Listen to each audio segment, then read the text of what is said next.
The host genes have been detected to meet the criteria for inheritance, and the multi-child blessing system has officially been activated. Newbie task: activate the multi-child blessing system within 72 hours to receive a novice reward. Has the system finally arrived? Linyi, what is this market analysis report you've written? It's riddled with errors and utterly illogical. Are you a fool? Before Lin Yi could fully process the information from the system, a sharp female voice pulled him back to reality. The speaker was Lu Fei, the newly appointed deputy director of the marketing department. At 39, she remained single, a returnee who flaunted her overseas credentials. Leveraging her relationship with the old boss, she had been directing the veteran employees in the department with an air of superiority since her arrival. Lin Yi raised his head, his gaze involuntarily scanning Lu Fei. She was relatively well-maintained, her makeup immaculate, and her professional attire exuded competence. However, above Lu Fei's head appeared a yellow system prompt. Lu Fei, 5 points. Only 5 points? Not even passing. He studied Lu Fei's refined features, pondering whether she had undergone Asian cosmetic surgery. Then he glanced at her rating. All right, I trust the system's evaluation. What are you staring at? Lu Fei felt uncomfortable under Lin Yi's scrutiny, her expression turning disdainful. Get fixed. Understood. At that moment, Lin Yi decided not to argue with her, promptly agreeing and stepping out. As he walked, he sensed the gazes of those around him, but he had long since grown accustomed to it. Being overworked and reprimanded was, after all, quite normal for those in his position. Returning to his workstation nestled in the corner of the office area, Lin Yi had just settled down when the intern, Lim Meng, approached him quietly, a hint of concern on her face. Are you all right, Yiga? Li Meng was a fresh graduate, youthful and innocent, embodying the unique freshness and kindness of campus life. Lin Yi felt a stir in his heart as a yellow number 6 appeared above her head. A 6 indeed. What a pity. The young lady had been here for a month, and they had conversed reasonably well. Of course, in his previous life, Lin Yi would never entertain unrealistic thoughts about such a young girl. However, now that the system was in play, if Li Meng were deemed suitable, he would naturally make an effort to explore that possibility. Yet, with only a 6, there was no need for effort. He glanced at the time in the lower right corner of his computer, and then at the vivid countdown in his mind. Time remaining for newbie task: 71 hours, 45 minutes, and 45 seconds. No, he could not afford to linger here any longer.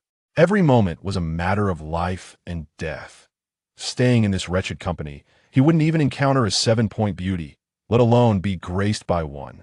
With determination, Lin Yi made a decisive choice, promptly accessing the company system and submitting a leave request, citing urgent family matters as his reason. However, just as the leave application was submitted, the internal phone rang. It was Lu Fei calling. Lin Yi, do you think I'm easy to deal with? With that nonsensical report of yours, you still have the audacity to request leave? It seems you no longer care for this job. At your age, still achieving nothing, merely drifting through life. Let me tell you, if you don't rectify this report today, pack your bags and leave tomorrow. Lu Fei's voice was sharp and cutting, brimming with undisguised contempt. Upon hearing these words, Lin Yi erupted. To hell with this job. To hell with Lu Fei. I'm on the verge of death. Do I care about the ramblings of this old woman? Lin Yi sprang to his feet and shouted into the receiver. Lu Fei, have you finished your tirade? I quit. Let anyone who wants to stay do so. Who do you think you are? Almost 40 and still alone. Do you have no self-awareness? Psychologically deranged. Go to hell. After his outburst, Lin Yi slammed the receiver down onto the phone base, producing a thunderous sound that plunged the entire office into stunned silence, all eyes fixed upon him. Beside him, Li Meng's face turned pale with fright. Yet Lin Yi felt an unprecedented exhilaration. Ignoring the expressions of his colleagues, he grabbed his phone and wallet and strode purposefully toward the company exit. Behind him, it seemed Lu Fei was screaming in frustration, but Lin Yi was utterly unconcerned. 71 hours. He had to seize every second to find that 7-point goddess who could help him survive. Everything else could go to hell. As he stepped outside the office building, the blinding sunlight made him squint. That moment, a group of stylishly dressed female professionals, laughing and chatting, passed by him. One woman, clad in a professional suit with a sharp demeanor, caught his eye. 7 points. Lin Ye's heart stirred that he instinctively wanted to follow her, but she was already too far away, and he didn't even know her. How could he approach her? Should he rush up and say, "Beautiful lady, I need your assistance to fulfill our genetic legacy"? In this era, Lin Yi believed that if he dared to utter such words, he would undoubtedly be arrested, charged with the crime of attempted assault. He wandered around the vicinity, his gaze scanning the women who passed by like a radar. Although the proportion of 7-point beauties was low, there were still some among the ranks of 50 or 100. Perhaps they were akin to the class flower. Soon, he spotted a literary beauty by a window in a nearby sef, quietly reading while wearing headphones. An 8-point. Lin Yi sat in a corner of a fast food restaurant, mechanically pushing his food around the bowl. The images of the 7- and 8-point beauties he had just seen flashed before his eyes. They were so real, yet so distant. How could he complete his task with an unfamiliar 7-point or above beauty within 71 hours? Normal courting methods? Don't be ridiculous. Lin Yi, a 35-year-old office worker devoid of wealth and charm, pondered what could possibly entice a beauty rated above 7 to develop feelings for him. Within a mere 3 days, let alone take things further, time waits for no one. Suddenly, a thought struck Lin Yi like a bolt of lightning, causing his heart to race. He considered a maid CAF. Not far from his rented apartment, a themed maid CAF had recently opened.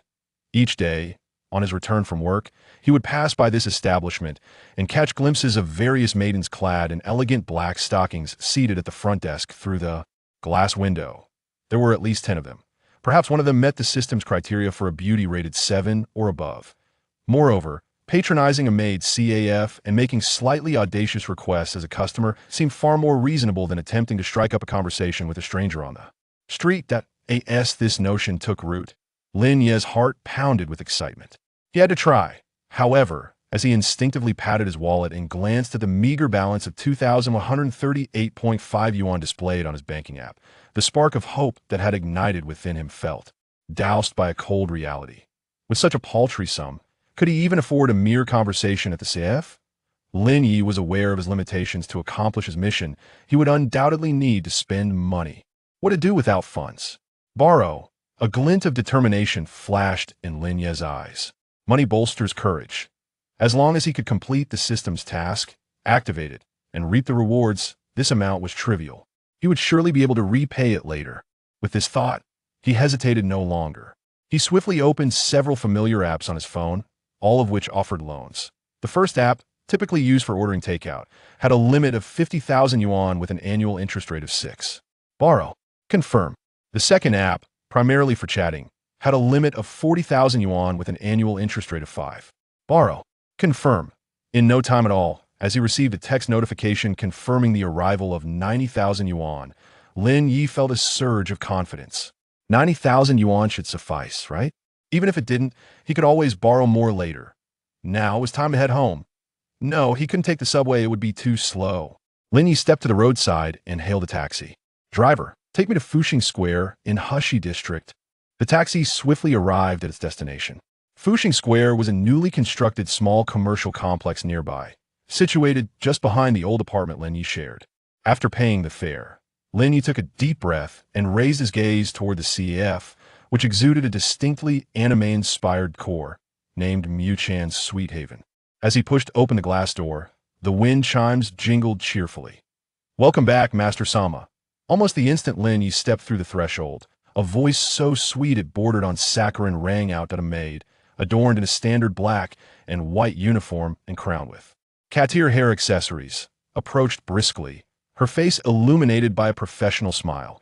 She executed a precise 90-degree bow before Lin Yi. Lin Ye's gaze swiftly traversed the premises, noting the score of 4. He nodded subtly, his eyes scanning the interior of the establishment. The shop was modest in size, exuding a cozy ambience, with pink and white as the predominant hues, and walls embellished with various anime posters.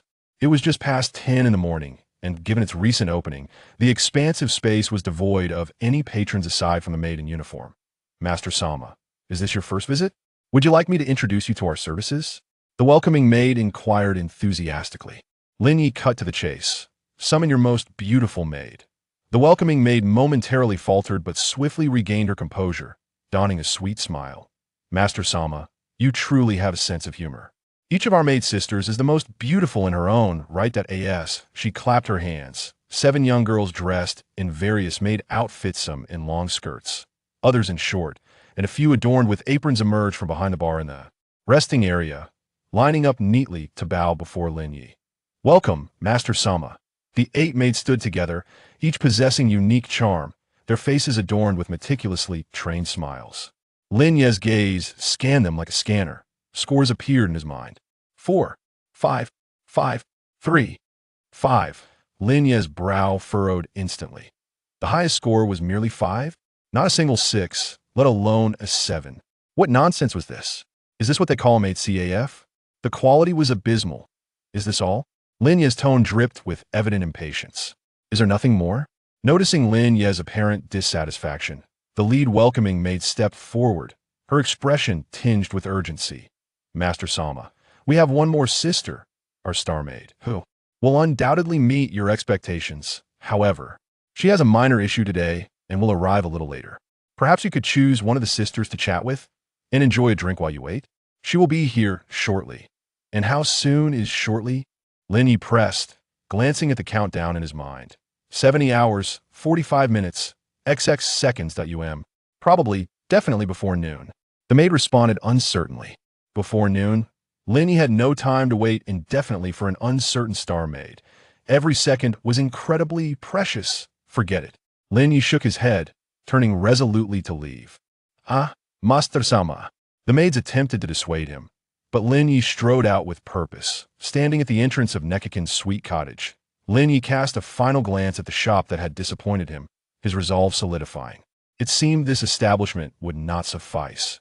His objective was unequivocal, and time was of the essence. He had to swiftly locate the next potential target.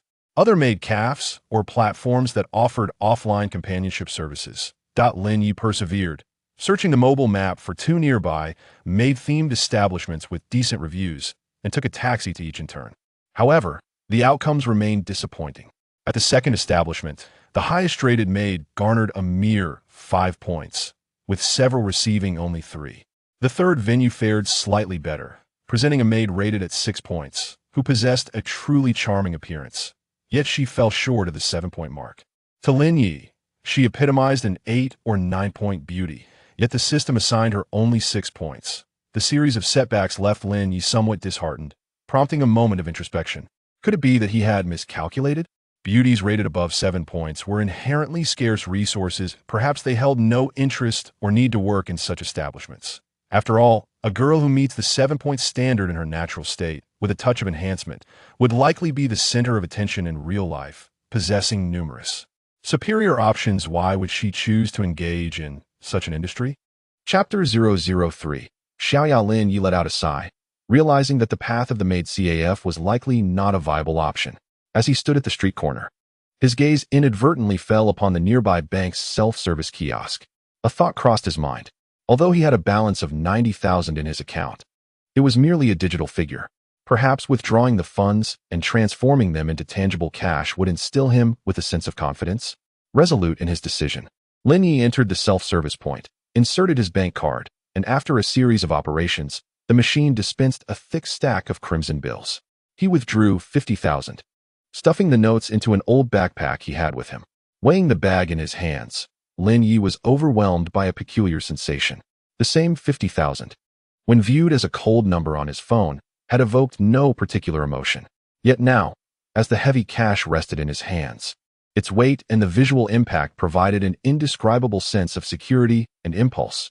It was as if this sum of cash could bestow upon him a certain power. Indeed, money emboldens the timid. The ancients were not mistaken.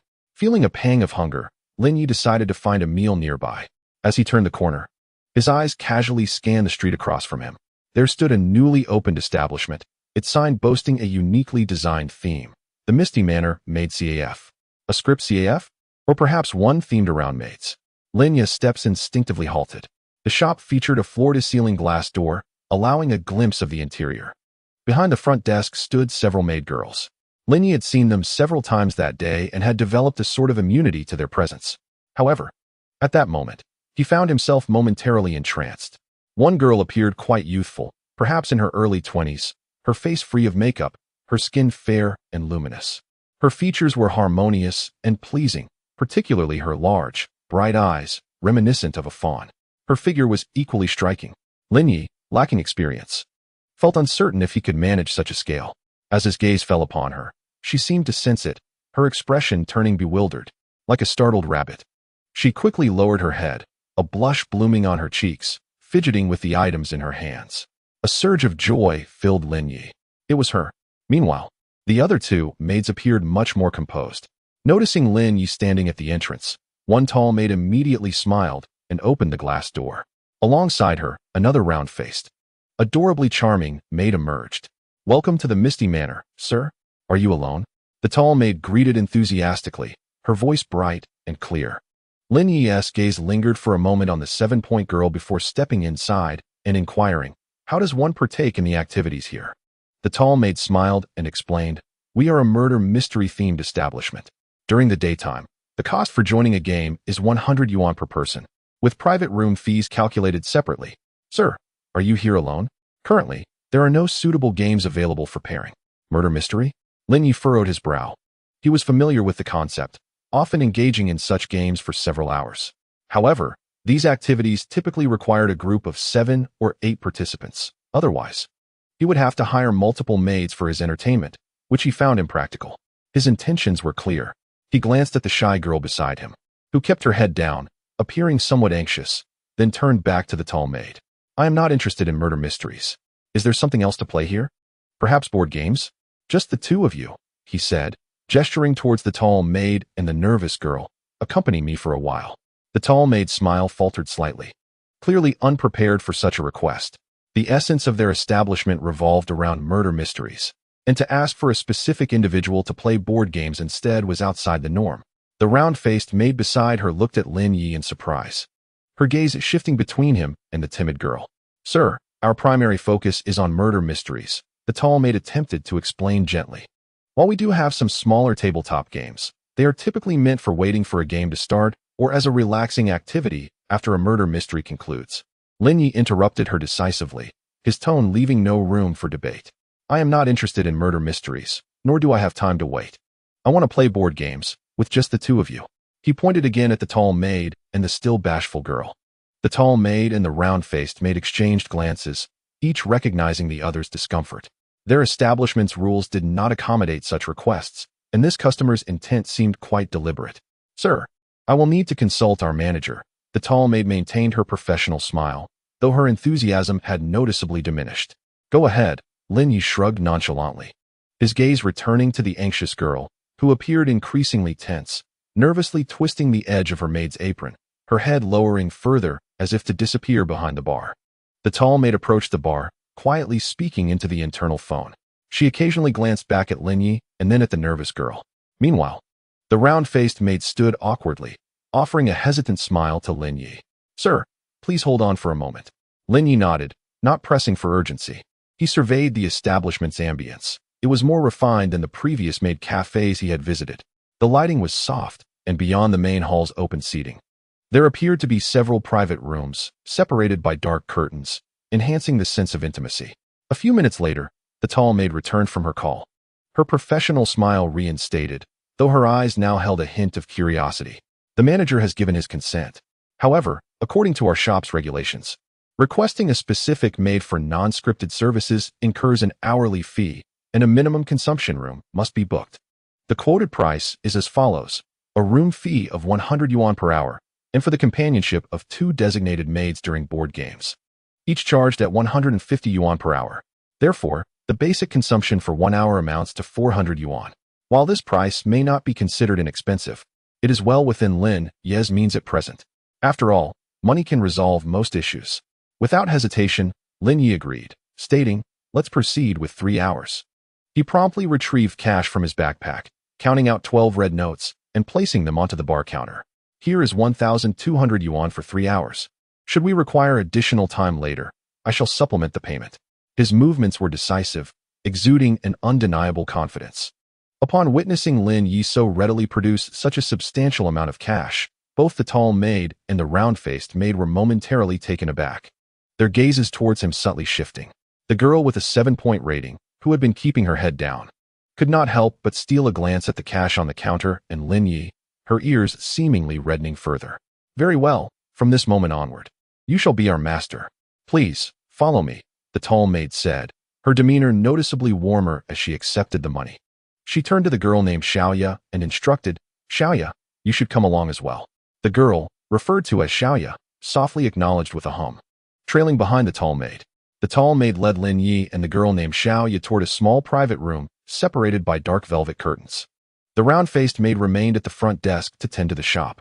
The room was modest, featuring a square table and several comfortable chairs, with a small cabinet against the wall housing a selection of common tabletop games. Master, what kind of board game would you like to play? The tall maid inquired. Introducing herself, by the way, you may call me Lily. She gestured towards the still nervous Xiaoya. This is Xiaoya. Xiaoya slightly lifted her head, offering a timid nod towards Lin Yi, her voice barely audible. Hello, I am Xiaoya. Immediately, her cheeks flushed. It seemed that addressing him as master had rendered her quite bashful. The manner in which she spoke and her expression captivated Lin Yi. His gaze primarily lingered on Xiaoya. Upon closer inspection, her complexion was remarkably flawless, her skin radiant and devoid of visible pores, and her large eyes sparkled with the innocence of a fawn. In comparison, she indeed appeared more enchanting than Lily. Let us play something simple. Lin Yi casually pointed to a box of Ludo on the cabinet. This one. His thoughts were far from the game itself. Instead, he pondered how to bridge a connection with Xiaoya, the 7-point girl, within the next 3 hours, or even less, to fulfill the system's task. Lily swiftly retrieved the Ludo game, deftly arranging the board and dice. My esteemed guest, please go ahead, she smiled, extending the dice towards Lin Yi. He casually took the dice and rolled it without much thought. Chapter 004. Follow me within the private room. The Ludo board lay sprawled across the table's center. Lily skillfully shook the dice, the crisp sound echoing within the confined space. You have splendid luck, rolling another 6, she exclaimed, handing the dice back to Lin Yi. Leaning slightly forward, her elbow inadvertently brushing against his arm resting on the table. It's your turn. Lin Yi subtly retracted his hand, accepting the dice while casting a glance toward the opposite side where Xiaoya sat. She was poised, hands resting on her knees, her gaze intently fixed on the board. Yet her fingers unconsciously fiddled with the fabric of her skirt, betraying her inner tension. Lin Yi rolled the dice nonchalantly, achieving a moderate 3. He moved his piece and then feigned casualness, inquiring, You all must be quite busy with work, I presume? Not too bad, Lily replied, maneuvering her piece with a smile. Just entertaining guests, playing games, and having conversations. But with your wealth, what kind of grand business do you engage in? She blinked, her curiosity and probing evident. Lin Yi felt a stir within. The interrogation had commenced. He initially contemplated boasting of his financial prowess, claiming to manage millions, which might lure them in more quickly. However, reconsidering his ordinary casual attire and the fact that he had walked here with a rather old backpack, he realized that such a declaration could only invite skepticism and wariness. Thus, with a self-deprecating smile, he replied casually, Oh, it's nothing grand, just working for someone else. He paused, glancing at Lily and the subtly inquisitive Xiaoya, and added nonchalantly, I suppose my situation is rather average, making maybe around $1 million a year. $1 million? Really? Lily's voice involuntarily rose, her eyes sparkling with unrestrained eagerness as she gazed at Lin Yi. What do you do to amass such wealth? I work in finance. Though I consider my achievements to be rather modest, Lin Yi chuckled. You're far too humble. $1 million annual salary, and you call that modest? By that measure, we might as well be begging. As she spoke, she leaned in closer, nearly brushing against Lin Yi, her tone growing increasingly intimate. Are you thirsty? Shall I fetch you a glass of water? There's no need for that. Lin Yi subtly shifted away from Lily's overly enthusiastic proximity, his primary focus still on Xiaoya. The girl, Xiaoya, exhibited a rather naive reaction. In the presence of a guest, particularly one like him who overtly expressed intent and displayed wealth, her response was far from the professional demeanor or skilled navigation one would expect. Instead, it was marked by palpable tension and shyness. This behavior is hardly befitting of a girl employed in a maid CAF. Lily's demeanor aligns more closely with the customary enthusiasm of the industry, proactive, adept at bridging the gap with customers, and even possessing a discernible ulterior motive. Xiaoya, on the other hand, either is new to the field and yet untouched by its corrupting influences, Or perhaps her nature is such that she is ill-suited for this profession, compelled by certain extenuating circumstances. A thought flickered through Lin Ye's mind. She is likely in urgent need of money. This conjecture brought him a secret delight. It is not shyness or introversion that one fears, but rather an utter lack of desire. A financial need is advantageous. It renders many matters considerably easier. Problems that can be resolved with money are, for him at this moment, the simplest of challenges. With this in mind, Lin Ye's gaze towards Xiaoya acquired an air of determined ambition. Time passed swiftly, and the flying chess set in the private room had long been cast aside. Lily, evidently more skilled at enlivening the atmosphere, continuously sought topics to elicit further details about Lin Ye's lucrative annual salary, her eagerness unmistakably evident in her eyes. Lin Ye responded with half-hearted engagement, his thoughts entirely focused on observing Xiaoya. She remained quite reserved. Most of the conversation was dominated by Lily, while Xiaoya listened, offering only quiet, monosyllabic responses, her cheeks perpetually adorned with a faint blush. This further corroborated Lin Ye's suspicion that she was indeed facing difficulties and urgently required funds. At that moment, the curtain of the private room was gently drawn back, and the round-faced maid who had been at the front desk peeked in. Whispering to Lily, "Sister Lily, a few customers have arrived outside, wishing to engage in a murder mystery game, and they are short on participants. What about this gentleman?" Lily's eyes gleamed. This was her forte. She immediately turned to Lin Yi, her smile becoming even sweeter. "Master, look. We have just the right number of guests for a murder mystery game. Our CAF has recently acquired a particularly intriguing script that guarantees you a delightful experience. Let Xiaoya join as well. The more, the merrier." She believed that as long as she could draw Lin Yi into the game, her experience and charm would surely secure this seemingly affluent patron. At that point, not only would tips be forthcoming, but there might even be further developments. However, Lin Yi directly shook his head, interrupting her. "I am not interested in murder mystery games." His gaze firmly fixed on Xiaoya. His tone conveyed an undeniable resolution. "How about I take Xiaoya out for karaoke?" "Karaoke?" Lily was taken aback, her smile instantly freezing. "Master, that does not conform to our CAF's regulations." She quickly explained, "We have strict policies. Employees are not permitted to add customers on WeChat, nor to leave the CAF with customers during work hours. If the manager finds out, Xiaoya could be dismissed." As she spoke, she subtly gestured to Xiaoya, urging her to refuse promptly. Lin Yi appeared oblivious to Lily's discreet signals, merely smiling lightly. Rules are rigid, yet people are alive. He extended his hand to draw the old backpack from beside him, slightly unzipping it to reveal a glimpse of red banknotes. Though it was merely a corner, the thickness was enough to quicken one's pulse. "I shall cover all expenses for Xiaoya during her time here today," Lin Yi stated, his tone calm, yet imbued with an undeniable force. "At a rate of 150 per hour, even if she works the full 12 hours today. That amounts to only 1,800 yuan, correct?"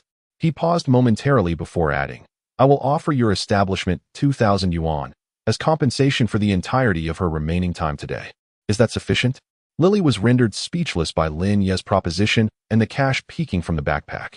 She opened her mouth, yet words eluded her. To purchase an employee's afternoon and evening time for 2,000 yuan? This notion was entirely beyond her comprehension. Disregarding Lily, Lin Yi turned his gaze to Xiaoya, whose complexion had turned pale and body trembled slightly. He softened his tone, laced with an alluring quality. "The money will be paid to the establishment. It does not concern you. Whether you choose to accompany me should indeed be your decision." He paused, emphasizing his words, his voice resonating clearly in Xiaoya's ears. "Xiaoya, come with me to sing. Just a few hours. Engage in games. Indulge in conversation. This 2,000 is merely compensation to the shop. It does not involve you." Then, locking his gaze onto Xiaoya's eyes, he declared, "Should you agree to accompany me, I will provide you with an additional 4,000 yuan in cash." Immediately, 4,000. This time, not only Xiaoya but even Lily gasped in astonishment. 4,000 yuan. For girls working in a maid CAF, this sum was indeed substantial, potentially equivalent to half a month or even an entire month's wages. And all for just a few hours of singing? Lily's gaze towards Xiaoya transformed into a complex mixture of shock, disbelief, and a subtle hint of envy. She longed to say she would go, yet the customer specifically requested Xiaoya. Xiaoya's breathing grew rapid, her chest rising and falling dramatically. She bit her lip, her fingers twisting the fabric of her apron, her eyes darting anxiously between Lin Yi, Lily, and the backpack revealing a sliver of cash. 4,000, a figure that struck her heart like a boulder, unleashing tumultuous waves of emotion. It appeared she was engaged in a fierce internal battle, her face alternating between crimson and pallid. Lin Yi noticed her hesitation and struggle, recognizing the moment was ripe. He directly pulled out 4 bundles of crisp 100 yuan notes from the backpack, totaling 4,000, and casually placed them on the table before her. Look, 4,000 yuan, cash. Lin Yi's voice carried an alluring power. A simple outing to sing and converse, it is entirely safe. You are free to leave at any moment. The red banknotes lay before her, tantalizingly within reach. Xiao Ye's gaze was fixated on the 4,000 yuan, her inner turmoil gradually yielding to a resolute determination. She suddenly lifted her head, glanced at Lin Yi, and then quickly lowered it again, her voice faint yet clear as she said, "All right, master, I will accompany you." Chapter 005. One day, girlfriend excellent. Lin Yi nodded in satisfaction, rising to his feet. Lily, please take this 2,000 and explain to your manager. Xiaoya, change your clothes. We are leaving. Xiaoya nodded, clutching the 4,000 yuan from the table, and hurried into the staff locker room, holding the 2,000 yuan. Lily watched Xiaoya's departing figure and could not help but step forward, a hint of pleading in her voice. Master, please do not leave me behind. I wish to go with you. At that moment, Lin Yi was unyielding, responding directly, not this time, young lady. Before long, Lin Yi took Xiaoya and left. Lily opened her mouth at the entrance of the store, as if to say something, but ultimately refrained. The power of money can be quite direct at times. Lin Yi and Xiaoya exited the Misty Mansion, hailed a taxi, and headed towards a nearby establishment that appeared rather upscale. Throughout the journey, Xiaoya appeared anxious, her hands tightly gripping the small envelope containing 4,000 yuan, her gaze evasive and unwilling to meet Lin Yi's eyes. Lin Yi, too, remained taciturn, mentally calculating the next steps. The private room was dimly lit, with excellent soundproofing that isolated them from the external clamor. Lin Yi ordered a fruit platter and some snacks, then casually picked up the microphone to select an old song with a sense of nostalgia. Pretty woman who makes me blush, gentle woman who makes my heart ache, transparent woman who moves me, naughty woman who drives me mad. Perhaps no one of this generation has even heard this song. Lin Yi's singing was rather mediocre, lacking in pitch precision, but he sang with fervor, seemingly aiming to ease the atmosphere with his voice. After finishing the song, he set the microphone down and naturally seated himself beside Xiaoya. The sofa was not particularly spacious, and upon sitting, their arms inevitably brushed against one another. Lin Yi could distinctly feel Xiaoya stiffen slightly, instinctively wanting to shift away, yet the sofa was limited in space, leaving her with nowhere to retreat. Xiaoya's cheeks flushed instantly, her breathing somewhat unsteady, her gaze frantically darting towards the song selection screen as she feigned interest in the playlist. The way she appeared both hesitant to resist, yet fearful of doing so brought an unbidden smile to Lin Yi's lips. This girl was truly adorably naive. Why not sing? Lin Yi offered a peeled grape, bringing it to Xiaoya's lips. Startled, she quickly waved her hands. No, thank you, master, I am not thirsty. Lin Yi chuckled, not pressing the matter further, and consumed the grape himself. He then picked up the microphone again, selecting a duet love song and handing the other microphone to Xiaoya. Shall we sing together? Xiaoya, holding the microphone, felt flustered, lowering her head as she softly replied, I am not very good at singing.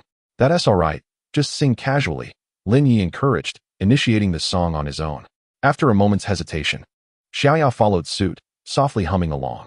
Her voice was soft and tinged with a hint of timidity. Though somewhat off-key, it possessed a unique charm. As several songs played, the atmosphere lightened a little. Lin Yi began to engage in a casual conversation with Xiaoya, shifting from work to everyday topics. Xiaoya, given your youth, what brings you to work in a maid CAF? It must be quite taxing here, Lin Yi inquired nonchalantly. At the mention of this, Xiaoya's gaze dimmed momentarily as her fingers absent-mindedly fidgeted with the microphone's cover. After a brief silence, she quietly replied, my family is in need of money. Oh, Lin Yi feigned surprise. Have you encountered some difficulties? Perhaps the earlier songs and their conversation had eased Xiaoya's defenses. Or perhaps Lin Yi's display of financial stability offered her a glimmer of hope. She bit her lip, her voice quivering slightly as she recounted the circumstances. It turned out that Xiaoya hailed from a rural area in Ontario and was currently a sophomore at a local teacher's college with a younger brother at home. Recently, her irresponsible brother had gotten a female classmate pregnant, and the girl's family was relentless, demanding an immediate marriage along with a bride price of 188,000 yuan. Otherwise, they threatened to cause a scene at the school and file a complaint against him. 188,000. Xiao Ye's voice trembled with emotion. We are just ordinary farmers. How could we possibly come up with such a sum? My parents are at their wits' end, their hair turning white with worry. My brother is terrified. I had no choice. I heard the wages here are high, so. Lin Yi understood completely. Everything aligned with his suspicions. For an average rural family, 188,000 was indeed an astronomical figure. It was no wonder she was so desperate for money, even willing to accept such companionship. Seeing Xiao Ye on the verge of tears stirred something within Lin Yi. He reached out and took her hand, which lay on the sofa. Her hand was small, with delicate, smooth skin that bore a slight chill. Lin Yi's heart skipped a beat, aside from holding his mother's hand as a child. This felt like the first time he had ever held a woman's hand. It was a curious sensation. Ah, Xiao Ye gasped, as if jolted by electricity, swiftly retracting her hand. Her cheeks flushed crimson, brimming with alarm and indignation. What are you doing? Lin Yi, taken aback by her reaction, instinctively pulled out a stack of crisp bills from his backpack and placed them on the coffee table between them. The bright red 100 yuan notes glimmered under the dim light, strikingly conspicuous. Xiao Ye, Lin Ye's voice carried an undeniable certainty. I apologize for my abruptness. It was merely due to my instant connection with you. Here's the deal. For the remainder of today, you will be my girlfriend. There's nothing special required. Just accompany me as you are now, chatting and singing. He gestured toward the pile of money on the table, which amounted to a full 10,000 yuan. This money is yours. You. Xiao Ye was taken aback by Lin Ye's blatant proposal. She abruptly rose to her feet, her body trembling slightly from a mix of indignation and humiliation, her eyes instantly reddening. What do you take me for? I refuse. She felt utterly insulted. Although she was in dire need of money, she had her principles. Asking for 10,000 just for holding hands? To be a girlfriend for a day? One could hardly trust a man's words. Xiao Ye could already foresee the ensuing developments. How was this any different from the women who sold their bodies? However, Lin Yi had anticipated Xiao Ye's reaction to some extent. After a moment of contemplation, he reached into his backpack once more. With a rustle, he produced another stack. Rustle, another stack. Rustle. Lin Yi remained silent, a smile gracing his lips, as he methodically laid out the crisp 100 yuan notes on the coffee table, one stack after another. 10,000, 20,000, 30,000. He refrained from revealing all his money, leaving himself some leeway.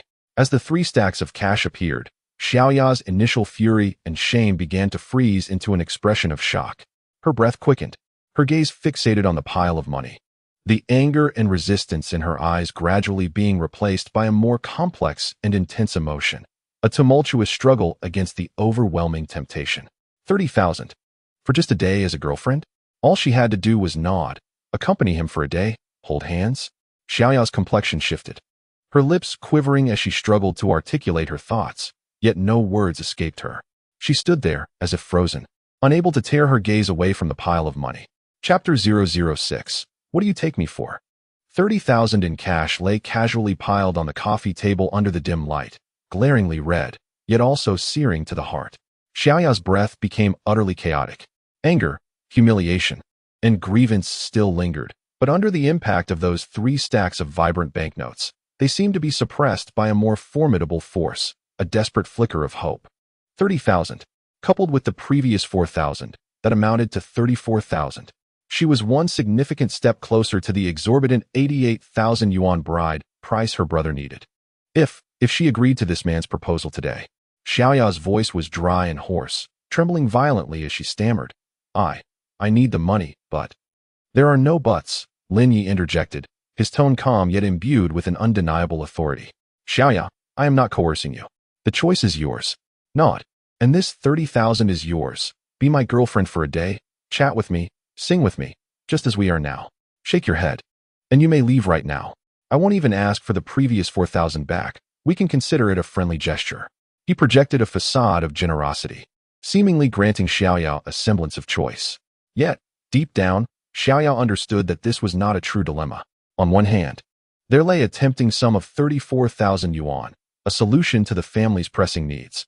On the other hand, there existed the so-called dignity and principles, which, in the face of overwhelming debt and the plight of loved ones, seemed utterly feeble. The future of her younger brother, the anxiety of her parents, and the myriad hardships at home flashed through her mind like a haunting montage. Ultimately, the weight of reality crushed the last vestiges of the young girl's pride. Closing her eyes, silent tears cascaded down her cheeks. Taking a deep breath, she reopened her eyes, which, despite still reflecting humiliation and pain, now bore a glimmer of resolute acceptance. With a trembling hand, she clutched the 30,000 yuan on the table, along with the envelope containing 4,000. As if it were a lifeline. All right, a barely audible syllable escaped her throat. I agree to be your girlfriend for a day. Very well, Lin Yi replied, a subtle smile curving at the corners of his lips. The plan was progressing smoothly. He refrained from any excessive actions. Instead, he picked up the microphone once more, selecting a few more songs, and even kindly ordering a cup of warm milk for Xiaoya. He acted like a considerate boyfriend, patiently accompanying her, trying to help her relax. Though her emotions began to stabilize, her body remained tense, her gaze evasive, unwilling to meet Lin Ye's eyes. Sensing her discomfort, he recognized that the moment was not yet ripe. He set down the microphone and moved closer to Xiaoya. You see, he lowered his voice. Being my girlfriend isn't so difficult, is it? It's just chatting and singing. Xiaoya remained silent, merely nodding slightly, yet instinctively recoiling away from him. Seizing the opportunity, Lin Yi gently grasped her hand, resting on the sofa. This time, Xiaoya flinched, akin to a startled rabbit wanting to escape, but Lin Ye's grip was firm, leaving no room for her to break free. Don't be afraid, he spoke softly. It's just holding hands. It's perfectly normal between a couple, isn't it? His fingertips could distinctly feel the sweat in her palms and the slight tremor coursing through her. After a few futile attempts to pull away, Xiaoya eventually surrendered, relinquishing her resistance and allowing him to hold her hand. Her cheeks flushed crimson, as though they might bleed, her head bowing lower, nearly touching her chest. Lin Yi felt a surge of triumph. This was the first step towards breaking the ice. He leaned in closer, almost able to detect the faint, sweet fragrance of her youthful essence. He raised his other hand, gently wrapping it around her shoulder. In an instant, Xiaoya's body stiffened, akin to a stone. Relax, Lin Yi whispered in her ear, his warm breath brushing against her sensitive earlobe. See, isn't this nice? Xiaoya bit her lip, her body quivering slightly. Yet she dared not make any further gestures of resistance. An hour slipped by unnoticed. Lin Yi felt the shyness of the girl nestled against him, her small hand resting willingly in his grasp. He knew the moment was drawing near. He lowered his gaze upon the delicate, flushed cheeks of Xiaoya, mere inches away, adorned with softly trembling lashes. Casually, he remarked, it's getting late, and this place is rather crowded. Shall we find somewhere quieter to continue our conversation? Change locations? Xiaoya suddenly raised her head, her eyes filled with wariness and unease. Where to? Let us find a hotel nearby, Lin Yi suggested nonchalantly, as if he were merely discussing an everyday matter. We can have a calm conversation, or if you wish to rest, that's perfectly fine too. A hotel. Xiaoya's voice instantly escalated, laced with panic. No, absolutely not. We agreed to be just one-day girlfriends, to sing and chat. She finally realized that events were unfolding in the direction she most dreaded. Calm down, Xiaoya, Lin Yi said soothingly, gently patting her shoulder. His tone remained gentle, yet his eyes bore an undeniable firmness. We're merely going to the hotel to relax and talk. You're too tense. You need to unwind. Besides, didn't you promise me? Xiaoya's voice again surged with alarm. No, absolutely not. We agreed to be just one-day girlfriends, to sing and chat. She comprehended that matters were indeed veering toward her worst fears. Observing her intense reaction, Lin Yi felt a twinge of anxiety himself. He took a deep breath, realizing he must play his final card. Releasing Xiaoya, he reopened the worn backpack, extracting the remaining stacks of cash and placing them on the coffee table. There were 4 complete bundles of 100 yuan notes, accompanied by a small pile of change. He counted out 4,000 yuan in loose bills and pushed them toward Xiaoya, resting one hand atop the thick stacks of currency. Xiaoya, Lin Yi's voice carried a subtle tension as he endeavored to appear sincere. What do you take me for? You think of me as what? Xiaoya trembled with indignation, her eyes glistening with tears. My girlfriend, Lin Yi replied hastily, urgency coloring his tone with a hint of insincerity. I like you, Xiaoya. From the moment I first saw you, Xiaoya dismissed his words, glaring at him in fury, yet her peripheral vision involuntarily flickered toward the pile of money on the table. 44,000 yuan plus the previous 4,000 amounted to a staggering sum of 48,000. To her, it represented a financial lifeline. She inhaled deeply, her mind torn in conflict. Rationality urged her to seize the money and flee from this man. Yet the weight of her reality loomed over her like a mountain, suffocating her. Her brother's bride price, her parents' anxiety.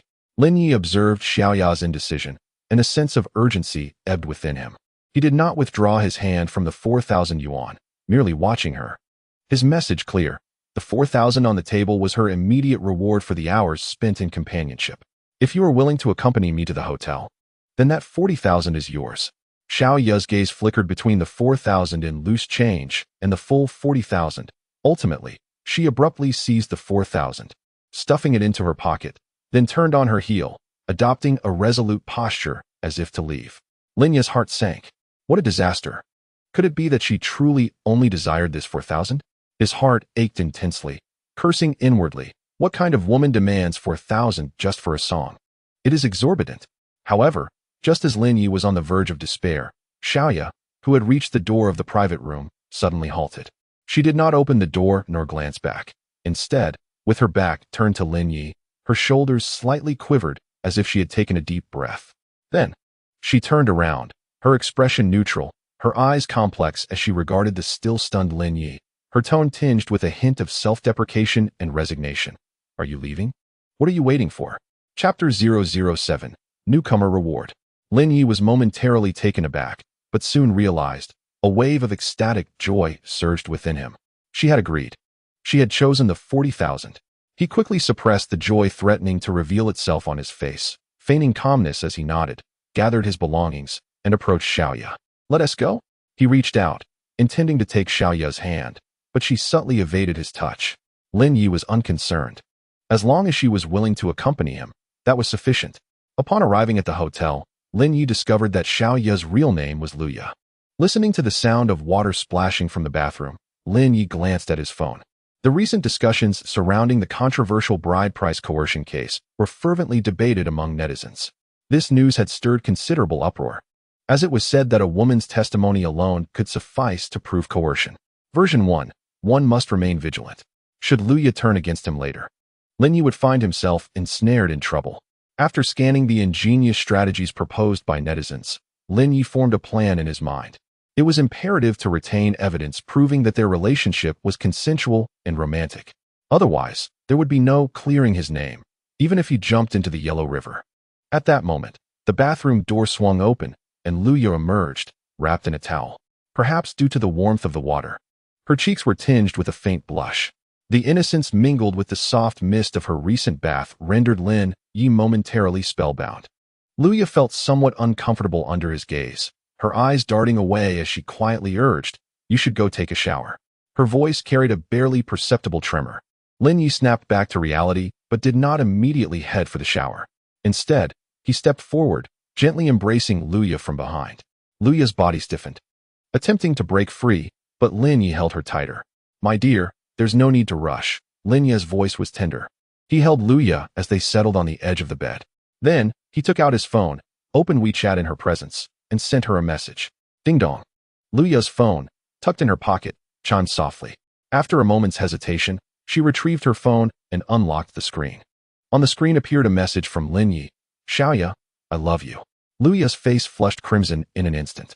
She abruptly lifted her gaze and shot Lin Yi a fierce glare, her eyes brimming with embarrassment. Lin Yi leaned closer to Luya, his warm breath brushing against her. "What are you doing?" Luya felt her body weaken, her voice trembling as she shyly retorted, "Hurry and take a shower." "Dear," Lin Yi's voice was laced with seduction, his hands restless. "We've confirmed our relationship today. I am overjoyed. Please reply to my WeChat." She knew she should push him away, should resist. Yet her body betrayed her, and she had already accepted the money, agreeing to be his girlfriend for a day. Ultimately, her fingers trembled as they typed a single word on the screen, sending it. Lin Yi frowned, biting Luya's ear and murmured, "That's not enough." Under Lin Yi's assertiveness, Luya quickly softened.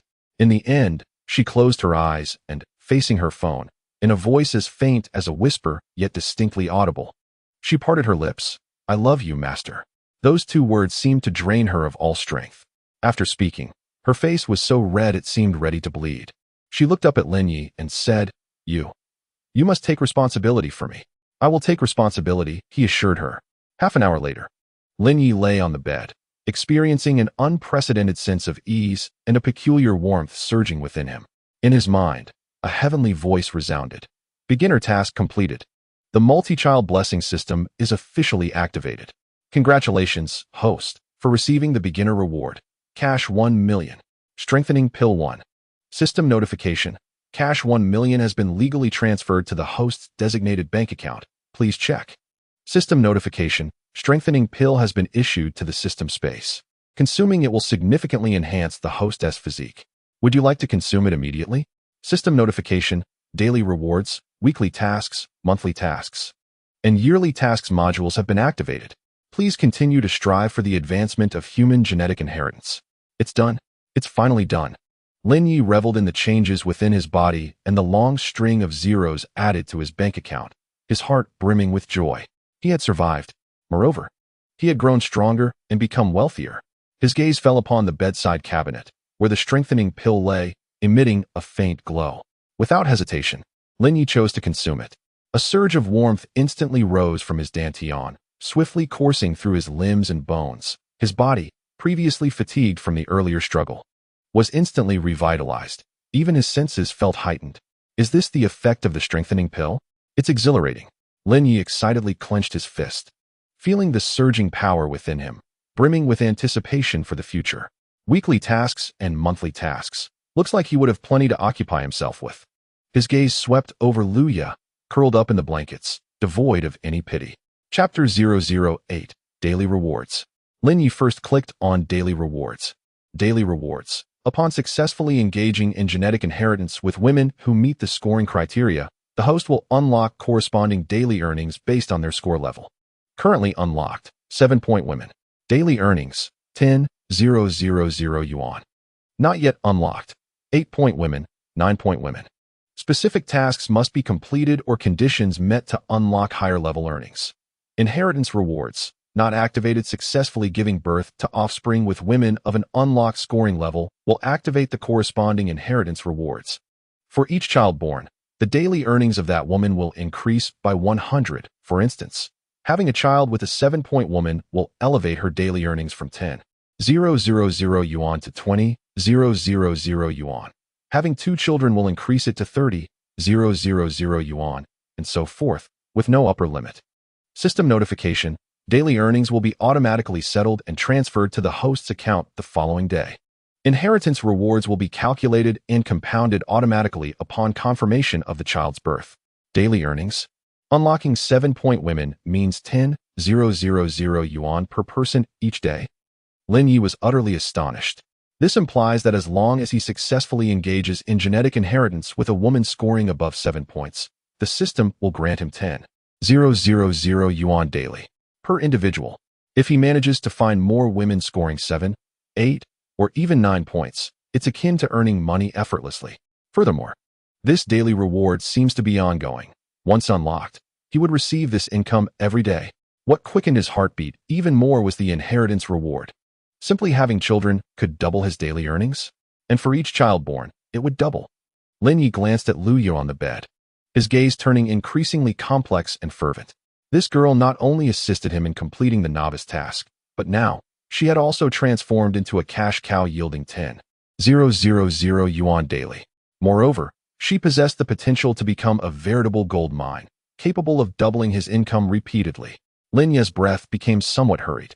He quickly calculated in his mind. Currently, Lu Yu, as a 7-point woman, brings him a daily income of 10,000 yuan. If she were to bear him a child, activating the inheritance reward, his daily earnings would double to 20,000. That's 20,000 a day. Over a month, assuming 30 days, that amounts to 600,000. In a year, merely from her bearing one child, he could generate an income of 2 million. 2 million. And this is just from the first child of a 7-point woman. What if she were to have a second or third child? What if he later unlocked 8-point or 9-point women and they bore children? Wouldn't the earnings explode exponentially? Lin Ye's heart raced, his eyes shimmering with unprecedented brilliance. Moreover, the government is currently encouraging childbirth.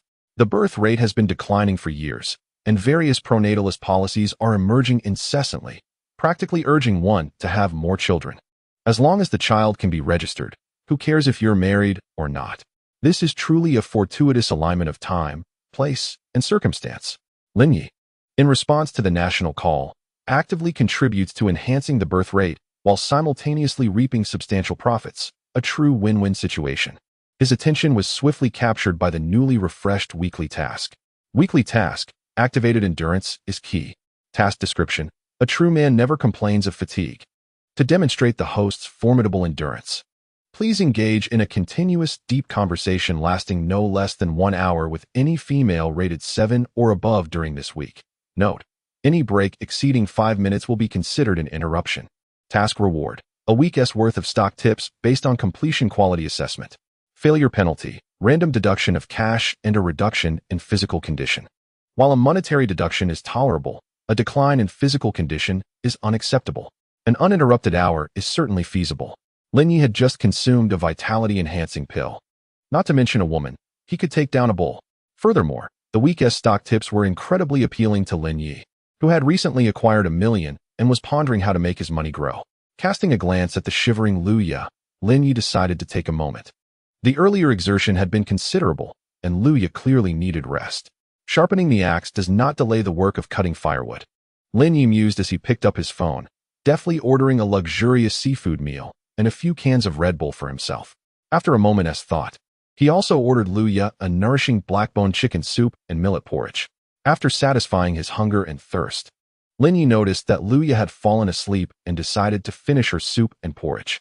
Observing Lu Ya in her slumber, he concluded that it would be best to let her rest, addressing matters in the morning. In the stillness of the night, only the steady sound of their breathing filled the hotel room. Time passed, and Lu Ya slowly awakened, initially feeling a sense of confusion, soon followed by panic.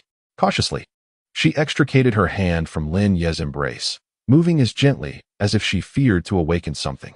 Her gaze instinctively swept across the room, and upon seeing 4 neat stacks of red bills on the coffee table, her taut nerves suddenly relaxed, and she exhaled deeply.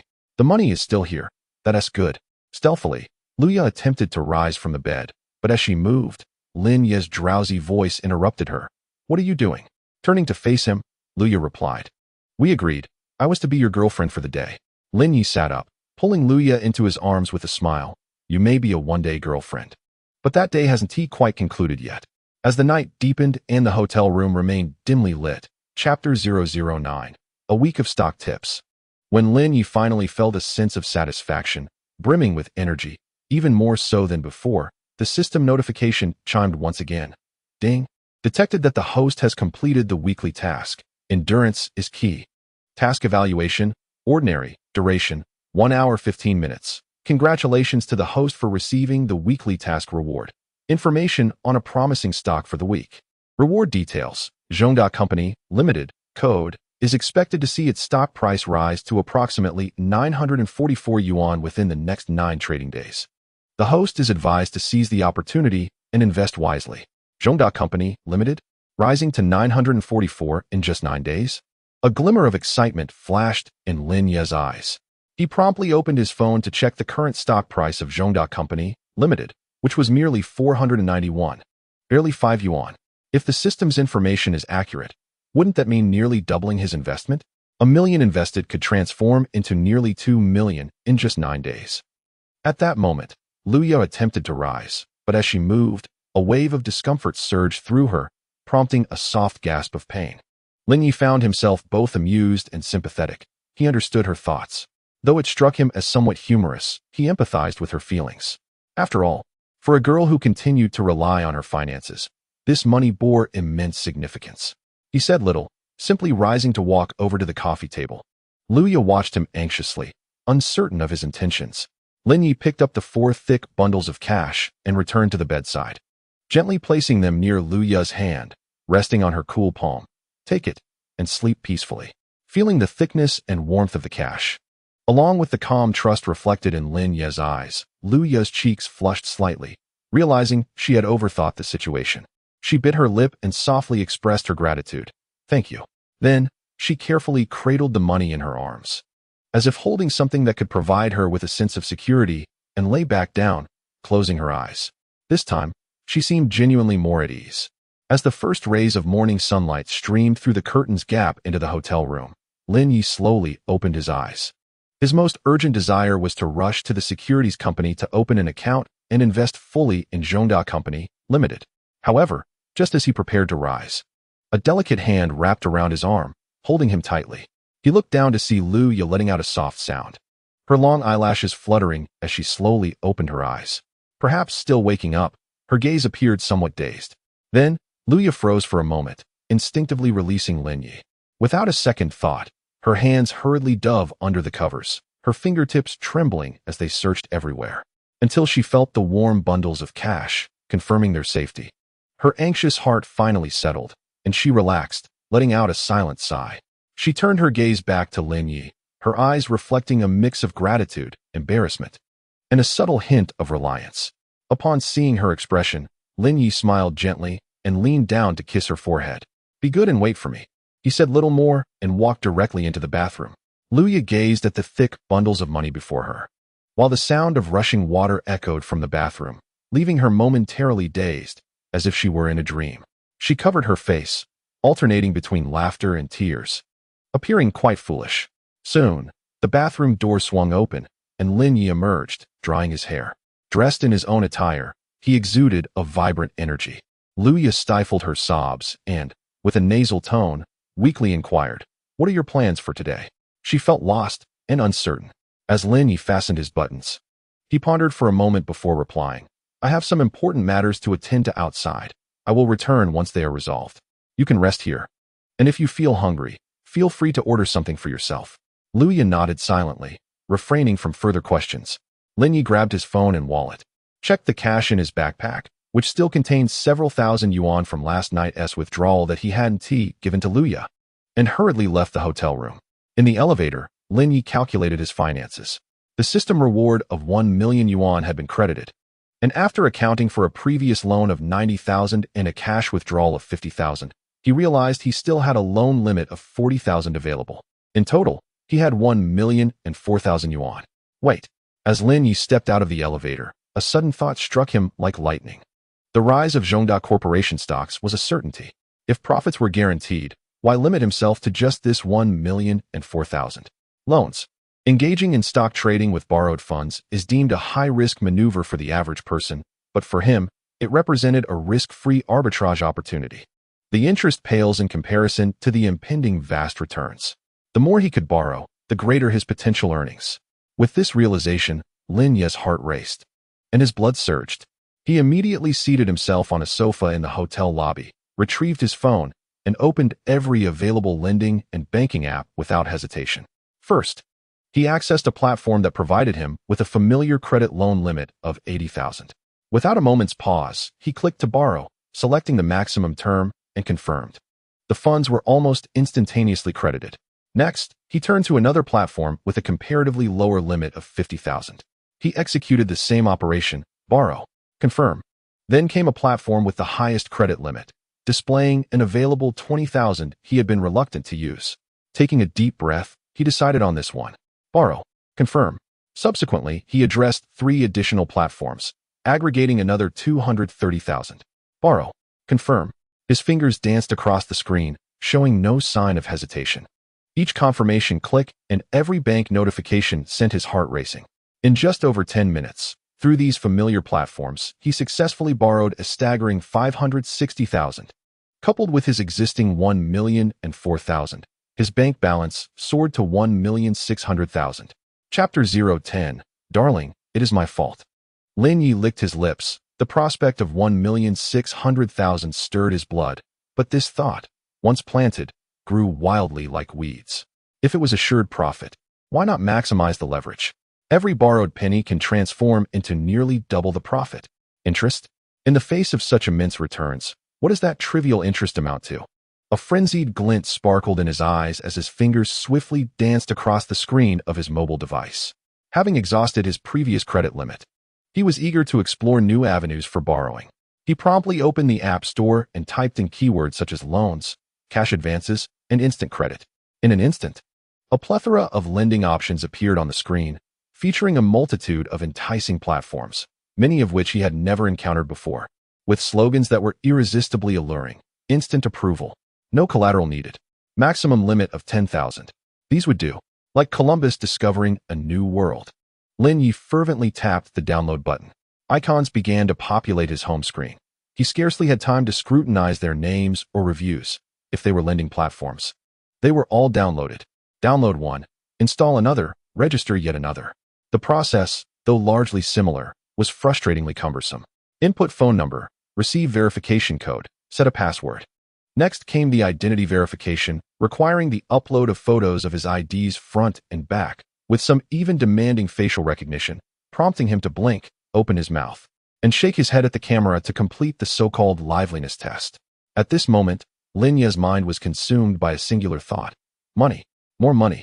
Next came the authorization. Without exception, these platforms requested various permissions: contacts, call logs, messages, location data, and photo access. Lin Yi's brow remained unfurrowed as he continuously clicked agree. Allowing. He understood that these platforms required this information for risk control and perhaps for future collections. However, Lin Yi was confident he would repay the money swiftly, rendering any risk negligible. As for the breach of personal privacy, what privacy could possibly still exist in this country? He filled out his personal information. Occupation? He simply reused the information from his previous company. Income? He inflated it, declaring a monthly salary of 50,000. After all, these smaller platforms would likely not conduct rigorous verifications. Emergency contact? Lin Yi scoffed and filled in arbitrary names. With each application process completed, he immediately clicked to apply for the maximum loan amount. 5,000, 10,000, 30,000, 50,000. These smaller platforms typically had lower individual limits, but the sheer number made up for it. Just as he immersed himself in the applications, his phone began to ring incessantly. Unknown numbers, with various origins, filled the screen. Hello? Lin Yi answered the first call, his tone somewhat impatient. Is this Mr. Lin Yi? We are from the Risk Control Department of the Fast Loan Platform. We have received your loan application and would like to verify a few details. A mechanical female voice echoed. Yes, it's me. Speak quickly, Lin Yi urged, his fingers still engaged with another task. May I ask what the primary purpose of this loan is? Personal consumption.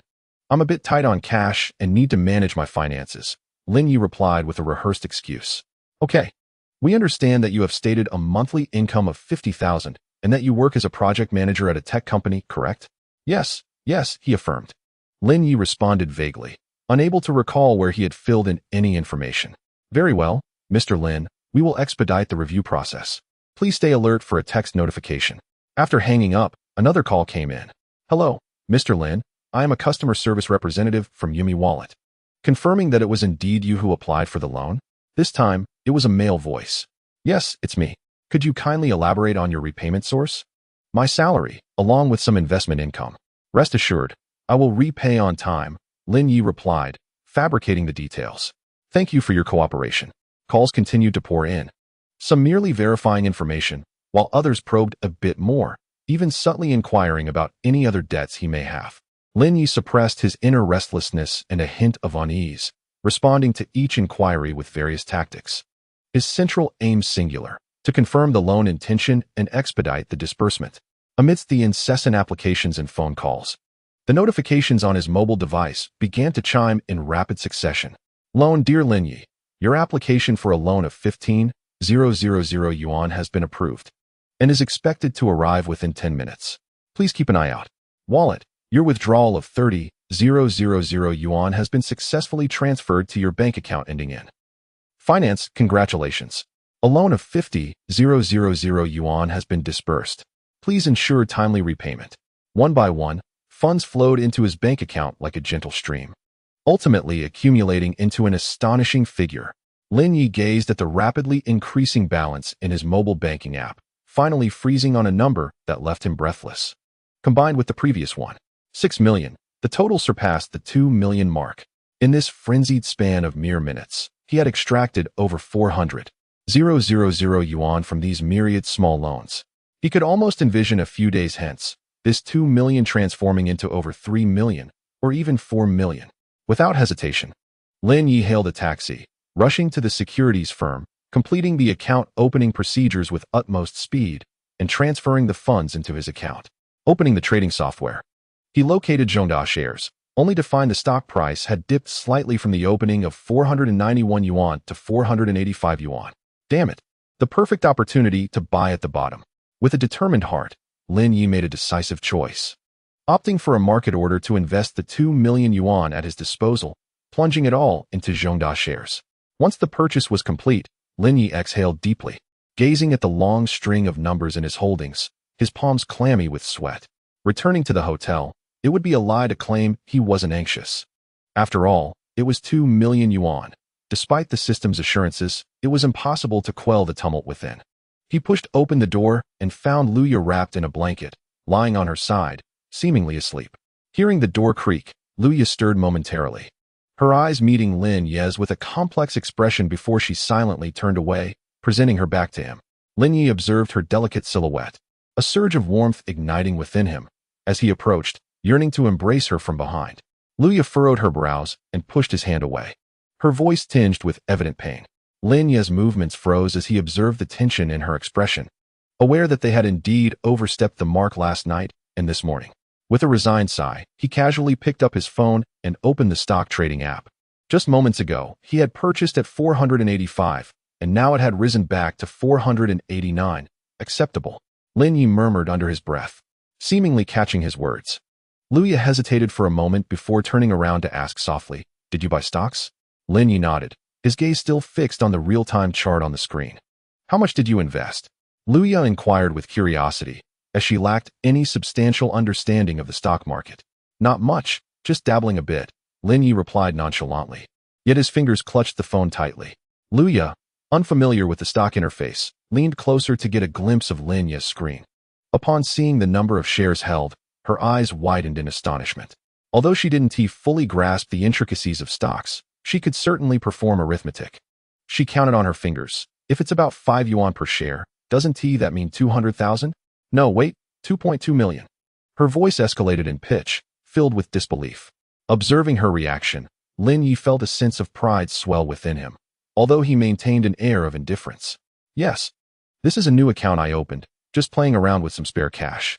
2 million in spare cash. Just playing around. Luya's gaze towards Lin Yi transformed completely. Overwhelmed by the magnitude of wealth, her perception of him shifted dramatically. She gently shifted her position, moving closer to Lin Yi, and in a voice that was almost a whisper, tentatively called out, "Master." Lin Yi turned his head, noticing the change in her expression, a playful smile tugging at the corners of his mouth. He reached out, gently grasping Luya's delicate chin, compelling her to look up at him with an authoritative tone that brooked no argument. "Call me husband." Luya's body quivered slightly, her long eyelashes fluttering like butterfly wings, and her eyes quickly misted over, exuding an air of vulnerability laced with an odd allure. Submissively, she responded with a quivering, breathy voice, "Husband." Then, gathering her courage, her gaze flickered away yet held a hint of initiative as she softly suggested, "Husband, I was wrong just now. How about I help you?" Chapter 011. Joyous moments. A warm surge rushed to Lin Yi's head, each pore of his body expanding, as if the overwhelming vigor from the tonic he had consumed earlier had found its outlet. Just then, an abrupt and urgent WeChat video call notification shattered the intimate atmosphere in the room. Lin Yi lowered his head slightly, glancing at the phone screen resting on the bedside table. "Lily is requesting a video call with you. Wasn't he that the tall maid from the Misty Mansion?" Luya swiftly pressed the volume button on the side of the phone, silencing the ringtone, and the screen dimmed as if nothing had happened. Lin Yi leisurely leaned against the headboard, igniting a post-coital cigarette. He inhaled deeply, savoring the fleeting tranquility bestowed by nicotine and the gratifying sensation of his body brimming with vitality. Just then, the screen of his phone illuminated once more, not with a WeChat notification, but with an incoming call. The name displayed was one he knew all too well, Lu Fei.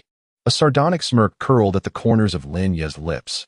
This nearly 40-year-old woman, still unclaimed by anyone, had endured his public tirade only to dare call him again. Was she seeking mercy or merely spewing more nonsense? Yet, as he pondered this, Lin Yi vaguely recalled that during his frenzied applications for small loans, he had listed her as an emergency contact for convenience. Could it be that the loan platforms had begun pestering her? The thought only deepened his amusement. She deserved it.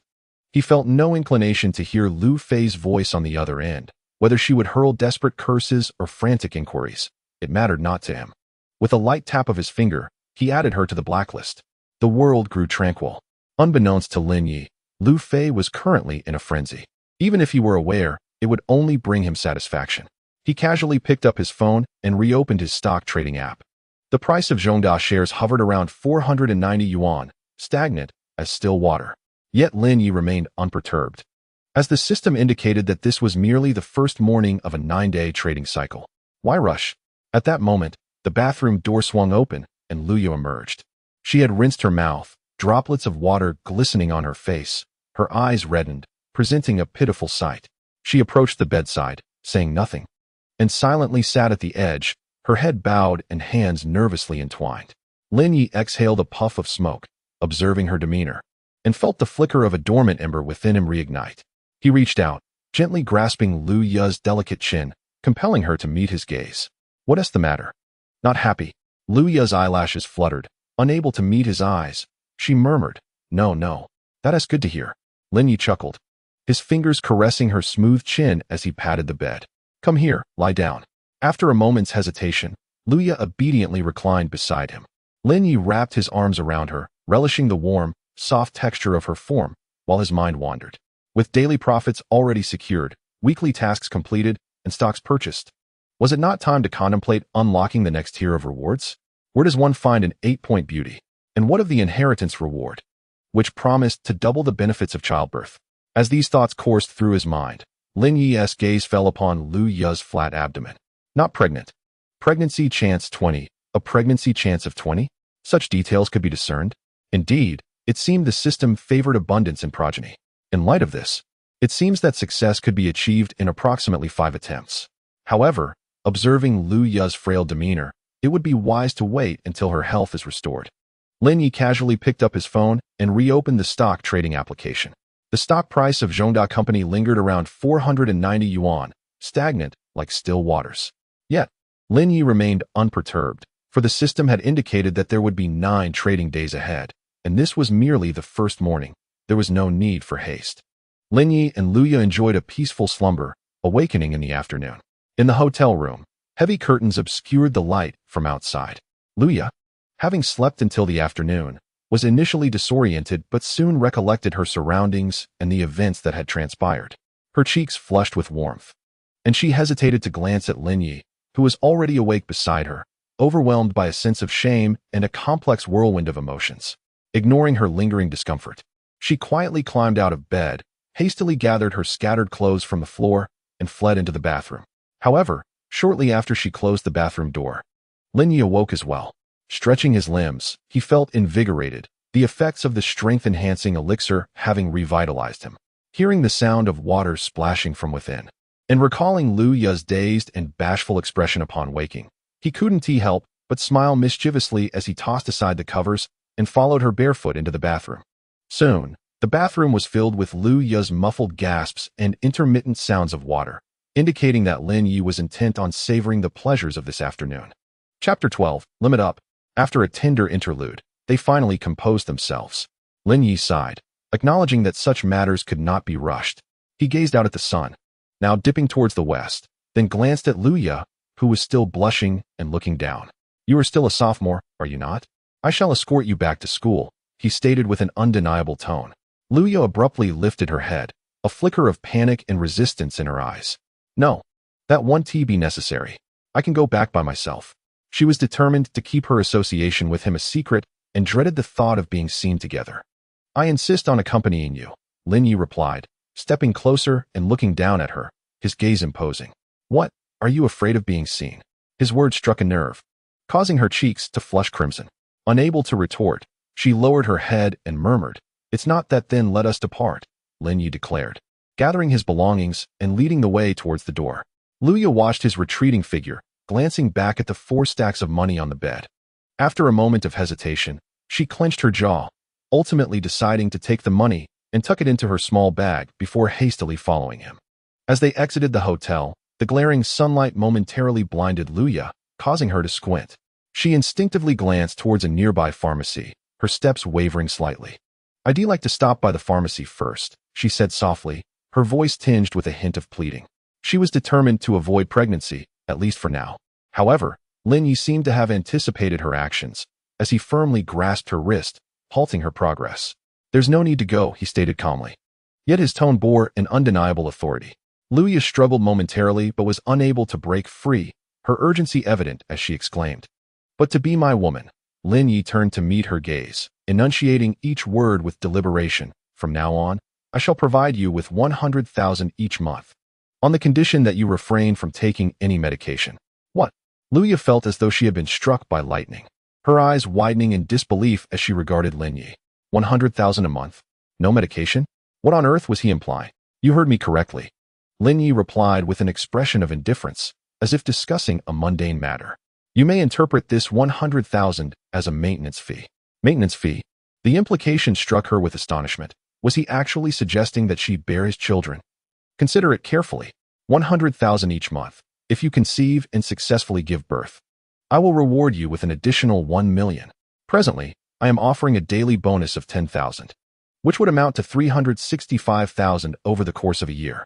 Should Luya become pregnant and deliver without complications, the reward would double to 730,000.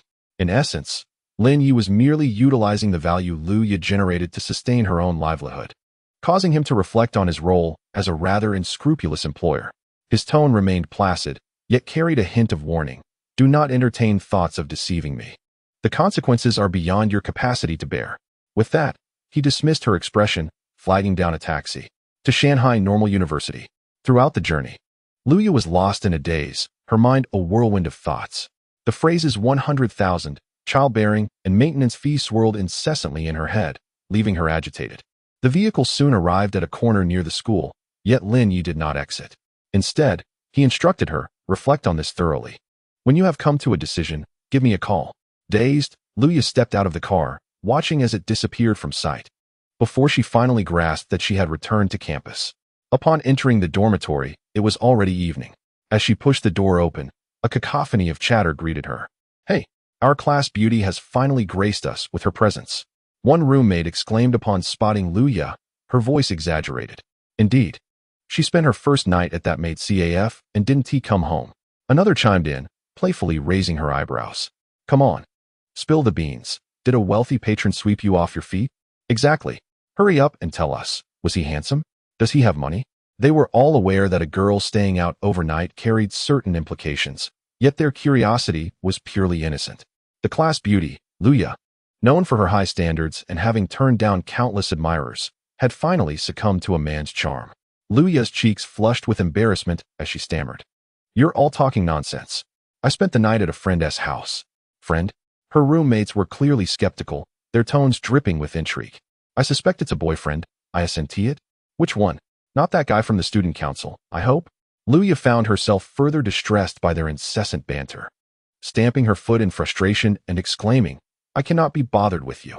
Blushing, she clambered onto her bed, drawing the curtain to isolate herself from the world. The teasing voices in the dormitory gradually subsided, yet Luya's heart remained tumultuous for an extended period.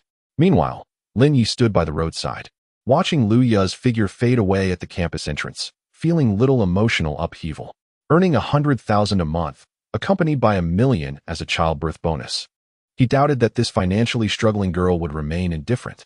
As for feelings, such sentiments paled in comparison to the allure of substantial wealth. His primary concern lay with his burgeoning career. Just as he was about to hail a taxi back to his cramped rental, despite his newfound wealth, old habits die hard. Moreover, the 2 million was still tied up in the stock market, and until it transformed into tangible cash, uncertainties loomed. At that moment, his phone rang again. Lin Yi instinctively frowned, assuming it to be yet another collection or verification call from a small loan platform, given that he had applied to dozens that day. However, upon seeing the caller ID, he froze. "Mom." A sense of foreboding gripped him. Since graduating and striving in the outside world, He had refrained from sharing his troubles with his family to spare them worry, and his communication with them was infrequent. With his mother calling at this hour, he took a deep breath and answered, "Hello, Mom? Xiaoyi, have you encountered some trouble out there?" His mother's anxious voice came through, tinged with an almost imperceptible tremor of tears. "You must tell me the truth. Today, your director, that woman named Lu?" "Yes, Lu Fei. She personally called home. She claims you are gambling and have borrowed a substantial amount from loan sharks. They've even contacted your company demanding repayment. She said you've quit your job and can't be found. Xiaoyi, what on earth is happening? You must not do anything foolish." Her barrage of words struck Lin Yi like a sudden storm, furrowing his brow deeply. Lu Fei, that wretched woman. He quickly realized that he had inadvertently listed her as his emergency contact, and those loan platforms' verification or collection calls had reached her. How did she manage to find his home number? "Mom, do not listen to her nonsense." Lin Yi, both furious and exasperated, hastily explained, "I have not gambled, nor have I borrowed from loan sharks. I merely engaged in a small side venture to earn some money. I was tired of enduring the indignities at that dreadful company. Today, I severed ties with that old woman completely and resigned. She is merely seeking revenge and slandering me." However, his mother, clearly terrified by Lu Fei's words, was not receptive to Lin Yi's explanations. "A side venture? What side venture could possibly compel you to quit your job so abruptly? Xiaoyi, do not deceive your mother." The voice of his mother was laden with profound concern and distrust. "Surely, the director was right. You must be in debt. Otherwise, why would a respectable company leader call home to slander you? Speak the truth to me. How much do you owe? We would go to great lengths to help you repay it. You cannot stray down the wrong path. I truly haven't enough." His mother interjected, her tone urgent. "Your father knows as well. Let him speak with you." Immediately, the phone crackled with rustling sounds, followed by a deep and authoritative male voice. "Lin Yi, is what your mother said true?" "Dad, what do you mean I?" The anger in his father's voice was palpable. "How many times have I told you? Work diligently outside. Conduct yourself properly. Look at what you've become. If you're in debt, find a way to repay it immediately. Stop contemplating those dubious paths. Your mother mentioned that Director Lu cares about you, saying that as long as you return and sincerely apologize, your employment situation can be negotiated. You must hurry back and offer your apologies. Also, you're not a child anymore. Find a stable woman to marry and settle down. Stop this reckless behavior." Listening to his parents' unceasing worries, accusations, and plans, Lin Yi felt a profound sense of powerlessness and irritation wash over him. They were always like this, refusing to listen to any explanation, solely focused on blame. Truly, parents can be a source of distress. Our paths diverge. We cannot strategize together.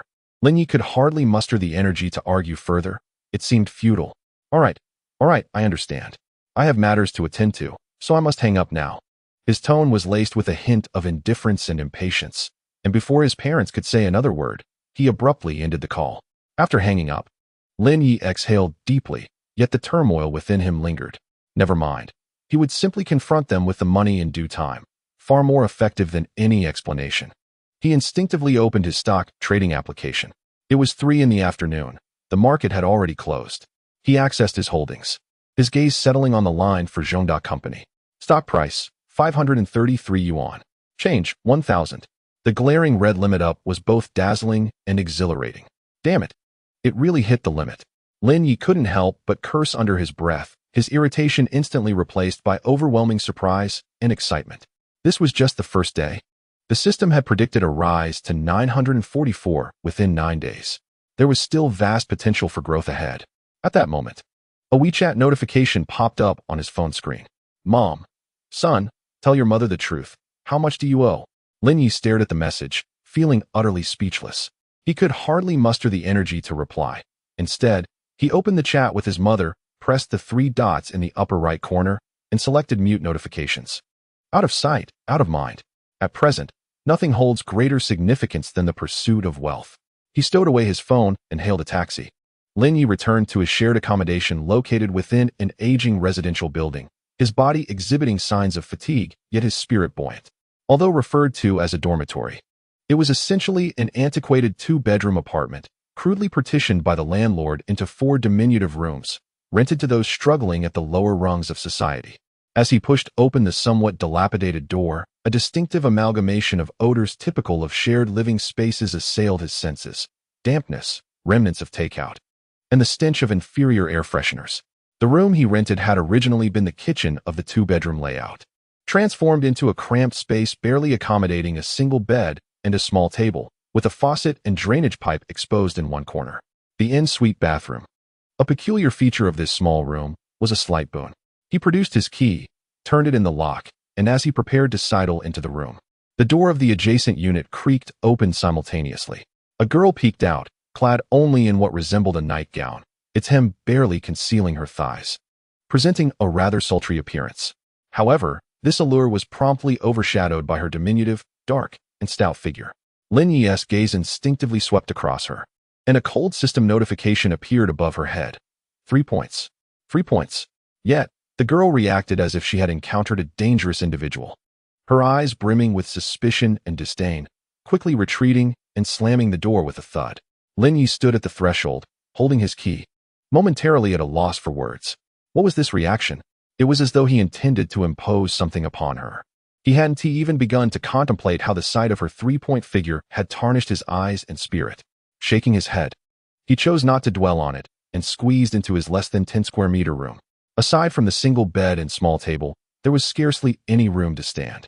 The air was thick with the musty scent of an old house mingled with the odor of cooking oil. Just as Lin Yi tossed his backpack onto the bed, he faintly heard muffled yet distinct voices from the adjacent room. Hello? Nan, I'm so furious. I just ran into that man next door again. The one I told you about, the one living in the kitchen. His gaze was utterly lascivious. He asked such a despicable man. Disgusting. Yes, that's him. I truly wonder how someone like him has the audacity to live here. Lin Yi leaned against the headboard, feeling a mix of exasperation and amusement. A despicable man? Even in the depths of hunger, he could never find himself attracted to a 3-point figure that was short, dark, and stout. In this day and age, it seemed that unattractive individuals often created unnecessary drama. One could only ponder who was truly more despicable. However, he found little inclination to engage in such thoughts. Living in a place like this long enough, one encounters all sorts of oddities. Were it not for the lack of cash at present, Lin Yi would have considered moving out at once. The 3-point pollution was indeed quite disheartening. Lin Yi lay upon his bed, feeling the discomfort of the slightly rough wooden planks beneath him, his mind racing with calculations. In just 9 days, once he sold the shares of Zhongda Corporation, he would have nearly 4 million in cash in his account. The first thing he would do is escape this wretched place and either rent a luxurious flat in a high-end community or perhaps even purchase a unit outright. The thought of the future lifted his spirits considerably. He casually opened the system interface to review the tasks he had previously overlooked. Monthly task: the first step of ancestral legacy. Task description: within this month, ensure that at least one woman rated 7 or above successfully conceives. Task reward: receive the monthly grand intelligence and a blessing of fertility slightly increases the probability of subsequent conception. Failure penalty: rewards for the following month will be halved daily. Lin Yi grinned. The penalty for failure seemed rather severe. With daily rewards halved, the current 30,000 would dwindle to merely 15,000. Annual task: harmony brings prosperity. Task description: within this year, ensure that at least 3 women rated 7 or above are aware of each other's existence and can coexist peacefully, maintaining a harmonious stability centered around the host. Task reward: unlock the family fortune module, beginner, and receive the special title of harmonious home. Effect: slightly enhances the host's charm and mildly reduces the likelihood of conflicts among associated women. Failure penalty: negative state of household disharmony. Effect: significantly increases the probability of conflicts among associated women, and the host's misfortune escalates. Upon reading the description of the annual task, Lin Yi couldn't help but chuckle. What was this? Harmony brings prosperity? To have 3 beauties rated above 7 know of each other's existence and coexist peacefully? He couldn't help but mutter under his breath. Does the system have a misunderstanding of peace? This is akin to raising a poisonous insect. 3 women in a theatrical performance, especially when all 3 were aware of each other's presence. The difficulty of this task was even more outrageous than getting Lu Ye to conceive immediately. Just envisioning the scene made his head ache. 3 or more top-tier beauties surrounding him, outwardly smiling, yet inwardly engaged in a fierce competition for his affection and resources. Staging a real-life palace intrigue? Coexisting peacefully? How absurd. For now, Lin Yi pushed these thoughts aside. He believed that the river would flow smoothly when it reached the bridge. Pondering these matters was futile at the moment. The most pressing concern was to wait for those 9 days to pass and convert his investments into liquid assets. With idle time on his hands, Lin Yi picked up his phone and deftly tapped on a familiar icon. The familiar sound effects resonated as he prepared to unwind in the King's Canyon. Meanwhile, in a university dormitory, Luya sat alone on her bed, the curtains drawn, gazing blankly at the bank account balance illuminated by the faint glow of her phone screen. A thrilling yet alarming figure, 48,000 yuan. This sum could temporarily alleviate the urgent need for her brother's bride price. However, how could she broach the subject with her family? Her finger hovered above her mother's WeChat avatar, yet she hesitated to press it. What excuse could she concoct? Claim it was earnings from a part-time job?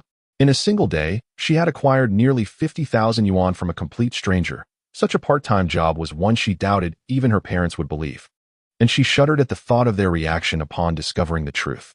Should she say it was a loan? From whom? Why such a substantial amount? How would she repay it? Or perhaps she could assert it was a gift from a boyfriend. When had she ever met such a wealthy partner? Moreover, what kind of boyfriend would part with such a sum so readily? Each rationale was riddled with holes, and every explanation could provoke further inquiries and skepticism, potentially revealing the identity of the man who instilled both fear and dependence in her. Recalling Lin Yi's parting words about 10,000 a month, accompanied by his unwavering gaze, Luya felt her heart tighten and her cheeks flush with heat. Chapter 14. The Flight as Night Deepened. Lin Yi lay on his hard bed and sent Luya a WeChat message. Good night, rest early. The phone screen illuminated for a moment before dimming again. With no reply received, Lin Yi raised an eyebrow, not overly concerned. The young girl was merely caught in her own indecision, which was entirely normal. He possessed the patience, along with irresistible leverage that she could not refuse. After all, the daily earnings of 10,000 had already commenced. There was no escape. Just as he was about to set his phone down and resume his journey through the canyon, the screen lit up once more, displaying the distressing caller ID. Mom. Frowning, he pressed the mute button and tossed the phone aside. Yet, his mother was evidently persistent. The screen flickered on and off repeatedly, ringing 3 times before finally falling silent. Lin Yi sighed. The following day, Lin Yi awoke naturally, nearing noon. He had slept relatively soundly, despite retiring late the previous night. The restorative effects of the vitality-enhancing pill had allowed him to rejuvenate swiftly. He was stirred from his slumber by the ringing of his phone. Bleary-eyed as he glanced at the screen, once again, it was Mom. He hesitated, realizing that continuing to ignore her was not a viable option. What if they genuinely believed something terrible had happened to him and escalated the situation? Thus, he cleared his throat, pressed the answer button, and steeled himself for another round of conversation. Hello, Mom. Xiaoyi. You finally answered. Where on earth are you? His mother's voice was tinged with tears and acute anxiety. Your father and I went to the place you rented before. We knocked on the door for ages with no response, and after inquiring with the neighbors, we learned you moved out long ago. Where are you now? Come out. We'll take you home. What? They actually found the last place he rented? Lin Yi abruptly sat up in bed, his mind racing. A wave of absurdity and intense irritation washed over him. What were they doing here? Taking him home? Was this some kind of joke? This is not the first time my parents have engaged in such actions. Meeting them now for an explanation would undoubtedly be futile. Lin Yi knows them too well. It is imperative that we do not meet. Absolutely not. Mom. Lin Yi steadied himself and began to fabricate a story. I am currently out of town. Did I not mention my side business? It has been developing quite well, and I'm here to conduct research to see if I can replicate the model in other cities. A side business? Research? His mother was utterly unconvinced. Her voice rising slightly. Stop deceiving us. Director Liu has already called, saying you lost your job and were dismissed from the company. You are drowning in debt. Where would you find the money for a side business, let alone travel to other cities for research? Xiaoyi, come home with us. Whatever it is, we can face it together. Don't face this alone. I told you that old woman is slandering me. I resigned of my own accord. Lin Yi felt a surge of anger. He had made some money from his side business, and he was genuinely out of town for research. All right, Mom. The signal here is poor. I'll hang up now. We can talk when I return. You both should go home first. After saying this, he hurriedly ended the call, fearing his mother would continue to press him. With the call disconnected, Lin Ye's heart raced. His parents had already arrived in Shanghai City, and he needed to leave immediately. He certainly did not wish to be taken back by them. That would be utterly humiliating. Lin Yi quickly packed a few changes of clothes into an old backpack, ensuring his phone, power bank, and wallet were securely on him. As for the other belongings in the room, they were of little consequence. Truly, parents who lack the ability to succeed themselves often meddle excessively in their children's affairs. Lin Yi dashed out, hailing a taxi by the roadside. Driver. To the high-speed train station. He opened the door and got in, stating his destination clearly. As the taxi merged into the flow of traffic, Lin Yi leaned back in the rear seat, watching the fleeting cityscape outside, his mind racing. Going to the high-speed train station was merely a reflex. But where should he go? He needed a place where he could stay comfortably for a few days while remaining connected to the stock market online. Suddenly, an idea struck him.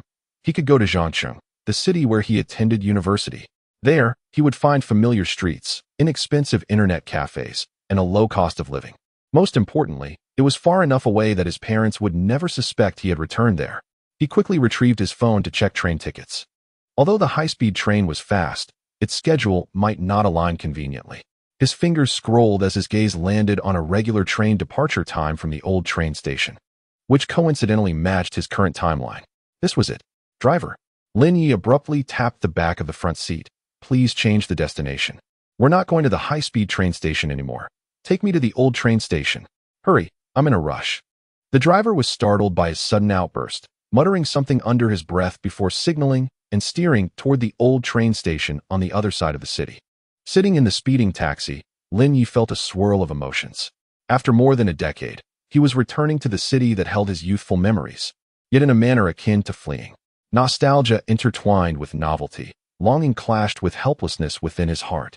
Upon arrival, he planned to secure a private room in an internet CAF near the university town, indulging in delicious food and drink while awaiting the rise of his stocks.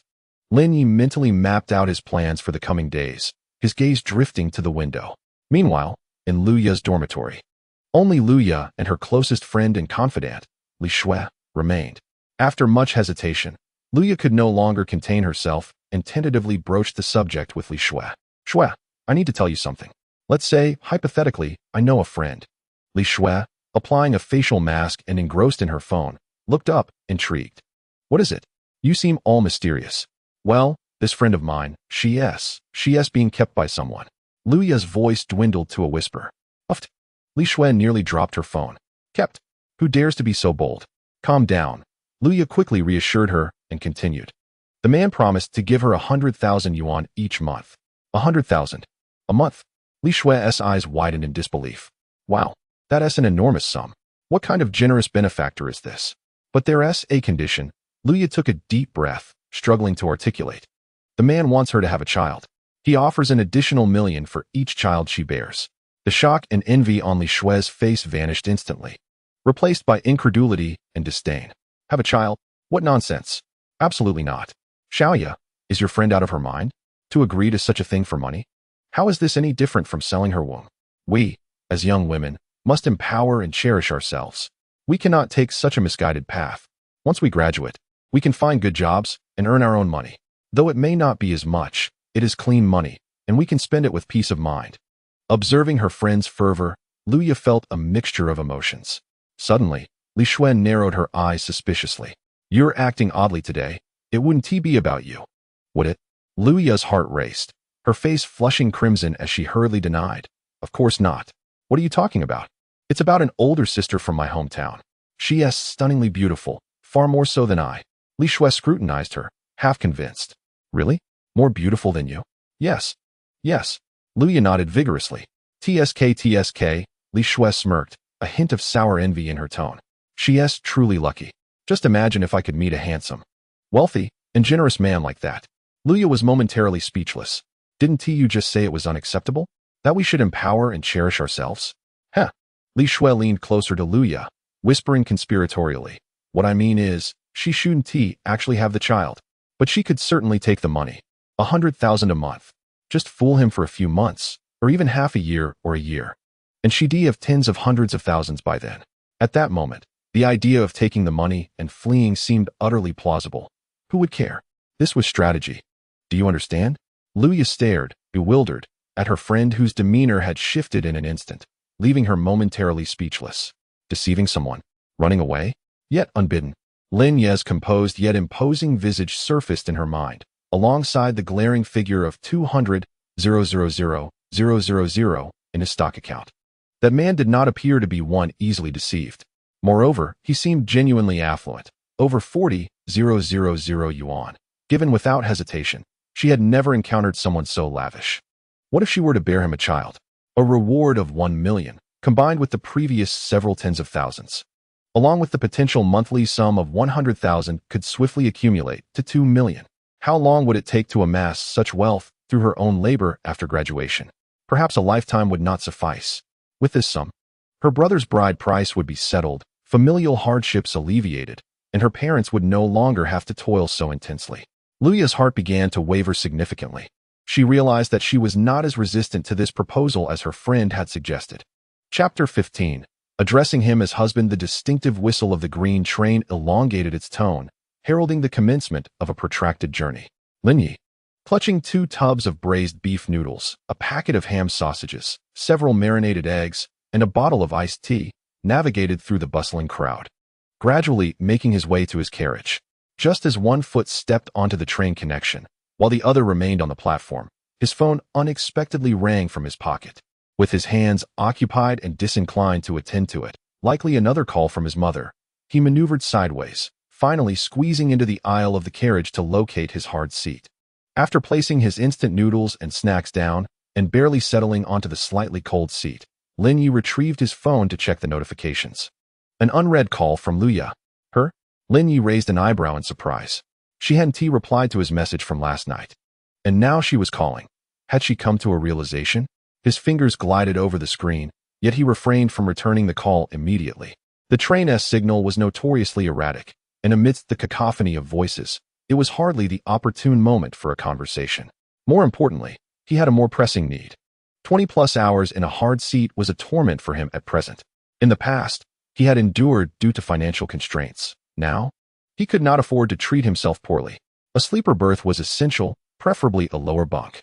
Resolute in his decision, Lin Yi placed his backpack on the seat to reserve the space and stood up to once again navigate the crowded aisle. As he moved towards the dining car or the train attendant's resting area, he listened intently to the surrounding sounds, his eyes scanning for a uniformed conductor. "Excuse me, could you kindly direct me to where I can obtain a sleeper berth?" he inquired of a passing train attendant. The train attendant, without lifting his head, pointed toward a small window at the junction of the carriages, indicating for passengers to queue. Lin Yi followed his gesture and indeed saw 3 or 4 people lined up, all wearing expressions of exhaustion mixed with anticipation. He quickly moved to the end of the line. The individuals ahead spoke in various accents, inquiring about the availability of sleeper berths. "Are there any berths left? I'd like a middle berth. How much is it? Are there any lower berths available? I'm willing to pay extra." When it was Lin Ye's turn, he got straight to the point. "Hello, are there any sleeper berths available? I would like a lower berth." The bespectacled middle-aged attendant leisurely flipped through his notebook without looking up, stating, "The lower berths and hard sleepers are sold out. But there are a few middle berths left and plenty of upper berths. However, there are lower berths available in soft sleepers." Lin Ye's eyes brightened at the mention of soft sleepers. "That's even better. Quieter and more comfortable. I'll take a lower berth in soft sleeper," he said without hesitation, reaching for his phone to scan for payment. The attendant finally looked up, seemingly surprised by Lin Ye's swift decision. The price of a soft sleeper is significantly higher than that of a hard sleeper, even exceeding the cost of high-speed rail tickets. Most people would choose to travel by high-speed rail rather than opt for a soft sleeper. All right, the soft sleeper carriage number and lower berth. The price difference is 750 yuan. The attendant announced the fare and the berth number. Lin Yi quickly scanned the payment and received a receipt with the new berth number. Feeling a wave of relief, problems that money could resolve were, indeed, not problems at all. He turned back to squeeze into his hard seat, grabbing his backpack and food, and with a light step, made his way toward the soft sleeper compartment. The soft sleeper compartment was indeed much quieter, with 4 people per cabin, creating a small sanctuary once the door was closed. He found his berth, placed his belongings, and reclined onto the soft bed, exhaling deeply. This was what traveling by train should feel like. Once settled, Lin Yi picked up his phone again, glancing at the missed call from Luya. He pondered for a moment. The carriage was quiet, and the signal seemed adequate. It was the right time to return the call and see what this girl wanted. Leaning comfortably against his berth, Lin Yi unlocked his phone, accessed the call log, and dialed Luya's number. After a few rings, the call connected, and he heard Luya's voice, tinged with hesitation and nervousness, amidst a somewhat noisy background, likely from a dormitory corridor or laundry room. "Hello? It's me." Lin Yi's voice was calm, laced with a hint of languor. "I was busy earlier and couldn't answer. You called me. Is there something you need?" There was a brief silence on the other end, as if she were gathering her thoughts. Before Luya spoke, her tone noticeably awkward, even tinged with embarrassment. "And no, it's nothing. I just wanted to ask about what you mentioned yesterday regarding our agreement." Her voice trailed off, becoming increasingly softer. Lin Yi sensed her discomfort, but chose not to press the issue. "Oh, that matter," he replied in a flat tone, as if oblivious to her unease. "I'm currently on a train out of town for work. We can discuss it when I get back. It's not going anywhere." "Are you joking?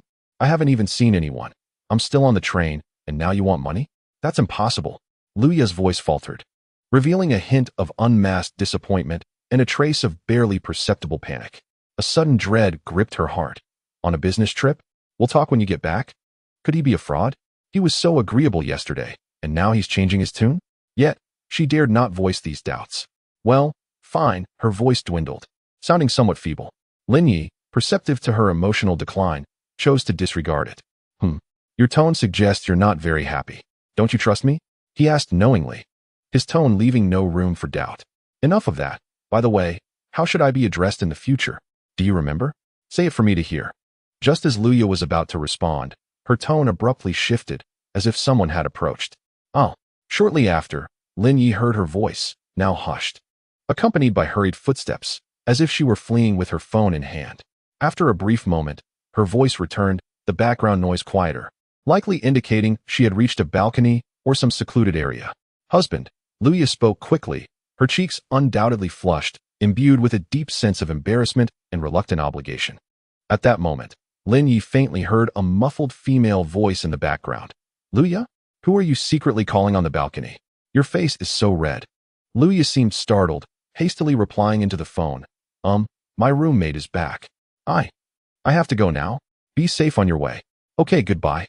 Without waiting for Lin Yi's response, she abruptly ended the call. Lin Yi set down his phone, a playful smile curling at the corners of his mouth. It appeared her roommate had caught her off guard. This young lady still had a touch of shyness. However, her calling him husband was becoming increasingly effortless. As for the money, that could wait until she returned. There was no rush.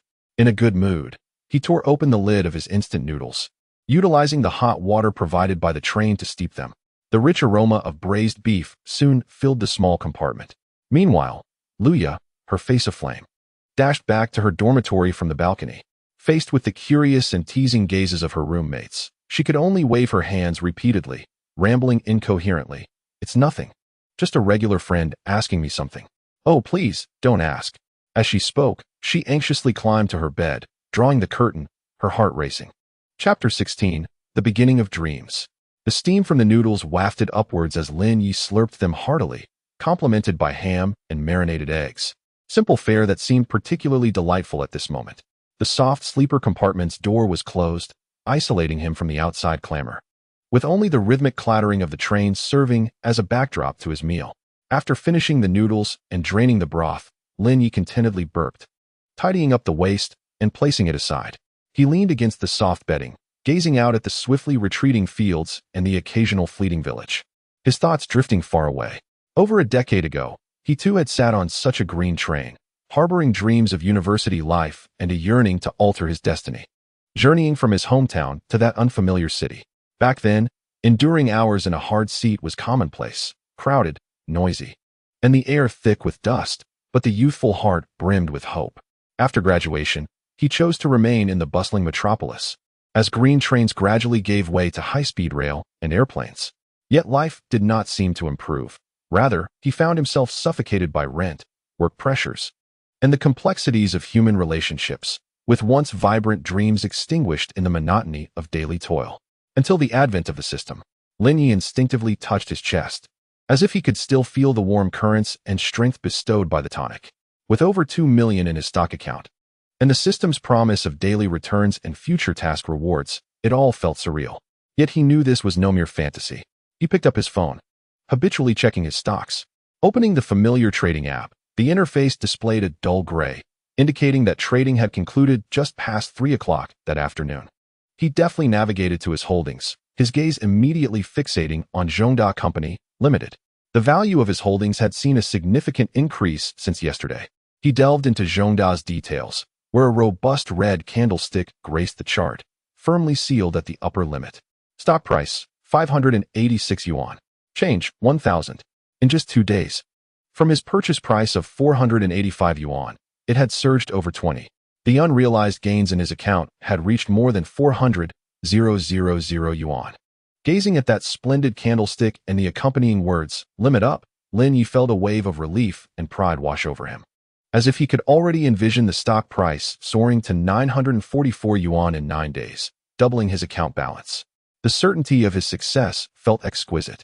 With a hint of boastfulness and a desire to affirm his sagacity, he casually clicked into the comment section of Zhongda's stock forum.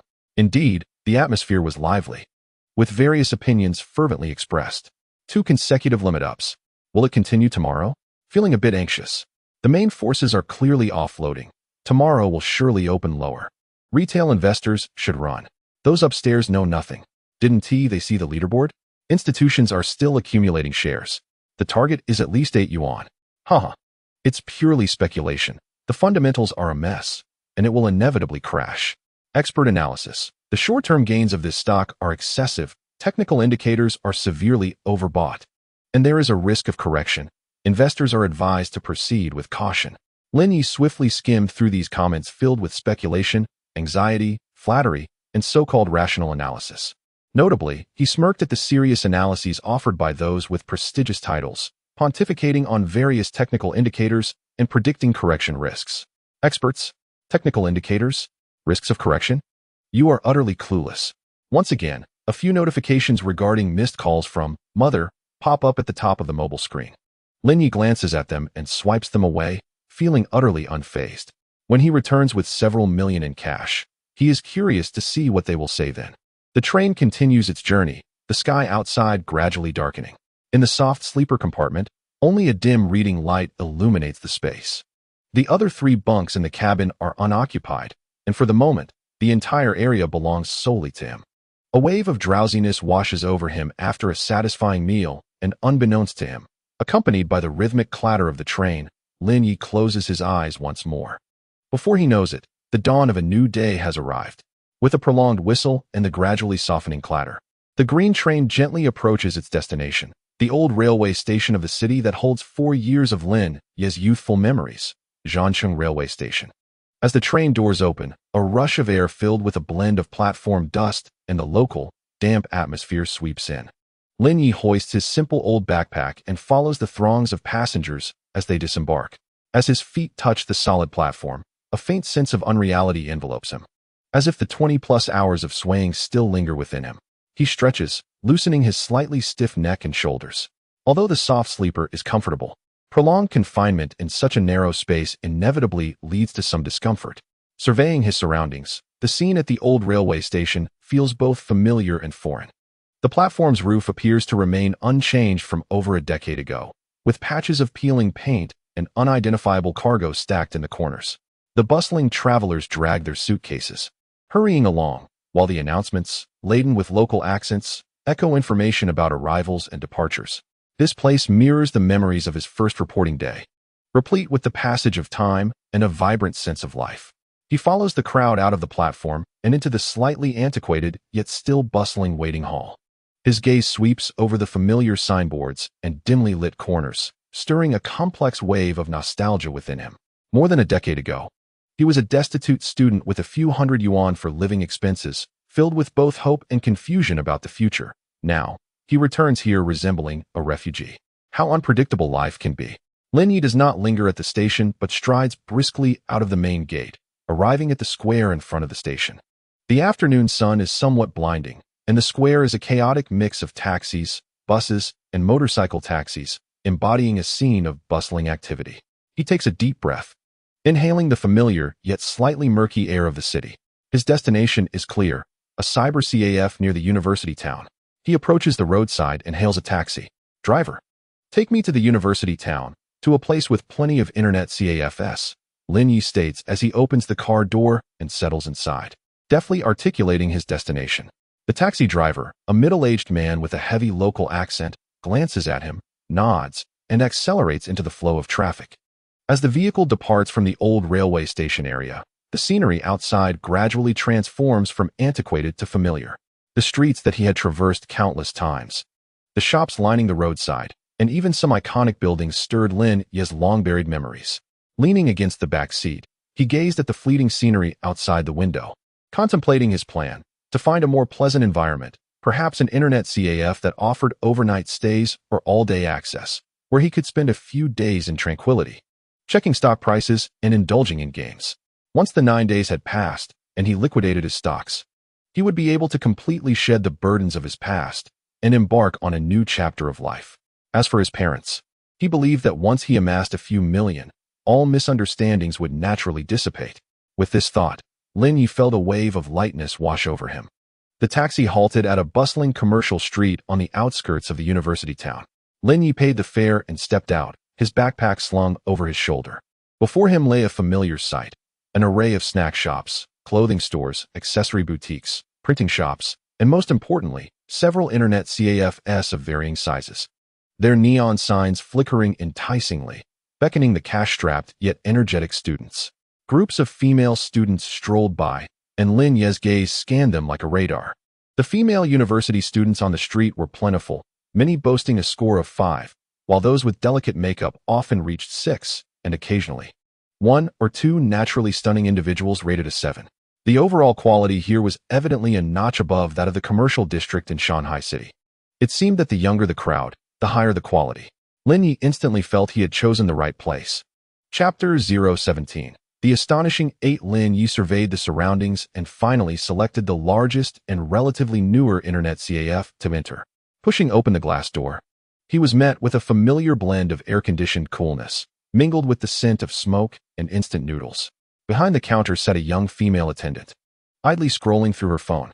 Clad in a simple t-shirt and jeans, with her hair tied back in a ponytail, her fair skin and delicate features were quite appealing. As Lin Yi's gaze passed over her, a system notification appeared. "Score 6. Not bad. Quite pretty," he mused internally. "I would like to open a machine and reserve a decent private room," Lin Yi stated as he approached the counter. The attendant looked up, a flicker of surprise crossing her face upon seeing him, but she quickly regained her professional smile. "Certainly, sir. We have esports rooms with excellent environments and high-end machines. How long do you plan to stay? What's the maximum duration you offer here?" Lin Yi inquired, as he intended to remain for at least a week. The attendant pointed to a price list displayed on the counter. "Sir, we offer packages for hourly, overnight, and daily access, as well as more economical weekly and monthly plans. The weekly package is 500 yuan, and the monthly package is 1,500 yuan. Additionally, guests who choose the weekly or monthly plans receive complimentary bathing and laundry services, along with disposable toiletries and towels." Lin Yi was genuinely surprised by this revelation. Internet CAFs had evolved to this extent, offering weekly and monthly packages, as well as laundry and bathing facilities. His previous impression of internet CAFs was one of smoky environments and noisy atmospheres, with the most they provided being instant noodles and drinks. To my surprise, over a decade has passed, and the internet cafes in the university town have elevated their services to this extent. "Indeed, sir," the female manager explained with a hint of pride. "We aim to cater to individuals like yourself who require prolonged computer usage or friends seeking temporary accommodations. Our private booths offer excellent seclusion. You can rest on the sofa when fatigued, and with our bathing and laundry services, the value is unparalleled." Upon hearing this, Lin Yi felt that it was tailored just for him. For 500 yuan a week, averaging just over 70 yuan a day, including bathing services. It was far more economical than staying in the cheapest hotel, and the computer configuration was commendable with strong privacy. "All right, I'll take a week," Lin Yi decisively declared, retrieving his ID from his wallet to hand over for the booth reservation. "Certainly, sir. We will need to register your ID for the weekly package," followed by a prepayment of 500 yuan.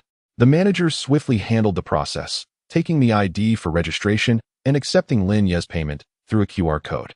She handed him a room key and a slip with the account and password, saying, "Sir, you are in booth 07. Simply insert the card to power on when you enter. For bathing or laundry services, just press the service bell in the room or inform the front desk." Understood. Lin Yi accepted the items, feeling quite satisfied with the CAF service, and walked directly to the booth area. The booth was indeed much quieter than the hall, more spacious. Equipped with comfortable gaming chairs and a seemingly high-end curved screen computer, alongside a small sofa that could barely accommodate a recline. He located booth 07, swiped his card to open the door, and stepped inside. Closing the door, he casually tossed his backpack onto the small sofa and sank into the gaming chair. Leaning back comfortably, habitually, he pulled out his phone and opened the stock app. Just past 3 in the afternoon, the market had closed. He held his breath and accessed his holdings, his gaze fixated on the column for Zhongda Company. Stock price, 645 yuan. Change, 1,000. Another limit up. It was the third consecutive limit up. Splendid. Lin Yi couldn't help but exclaim, excitedly pumping his fist. From a purchase price of 485 yuan to now 645 yuan. In just 3 days, his unrealized gains were approaching 33. With a principal of 2 million, it had now surged to nearly 66 million. The speed of profit was astonishing, faster than robbing a bank. And it was risk-free arbitrage. Suppressing his inner excitement, he opened the comments section for Zhongda Company to gauge the reactions of the retail investors. As expected, the comments section was ablaze, more lively and polarized than the previous days. Wow, 3 consecutive limit ups. I sold yesterday. How foolish of me. To those who sold, let us commiserate. I missed out on a car's worth of profit. Haha, I hold my entire position. Tomorrow we'll see another limit up. Target price, 10 yuan. Dream on, folks. Such a rise is clearly a trap. Tomorrow we'll definitely hit the limit down. If you don't sell, prepare to lose. I've already placed a sell order at the limit down price. I'll take my profits and let the remaining gains go to others. Various adverse news has emerged, yet there are still those who continue to boast. They may very well be waiting to be ensnared. Is there any insider information? What precisely is supporting such a surge? Observing the comment section filled with lamentations from those who have sold in panic, as well as the trembling voices predicting a collapse, alongside a handful of exuberant optimists, Lin Yi's expression grew increasingly sardonic. This crowd remains anxious over mere fluctuations of a point or two, desperately attempting to decipher the illogical patterns behind stock price movements from a cacophony of disarrayed information. With a sigh, Lin Yi shook his head and closed the comment section. After scrolling through his phone for a while, he opened his computer and logged into the Summoner's Rift, a realm he had not visited in quite some time. The interface before him was momentarily disorienting, not to mention the plethora of new champions. After nearly 2 hours of fumbling, he suffered 3 consecutive defeats, receiving relentless criticism from teammates, leaving him feeling utterly unrecognizable. Lin Yi conceded that he was getting old. Nevertheless, he decided to play on. Stretching his limbs to relieve the stiffness from prolonged train travel, he began to survey the compartment that would be his abode for the week. The environment was indeed pleasant, far superior to his dilapidated rental. The computer setup appeared top-notch, the gaming chair was comfortable, and there was even a small sofa to recline on. He resolved to relax for a moment, as monitoring the market could be quite mentally taxing. Just as he prepared to power on the computer to revisit the league or partake in a battle royale, his stomach audibly protested. The instant noodles from the train had long since been digested. First, let us address the matter of sustenance, Lin Yi muttered to himself, rising to push open the compartment door in search of food at the front desk. Upon stepping into the relatively spacious lobby, a chorus of light-hearted laughter caught his attention. 5 individuals, 3 women and 2 men, entered the internet CAF, all appearing to be around 20, exuding youthful exuberance. Among them, a particular girl instantly captivated Lin Yi's gaze. Clad in a simple white shirt and light blue jeans, her feet adorned with clean white sneakers, her complexion was strikingly fair, almost translucent, with exquisitely proportioned features. Her eyes sparkled with clarity and a hint of innocence, as she tilted her head to converse with the girl beside her, a slight smile gracing her lips. Radiant and sweet, seemingly capable of dispelling all the smoke and murkiness of the internet CAF. Lin Yi's heart fluttered as if gently nudged by an unseen force. Almost instinctively, his eyes scanned above the girl's head. A vibrant yellow number materialized. 8 points. What? 8 points. Lin Yi's breath momentarily caught in his throat. This was undoubtedly the highest score he had witnessed since acquiring the system, surpassing Luya by a full point. With such beauty and poise, she was nothing short of ethereal. In any university, she would undoubtedly be the belle of the campus. Astonishing. Beside him were two young women. Swiftly rated by the system, one received a score of 6, the other 5. While these scores were commendable, they paled in comparison to the 8 awarded to the girl in the center, instantly rendering them less impressive. The two young men flanking them appeared rather ordinary, and Lin Yi felt they were far inferior to himself. "Wow, there are so many people today," exclaimed the 8-point girl, noticing the hall nearly filled to capacity. Her voice bright and melodious. "It's all right, let us book a 5-person private room," chimed in one of the young men, displaying eager attentiveness. "Boss, we'll take a 5-seat room." The 5 of them laughed and chatted as they made their way to the bar, the 8-point girl naturally positioned in the center. Clearly the nucleus of this little group. Lin Yi stood still, observing as they conversed amiably with the 6-point female attendant at the bar, initiating the machines before cheerfully heading toward the private room area, ready to embark on their gaming endeavor. A wave of inexplicable sentiment and a hint of bitterness surged within him. It wasn't too long ago that he too had rushed into an internet CAF with a band of brothers, securing a 5-seat table, ordering instant noodles and drinks, battling through the night in the Summoner's Rift. Those moments were marked by simple and pure joy. Yet, Lin Yi could only manage a wry smile. During his university days, his gaming companions consisted solely of a cacophony of rough men, shrouded in smoke, with the clattering of keyboards punctuating their fervor, often erupting into coarse language. How had it come to this? University students now gamed in a delightful mix of 3 women and 2 men, and one of them was an astonishing beauty rated an 8. The disparity in treatment felt excessively pronounced. He watched the 8-point beauty as she laughed and drifted away, a sense of longing stirring within him. Such an exquisite target lay before him. If only he could win her over. But how could he approach her?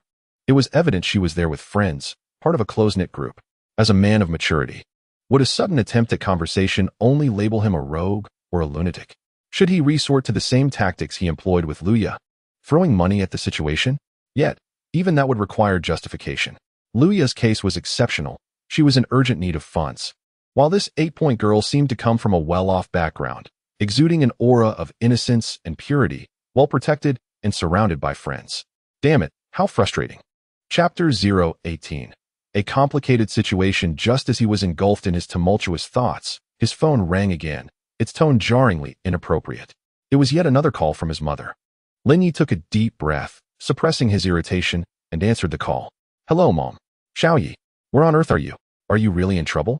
Your father is so anxious he's about to call the police." "Mom, please listen to me." Lin Yi softened his tone, striving to make his voice sound steady and trustworthy. "I'm truly fine. Didn't I tell you I was on a project inspection? I did encounter a minor issue, but it's resolved. I'm genuinely out of town and cannot leave. Please, grant me a week, at most a week. I assure you, I will return." His tone was earnest, accompanied by a firm promise of time. On the other end of the line, his mother fell silent for a moment, seemingly conferring with his father. "A week? Can you guarantee that?" Her voice carried a hint of skepticism. "I promise. Within a week, I will definitely come back. You will see then," Lin Yi stated emphatically. After a few more reassurances, ensuring that he was well and merely unable to communicate temporarily, he finally ended the call. He exhaled deeply, feeling a wave of fatigue wash over him. Fortunately, it seemed that he had indeed managed to temporarily placate his parents. In the ensuing 2 days, his phone was remarkably quiet, with no further calls from his parents urging him. This brought him a sense of relief. During this time, aside from eating, sleeping, monitoring the stock market, and occasionally playing a few games, Lin Yi spent most of his time in his private booth. As it was the weekend, the stock market was closed, leaving him with a sense of restlessness. Soon, Lin Yi noticed an intriguing phenomenon. The girl who had captivated him with her stunning beauty, rated an 8, almost always arrived in the afternoons, accompanied by others. Sometimes it was the fixed group of 3 girls and 2 boys from the previous day, but more often, the boys would change. On one occasion, a boisterous gathering of 4 or 5 different boys surrounded the 3 girls, leading to a larger private room. What kind of game is this? Watching this vibrant group, centered around the 8-rated girl, as they laughed and chatted, Lin Yi felt a surge of confusion and curiosity. A fixed trio of girls, with a rotating cast of boys? Moreover, The glances those boys cast at the 8-rated girl were clearly infused with eagerness and a touch of flattery. Before he knew it, Monday had arrived, and the stock market was set to open once more. Lin Yi awoke, momentarily stunned, for the weekly task had refreshed. Weekly task, activated love is boundless. Task description. To showcase the host's expansive heart, please engage in a profound conversation with at least 2 individuals rated 7 or above on any day during this week. Task reward. Based on the quality of completion, a week of prime stock information will be awarded. Failure penalty. A random deduction of cash and a decrease in vitality. Lin Yi was momentarily at a loss for words. This weekly task was indeed different each time.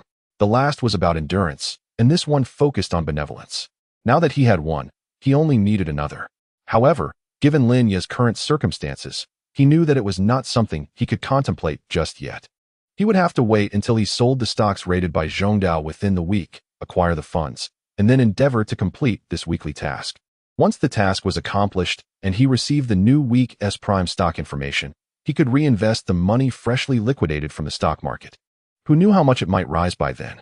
In the afternoon, Lin Yi went to the front desk to buy water and happened to see the 6-rated female attendant. Xiao Yu, present. After several days of ordering and occasional small talk, the two had become somewhat familiar with each other. Miss Xiao Yu, may I ask you something? Lin Yi casually leaned against the bar. Of course, what is it, boss? Xiao Yu replied, lifting her head and smiling at him. This generous client who had booked the venue for the entire week left a strong impression on her. Just now, those students who walked in. Lin Yi gestured toward the direction of the private room, particularly indicating the most beautiful girl among them. Do they come here every day? I noticed the boys they bring seem to change quite often. Following his gaze, Xiao Yu immediately revealed an understanding smile, teasingly responding, Boss, you have a good eye. You're talking about Yao Yao, right? Su Yao. She's quite the celebrity around here. Oh, a celebrity? Lin Yi's interest was piqued. Indeed. Xiao Yu leaned in, lowering her voice to gossip. She's from the Institute of Technology, a junior, and also the vice president of their esports association. Not only is she stunning, but she's also skilled at gaming, attracting many suitors at school. Esports association? Lin Yi was taken aback. Is it really this extravagant in universities now? That's nothing. Xiao Yu rolled her eyes, as if she found Lin Yi's surprise amusing. Yao Yao is much more than just a vice president. She has her own company dedicated to incubating streamers. She brings those boys here mostly for interviews or evaluations, hoping to recruit them as gaming streamers. She started her own company. Lin Yi was genuinely astonished. A junior girl, not only a campus beauty but also the vice president of the Esports Association, and now running her own business to recruit streamers? Such initiative and intellect. Lin Yi suddenly felt that this 8-point beauty named Su Yao was far more formidable than he had anticipated. She wasn't like Lu Ya, who could be easily dazzled by money. This girl had her own aspirations, her own career, and she wasn't lacking in financial resources. How could he approach her? Lin Yi furrowed his brow, momentarily at a loss for a good strategy to get closer to her, as his previous romantic notions seemed doused with cold water. He took a glass of water and returned to his private room, his mind swirling with thoughts of Su Yao. Suddenly, a thought struck him like a bolt of lightning, fast enough to elude his grasp. What was it? He furrowed his brow, pondering deeply, yet always falling short of clarity. Forget it, he decided, shaking his head. He opened his phone to check the stock market. It was past 3 in the afternoon, and the market had just closed. He deftly accessed his holdings, and his gaze was immediately drawn to a dazzling sea of red. Zhongda Company, 710 yuan. Price change, 1,000. Locked limit for 4 consecutive days. From his initial purchase at 485 yuan, it had soared to 710 yuan in just 3 trading days, yielding a paper profit exceeding 46. His initial capital of 2 million yuan had now appreciated to nearly 2.93 million. Delight surged through Lin Yi as he clenched his fist, his previous frustrations evaporating in an instant. Regardless of how difficult Su Yao may be, the priority is to secure wealth first. Wealth is a man's greatest assurance. In high spirits after finishing a game, Lin Yi found himself hungry as night fell. He resolved to treat himself to a sumptuous meal. Exiting the internet CAF, he wandered into a nearby restaurant that appeared quite decent. Just as he had ordered and settled down, a familiar sound of laughter reached his ears from the entrance. Looking up, he was astonished to see Su Yao again. She was accompanied by 2 young women and 3 somewhat shy young men, who also entered the eatery and conveniently seated themselves at the table adjacent to his. What a coincidence! Lin Yi remained discreet, straining to listen. He heard Su Yao addressing the three young men, stating, "The basic compensation is as follows: a base salary plus commission, contingent upon your streaming performance. Our company is just starting out, so resources will certainly be prioritized for promising newcomers. Please take some time to consider this." Her voice was crisp, her tone assertive, completely devoid of the demeanor of a student. The terms compensation, base salary, and company resonated in Lin Ye's ears, suddenly aligning with the elusive fragments of inspiration he had been unable to grasp. Indeed, a spark ignited in Lin Ye's eyes. If Su Yao could recruit male streamers, why couldn't he establish a recruitment for beautiful female streamers? What he lacked the least was initial capital. Once he liquidated his stocks, he would have millions at his disposal, more than enough to embark on such a venture. At that point, under the guise of hiring streamers, he could boldly approach those stunning women rated 7 or 8 out of 10. Interviews, contracts, resource discussions. Wasn't this a natural opportunity for closeness? This was akin to being in the right place at the right time, a perfectly tailored scheme for him. With this realization, Lin Yi felt as though a broad avenue had opened before him. He glanced at Su Yao, who was confidently conversing at the adjacent table, and his eyes expressed gratitude. However, his gaze was somewhat direct. Su Yao, engaged in conversation with the young man, keenly sensed this gaze and instinctively turned in its direction. Her eyes fell upon the man dining alone at the neighboring table. He appeared to be in his 30s, dressed in ordinary casual attire, and possessed an unremarkable appearance. Not the type she typically engaged with. Her gaze lingered on him for less than a second before swiftly completing its assessment like a scanner. An ordinary man. Among the myriad of individuals she had encountered, this type was the most common and held the least value. He exhibited neither striking good looks nor any evident wealth or status. Su Yao, having met many people, particularly after venturing into her field requiring interaction with various individuals, had honed an acute ability to read people quickly. In her eyes, this man was likely one of those struggling, ordinary workers at the bottom of the social ladder. Spending even a moment longer on such a person would be a waste of time. She almost instantaneously lost interest, not even a ripple of emotion stirring within her heart, and naturally diverted her gaze, as if she had merely glanced at an inconsequential backdrop, redirecting her attention to the several young men before her. A confident and charming smile reappeared at the corners of her lips as she continued with the previous topic. "So, if you are certain about joining, we can sign the contract next week and then arrange for a trial broadcast. The timing should be convenient for you, correct?" In Lin Ye's presence, Su Yao felt he was not even worthy of a fleeting glance. Chapter 019, A Mind Unlocked. Lin Yi astutely perceived Su Yao's brief glance before her gaze shifted away. Rather than feeling anger, he found it somewhat amusing. In the past, being so disregarded by such a distinguished woman would have left him feeling inferior and embarrassed. However, now, with the system in his possession and the figures in his account swelling daily, his mindset had transformed. Still too poor, he mentally chided himself, almost foreseeing a day when this proud girl would regard him with a different light. He smiled indifferently, choosing not to dwell on the table next to him, and finished his meal before settling the bill and departing. Upon returning to the familiar and comfortable private booth of the Internet CAF, Lin Yi eagerly booted up his computer and immersed himself in the vast ocean of online information. He began to greedily absorb knowledge on how to establish and operate a business through search engines, industry forums, and even some financial channels. Market analysis, registration processes, contract templates, revenue sharing models, platform policies, and traffic acquisition.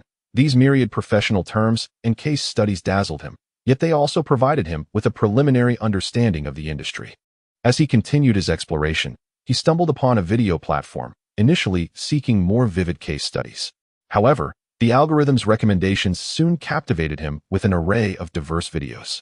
From exploration videos to entrepreneurial stories, from lifestyle content to documentaries introducing niche industries.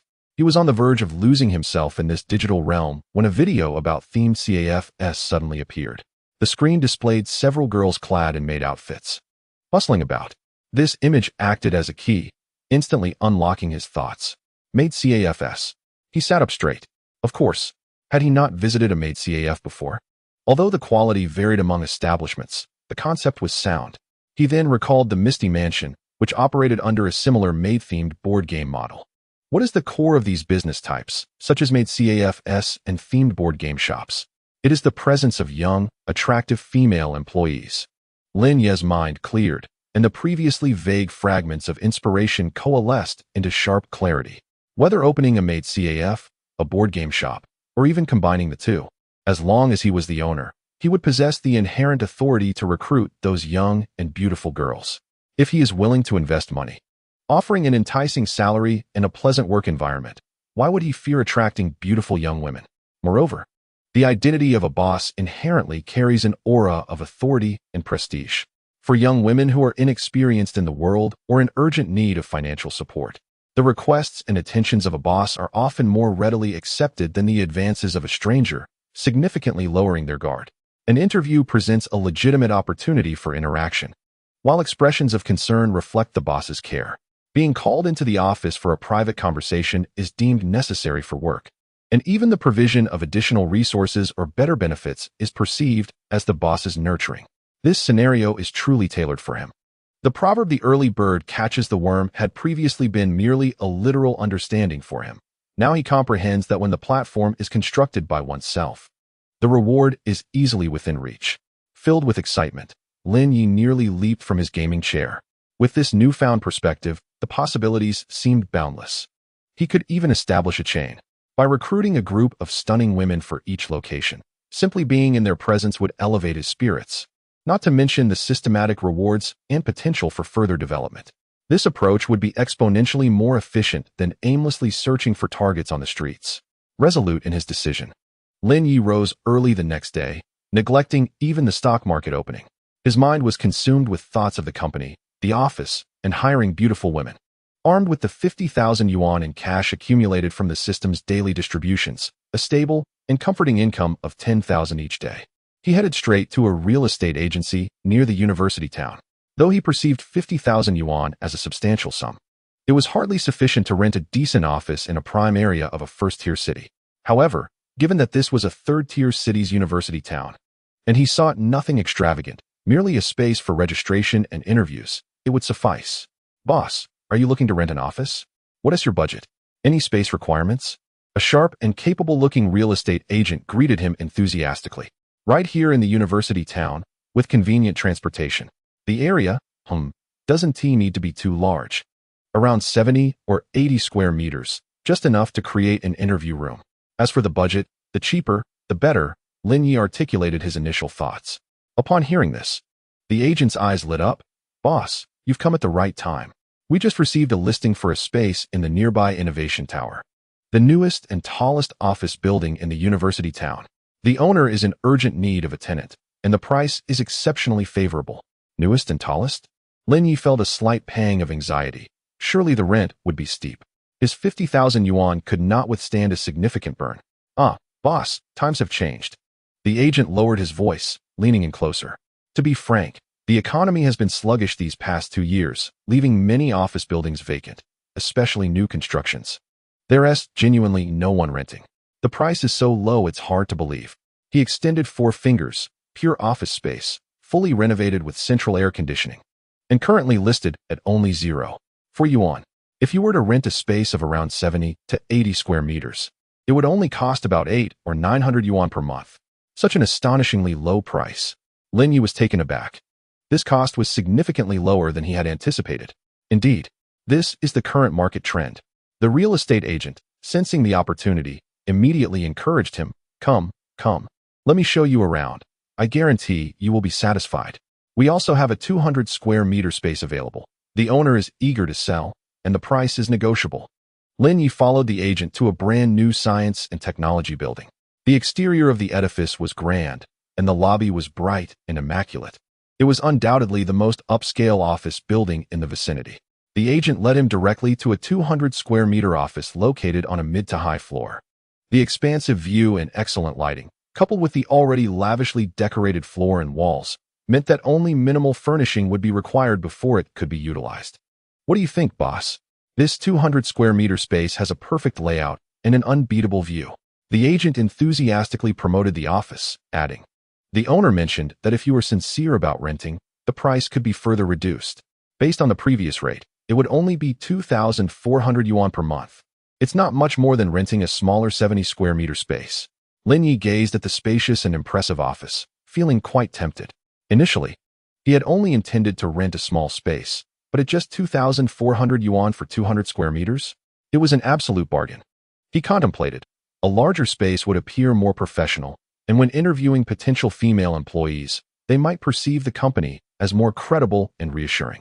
With this thought, he decisively declared, "All right, I'll take this one. However, regarding the price, I believe 2,400 is still a bit high, given the current market. I'll sign right now for 2,000 yuan per month." The agent was momentarily taken aback. He hadn't anticipated that such a drastically low price could be negotiated even further.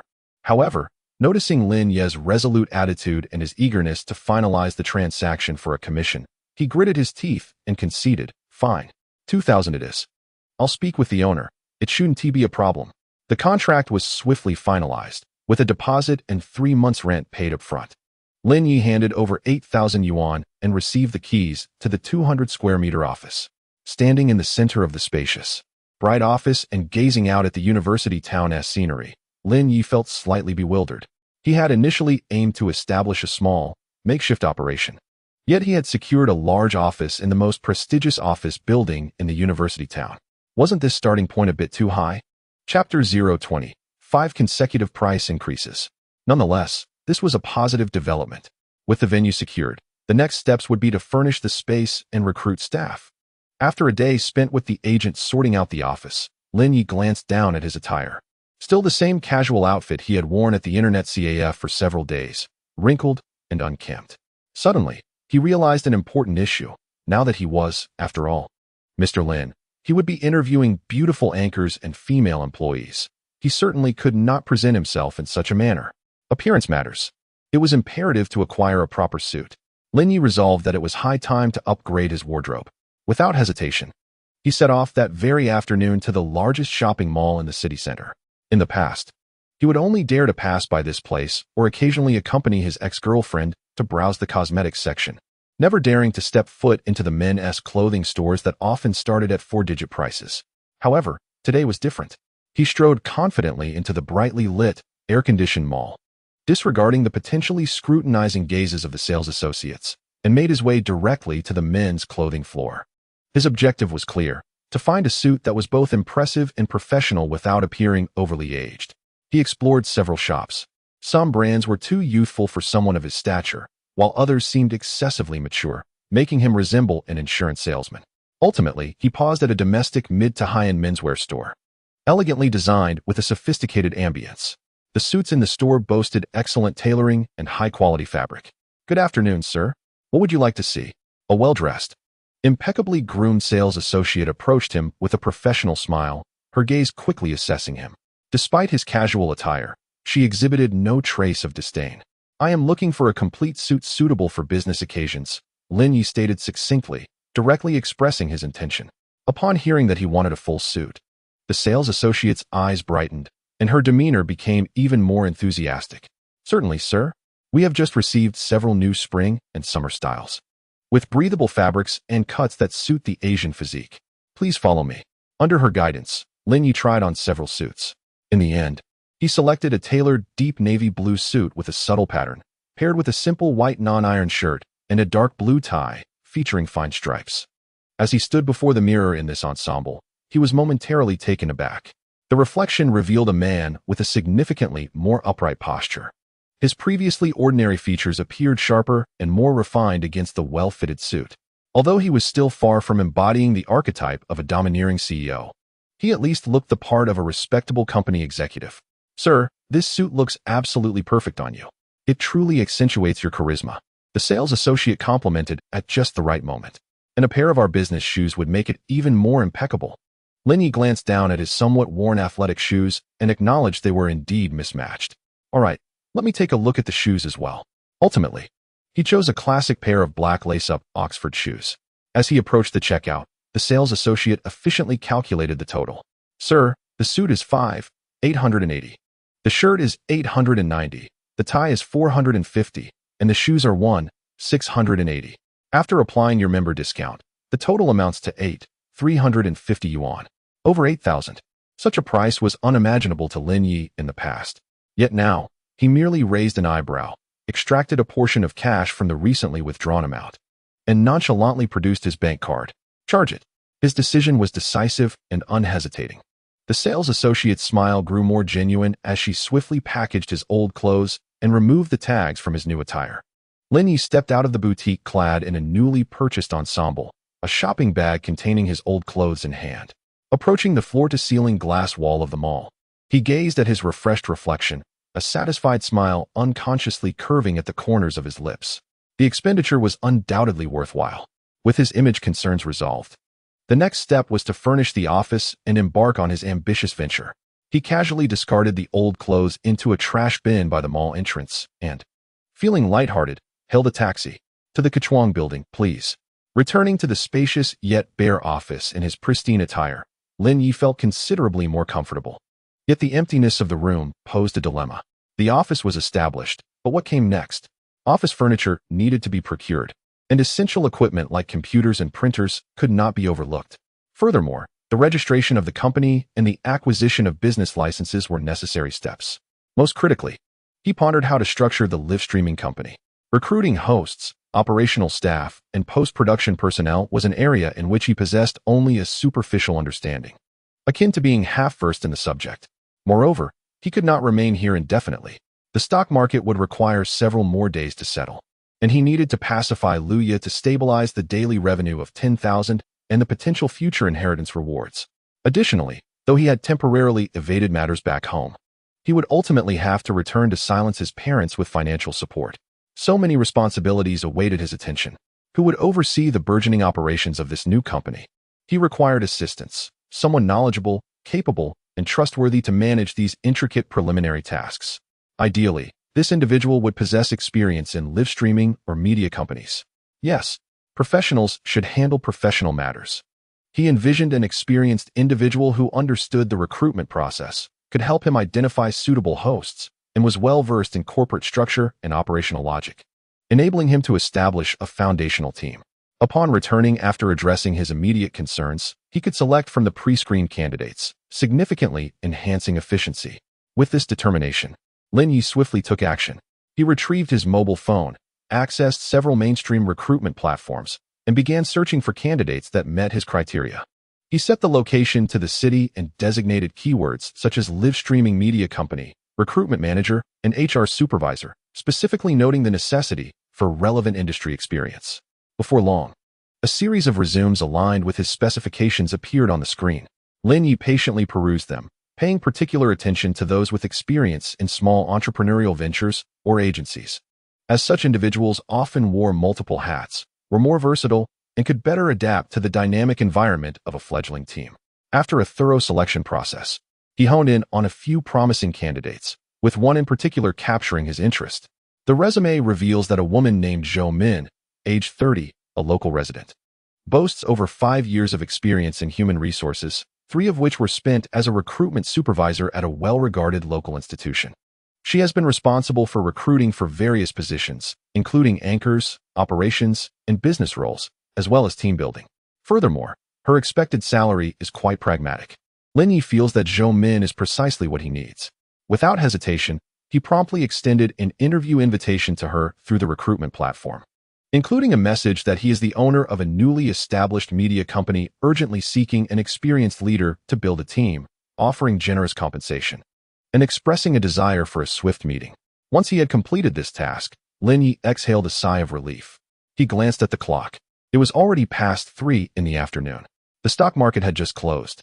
Almost instinctively, Lin Yi opened the stock trading app on his phone. Checking the skyrocketing numbers in his account after each day's closing had become his greatest source of joy and confidence. He skillfully navigated to the holdings page, his gaze locking onto the line for Zhongda Company. A glaring sea of red. The stock was still at its daily limit. Stock price, 781 yuan. Price change, 1,000. This marked the 5th consecutive limit up. Incredible. Lin Yi couldn't help but murmur in admiration, his face lighting up with an exceptionally radiant smile. Since his purchase at 485 yuan, the stock price had surged by over 61 in just 5 trading days.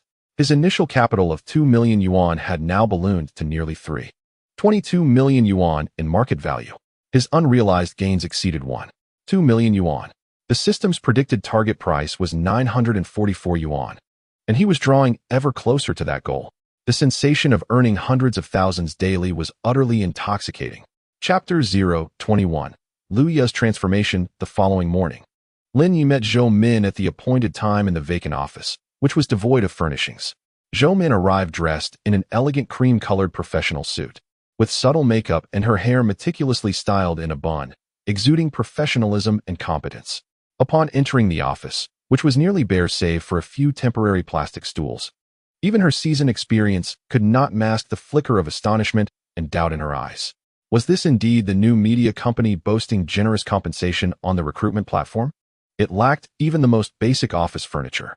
Anxiety surged within her, leading her to question whether this was a shell company or some unreliable scam.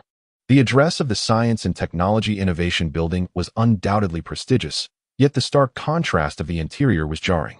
Lin Yi, however, appeared remarkably composed, dressed in a newly purchased suit, striving to present himself as a steady employer, even though he felt a twinge of uncertainty within. He gestured toward one of the plastic stools. "Ms. Zhou, please have a seat. I apologize. The company is just getting started, and many essentials have yet to be acquired." Zhou Min maintained a professional smile as she politely took a seat, her mind racing with assessments. This boss appears quite youthful. His attire is rather refined. Yet the risks associated with this office are considerable. She had already resolved to engage in a brief conversation before finding an excuse to depart. Lin Yi, perceptive of her apprehension, wasted no time and got straight to the point. "Miss Zhou, I understand you may have some inquiries regarding the current status of our company. Rest assured, we are a startup and everything is in its nascent stages, but that does not imply we lack strength or sincerity." He paused momentarily, then unveiled his trump card. "I have reviewed your resume, and it aligns perfectly with my requirements. If you are willing to join us as the head of human resources, fully responsible for the initial team development, I am prepared to offer you a monthly salary of 15,000 before tax, with full pay during the probationary period. Furthermore, on your first day, I will additionally provide you with a relocation allowance of 10,000, which can be transferred to you immediately. 15,000 monthly salary? Full pay during the probation? An additional 10,000 relocation allowance? Transferred now?" Zhou Min abruptly raised her head, her professional smile nearly faltering, her eyes brimming with disbelief. This salary level exceeded her previous job by nearly 50%. Moreover, the prospect of receiving that 10,000 immediately was irresistibly enticing. While 10,000 may not be substantial in cities like Beijing or Shanghai, in smaller third- and fourth-tier cities, where private sector salaries typically range from 3 to 5,000, it constituted a significant sum. Zhou Min observed Lin Yi's unwavering gaze, sensing he was not jesting. The allure of financial gain was overwhelming. Internally, her scales of judgment began to tilt dramatically. Risks? Indeed, they existed. Yet, the tangible temptation of money was exceedingly difficult to resist. She had recently been facing financial strain. With her child's expenses weighing heavily, securing this amount would alleviate her burdens. After a few seconds of silence, Zhou Min took a deep breath, her face once again adorned with a more respectful and enthusiastic smile. "Mr. Lin, you are too kind. I have great confidence in your company's future prospects. It is an honor to have the opportunity to join." The rapid shift in her demeanor left even Lin Yi momentarily taken aback. "Indeed, money is the most effective passport." "Excellent," Lin Yi nodded in satisfaction. "Now that you have decided to join us, let us discuss your role. I need you to expedite the establishment of the company's framework, particularly in recruitment." "Absolutely, Mr. Lin." Zhou Min promptly assumed her role, retrieving her notebook and pen. "May I inquire about the primary recruitment directions and position requirements for our company moving forward?" Lin Yi leaned slightly forward, looking at Zhou Min with an air of nonchalance, stating, "The requirements are quite simple, just one criterion: beauty." Zhou Min's pen hesitated for a moment as she lifted her gaze to Lin Yi, thinking she must have misheard. "Beauty?" "Indeed," Lin Yi affirmed decisively. "Whether it be for streamers, operations, receptionists, or assistants, my sole core requirement is that they must be attractive. The more beautiful, the better. High allure, commendable physique, and outstanding presence are paramount. As for abilities, they merely need to be adequate. We can cultivate those over time. But looks and physique take precedence." Zhou Min was momentarily stunned, yet she quickly comprehended the situation. Indeed, it was as she had suspected. She remarked, "With such a hollow company offering such a generous salary, it is evident they are not genuinely interested in building a career. Clearly, This is a wealthy scion indulging in a whimsical venture, with the true intention of wooing women, seeking a pretext to engage with beautiful ladies. She had heard whispers of such bosses before, but never expected to encounter one herself today. Nonetheless, Zhou chuckled inwardly, masking her amusement. What the boss intended was of no concern to her. She was merely an employee, there to fulfill her duties for remuneration, as long as the pay was satisfactory.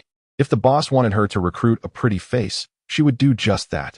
Furthermore, companies of this whimsical nature often exhibit a more relaxed management style, which might suit her need to balance family obligations. For her, this job was merely a stepping stone for the next couple of years. Once her child grew a bit older and she accumulated enough experience and connections, she would undoubtedly leave this transient establishment. Having come to this realization, Zhou donned an understanding expression and respectfully nodded, saying, "Understood, General Manager Lin. Rest assured, I will diligently seek out the talented beauties that meet your requirements." Just as Lin Yi and Zhou reached a consensus, his phone rang. Upon checking, he saw it was Lu Ya. Lin Yi gestured for Zhou to wait, rising to answer the call by the window. "Hello?"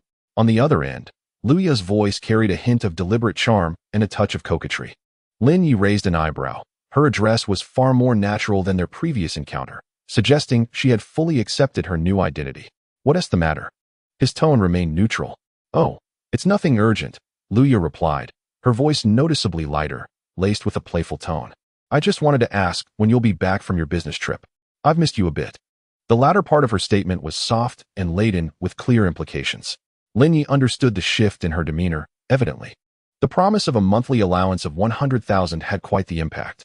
"I'll be back soon, once I wrap up my current tasks," he replied casually. "Is there something specific you need?" "Not much, really. I just wanted to let you know I haven't visited that made CAF lately. I told them I had family matters to attend to. And, Lily expressed a desire to add you on WeChat." Lu Ya hesitated to say. Lin Yi grasped the implication. It seemed Lily wished to partake in the arrangement as well. "Unfortunately, no, I won't be adding her as a friend. You handle that situation on your own, no need to consult me," he chuckled. "Understood, dear." Lu Ya responded promptly. "You carry on with your work. I won't disturb you. I'll be waiting for your return." Before hanging up, she sent a playful kiss through the phone. As Lin Yi listened to the dial tone, he shook his head. The transformation in just a few days was remarkable. However, it was indeed a relief, making things simpler. A flicker of inexplicable thought crossed his mind. Lu Ya, this girl, is quite astute and rather admirable. Chapter 022. Lu Ya's inner conflict. Lin Yi returned to Zhou, who immediately assumed a posture of awaiting instructions. "All right, proceed with the recruitment as I previously mentioned." Lin Yi settled back onto the plastic stool. "As for the procurement of office furniture and equipment, please draft a proposal."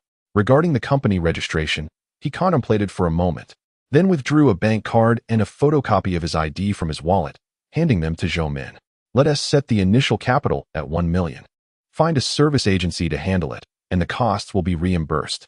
We shall name the company Starry Night Media." "Understood, Mr. Lin. I will take care of it immediately." After conveying these instructions, Lin Yi glanced at the time. The market was nearing its closing. He took out his phone and opened the stock trading application. The stock price of Zhongda Company had not experienced the vigorous surge of previous days, but was rather oscillating at a high level. The intraday chart displayed frightening fluctuations, inciting a chorus of lamentations among investors. Lin Yi felt a pang of anxiety as well. The system had indicated that within 9 trading days, the price would rise to approximately 944 yuan. Today marked only the 5th trading day, and the target price was already tantalizingly close. Given the rapid gains of the past few days, another limit up today would bring him nearly to his goal. Yet, he recalled a wise saying from a prominent figure, "Never attempt to seize the last cent." Lin Yi sensed that he might not have the luxury of waiting until the 9th day. He resolved to sell as soon as the price reached the target set by the system. Securing profits was paramount. With this thought, he no longer hesitated. Swiftly executing a transaction in the trading software to set a limit order, selling all holdings at a price of 942 yuan, 2 cents below the system's target price.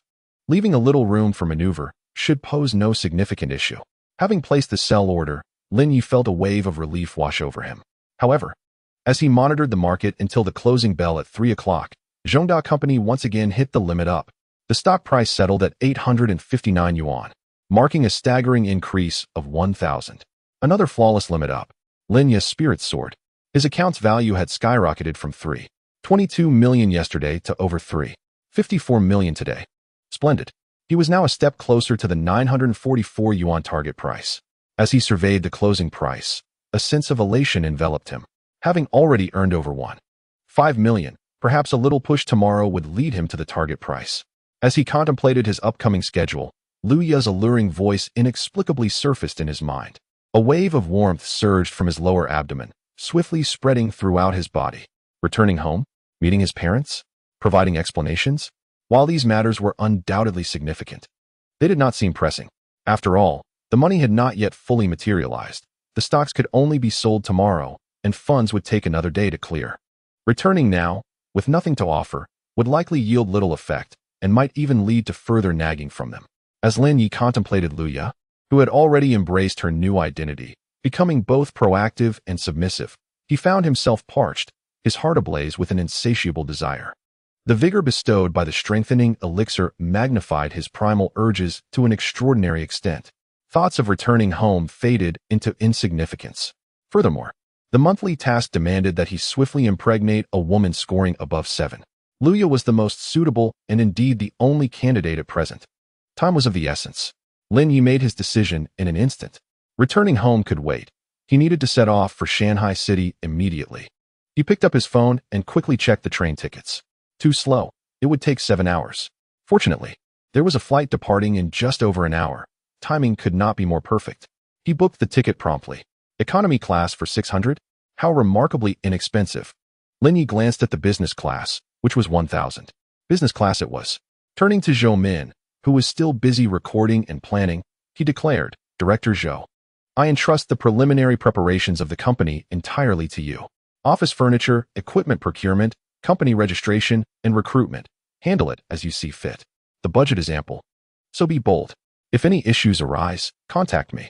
I have an urgent matter to attend to and must leave for a few days. Mr. Lin, you are leaving now? Zhou Min was somewhat taken aback, but nodded immediately. Understood, Mr. Lin. Rest assured, I will expedite the framework. Yes, regarding the relocation fee. I will transfer it to you now, Lin Yi said, pulling out his phone to transfer 10,000 yuan to Zhou Min. Upon seeing the notification of the transaction, Zhou Min's smile grew even brighter, her enthusiasm revitalized. Thank you, Mr. Lin. Safe travels.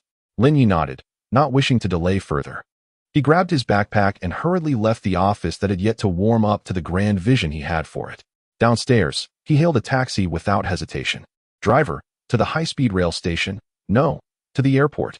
As the plane soared through the clouds, the cotton-like white clouds drifted past the window. Yet they could not quell the growing fire within Lin Ye's heart. His mind was consumed with Lu Ye's alluring, flattering voice and her last suggestive words, I miss you. The 3.5 hours of flight felt interminable. Upon the plane's smooth landing, Lin Yi swiftly hailed a taxi. Driver, to Shanghai Normal University. As the taxi sped along, Lin Yi gazed at the familiar streets outside, his mood contrasting sharply with his earlier arrival. The taxi stopped at the university's entrance. And after paying, he walked directly to an inconspicuous spot beside the wall, keenly scanning the throngs of students pouring out of the gates. At around 8 in the evening, it was the peak time for students returning to campus. The air was thick with youthful exuberance. Young men and women, clad in a kaleidoscope of attire, laughed and chatted, brimming with vitality. There were plenty of girls scoring 5 and 6, with the occasional 7 appearing as well. Lin Yi donned his newly acquired attire. Although no longer clad in wrinkled casual wear, he still felt somewhat out of place amidst a throng of university students. While en route, he had already sent a message to Lu Ye.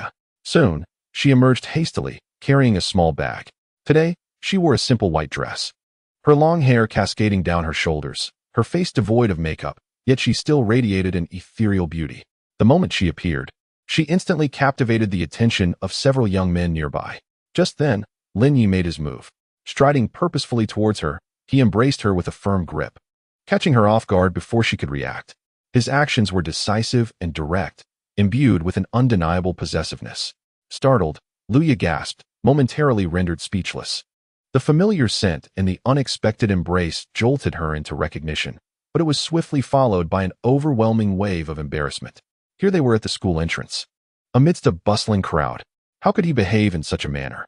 The gazes of onlookers converged upon them, accompanied by audible gasps and whispers. Who was this man, embracing her so brazenly in broad daylight? He seems rather mature. Another school beauty has been claimed. Under the weight of curious stares, Luya's cheeks flushed crimson. Her head buzzing, her body slightly trembling from anxiety and shame. Let go of me, she stammered, her voice low and urgent, tinged with a hint of tears. Come with me, Lin Yi replied, unfazed, holding her soft waist as if she were a delicate treasure, guiding her away from the crowd with determined strides. He swiftly hailed a taxi that had just dropped off passengers. Driver, to the Sheraton Hotel. Lin Yi opened the car door, ushering the still dazed and struggling Luya inside before joining her and shutting the door with a decisive thud, isolating them from the prying eyes outside. As the taxi pulled away, Luya began to regain her composure, though her entire being still burned with heat, her heart racing. She glared at Lin Yi, a mix of embarrassment and indignation in her expression. I missed you, he confessed, observing her flustered demeanor, which only intensified the fire within him, though his tone remained remarkably calm. However, as her initial embarrassment began to wane, a twinge of doubt and unease crept into Luya's mind. He seemed different from the affluent individuals she had imagined, those who squandered wealth without a care, though dressed in a suit that appeared more polished than their last encounter. There was still an unmistakable aura of a working professional about him. Moreover, the fact that he had come to pick her up in a taxi was rather peculiar. Shouldn't those truly wealthy individuals be driving luxury cars? In that fleeting moment, Luya found herself engulfed in a whirlwind of conflicting emotions. On one hand, there was the undeniable impact of the substantial monetary gift he had previously bestowed upon her, 48,000 yuan still residing in her bank account. Moreover, there was the opulent experience at the five-star hotel that night, coupled with the alluring promise of a monthly sum of 100,000. On the other hand, there was the ordinary fade he presented at that moment, hailing a taxi, imbued with an unmistakable aura of a corporate drone. Who then was he? Could he possibly be a fraud, specifically targeting financially strapped female university students like her? Yet, would a con artist truly squander over 1,000 on a single night as accommodation? Would they casually dispense several tens of thousands in cash? Luya's heart fluttered with uncertainty, her gaze toward Lin Yi growing increasingly complex, filled with inquiry, skepticism, and a hint of timorousness induced by the temptation of wealth. Just as her thoughts spiraled, the taxi came to a gentle halt. Outside the window stood one of the most prestigious five-star hotels in Shanghai City, the Sheraton, gazing at the resplendent entrance and the impeccably uniformed doorman. Luya's burgeoning doubts and unease were once again subsumed by the overwhelming aura of luxury. Chapter 023. Luya's compliance. Lin Yi paid no heed to the complexity of Luya's expression. He simply tightened his embrace around her waist and led her through the revolving doors into the magnificently adorned lobby of the Sheraton. Crystal chandeliers radiated brilliance. The polished marble floor reflected silhouettes, and a faint, sophisticated fragrance permeated the air. Luya instinctively straightened her posture, subconsciously adjusting her dress. The ambience here was far more exquisite than that of the hotel near the Misty Mansion during her last visit. Hello, I have a reservation under the name Lin. Lin Yi stated calmly, presenting his identification. The elegantly uniformed female receptionist received the ID with both hands, swiftly typing on the computer, her face adorned with a standard professional smile. Certainly, Mr. Lin, your reservation is for our executive Riverview suite, which has been prepared for you. Here is your room key. Enjoy your stay. She returned the key and ID to Lin Yi, her gaze inadvertently drifting toward the somewhat awkward Luya. Lin Yi accepted the key and gestured for Luya to follow. The elevator ascended smoothly, the numbers changing steadily. Luya's heart raced in tandem, and she stole a glance at Lin Yi's profile. He appeared unfazed, as if this were all perfectly normal. Could it be that he was indeed wealthy? Was hailing a taxi merely a peculiar quirk? With a chime, the elevator arrived at the designated floor, and the corridor, lined with plush carpeting, was silent. Lin Yi located the room number and swiped the key to open the door. As he pushed open the heavy door, an unexpectedly spacious area unfolded before Luya's eyes. The expansive floor-to-ceiling windows revealed a dazzling city skyline and the meandering river below.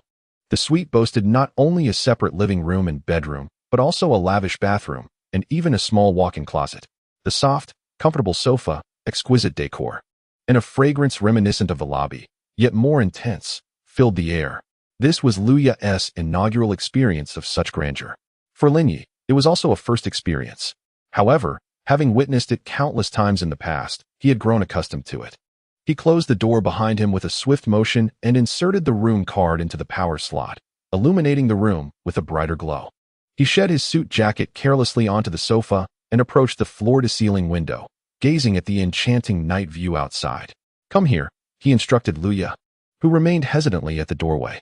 After a moment's hesitation, she cautiously advanced, only to be pulled into his embrace. A soft gasp escaped Luya's lips, her breath becoming heavier.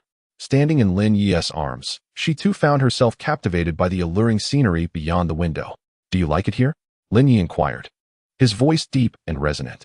Luya instinctively nodded, then softly murmured, "It must be quite expensive." "Money is meant to be spent," Lin Yi replied, tilting her chin to meet his gaze. "Follow me, and soon these luxuries will become part of your daily life." His warm breath caressed her face, imbued with a potent masculine allure. Luya's heart skipped a beat, her cheeks flushing once again. Memories of her inner turmoil and her friend Li Shui's warnings about deceitful men echoed in her mind. Yet standing in this opulent suite before this seemingly ordinary yet enigmatic man, she found it impossible to harbor any thoughts of deception. Biting her lip, her long eyelashes fluttered as she finally nodded softly, her voice barely above a whisper, "Yes, husband." The term husband rolled off her tongue more naturally than during their previous phone conversation, imbued with a sense of abandon. "Excellent," Lin Yi replied with a satisfied smile, promptly bending down to lift Luya into his arms. "Ah!" Luya exclaimed in surprise, instinctively wrapping her arms around his neck, her body tensing. Text omitted for brevity. Curled up beneath the soft covers, only her flushed face remained visible, adorned with glistening tears on her long eyelashes, exuding an aura of exhaustion intertwined with a post-satisfaction languor. Her gaze, dreamy and unfocused, wandered across the ceiling, lost in thought. Lin Yi leaned against the headboard, lighting a cigarette and inhaling deeply. Closing his eyes, he delved into the system. Luya, 7 points. Not pregnant. Pregnancy likelihood, 23. The likelihood of pregnancy had risen from 20 to 23 since yesterday? Lin Yi raised an eyebrow. It seemed the probability was not fixed but fluctuated instead. It appeared he needed to exert more effort. He exhaled a puff of smoke, his gaze falling upon the delicate and weary Luya beside him. "Are you tired?" he asked. Upon hearing his voice, Luya's body subtly trembled. Yet she did not turn away, merely responding softly with a weary, nasal mm. Lin Yi extinguished the cigarette in the ashtray on the bedside table and reached out to gently caress Luya's smooth back. At his touch, her body stiffened momentarily. Yet this time she did not shy away. "What are your plans for tomorrow?" Lin Yi inquired. Luya hesitated. "I have classes tomorrow." "Take a leave," he asserted, his tone leaving no room for dispute. However, Luya wished to express the significance of her major courses, yet the words lingered on her lips, ultimately swallowed back. "Very well," she acquiesced at last. Lin Yi nodded in satisfaction, his hand gliding along her exquisite curves, once more drawing her into his embrace. The hour was still early. "Let us continue," his voice laced with an undeniable authority. Luya emitted a faint whimper, caught in a reluctant acquiescence, as the night unfolded, destined to be protracted. Chapter 024, Successfully Cashing Out. Luya, 7 points. Not pregnant. Pregnancy probability, 50. As the horizon outside began to pale with the first light of dawn, the initial rays of morning filtered through the expansive floor-to-ceiling windows into the room. It was then that Lin Yi finally paused, exhaling deeply. He glanced down at Luya, who had succumbed to exhaustion in his arms, her eyes still glistening with remnants of tears, a satisfied smile curving his lips. At this rate, it wouldn't be long before he fulfilled his monthly quota. Lin Yi felt invigorated, his spirits high. The effects of the vitality elixir were indeed remarkable. After a night of exertion, he felt not fatigue, but rather an invigorating sense of strength. He rose quietly and entered the opulent bathroom for a shower. The warm water cascaded over him, refreshing his senses. After his shower, Lin Yi picked up his phone to check. In the early hours, the system's daily reward of 10,000 had arrived punctually, adding another sum to his bank balance. Although this amount was insignificant compared to the millions he was about to acquire, the stability of such daily earnings brought him considerable delight. Luya remained asleep, her brow slightly furrowed as if troubled even in her dreams. Lin Yi observed her serene visage, feeling little turbulence within. He retrieved the hotel menu and deftly dialed room service, ordering a lavish breakfast comprising lobster congee, crab roe buns, fried eggs, bacon, milk, coffee, and a fruit salad, all elegantly arranged on a dining cart. Before long, a uniformed server wheeled the cart into the room, respectfully presenting the breakfast. The rich aroma of food wafted through the air, finally rousing Luya from her slumber. She blinked groggily, noticing Lin Yi seated at the dining table by the window, leisurely sipping coffee amidst an array of delectable dishes. Momentarily taken aback, she quickly recalled the events of the previous night, her cheeks flushing crimson as she instinctively pulled the covers higher to shield herself. Awake? Come and have breakfast, Lin Yi called casually without lifting his gaze. Luya hesitated, the ache in her body rendering her movements sluggish. She bit her lip, ultimately mustering the strength to sit up, tightly wrapping herself in the blanket as she shuffled to the edge of the bed, softly murmuring, I'd like to shower first. Eat first, then shower, Lin Yi insisted, pointing to a pristine women's bathrobe nearby. Or you may wear that and come over. Luya, unable to voice her objections, silently donned the soft, luxurious bathrobe and, barefoot, stepped onto the plush carpet, making her way to the dining table. The sight of a breakfast spread as lavish as a small buffet left her momentarily flustered. Lin Yi offered her a crystal-clear crab roe bun, saying, try this. It tastes delightful. Luya murmured her thanks, accepting the bun and eating it in small bites, her gaze evasive, unable to meet Lin Yi's eyes. Lin Yi, absorbed in his meal, casually inquired, give me your bank card number. Huh. Luya was taken aback, momentarily at a loss. I will transfer you 30,000 yuan, Lin Yi stated, setting his coffee cup down and looking at her. The sum was intended as bait. Without it, he feared the fish might escape. However, he did not possess 100,000 yuan in cash at the moment, as most of his funds were tied up in the stock market. Now, Luya had assumed it was merely a verbal commitment, perhaps something to be fulfilled at the end of the month. She hadn't expected him to act immediately, even if it was just a portion. For Luya, 30,000 yuan represented a significant amount. Otherwise, Lin Yi raised an eyebrow, awaiting her card number. Luya's heart raced, and she hastily set down the bun, rummaging through her small bag left on the sofa from the previous night. She retrieved her phone, located her bank card number, and, with a trembling voice, relayed it to Lin Yi.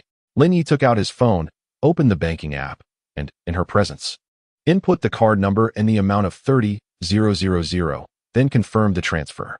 Almost simultaneously, Luya received a text notification from the bank. She shakily opened the message. Bank, your savings account ending in XX received a deposit of 30,000 yuan on the date at 9:15, current balance 78 yuan. Seeing the message, Luya exhaled in relief, yet a wave of emotion surged, and tears unexpectedly streamed down her cheeks. Not out of sorrow, but from a profound sense of exhilaration, a complex mix of gratitude and fulfillment. She hadn't misjudged him. Soon, she could handle her brother's dowry situation. The pressure at home would be considerably alleviated. Had her sacrifices truly become worthwhile? Why are you crying? Lin Yi observed her tearful expression with a slight frown, satisfied that the money had been received. Luya quickly wiped her tears, unable to suppress a smile. She lifted her gaze to Lin Yi, her eyes brimming with gratitude and a deeper sense of reliance. Thank you. Thank you so much, husband. The term husband was uttered with heartfelt sincerity. Lin Yi was pleased with her reaction and waved his hand dismissively. All right, hurry and eat your breakfast before it cools. At that moment, the clock struck 9:30. Lin Yi's phone on the table lit up with a notification from his stock trading app. It was time. He immediately set down his knife and fork, picked up his phone, and opened the trading software, his heart rate quickening slightly. Despite the system's assurances, the gravity of managing over 3 million in funds and more than 1 million in profits inevitably induced a sense of tension. He directly accessed the intraday chart of Zhongda Company. The opening price was 935 yuan, a substantial rise from the previous day's closing price of 859 yuan, marking an immediate increase of nearly 885. However, unlike the previous days, the stock price did not surge instantly. Instead, it fluctuated rapidly between 935 and 940, accompanied by a tremendous trading volume. Lin Yi fixated on the screen, his fingers instinctively clenched. His sell order was set at 942 yuan, yet the price had only reached a peak of 940. Was he unable to sell? Was the system malfunctioning? Or was his asking price simply too high? Just as anxiety gnawed at him, a straight upward line suddenly appeared on the intraday chart. A flurry of substantial buy orders surged in, propelling the stock price upwards with remarkable speed. 940, 941, 942, 943. It was executed. Lin Yi almost instantaneously received the trading software's notification of the transaction. Trading alert. Your sell order for Zhongda Company has been executed at a price of 942 yuan for a quantity of 420,000 shares, totaling 3,956,400 yuan. Sold. He had finally sold. Lin Yi exhaled deeply, feeling the tension in his muscles dissipate. After a quick calculation, he realized that after deducting transaction fees, his initial investment of 2 million had nearly doubled to 4 million, a net gain of almost 2 million. From a mere wage slave to a fortune approaching 4 million, all within a brief span of 7 trading days. Ha! Lin Yi could not suppress a quiet laugh, his elation nearly overflowing. What is up, darling? Luya, sitting nearby, noticed his sudden laughter and inquired curiously. Nothing, just made a bit of money. Lin Yi feigned calmness while putting away his phone, though the upward curve of his lips betrayed his current mood. At that moment, his phone vibrated again. It was a WeChat message. Upon opening it, he saw a message from Zhou Min. Zhou Min, good morning, Mr. Lin.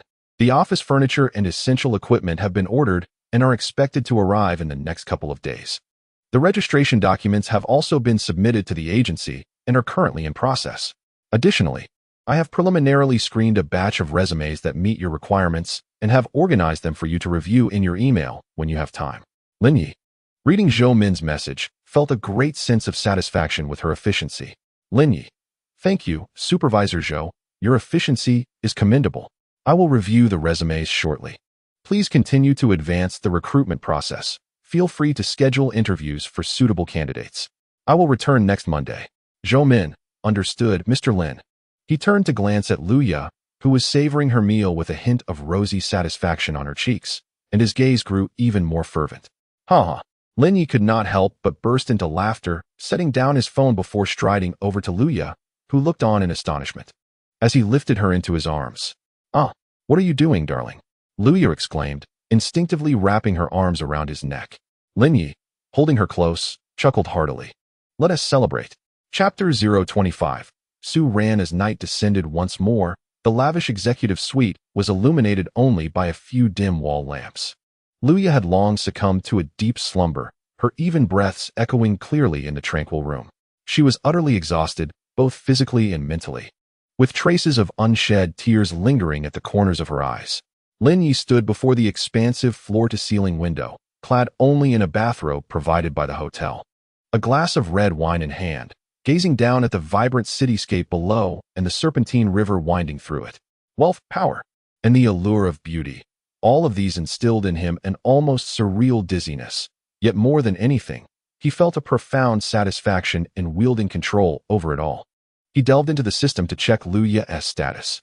Luya, 7 points. Not pregnant. Pregnancy probability, 70%. Lin Yi raised an eyebrow. It appeared that a full day of effort had not been in vain, as the probability had significantly increased. Soon, he murmured to himself, taking a sip of wine. However, he knew that haste would not yield fruitful results. He could not exhaust her indefinitely. Observing Luya, who lay in deep slumber, seemingly struggling even to turn over, Lin Yi resolved that she needed to rest well for a few days. Moreover, it was indeed time for him to return home. With the funds secured, he decided he would set off for home the following day. The next morning at 7 a.m., sunlight streamed through the floor-to-ceiling windows, filling the room with warmth. Lin Yi had already awakened, feeling refreshed. He gazed at Luya, who remained soundly asleep, her long lashes resembling delicate fans resting gently upon her eyelids. Leaning down, he pressed a soft kiss upon her smooth forehead, preparing to leave quietly. However, perhaps his movements had disturbed her, or perhaps his familiar presence was too comforting. Luya let out a soft murmur and slowly opened her eyes, her gaze still somewhat unfocused. Upon recognizing Lin Yi, she instinctively nuzzled closer to him. Like a kitten seeking warmth, her voice laced with sleepiness and a hint of raspiness. Are you leaving, darling? Witnessing her adorable, languid demeanor, coupled with a trace of dependency, reignited the flame within Lin Yi that he had just managed to suppress. What was intended to be merely a farewell kiss unexpectedly ignited a passionate spark. Cursing under his breath, he rolled over, pinning her beneath him, disregarding her faint protests and symbolic resistance, as he embarked on yet another round of morning activities. By the time Lin Yi finally emerged from the bedroom, Luya had once again succumbed to deep sleep. He swiftly washed up, changed into his clothes, and then called the hotel front desk to arrange a business vehicle to take him to the high-speed train station. Settling into the black Buick business vehicle arranged by the hotel, the car glided smoothly away from the premises. Lin Yi reclined against the spacious, comfortable back seat and opened the lending platforms that had once caused him considerable distress, now appearing merely laughable. The funds had been deposited. It was time to settle these loans. He meticulously reviewed each loan's principal and interest, then, without hesitation, clicked on the option for early repayment. The 50,000 from the food delivery platform, 40,000 from the messaging app, various small loans amounting to 30,000, 5,000, and 10,000, alongside other credit loans initially utilized to amass the 2 million principal. Lin Yi repaid each amount with decisive efficiency. In the past, securing these loans had required him to humble himself, enduring various verification calls and authorizing numerous privacy permissions. Now, repaying them was a matter of such effortless grace. Ultimately, he calculated that to gather the 2 million in startup capital, he had borrowed a total of 1,070,000. After several days of accruing interest, he had completely repaid, amounting to just over 1,075,000. The interest was a mere 5,000. With an interest cost of just over 5,000, he had leveraged nearly 2 million in profit. This transaction was utterly lucrative. After settling all debts, Lin Yi gazed at the balance in his bank account. The proceeds from selling stocks amounting to nearly 4 million, having repaid 10,075,000 in loans, leaving him with a substantial cash reserve of over 290,000. 290,000. Lin Yi exhaled deeply, experiencing an unprecedented sense of relief. To be free of debt, yet possess wealth in the millions, was a sensation unlike any other. At that moment, his phone rang. It was Mom. Lin Yi answered, his tone calm. Hello, Mom. Xiaoyi, how have you been these past few days? Didn't you say you'd be back in a week? Today is already. His mother's voice was still filled with anxiety. I'm fine. Really? Lin Yi interrupted her. I'm on my way back now. I've bought the tickets. Really? Where are you now? Should we come pick you up?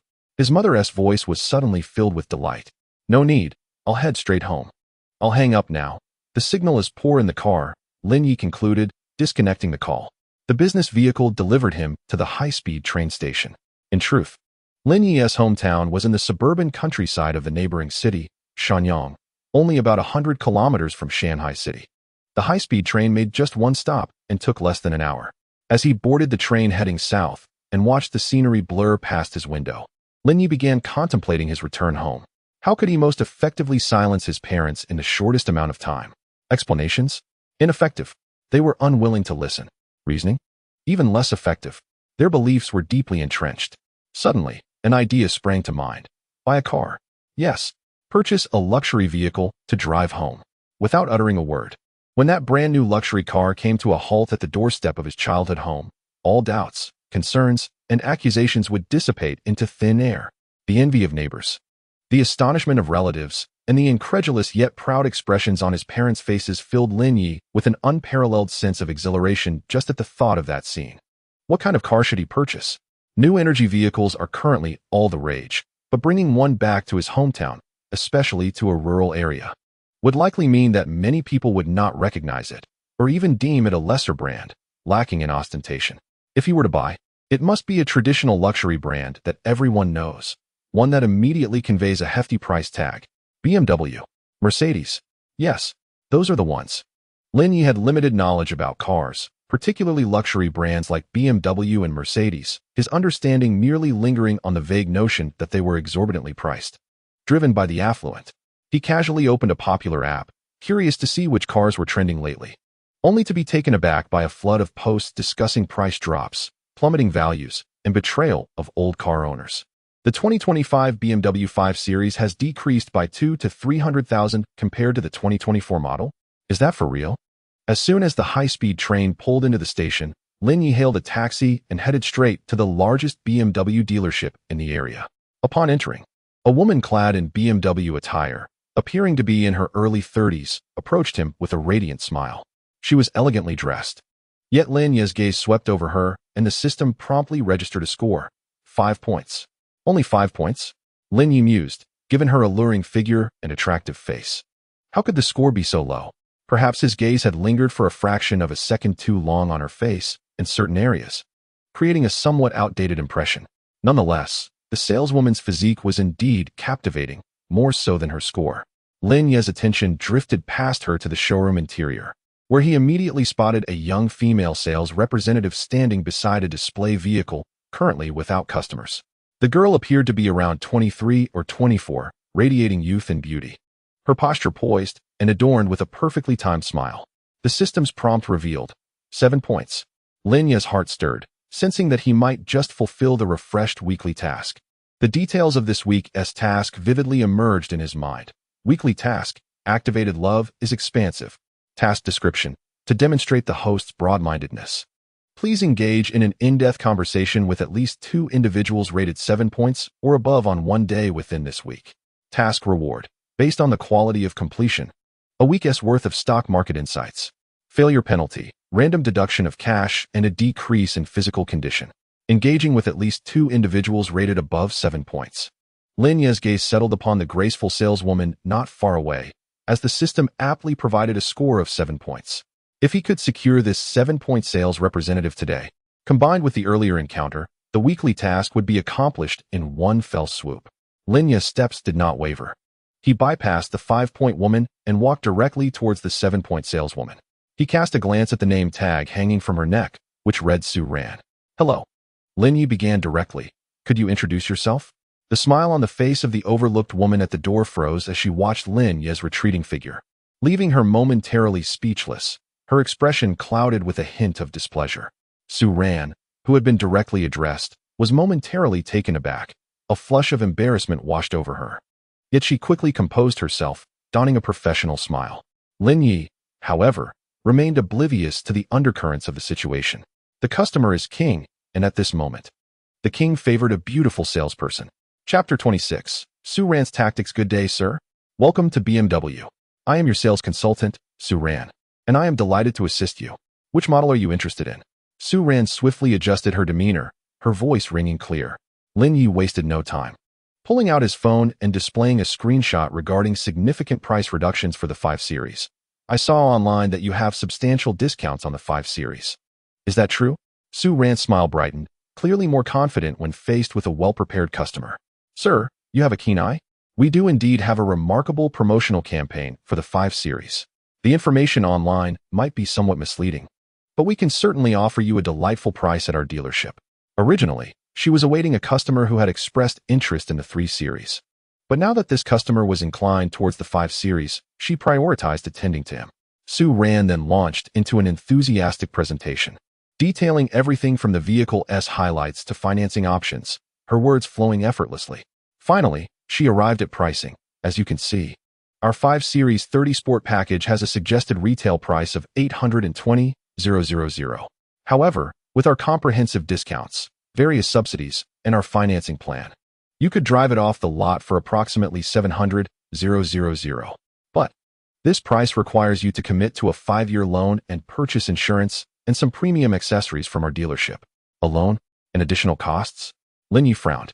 He detested such bundled sales and intricate financing schemes. Although he was not financially constrained, it did not imply he was willing to be taken advantage of. Aren't those extras complimentary? Can I pay in full? What would that price be? Lin Ye inquired directly. Su Ran maintained her smile. Sir, if you choose to pay in full, the discounts will not be as substantial, and you would miss out on many subsidy policies. The total would likely be around $750,000, which isn't very advantageous. Lin Ye scoffed quietly to himself. Indeed, the tactics ran deep. He began to engage in a back-and-forth negotiation with Su Ran, meticulously contesting every aspect from loan interest rates to insurance fees, and from premium decorations to registration service fees, standing firm at each juncture. Ultimately, after a fervent exchange of haggling, both parties reached a preliminary agreement, a loan totaling $670,000, inclusive of basic insurance and registration, without any obligation to purchase additional premium items. The figure of $670,000 still stung Lin Ye's heart slightly. However, upon reflection, the prospect of driving this car home was undeniably exhilarating. The expenditure would not merely secure a semblance of prestige upon returning home, but would also prove advantageous for future business endeavors, facilitating meetings and transporting charming female hosts. With this in mind, he gritted his teeth and decided, very well. At this price, I shall take the car today. Yet, just as Lin Yi was prepared to finalize the payment, Su Ran's expression shifted to one of concern. Sir, unfortunately, the black exterior with beige interior model you desire is currently out of stock at our dealership and would need to be ordered from the manufacturer, which may take approximately a week. What? A week's wait? Lin Yi's brow furrowed in displeasure. He insisted, I want to drive it home today. I cannot wait. Su Ran, her face tinged with regret, replied, I truly apologize, sir, but the black model has been exceedingly popular, and there is a citywide shortage. The earliest we could arrange for one to arrive would be the day after tomorrow. The day after tomorrow would not suffice. Lin Yi remained resolute, stating, if I cannot collect it today, then I shall not place an order. He turned as if to leave. Please, sir, do not rush off. Su Ran, recognizing the imminent loss of a sale, hurriedly stepped in front of him. Would you consider other colors? We have white and gray models available. No, I want black. Lin Yi remained unmoved. Su Ran, feeling the urgency of the situation, slightly stomped her foot, her youthful face etched with anxiety. Sir, a mere 2 to 3 days is quite swift. If you are in urgent need of a vehicle, we can include that in the contract, she attempted to persuade him. Lin Yi shook his head but then noticed a larger, more imposing vehicle parked on the other side of the showroom. This car was evidently a significant upgrade from the 5 Series, with a more aggressive front and sharper lines. What about that one? Lin Yi casually pointed, inquiring about the vehicle. Su Ran followed his gesture, her eyes brightening with excitement as she replied, Sir, that is the BMW 7. She quickly led Lin Yi closer to the 7 Series. This model is the 740i Luxury Sport Package, with a recommended retail price of $168 million. It is fully equipped, offering unparalleled space. We happen to have a black model in stock. Moreover, she added, this model is currently being offered with substantial discounts, bringing the total cost down to approximately $920,000. You could take it home today. $920,000, Lin Yi murmured to himself. He suddenly recalled a conversation from a few years prior during a New Year visit to his hometown, where villagers spoke of a prosperous individual from a neighboring village who returned in a particularly impressive BMW, rumored to cost over $100,000. It seemed to be this very 7 Series. Driving this vehicle home would undoubtedly make a more striking impression than the 5 Series. Although $920,000 was significantly more than $670,000, he had over $2.9 million in his bank account, making it well within his means. Furthermore, acquiring the flagship model outright would save him the trouble of changing vehicles in the future. Noticing the intrigue in Lin Yi's eyes, Su Ran felt a surge of hope and seized the moment. Sir, merely observing is not enough. The driving experience and comfort of the 7 Series are in an entirely different league compared to the 5. Why not take it for a test drive to feel it for yourself? We have a test drive vehicle, you'll understand after a single lap. Su Ran is quite confident in her approach. Many clients hesitate when confronted with price, yet once they enter a luxury car, grasp the steering wheel, and experience the exhilarating power and opulent atmosphere, they often find themselves compelled to make a hasty decision. Furthermore, she is aware of her youthful beauty, which attracts many male clients. In the past, during test drives, she would casually drop vague hints, such as subtle physical contact or suggestive remarks, igniting the imagination of her counterpart. Once a client finalized their purchase, she would merely agree to share a meal as a token of gratitude for the boss's support, effortlessly securing a substantial commission. Presently, if this deal for the 7 Series materializes, it would undoubtedly be a significant transaction for her. Let us give it a try. Lin Yi nodded, genuinely wishing to experience the distinction of $1 million luxury car. Su Ran immediately beamed with joy, preparing the test drive paperwork and the vehicle. Soon, a sleek black BMW 7 Series arrived. Su Ran took the driver's seat, skillfully starting the engine while explaining various features and controls to Lin Yi, before exiting the dealership and cruising along the nearby roads. Sir, observe the air suspension. You can hardly feel the bumps when passing over speed bumps. It's incredibly comfortable. And the sound insulation. Close the windows and you can barely hear the outside noise. After a few minutes, Su Ran found a suitable spot to stop. Sir, would you like to give it a try? Lin Yi took the driver's seat, gripping the robust steering wheel, gently pressing the accelerator.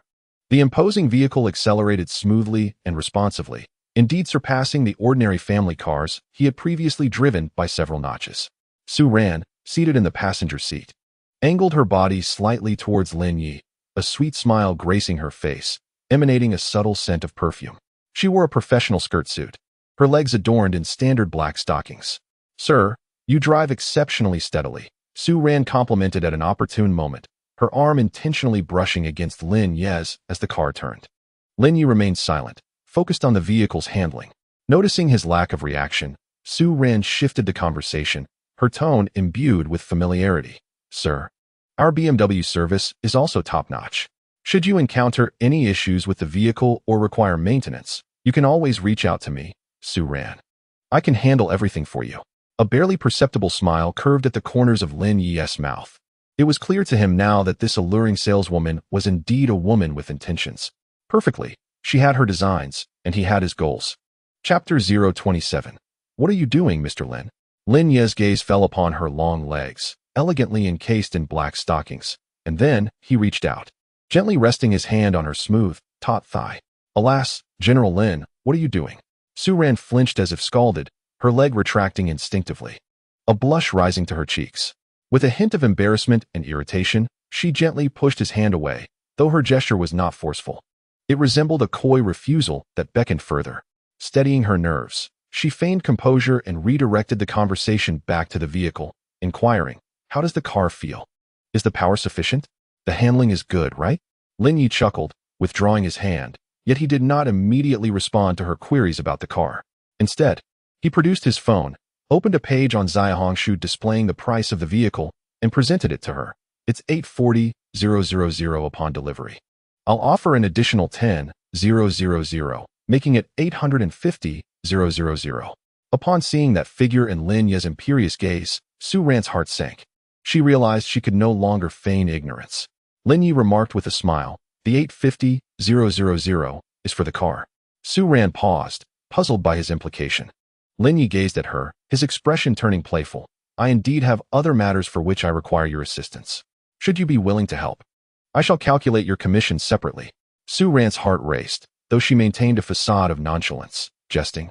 Oh? What might the boss need help with from a mere girl like me?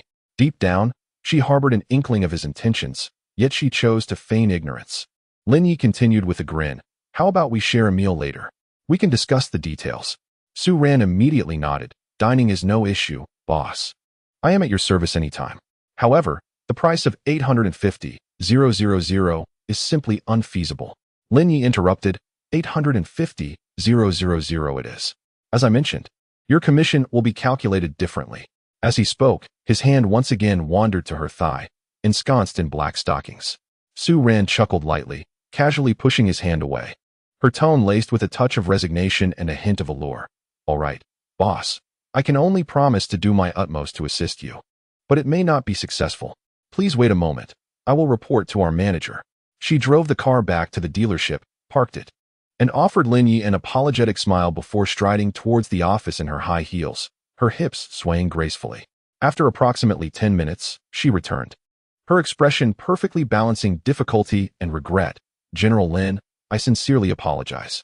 I pleaded with our manager to no avail. I nearly wore him out.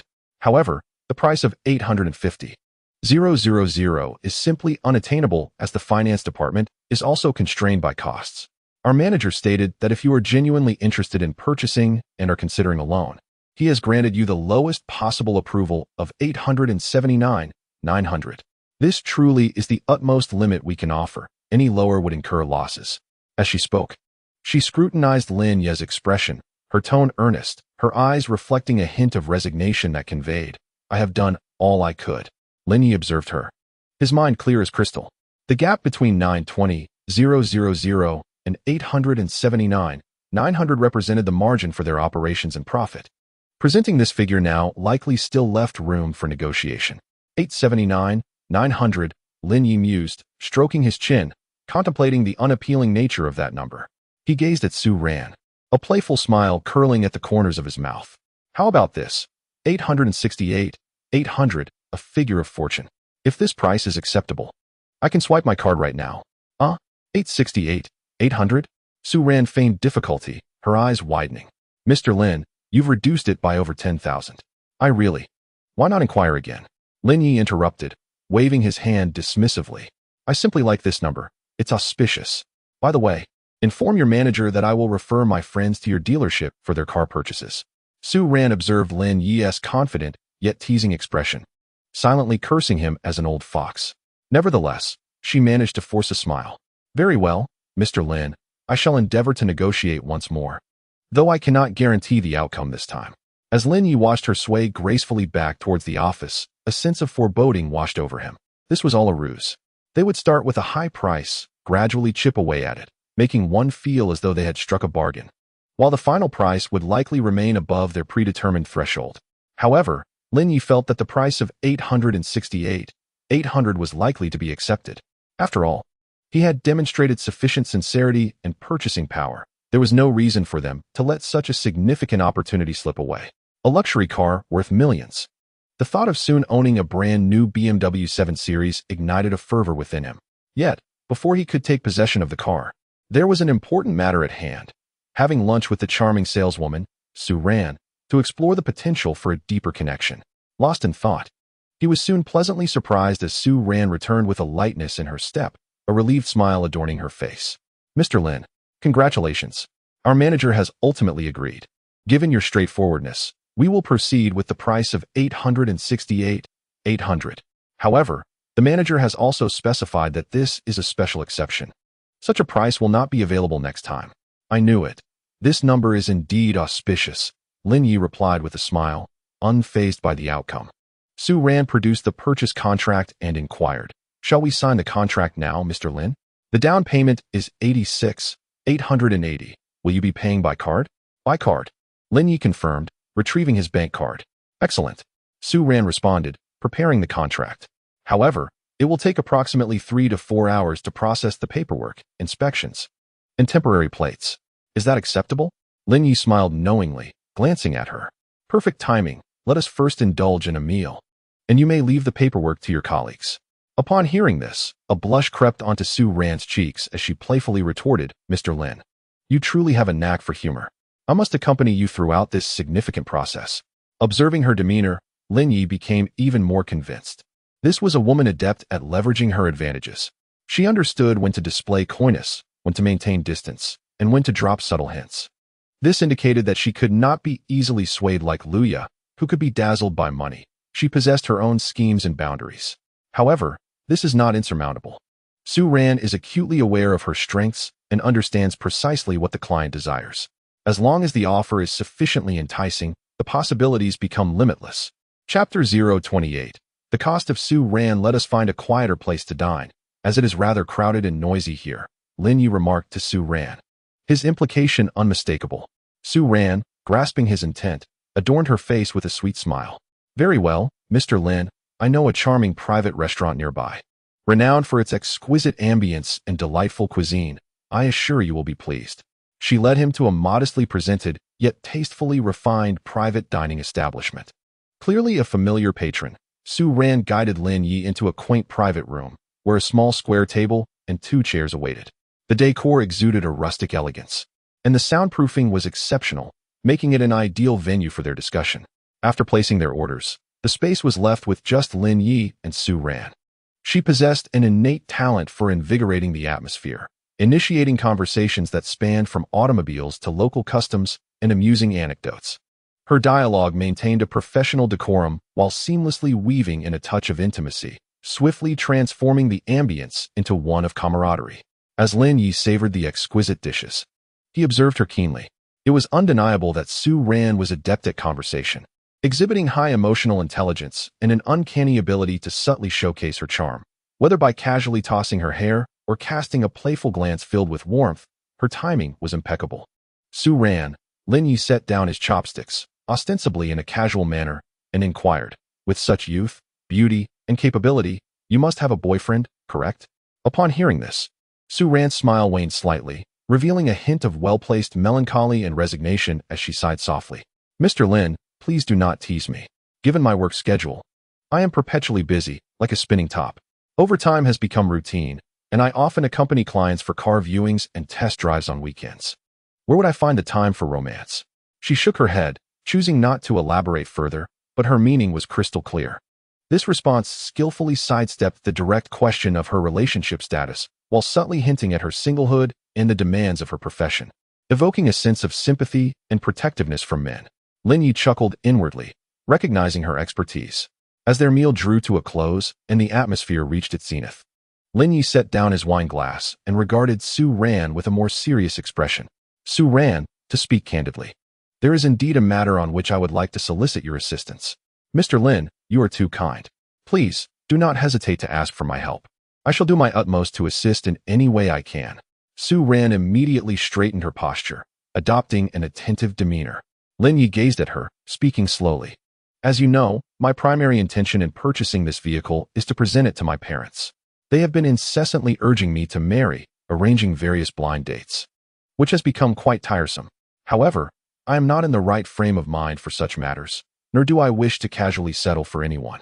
He paused, his gaze settling on Su Ran's face. I believe, Su, that you would be quite suitable as my temporary girlfriend for this trip home. Temporary girlfriend? Su Ran was taken aback, her cheeks flushing with a rosy hue as her eyes darted away. Mr. Lin, are you joking?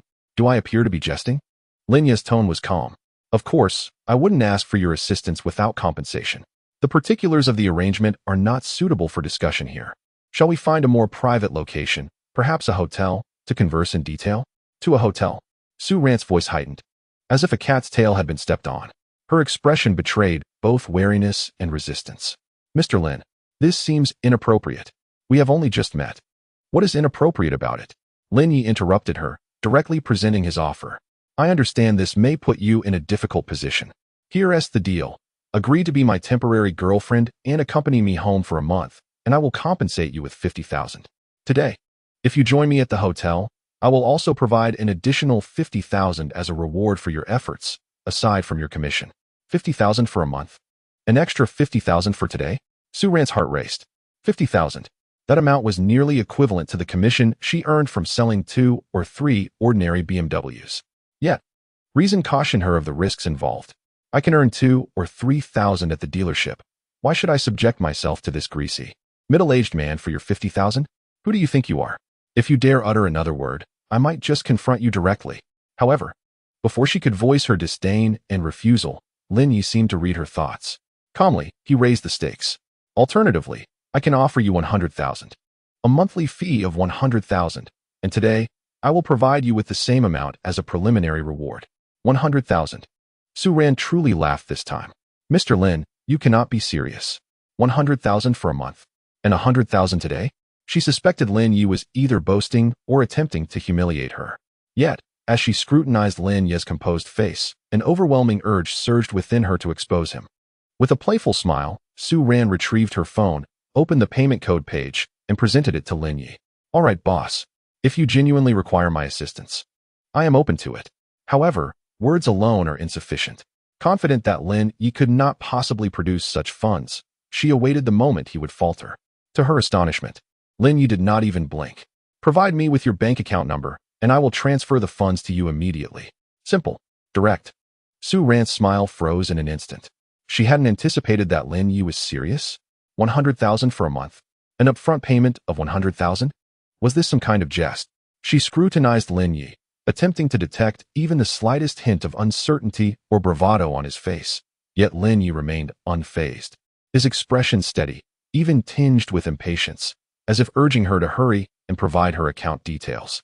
Could he truly possess such wealth? Su Ran's heart was in utter disarray.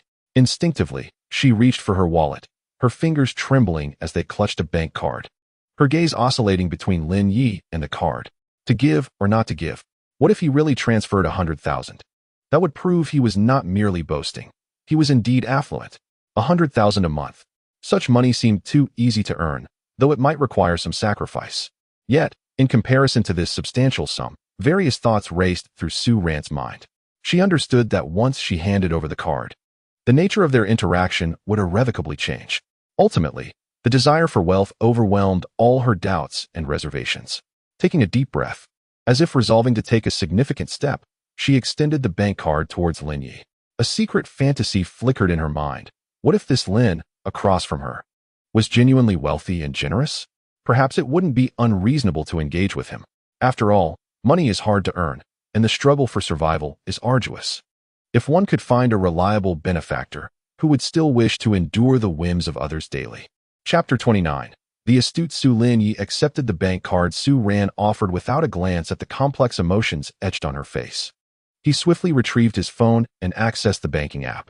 He had no apprehensions that the 100,000 would vanish without a trace.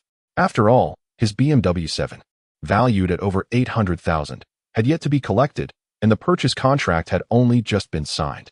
Su Ran, as the sales consultant, would not simply disappear for the sake of this sum. His fingers danced across the screen, entering the card number, the amount of 100,000, and then clicking to confirm the transfer. The motion was seamless, devoid of hesitation. Almost instantaneously upon completing the transaction, Su Ran's phone on the table chimed. A bank notification illuminating the screen. Instinctively, she picked up her phone and opened the message. Bank, your savings account ending in the last 4 digits received an income of 10,000,000 RMB on the date at 13:45. Gazing at the glaring figure of 10,000,000, Su Ran's pupils constricted in shock, her breath momentarily suspended. It was real. He truly transferred 100,000. Without even a blink, he sent over 10,000.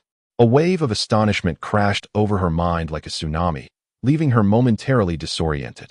She subconsciously checked her banking app multiple times, confirming that the additional 100,000 was indeed lying there, tangible and real. Who on earth was this man? Just as Su Ran remained engulfed in her astonishment and bewilderment, Lin Yi rose from his seat, extending his hand to gently rest on the back of her hand, which still clutched the phone on the table. His palm was warm and strong, exuding an undeniable sense of control. Shall we go? Lin Yi's voice was calm, yet imbued with an irresistible force. Su Ran suddenly regained her senses, lifting her gaze to Lin Yi. Her eyes filled with disbelief and a hint of panic. Her lips moved instinctively, and her voice stammered, "Mr. Lin, are you serious?" Lin Yi raised an eyebrow, retorting, "Do I look like I'm joking? The money has been received, so of course it's true. Come on." With that, he gently tugged at Su Ran's hand, signaling her to rise. Su Ran felt her mind go blank, utterly devoid of any capacity for thought. The impact of receiving 100,000 yuan was overwhelming. So much so that it momentarily erased all her concerns, reservations, and boundaries. She hadn't even had the time to contemplate what would happen next or how to respond. And in a daze, she found herself being led by Lin Yi out of the private dining room. The sunlight outside was somewhat blinding, and Su Ran felt as though she were walking on cotton, her steps unsteady. She had just received 100,000 yuan and was now following a man she had known for less than half a day to a hotel. Was this progression not a bit too swift? Yet, glancing down at the substantial deposit in her mobile banking app, she felt as though there was nothing inherently wrong with it.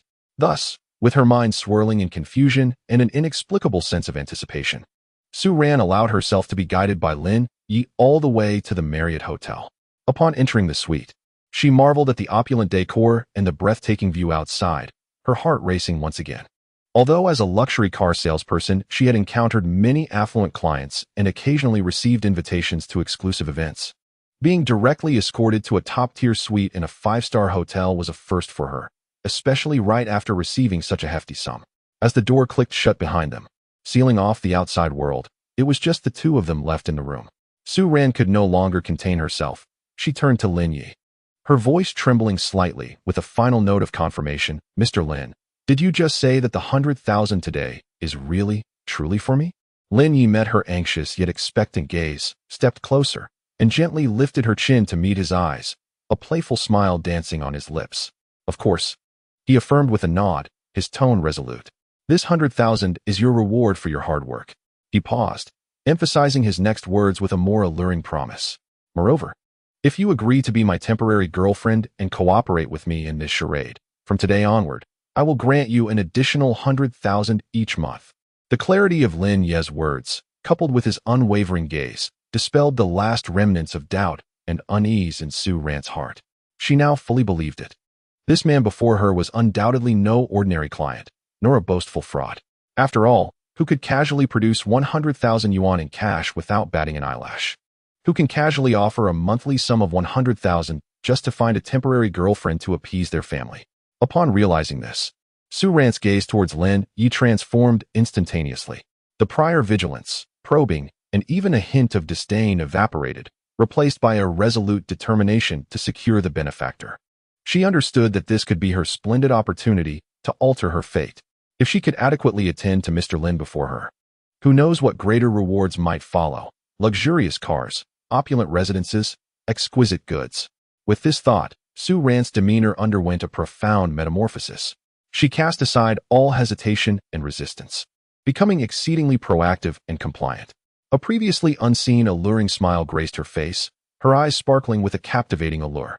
She even extended her arms, gently encircling Lin Yi's neck, her body soft against him, whispering in a sultry tone, "Rest assured, Mr. Lin, not only will I play the role of a temporary girlfriend, but I will also do whatever you desire."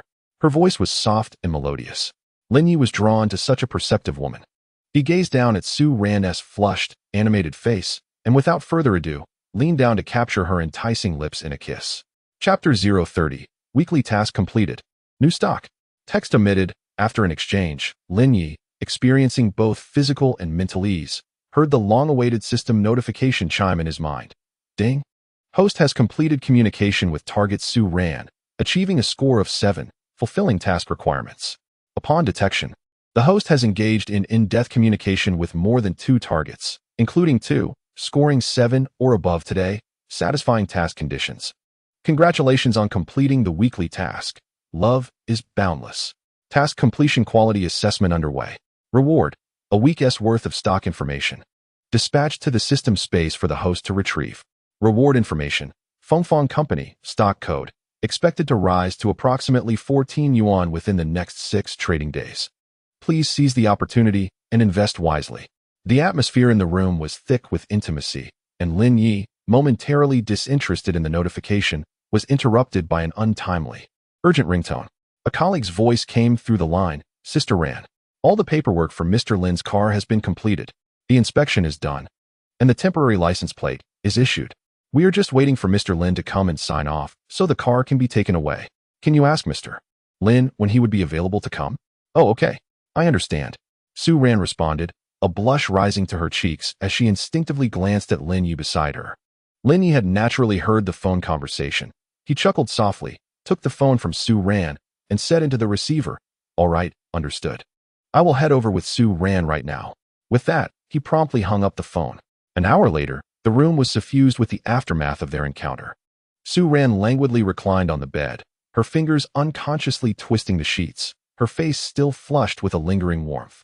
In her own words, her legs trembled with fatigue, so exhausted she could barely manage to walk. She dialed the manager of the shop, requesting a sick leave, claiming she felt suddenly unwell and would not return in the afternoon.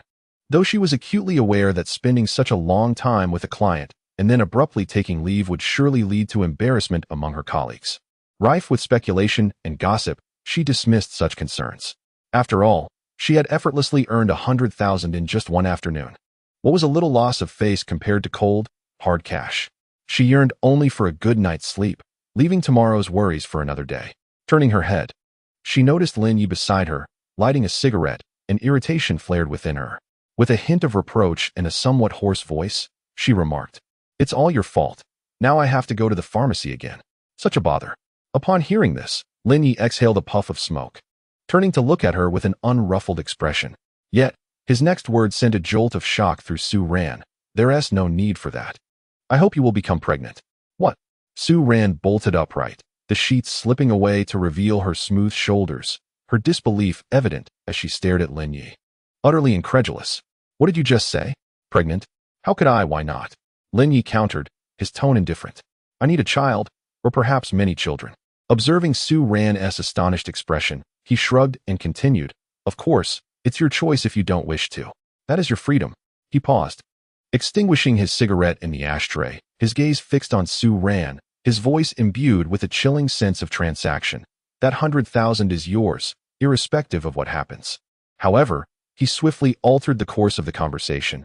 "But if you cannot accept my terms, then we should not meet again. This 100,000 will be our last transaction." Su Ran's heart plummeted. Not meeting again. Did that mean she would forfeit this once-in-a-lifetime benefactor? Just as she wrestled with her conflicting emotions, Lin Yi presented an even more staggering proposition. Conversely, if you accept my terms, forsake contraception, and successfully bear my child, I will reward you with an additional million on top of the original monthly 10,000. A million. A child for a million. Plus the 10,000 monthly salary. Su Ran was utterly flabbergasted. She stared at Lin Yi, her mind a whirlwind of disbelief. Was he seeking a surrogate? Yet, surely surrogates didn't command such exorbitant fees, especially with a monthly salary? 10,000 a month, plus a million for birthing a child? But to have a child for him? Su Ran found the notion unfathomable. She was still young, unmarried. How could she casually consider bearing a child for a man she had only just met? If my family finds out about this, I would be in grave trouble. Her rationality and future plans instinctively made her resist the proposal. However, Lin Yi seemed unconcerned about giving her ample time to ponder or negotiate. Observing the intense struggle etched on Su Ran's face, he disregarded her turmoil, rising from the bed to dress. Think it over, he said nonchalantly while fastening his shirt buttons. If you come to a decision, message me on WeChat. I will head to the dealership to pick up the car. With that, he donned his suit jacket, casting not a single glance back at the bewildered Su Ran, and exited the hotel room. Lin Yi returned to the BMW dealership alone. Upon entering, the previously overlooked saleswoman, radiating excessive enthusiasm, greeted him with a bright smile. "Ah, Mr. Lin, you're back. Your beloved car is all ready," she continued. "Su Ran wasn't feeling well and left early. I'll assist you from here." As she spoke, she subtly insinuated that Su Ran had questionable habits.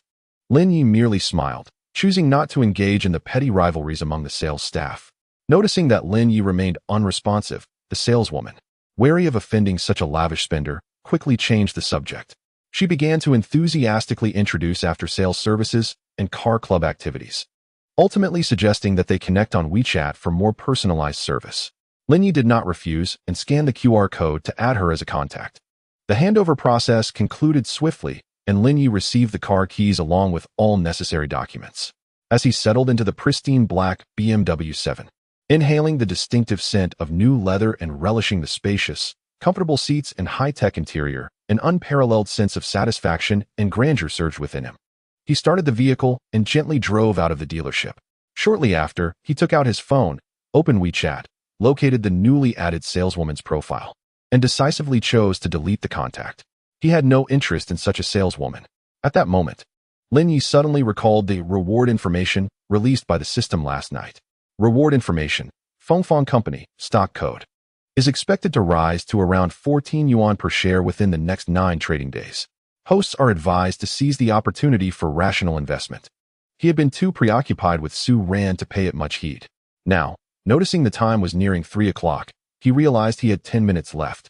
Lin Yi hastily opened his stock trading app on his phone, searched for Fengfang Company, and noted the current stock price was 73 yuan. The opening price had been 79 yuan, reflecting a drop of 0.6 yuan, making it an opportune moment to invest.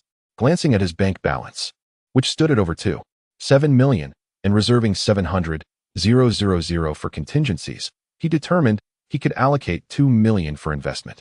With 2 million at his disposal, purchasing the stocks could nearly double his returns. Lin Yi swiftly executed the transaction, promptly placing an order to purchase 19 million shares of Fengfang stock, precisely amounting to 300,000 shares, or 3,000 lots. Should he sell them all at 139 yuan, this single trade could yield a profit of 198 million. The thought ignited a fervor within him. After successfully completing the purchase, Lin Yi contentedly shut down the trading software, redirecting his focus back to the road. After a while, his phone screen illuminated, revealing a video call request from Su Ran. Raising an eyebrow, he accepted the call. On the screen appeared Su Ran's face, weary yet making an effort to display a charming smile, seemingly still in her hotel room, the background cluttered with disheveled bedding.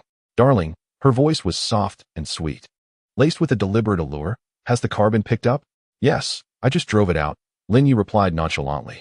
"Hee, congratulations on your new car, darling," Su Ran exclaimed, her tone shifting to one of tentative anticipation as she inquired, "By the way, darling, didn't you mention needing my assistance to play the role of a temporary girlfriend? When will you need me?" "I'm available anytime." Lin Yi chuckled at her words. In truth, the notion of a temporary girlfriend was merely a ruse he concocted to draw closer to Su Ran, a seamless segue into suggesting a hotel rendezvous. Now that he had her attention, the pretext had lost its relevance. He had no immediate plans to introduce any woman to his parents. Neither Luya nor Su Ran had reached that threshold. "Oh, that matter," Lin Yi casually remarked, "is not necessary today.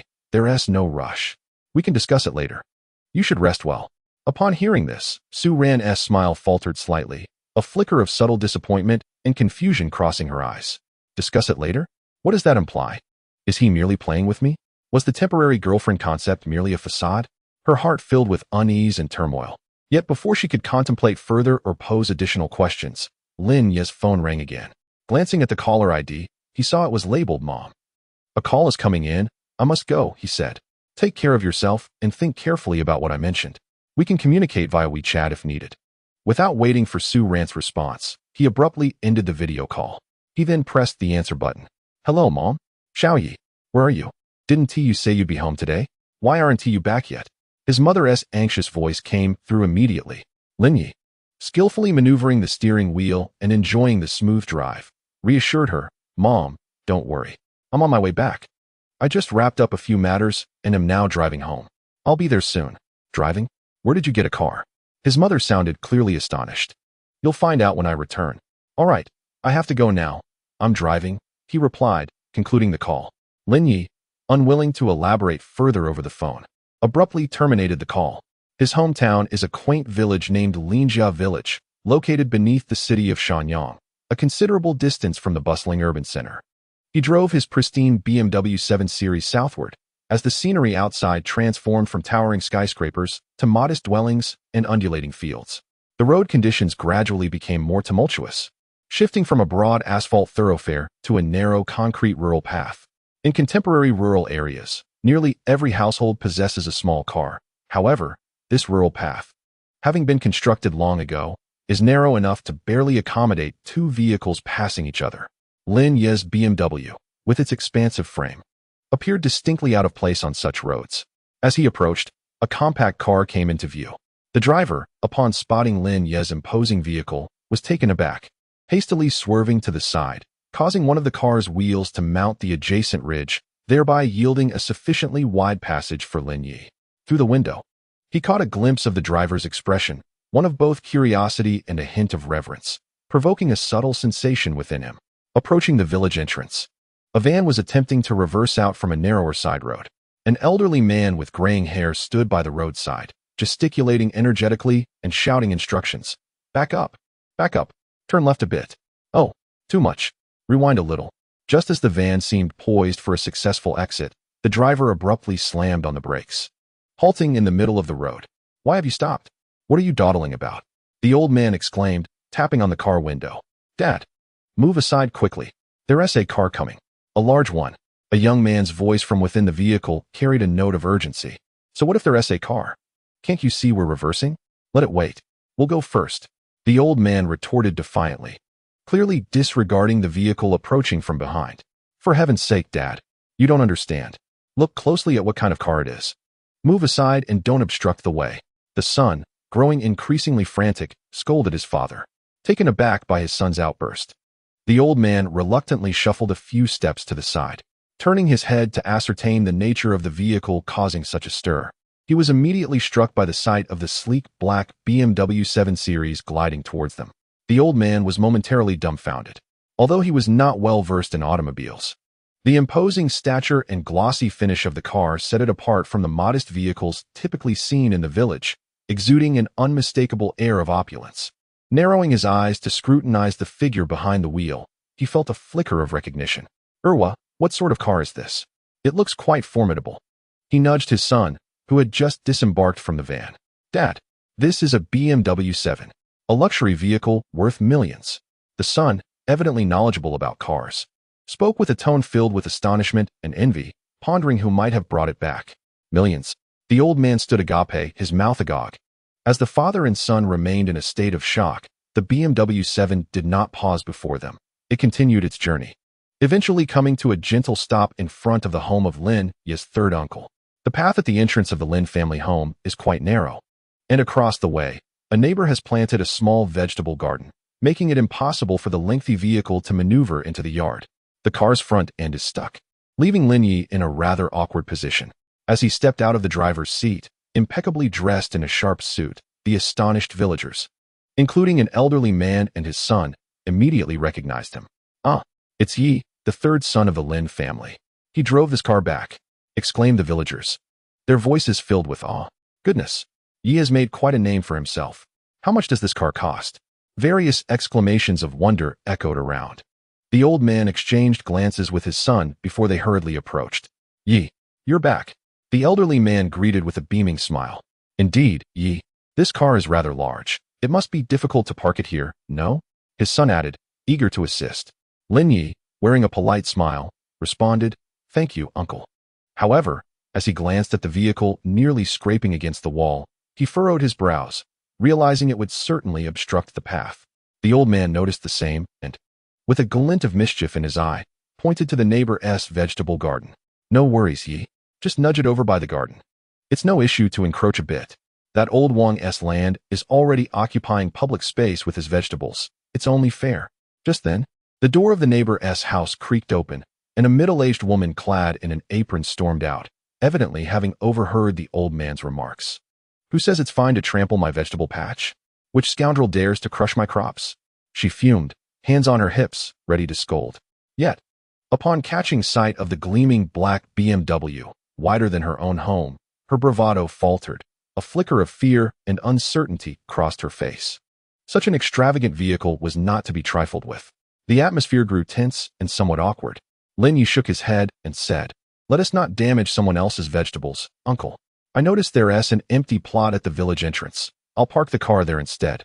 At that moment, Lin Yi's parents hurriedly emerged from the house.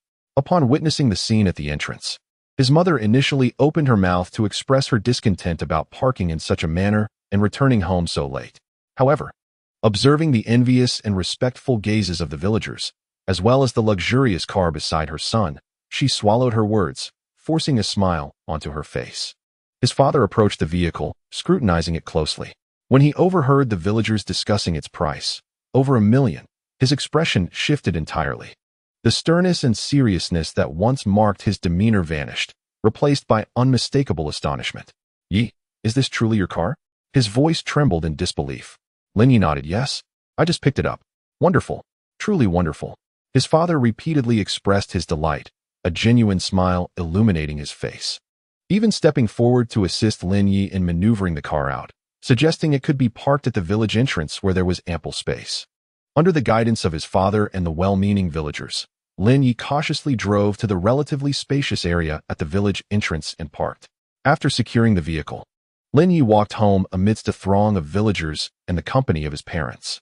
Along the way, he was met with a chorus of admiration, compliments, and probing inquiries. The neighbor who had previously been ready to scold him now wore a cheerful expression. "Yezi, your car is truly impressive. It's even better than the town secretary's. What grand business are you involved in? Take us along sometime. Yezi, when will you come by to have a drink with uncle?" Lin Yi maintained a polite, yet distant smile, responding to each comment. He understood that from this day forward, his image in the eyes of the villagers had irrevocably transformed from that of the Lin family's underachieving worker to that of a prosperous entrepreneur returning in glory. Previously, he had been an unnoticed presence, disregarded by all. However, now Lin Yi found little interest in acknowledging them. Such is the harsh reality of society. They were pragmatic. And so was he. Upon returning home and closing the door, he finally found solace from the external clamor. His mother immediately busied herself, pouring him water, offering fruits, and inquiring about his well-being, her attentive demeanor making Lin Yi feel somewhat uneasy. His father, seated on the sofa, lit a cigarette, gazing at Lin Yi with a complex expression, one of pride, curiosity, and a hint of discomfort. "Yezi, be honest with us. What exactly have you been doing outside? How did you come by so much money to buy a car and all these things?" His mother pressed on, still unconvinced. Lin Yi, observing the concerned yet inquisitive looks of his parents, sighed and replied, "Dad, Mom, I've actually wanted to tell you for a long time, but I feared worrying you and doubted whether you would believe me." He paused, then continued, "Remember I mentioned considering a side venture? Recently, I was fortunate to align with a major investor on a project, assisting with various tasks. They appreciated my diligence and rewarded me with a substantial sum, which became my first pot of gold. I realized I couldn't spend my life working for others, so with this money and some savings, I resigned and decided to venture out on my own. A few days ago, I rented an office and registered a small media company, preparing to be my own boss. This car is a recent acquisition. I thought it necessary to have a respectable vehicle for business meetings and client interactions. Otherwise, people might look down on us, right? At this point, Linya's tone shifted, a hint of apprehension and reproach crossing his face. Everything was going quite smoothly until, because I resigned, that Lu Fei, our former director, felt discontent and spread rumors, even calling home. And you, instead of inquiring about the specifics, took her word at face value and came rushing to Shanghai City to find me, claiming I owed loan sharks and needed to be brought back home? His voice rose slightly. Do you have any idea that I was in discussions with a very important investor that day? Your commotion nearly jeopardized my business. When the investor heard that my family had come to the company, he thought I had gotten myself into some serious trouble and almost withdrew his investment. If I hadn't put in considerable effort to explain, my nascent company could have faced ruin. Upon hearing this, his parents' expressions shifted, revealing a mix of shame and embarrassment. Oh dear son, we didn't know the situation, his mother hastily explained, her tone somewhat flustered. We were just worried about you. We feared you might be taken advantage of. Mom, I understand your concerns, Lin Yi sighed, his voice softening, though his gaze remained earnest. But worry must be expressed appropriately. Don't you think? He looked at his parents and spoke sincerely.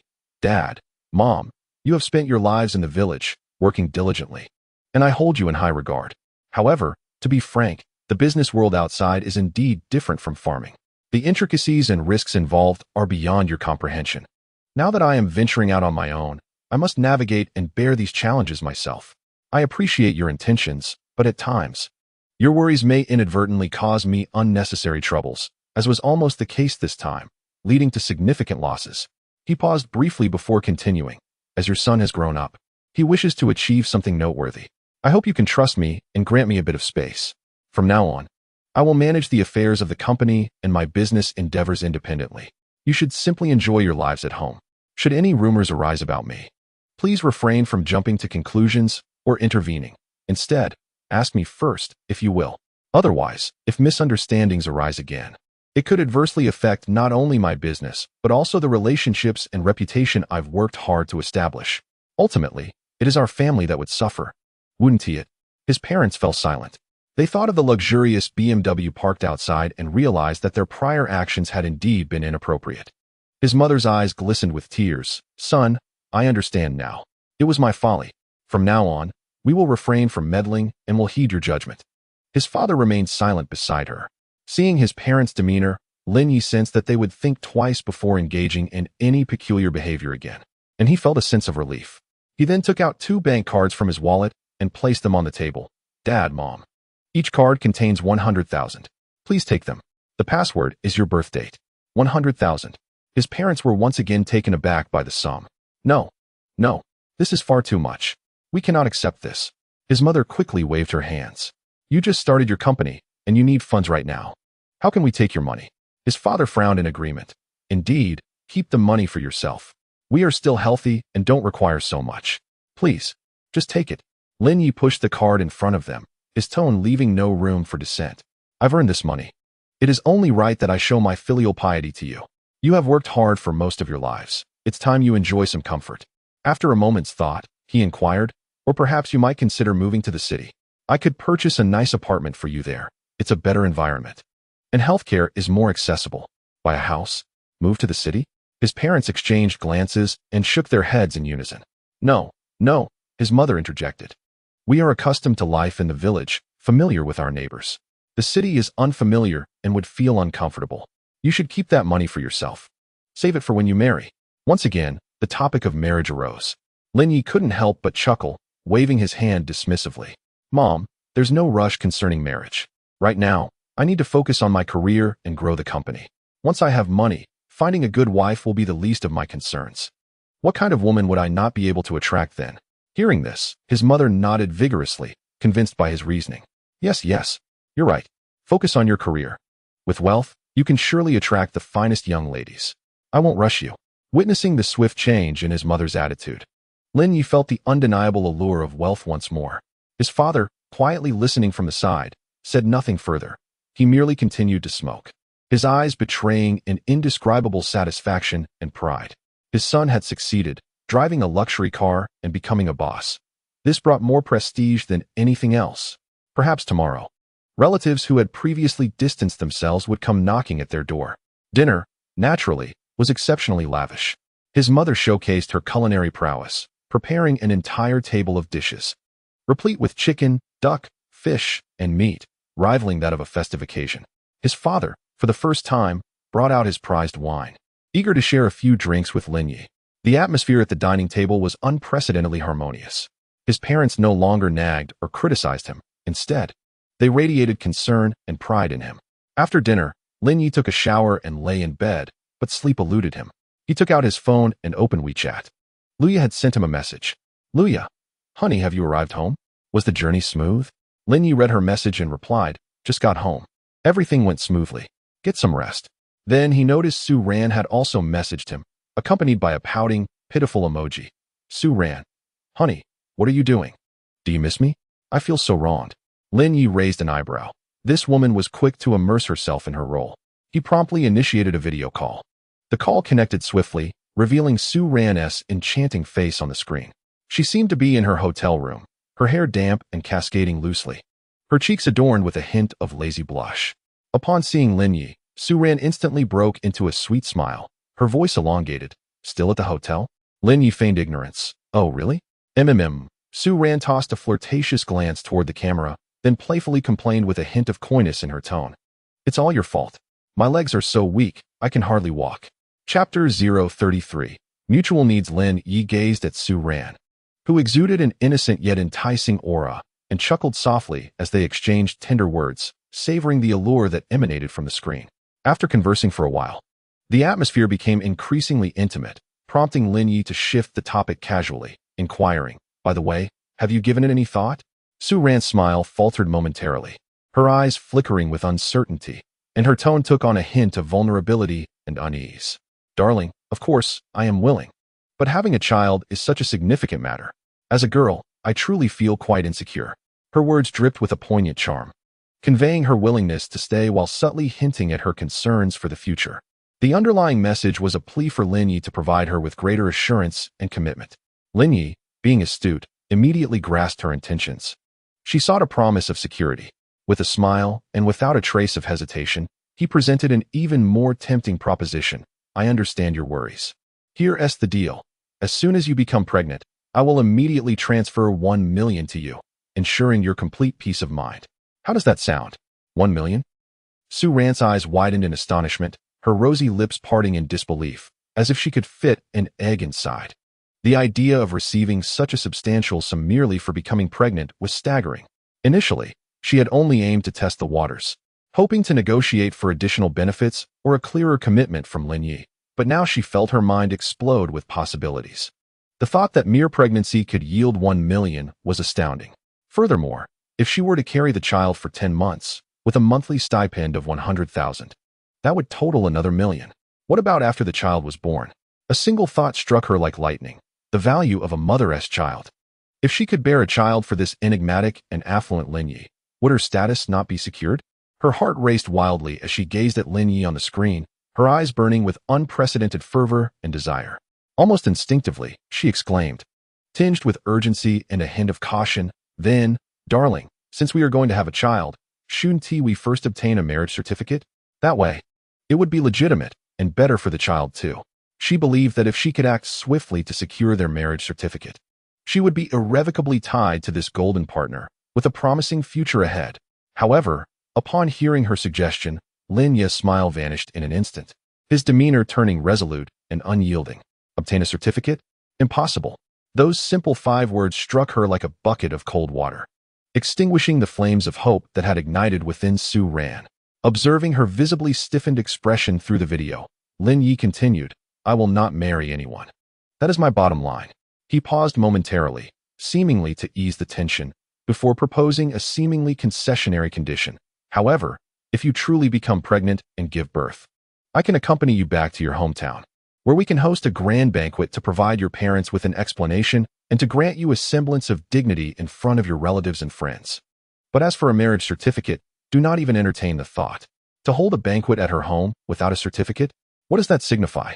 Sue Rand's expression instantly darkened. Was this not a veiled acknowledgement of her status as nothing more than a mistress or a mere vessel for bearing children? A wave of profound humiliation and resentment surged within her. Though Sue Rand had an affinity for wealth, she yearned for a legitimate identity as well.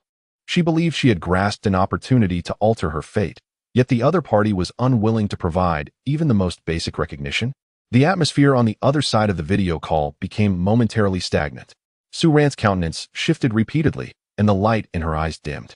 However, when she contemplated the enticing prospect of $1 million fortune and the luxurious lifestyle that could follow, the remnants of her indignation and humiliation were subdued by the allure of reality.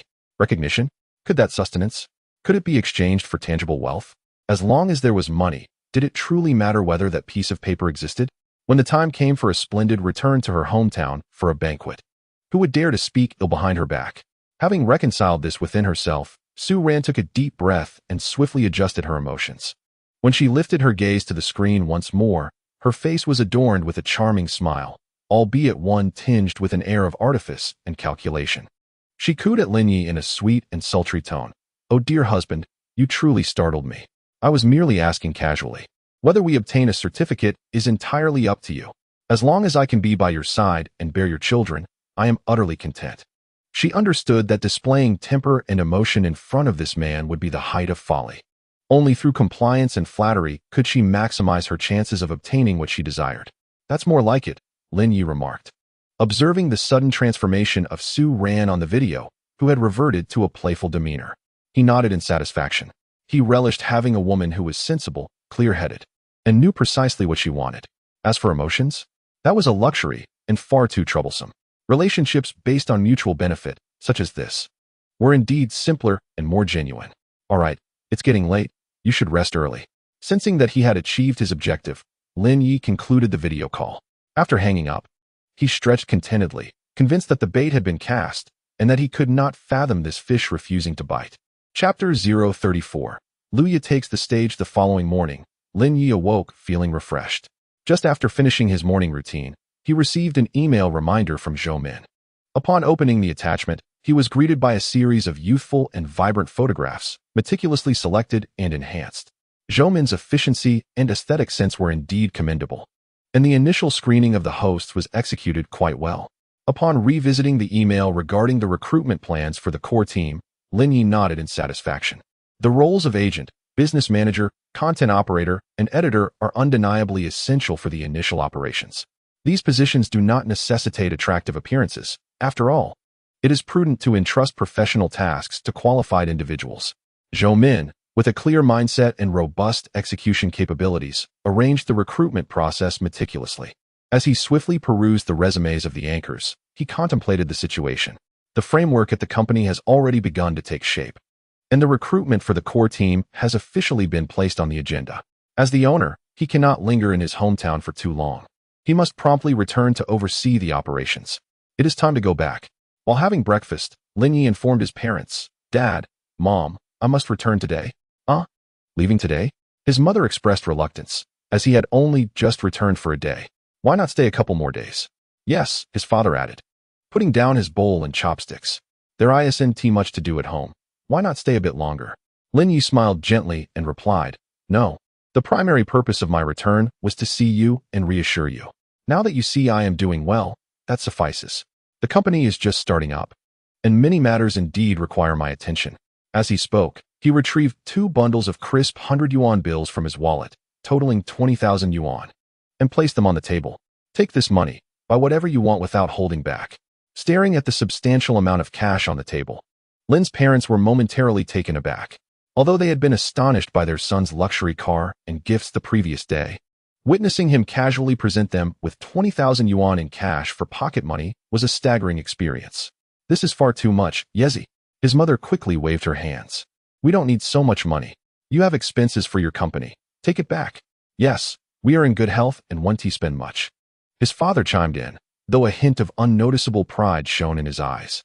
"Just take it," Lin Yi asserted with an undeniable firmness in his tone. "I earn money to spend on you. From now on, I will send you living expenses every month. You should no longer toil so hard and enjoy a bit of comfort. With that, he did not allow his parents to protest further and stood up. I'll pack my things and be on my way. You need not see me off. Observing their son's resolute demeanor and the tangible 20,000 yuan on the table, Lin's parents exchanged a glance, ultimately choosing not to say anything more. Their son had indeed flourished. He was capable of earning money and had developed a sense of filial piety. Lin Yi gathered his simple belongings and bid farewell to his parents. Ignoring their concerned and reluctant gazes, he strode toward the village entrance and entered the eye-catching BMW 7 Series. With the deep rumble of the engine, the sleek black luxury vehicle slowly departed from the small mountain village that had nurtured him, speeding towards the bustling city of Shanghai. During the more than an hour drive on the highway, Lin Yi maintained a steady pace, relishing the comfortable driving experience afforded by the BMW. He placed a video call to Luya. As the call connected, her innocent face appeared on the screen, the backdrop resembling the staircase of an academic building. Faint sounds of a class bell and distant chatter echoing in the background. Upon seeing Lin Yi, a look of surprise and joy illuminated her countenance, and she lowered her voice to inquire, "Darling, are you done with your work?" Observing her cautious demeanor, Lin Yi, without further ado, replied, "Yes. I'm returning to Shanghai City now. I should arrive in about an hour. Go to the Sheraton Hotel, book a room, and wait for me." "What? Now?" Luya hesitated momentarily, her cheeks flushing instantly, feeling a bit awkward as she murmured, "But I'm still in class." "Take a leave." Lin Yi's tone was resolute and left no room for argument. Although Luya wished to voice her concerns, Lin Yi had already ended the video call. Immediately afterward, he opened WeChat, located Luya's profile, and transferred 10,000 yuan to her. Meanwhile, in the staircase of the academic building, Luya gazed at the disconnected video call interface, initially feeling a mix of anger and grievance. This man always acted so domineering, not even allowing her to attend her class properly. Yet, just then, a WeChat notification chimed, and upon checking, she discovered the 10,000 yuan Lin Yi had sent. The remnants of her displeasure and grievance dissipated like mist, replaced by a sweet sensation of being cherished and valued. She felt a surge of happiness. Class? Professional courses? In comparison to the 10,000 yuan and the impending rendezvous, they seemed rather inconsequential. Without delay, she turned and dashed back to the classroom's rear door, casting a glance at her roommate and close friend, Li Shui, before swiftly sending a WeChat message. "Shui, I have a stomachache. I'm heading back. Please help me carry my things." "Thanks." Li Shui, upon receiving the message, looked up to see Luya stealthily slipping away, then glanced at the professor at the podium, animatedly lecturing, and broke into an understanding smile, quietly gathering Luya's books. Meanwhile, Luya, her heart brimming with excitement, hurried out of the academic building, heading straight for the school gate to catch a taxi to the Sheraton Hotel, eager to meet Lin Yi. The BMW 7 glided smoothly into the urban expanse of Shanghai City. Shortly after exiting the highway, Lin Yi received a WeChat message from Luya. "Luya, darling. Room 1808 at the Sheraton, waiting for you," with a shy heart emoji, along with a location pin. A smile tugged at the corners of Lin Yi's mouth as he read her message. This little girl is increasingly adept at playing her cards right. He refrained from replying and directly set the navigation destination to the Sheraton Hotel. Thanks to the formidable performance of the BMW 7 and the relatively smooth traffic in Shanghai City, half an hour later, the sleek black BMW 7 came to a steady stop in the underground parking lot of the Sheraton Hotel. Lin Yi turned off the engine, adjusted his suit, and strode towards the elevator hall. He expertly took the elevator to the 18th floor and located room 1808. Without knocking, he took out his phone and sent Luya a WeChat message. "Open the door."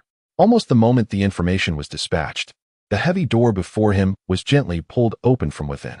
Behind it stood the charming Luya. Chapter 035. More than one Luya at the doorway was evidently dressed with great care. She had swapped her simple white dress from yesterday for a delicate, light pink spaghetti strap gown, the hem of which danced lightly, accentuating her youthful and graceful figure. A hint of makeup adorned her naturally pure features, adding a touch of refinement and allure. Her long hair cascaded smoothly over her shoulders, and her eyes sparkled with evident anticipation and a hint of girlish shyness. Upon seeing Lin Yi, a sweet smile instantly blossomed on her face, her voice soft and melodic. "Darling, you're here." She stepped aside to make way for him as Lin Yi entered the room, closing the door behind him. The room remained that spacious and bright executive suite from their last encounter, yet now, with the presence of a lovely companion, it seemed imbued with warmth and a hint of romance. Lin Yi casually discarded his suit jacket onto the sofa, his gaze landing on Luya as he appraised her from head to toe. Feeling somewhat bashful under his scrutiny, Luya lowered her head slightly, her fingers unconsciously twisting the straps of her dress as she murmured, "Do I look good in this?" "Yes, you look lovely." Lin Yi nodded, stepping closer and wrapping his arms around her slender waist, drawing her into his embrace.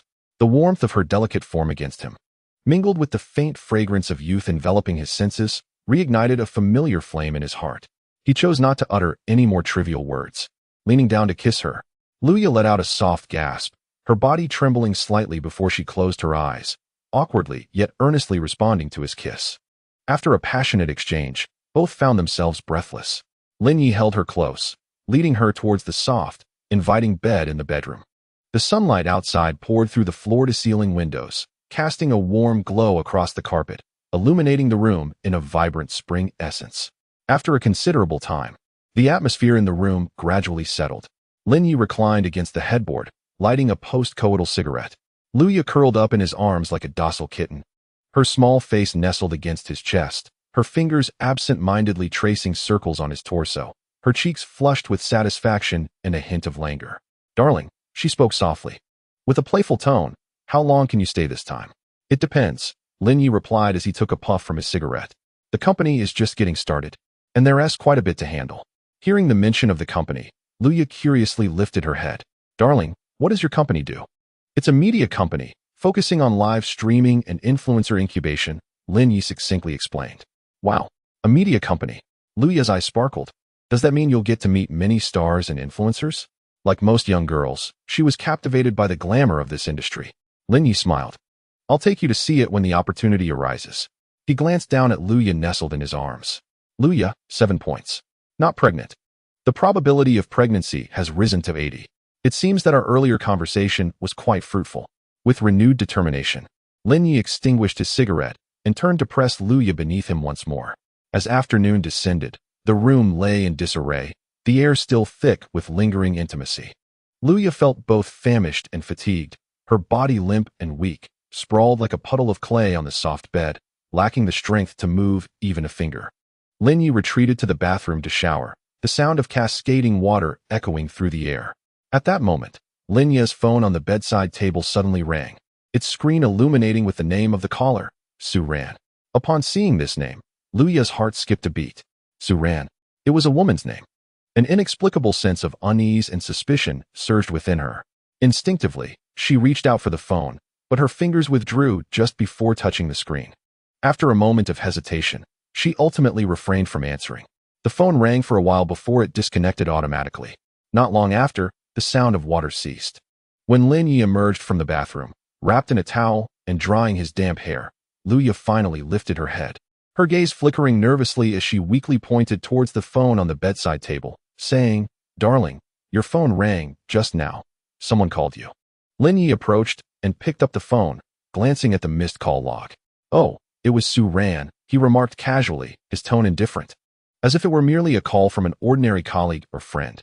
Seizing the moment while Lin Yi was preoccupied with his phone, Luya could not contain her curiosity any longer. Gathering her courage, she cautiously inquired, "Who is Su Ran, dear?" Her voice was soft, laced with a subtle tension and trepidation. Lin Yi set the phone down, turning to face Luya, whose eyes were filled with apprehension and inquiry. He paused for a few seconds, contemplating whether to reveal the truth. Should he conceal it? Given Luya's innocence, he might manage to deceive her for a time. Yet, the truth would inevitably surface, especially considering that there would undoubtedly be more women in his life in the future. If she were to discover the existence of other women after becoming pregnant or by chance, her reaction might be far more intense, leading to complications that would be harder to manage. Rather than allowing things to erupt later, it would be wiser to be forthright now. Though it may seem harsh, it is the least disruptive approach. It would also prepare her mentally, making her understand that there would never be a shortage of women around him. To remain by his side, she must accept this reality. Having made his decision, Lin Yi sat at the edge of the bed, his gaze steady as he looked at Luya, his tone imbued with an undeniable sincerity. "Su Ran is a woman I met just yesterday." Luya's heart sank instantly. Yet she clung to a thread of hope and softly inquired. Then, Lin Yi abruptly shattered her fantasies, revealing that she was a sales representative from the BMW dealership. I met her yesterday while picking up my car. He paused, his tone calm as he continued. I think she's quite decent thus. We have reached an arrangement akin to the one we share. Boom. Lin Yi's words resonated in Luya's mind like a thunderclap. Just met? A salesperson from the dealership? An arrangement similar to ours? Luya felt her mind go blank, as if her blood had turned to ice. She gazed at Lin Yi in disbelief, her lips quivering, yet she found herself unable to utter a single word. She had believed herself to be special, Lin Yi's only girlfriend, only to discover that in just one day apart, he had sought another woman, moreover by employing the same means. A wave of shock, betrayal, and indignation surged within her, and tears streamed down her face without warning. Why? She choked out, her voice laden with anguish and confusion. Didn't you say you liked me? Why seek another woman? Observing Luya's tear-streaked visage, Lin Yi felt little tumult within himself, not even a hint of guilt.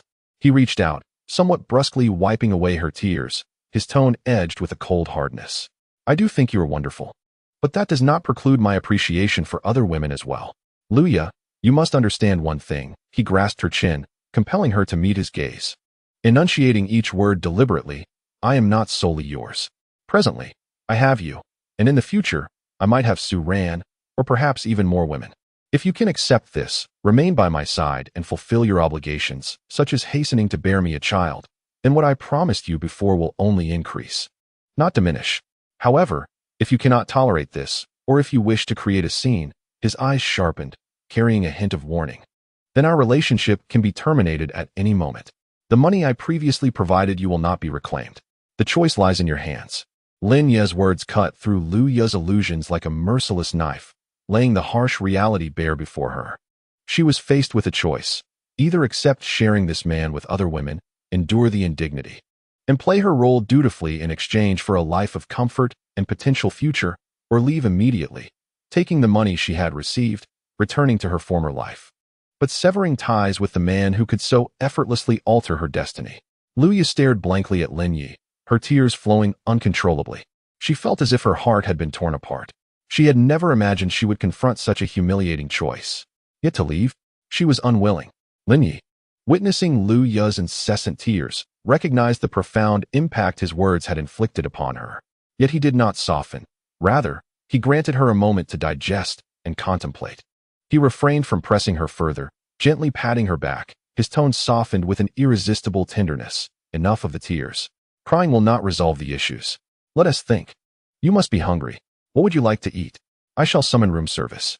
He rose, not immediately reaching for the menu, but habitually picking up his phone instead, unlocking it to access the stock trading application. It was Friday, and the market had closed by this hour. On the screen, the name, Fengfang Company, was prominently followed by a glaring red. The stock price was firmly set at 803 yuan, with a staggering increase of 1,000. Excellent, indeed. Lin Yi swiftly scanned the overall account, and then nonchalantly exited the application before finally picking up the hotel menu to browse. Luya's weeping gradually subsided into muffled sobs. She lay on the bed, her tears soaking the pillow, her mind a chaotic whirlwind. Lin Yi's words echoed in her ears like an incantation. You are not alone. There will be more women in the future. Accept it or depart. Humiliation, resentment, anger, and pain intertwined within her heart. Yet, another voice persistently reminded her, if you leave him, will you encounter another man so wealthy and generous? What of your brother's bride price? What of the family's predicament? Are you willing to revert to a life of financial struggle? Remaining, though it meant enduring the humiliation of sharing a man with other women, could offer her a life of abundance she had never dared to dream of. Even the prospect of bearing a child. She furtively lifted her gaze towards the man, now turned away from her, placing a call by the window. He was tall, with broad shoulders. Though his features were ordinary, he exuded an inexplicable air of authority and allure. After a while, Luya's sobs ceased entirely. When Lin Yi finished ordering and turned back, she had already dried her tears. Although her eyes were still slightly swollen, they now bore a calmness. Even a resolute determination born of desperation, along with a more deliberate attempt to please. She climbed from the bed, approached Lin Yi, and wrapped her arms around his waist from behind, pressing her face against his broad back, her voice hoarse yet overtly eager. "Husband, I apologize. It was my immaturity that upset you. Rest assured, I will listen to you from now on." Her body trembled slightly, betraying her inner turmoil. Yet her actions and tone clearly indicated her choice. Lin Yi sensed the softness behind him and the submission in her words. A satisfied smile curling at the corners of his mouth. He turned to embrace her, lowering his head to place a kiss upon her forehead. His tone imbued with approval. That's the spirit. Chapter 036. Luya is pregnant. The following morning, sunlight streamed through the gaps in the curtains. Luya remained deeply immersed in slumber, her repose a result of the emotional tumult and physical exhaustion she had endured the previous day. A hint of contentment graced the corners of her eyes. Lin Yi leaned against the headboard, indulging in a cigarette with satisfaction. Just moments ago, he had delved into the system to assess Luya's condition, and an exhilarating revelation awaited him. Luya, 7 points, status, pregnant. It worked. At long last, it has come to fruition. Monthly task accomplished. A surge of elation coursed through Lin Ye's heart. He had not anticipated such swift success. It seemed that although yesterday's confession had caused Luya some distress, it had subsequently encouraged her to be more cooperative, yielding even better results. Regardless, the outcome was splendid. To reward and stabilize this newly pregnant heroine, whose emotions might still be tumultuous, Lin Yi promptly seized his phone and transferred a sum of 100,000 yuan to Luya via WeChat. He accompanied the transaction with a message, "Darling, thank you for your hard work. This is your reward. Please rest well."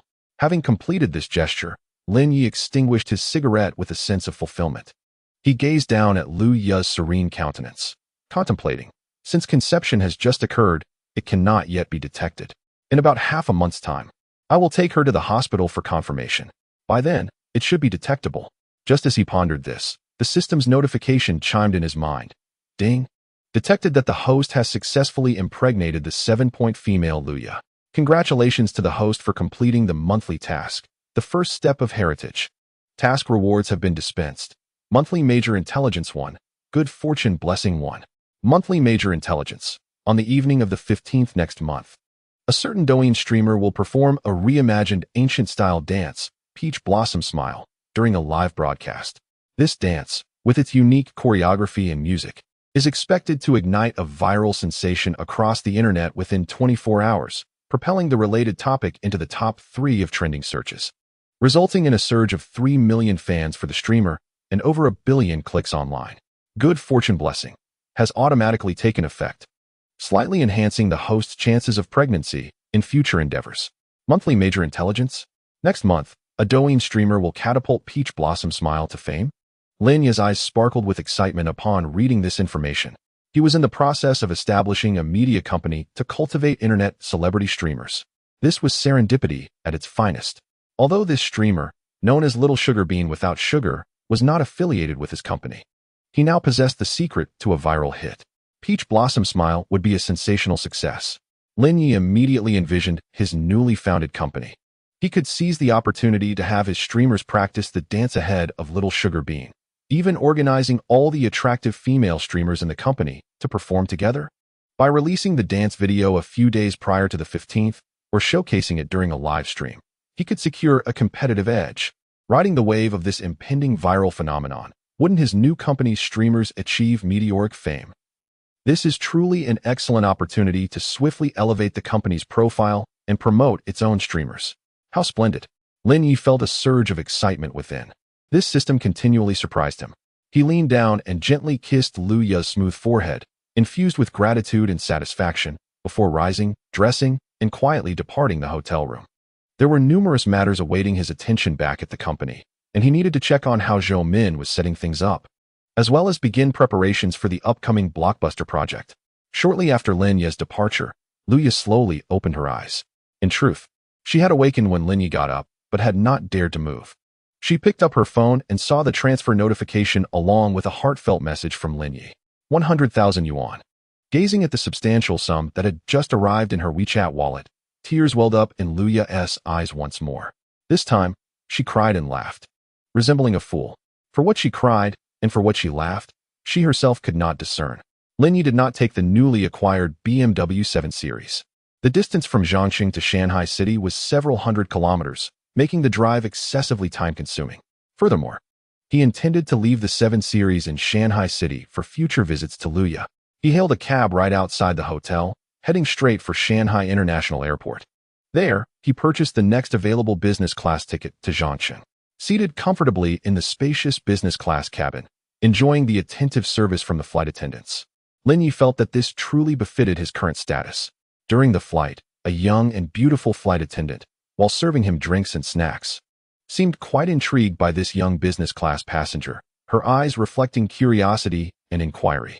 As she collected the trays, her fingertips deliberately brushed against Lin Yi's palm, leaving behind a folded note. Upon opening it, he discovered a neatly written phone number.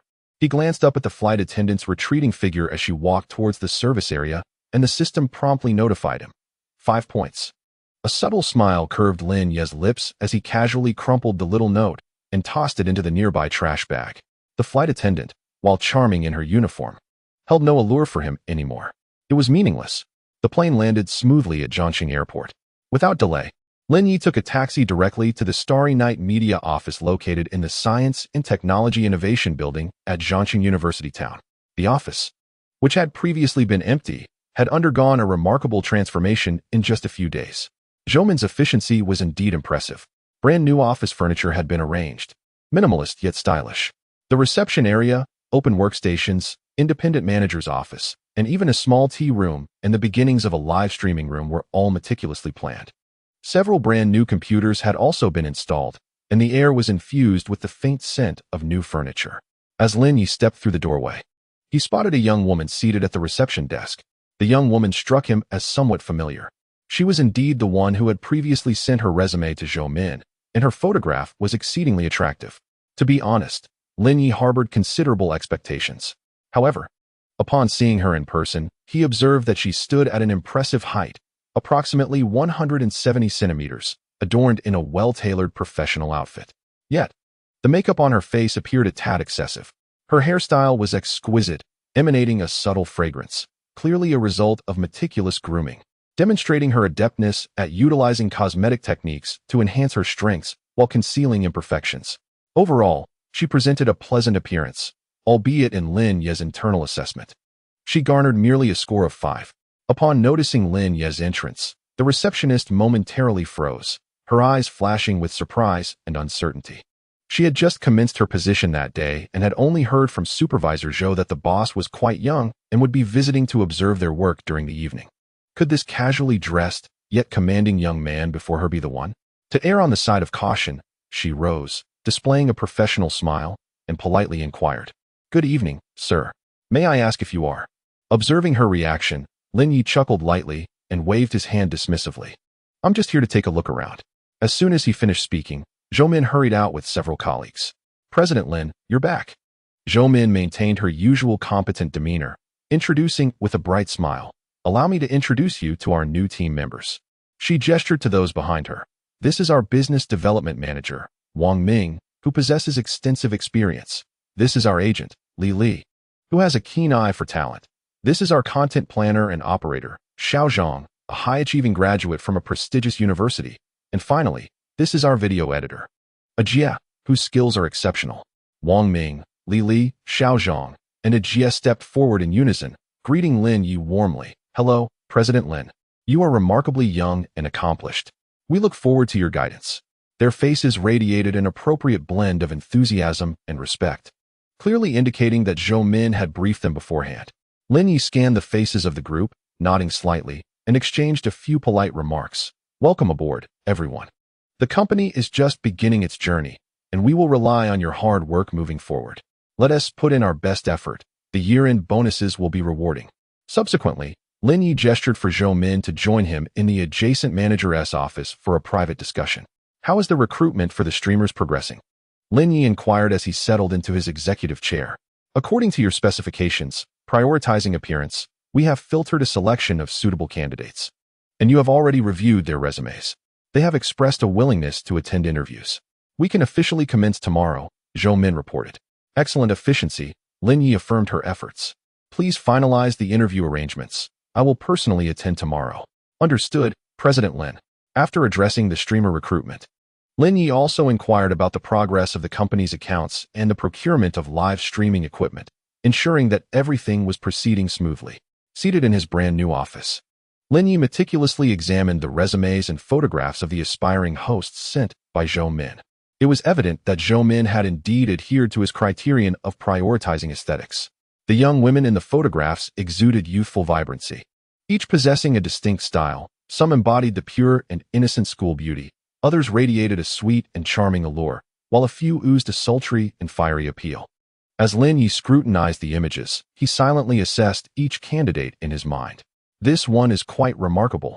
Her large, expressive eyes suggest a lively spirit, perfect for dance performances. That one boasts a captivating figure, with alluring curves, potentially suited for a more sensual approach. And this one possesses an ethereal grace reminiscent of a star. I wonder what her talents are like. Chapter 037. Interviewing female hosts. As he continued his evaluation, Lin Yi knew that the ultimate decision on their suitability hinged upon tomorrow's interview. Seeing them in person would be crucial for his final judgment. The photographs merely served as a preliminary reference. Just as he was nearing the conclusion of his review, a WeChat notification chimed. It was Su Ran. Su Ran, my dear. I've made my decision. I'm willing. I will heed your every word. Upon reading her message, a knowing smile graced Lin Yi's lips. He had anticipated that this astute woman would ultimately arrive at the right choice. He promptly replied, Rest well, await my news. Su Ran. Yes, yes. I eagerly await your call, my love. With Su Ran's matter settled, Lin Yi closed the resume document. After all, the interviews were scheduled for tomorrow. The specifics would be clarified once he met the candidates in person. He toiled until the late hours, finally stretching his limbs in preparation to leave the office. To his surprise, he noticed that most of the staff had already departed, yet the receptionist remained. Upon seeing Lin Yi emerge, the young woman quickly stood, her smile radiating even more warmth than before, seemingly eager to strike up a conversation. Mr. Lin, are you off for the day? You've worked hard today? She had long confirmed Lin Yi's identity through Supervisor Zhou or other new colleagues, and had heard whispers of the affluent young boss. Naturally harboring thoughts of seizing the opportunity to familiarize herself with him, perhaps even advancing further. Lin Yi, perceptive as he was, saw through her intentions at a glance. However, he held little interest in a superficial beauty constructed solely from heavy makeup and styling tricks. He merely nodded politely and replied, Yes, you've worked hard too. You should head home early. With that, he strode out, offering no further conversation or opportunity for engagement. As Lin Yi's figure receded from view, the receptionist's smile faltered, her expression betraying a flicker of unacknowledged disappointment and reluctance. Stepping outside the Kechuang building, Lin Yi inhaled the fresh air, a subtle smile playing upon his lips. The initial framework of the company was taking shape, and the core team was forming. Tomorrow marks the commencement of interviews, and I hope to encounter genuine surprises. The following day, Sunday, as the morning dawns, Lin Yi contemplates the prospect of interviewing a number of youthful and attractive candidates. He cannot possibly don the same suit repeatedly. Although the previous ensemble was indeed commendable, as a proprietor, his attire must reflect a greater level of sophistication. A selection of several suits to rotate among would undoubtedly present him as more composed and capable. Thus, he hailed a taxi to the shopping mall in the city center once more. This time, his objective was clearer. He bypassed the mid-range brand he had previously visited and directed his attention to several international second-tier and nearly first-tier menswear brands. In a store renowned for its Italian tailoring, an elegant and seasoned saleswoman attended to him. Lin Yi articulated his intentions, expressing a desire to procure 2 high-quality suits suitable for spring, versatile enough for both business and casual occasions. The saleswoman, possessing a discerning eye, quickly recognized the potential in Lin Yi, despite his current attire being a local brand. His eloquence and demand for quality indicated that he was indeed a serious client. Without unnecessary preamble, she promptly recommended several of the season's latest styles.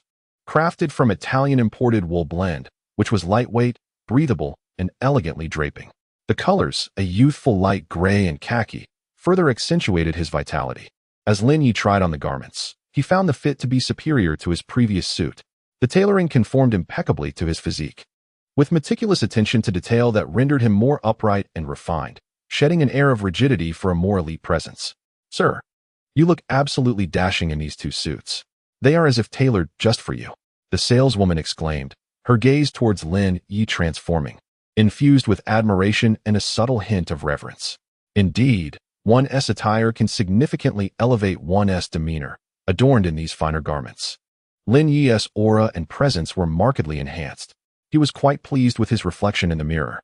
Though the price was steep, amounting to several tens of thousands for the two suits, he found himself unfazed by the expenditure. With a swipe of his card and his purchases neatly packaged, Lin Yi exited the mall clad in his newly acquired light gray suit. Upon returning to the hotel, he changed into his new attire, took a brief respite, and enjoyed a simple lunch. Soon, at 2 p.m., the first official interview with Xingye Media commenced as scheduled. Lin Yi settled into the spacious and well-lit office. The desk immaculate, with a floor-to-ceiling window offering a panoramic view of the university town. Zhou Min knocked and entered, holding a printed schedule for the interviews. "Mr. Lin, the first candidate is waiting outside. Shall we begin?" "Yes, please let her in," he replied. Shortly thereafter, the receptionist escorted the first young woman into the room. She was petite, approximately 155 centimeters tall, adorned in a charming pink dress, her face delicately made up, with large eyes and a round visage, reminiscent of a popular singing streamer who would rise to fame in the coming years. Although her physique was not particularly striking, approximating a B cup, her endearing face and sweet smile were her undeniable assets. Upon witnessing Lin Yi and the ambience of the office, a glimmer of awe and nervousness flickered in the girl's eyes. "This is Zhang Jiai, a sophomore from the vocal music department of Zhangqing Academy. Applying for the position of a streamer," Zhou Min introduced. "Please, take a seat." Lin Yi gestured for her to sit. Zhang Jiai expressed her gratitude sweetly and seated herself with poise. "Zhang, your resume indicates that you excel in singing and dancing?" Lin Yi inquired. "Indeed, Mr. Lin." Zhang Jiai responded promptly, her confidence blossoming. "I have been singing since childhood and can perform some popular girl group dances. Would you mind demonstrating for us?" Lin Yi made a gesture inviting her to proceed. Zhang Jiai, undeterred, cleared her throat and sang a segment of a trending sweet song, her voice indeed delightful and melodious. Subsequently, she stood up and, accompanied by music from her phone, performed a vibrant girl group dance. While her movements were modest in range, her sense of rhythm and facial expressions were commendable. Upon concluding her performance, Zhang Jiai looked expectantly at Lin Yi, and Zhou Min. Lin Yi turned to Zhou Min. "What do you think, Supervisor Zhou?"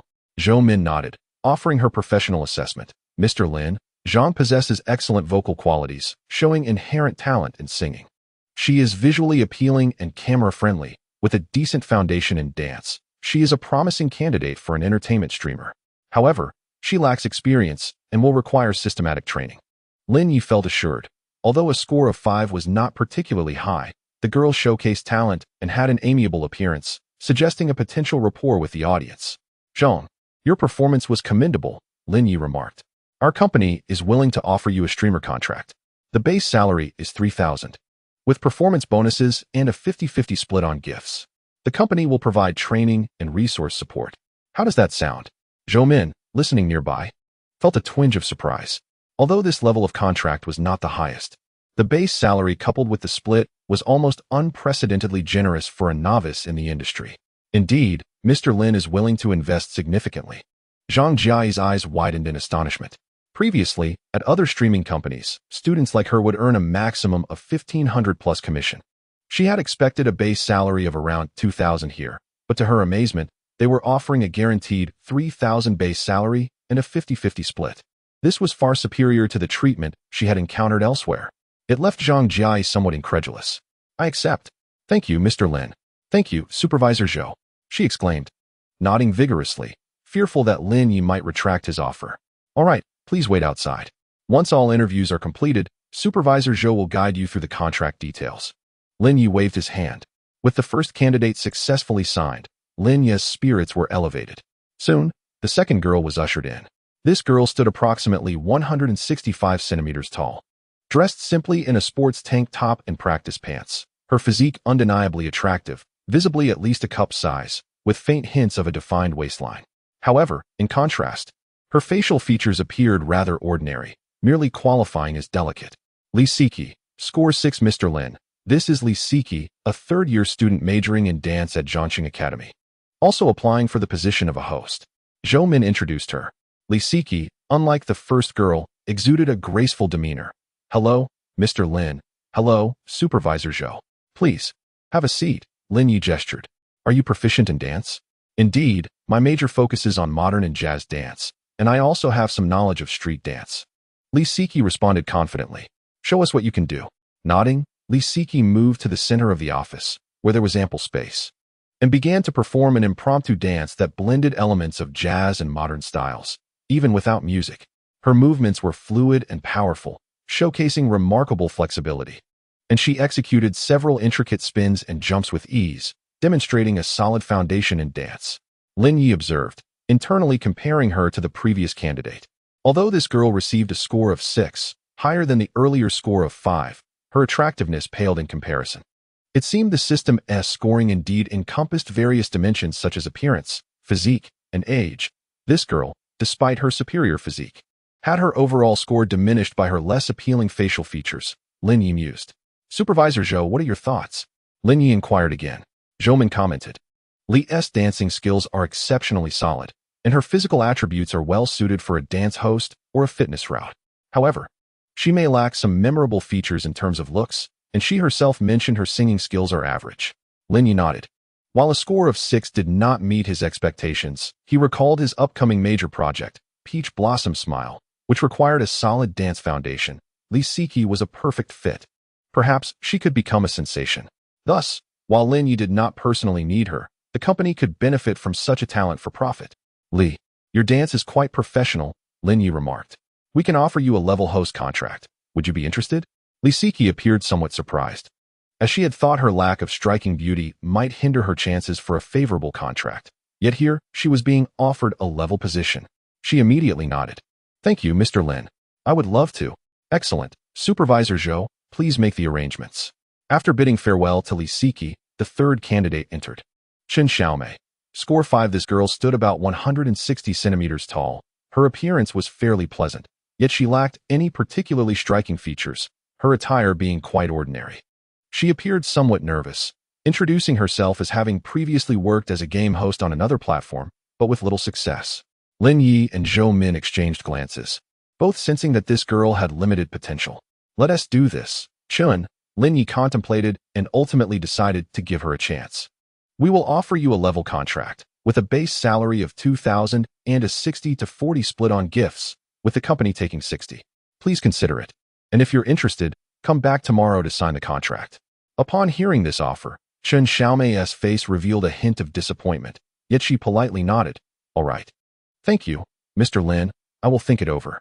Shortly thereafter, the fourth candidate, Wang Tingting, previously highlighted by Zhou Min, entered alongside Chen Xiaomei.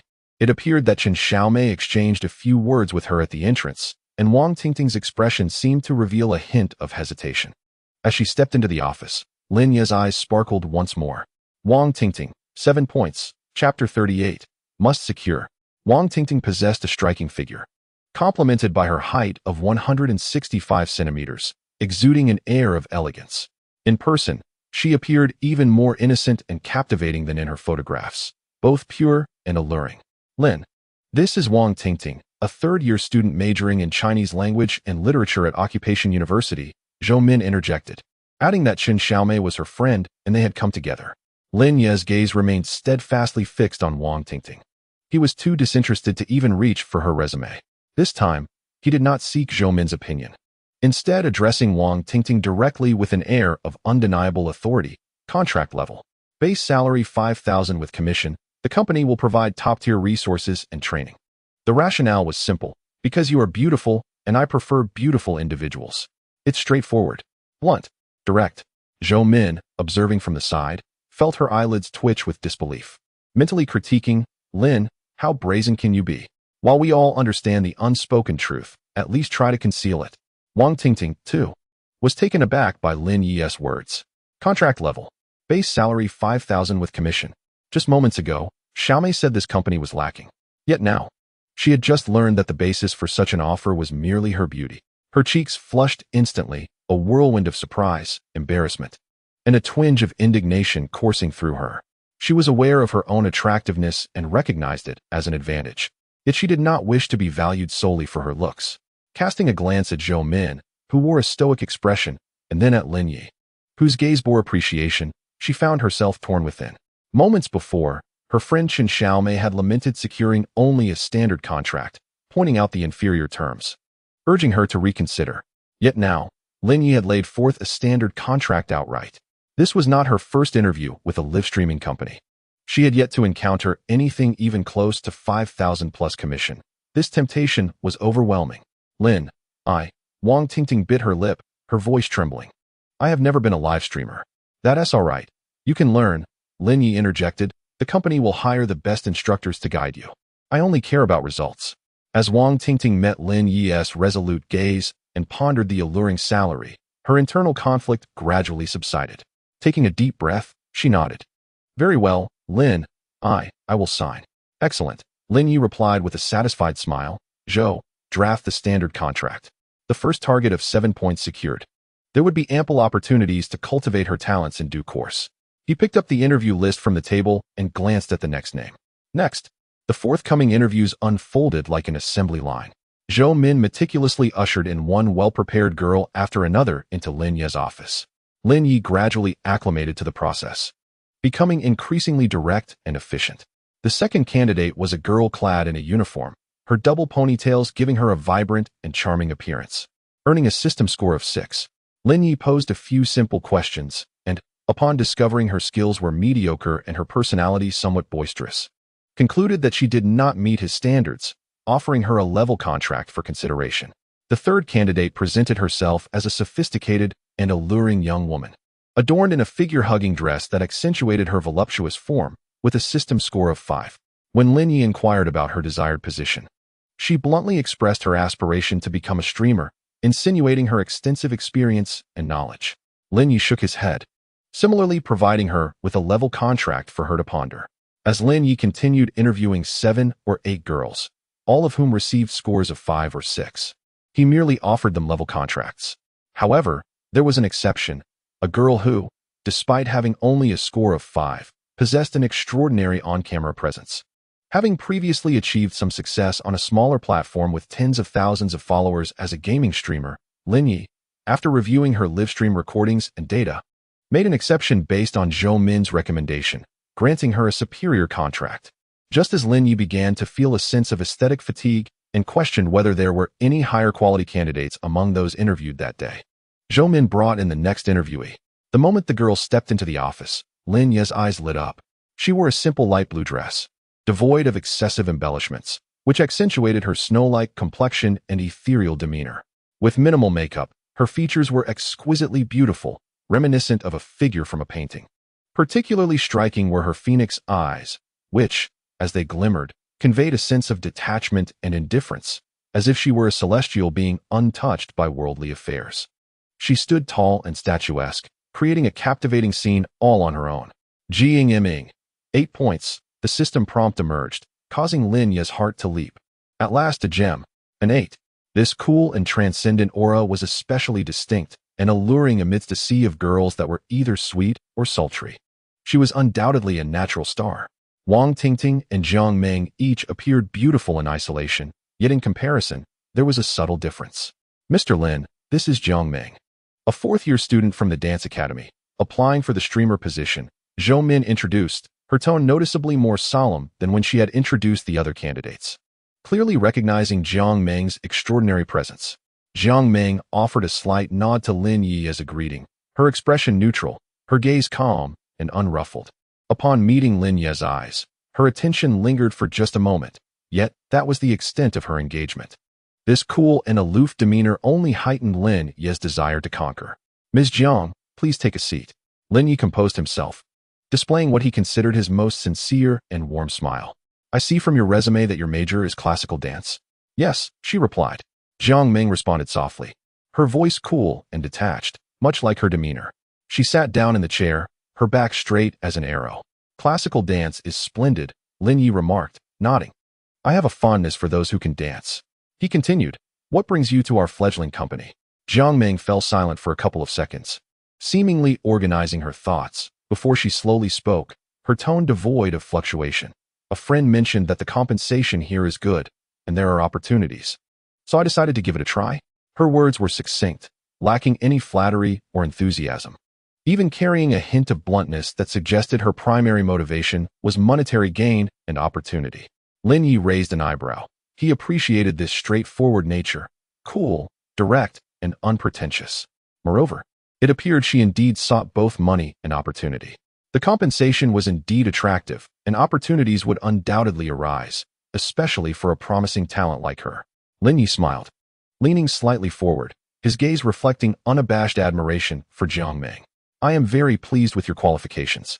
How about this? I will offer you a contract at your level. Zhou Min, who was listening nearby, gasped slightly. She had never discussed such a contract level with the boss. Lin Yi continued, the base salary is 10,000 with commissions. The company offers the finest training resources in the industry, an independent office, and a professional operations team. You will be our flagship talent. A base salary of 10,000 was an irresistible temptation for a newcomer in the streaming industry. Indeed, upon hearing this, a ripple of emotion finally stirred in Jiang Ming's otherwise tranquil eyes. She raised her gaze to meet Lin Yi's, seemingly seeking confirmation of his words' authenticity. Lin Yi met her gaze unabashedly, his eyes resolute. After a few seconds, Jiang Ming parted her lips, succinct as ever. Good. There was no hesitation. Excellent. Lin Yi's smile deepened. Welcome to Xingye Media. He stood, extending his hand. Jiang Ming also stood, offering her delicate, pale hand for a brief handshake. The touch cool and fleeting. Manager Zhou, Lin Yi turned to Zhou Min, draft Jiang Ming's contract separately, according to the conditions I just mentioned. Additionally, arrange for her a private practice room, equipped with the best facilities, and find the finest dance instructor. Yes, President Lin. Zhou Min replied promptly. Her gaze towards Jiang Ming filled with awe and a tinge of envy. This girl truly had exceptional luck. She had secured the position of the company's leading lady right upon her arrival. After completing the necessary paperwork, Jiang Ming exited the office. Lin Yi watched her retreating figure, a smile of determination gracing his lips.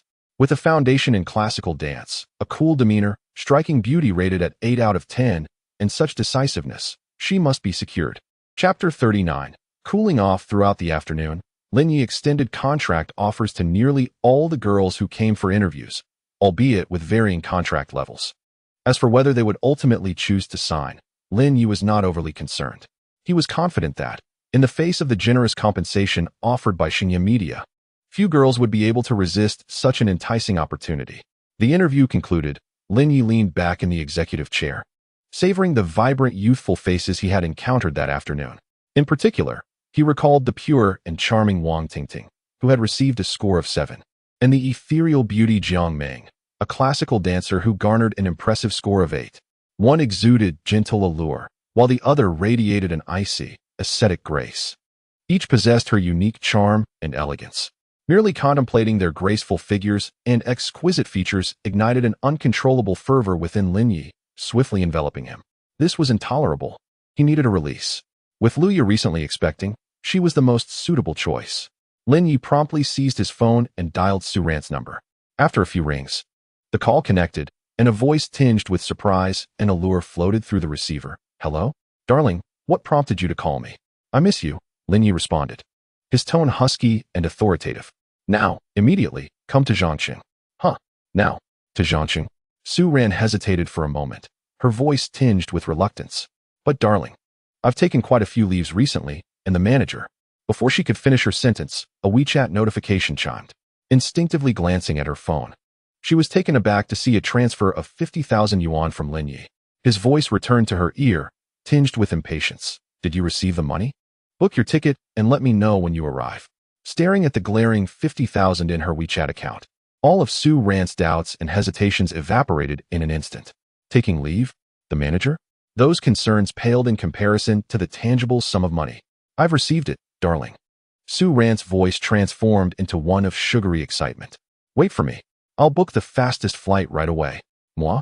After hanging up, Su Ran sprang into action, swiftly securing a ticket to Zhangqing and hastily packing a few alluring outfits before heading straight to the airport. In the early hours, a flight arriving from Shanghai City landed smoothly at Zhangqing Airport. Su Ran, dragging a small suitcase, exited the arrivals hall with quick strides. Despite the late hour, she had meticulously prepared herself, her makeup flawless, and the air around her imbued with an enticing fragrance.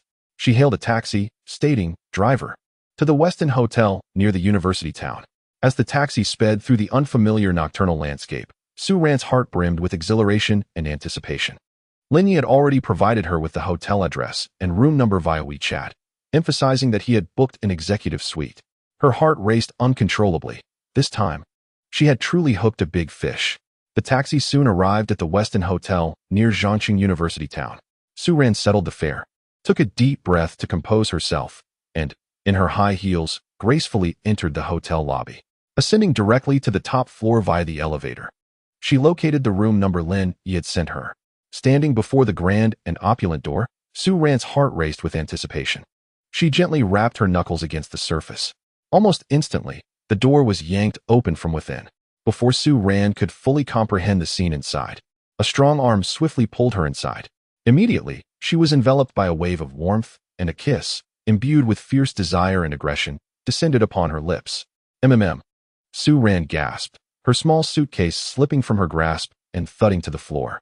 Today, Lin Yi's temper was undeniably fierce.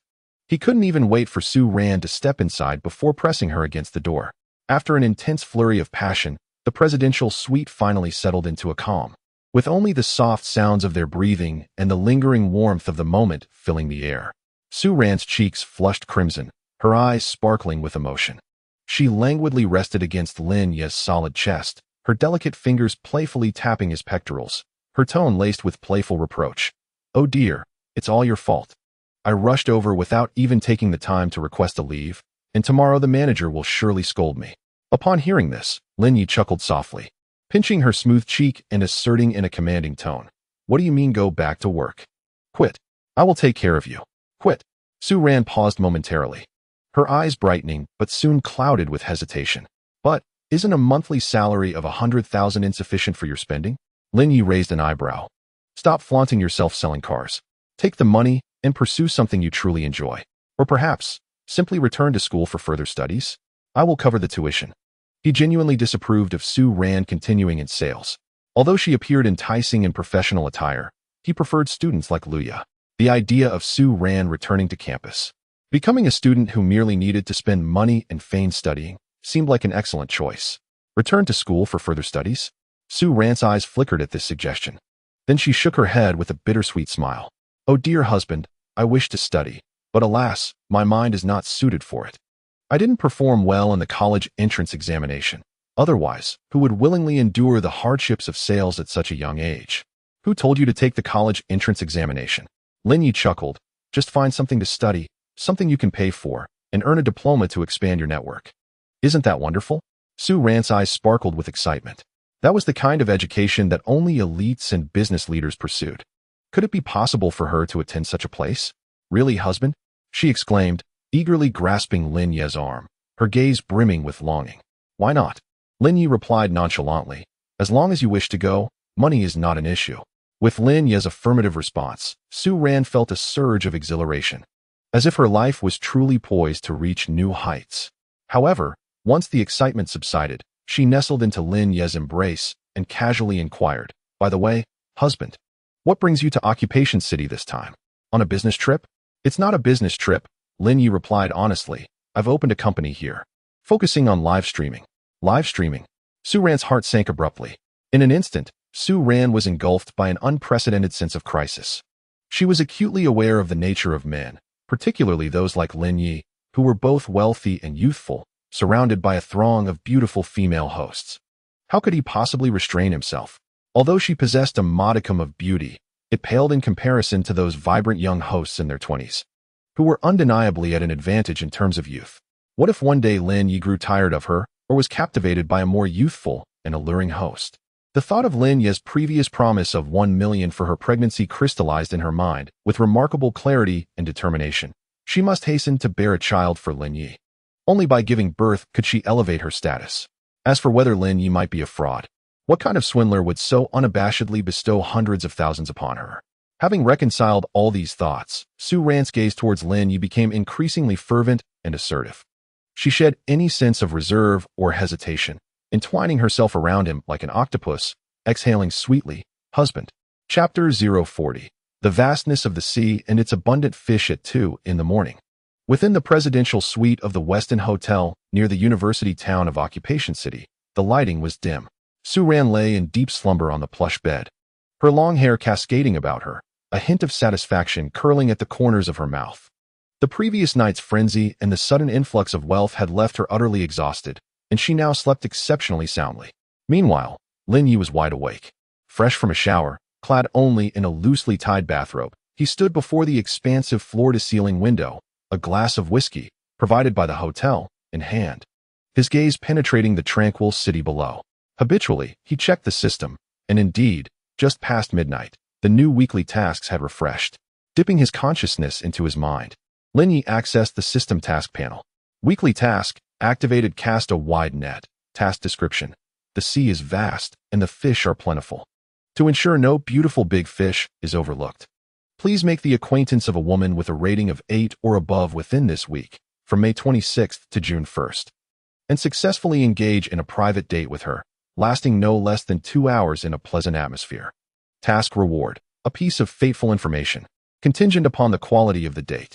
Failure penalty. All system-related effects, including but not limited to daily earnings, chances of good fortune, etc., will be halved next week. A new acquaintance with a woman rated 8 or above, followed by a successful solo date? Lin Yi furrowed his brow slightly as he contemplated the task description. The crux lay in the phrase new acquaintance. Instinctively, he recalled the enchanting classical dancer Jiang Meng, who had dazzled everyone during her interview just yesterday. System. Lin Yi silently inquired, does the Jiang Meng from yesterday's interview count as a new acquaintance? System notification. Target Jiang Meng has officially engaged with the host following yesterday's interview and does not meet the definition of a new acquaintance. Please seek and interact with a completely new target rated 8 or above within this week. As expected, it was not permissible. Lin Yi was not surprised. This meant that he could not rely on the individuals already recruited within the company to accomplish his task. He then inquired about Su Yao, the vice president of the Esports Association he had previously met. The response he received was affirmative, as Lin Yi had not engaged in any meaningful communication with Su Yao prior. In simpler terms, they were unacquainted, thus fulfilling the requirement of a newly acquainted individual. However, Lin Yi found himself at a loss on how to get to know Su Yao. Approaching her with money and stating his desire to meet her was clearly unrealistic. Moreover, the task required a one-on-one date. Within this week, he needed to identify a brand new, exceptionally beautiful woman with a score of at least 8, and successfully arrange a date with her, ensuring a pleasant atmosphere for no less than 2 hours. The difficulty was considerable. A woman rated an 8 was a rare treasure, seldom encountered by chance. Individuals like Su Yao and Jiang Meng were merely strokes of luck. To pinpoint a new target of such caliber within a mere week, establish a connection, and secure a date was an arduous challenge. Traditional courtship methods would undoubtedly be insufficient. Randomly striking up conversations on the street, even if successful, the likelihood of a one-on-one date was slim. The success rate was far too low and would undermine his value. Lin Yi took a sip of whiskey, the chilled liquid gliding down his throat as his thoughts raced. Was there a method to efficiently and broadly connect with high-quality young women in a relatively natural, inconspicuous manner? Suddenly, a spark ignited in his eyes. The company. Recruitment. He now owned his own media company, Xingye Media, although he had already interviewed a batch of streamers yesterday. Securing Wang Tingting and Jiang Meng, rated at 7 and 8 respectively, this did not preclude him from continuing to hire. His company was rife with various recruitment needs. Front desk, streamers, assistants, even secretaries. He could leverage the company's platform to disseminate larger-scale, more diverse recruitment information, under the guise of seeking potential new stars, company image representatives, or a senior assistant to the chairman. He could broaden the scope and attract more high-caliber young women to apply. As long as the pool was substantial, he would inevitably filter out candidates meeting the 8-point criterion. Once a suitable target was identified, the subsequent one-on-one date would naturally follow. As the company owner, arranging a meeting with a promising candidate or new employee for an in-depth understanding, discussing future development, and negotiating collaboration details was perfectly normal, was it not? Finding an upscale restaurant or a quiet CAF would constitute a flawless one-on-one date. This approach not only utilized his existing resources, but was also remarkably efficient and discreet. Tailor-made for completing this task. With this thought in mind, a confident smile crept across Lin Yi's lips. He set down his wine glass and promptly retrieved his phone. locating Zhou Min's WeChat account. It was just past 2 in the morning, yet he was well aware that, as a diligent employee, Zhou Min's phone would be on standby around the clock. He sent a voice message with a calm yet authoritative tone. Manager Zhou, at the start of work tomorrow. Promptly launched the new recruitment plan. This time, we must broaden our scope. In addition to anchors, we need front desk personnel. One is insufficient. Furthermore, please recruit an assistant to the chairman, with a requirement for excellent appearance and demeanor. No other stipulations are necessary. In terms of compensation, offer the highest market standard, even up to a 100 increase. It is imperative to attract the most numerous and highest quality candidates in the shortest possible time. I wish to personally interview all candidates for the assistant position who pass the preliminary screening, as well as those in other roles who exhibit exceptional qualifications. After sending the voice message, Lin Yi envisioned the scene in the coming days, with numerous young and beautiful girls filling Xingye Media. Cast the net wide. Lin Yi murmured to himself, his eyes gleaming with determination. Let this net be cast even wider. He glanced at the sleeping Su Ran on the bed. The morning sunlight streamed through the heavy curtains, casting dappled shadows on the carpet. On the king-sized bed, Su Ran remained enveloped in sweet dreams. Her long hair sprawled messily across the pillow, a faint smile of contentment lingering on her lips. However, Lin Yi had already risen, after a refreshing shower. He donned only a bathrobe and stood before the floor-to-ceiling window, invigorated and sharply scrutinizing the city that had just awakened. A stark contrast to the woman still lost in slumber behind him. The night had not drained him. Rather, it acted as a catalyst, leaving him energized and with unprecedented clarity of thought. Lin Yi did not linger at the hotel for long. By 8:30 a.m., he had arrived at the Kuchuang building. He was acutely aware that the most pressing task of the week was to complete the renewed weekly objectives. Chapter 041. The girls in the dance studio. Lin Yi paid and exited the car, silently lamenting the inconveniences of not having a vehicle in Zhangcheng. His BMW 7 sat idle in the garage of Shanghai City, and each outing relied on ride-hailing apps, which felt somewhat constraining. It seemed that once the funds from the stock market transaction arrived this week, it would be time to acquire a car in Zhangcheng as well. Lin Yi adjusted his newly purchased light gray suit from the previous day and stepped into the office of Xingye Media. The office already buzzed with activity. Several newly hired core employees were diligently engaged at their respective stations. Though still somewhat inexperienced, they had begun to exhibit the essence of a burgeoning startup. Lin Yi made his way directly to his office, settling into the comfortable chair designed for a leader. He took out his phone and deftly navigated through the WeChat interface. First, he sent a cheerful message to Luya, who was still on campus. Good morning. Baby, make sure to be full of energy today. Accompanying the message was a red envelope containing 520 yuan. Next, he messaged Su Ran, who was still catching up on sleep, asking, "Are you awake? Don't forget to have breakfast," and similarly included a red envelope worth 888 yuan, maintaining a basic level of daily care. Almost instantaneously after sending the red envelopes, his phone chimed repeatedly. Luya promptly replied with an adorable bunny emoji nodding in acknowledgement, followed by a sweet voice message. "Thank you, darling. I have no classes this morning. I just woke up. Love you." Su Ran's response was even more direct and enthusiastic, starting with a dynamic flying kiss emoji and then a voice message laced with a lazy drawl and a hint of flirtation. "Oh, darling, are you leaving? Moi?" Listening to the distinctly charming yet contrasting tones of their playful messages, Lin Yi couldn't help but smile. At that moment, there was a gentle knock on the office door. Lin Yi casually set his phone down. "Come in." Supervisor Zhou Min entered, dressed in her trademark professional attire, holding a tablet in her hands. Her face adorned with a polished smile that barely concealed a trace of weariness and understanding in her eyes. Clearly, Lin Yi's voice message from around 2 in the morning had kept her working late.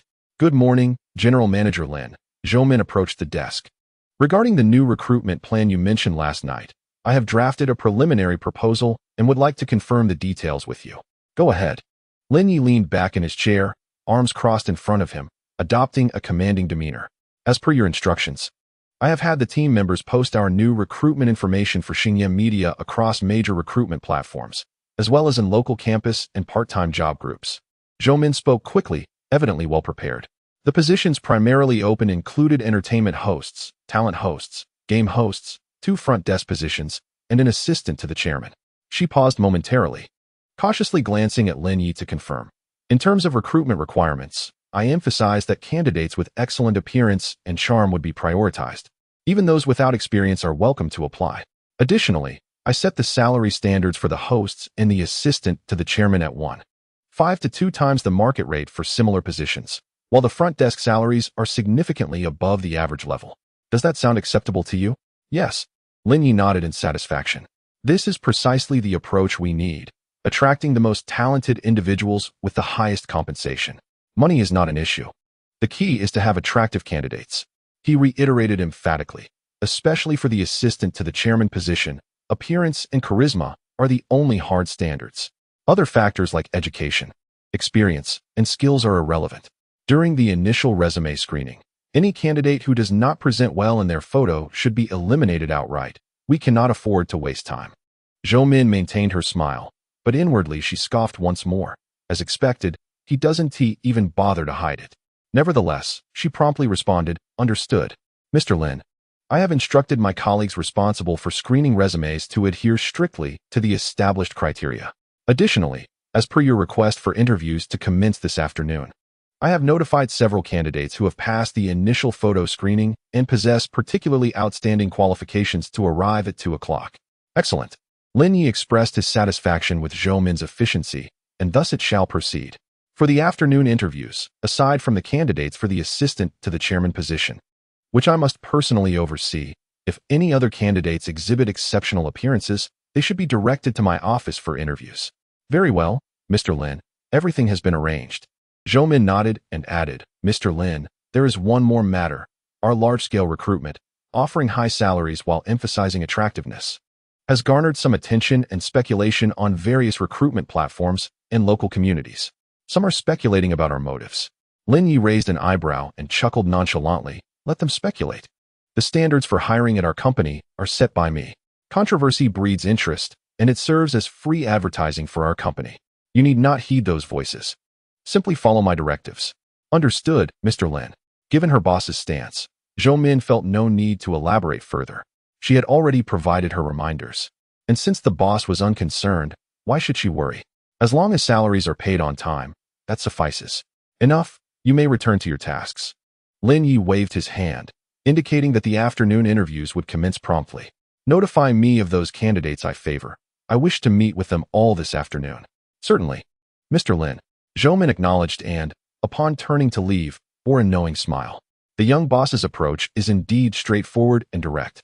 After Zhou Min departed, Lin Yi sat alone in his office. He opened his computer and began to browse the company email, which was already inundated with resumes forwarded by Zhou Min's team.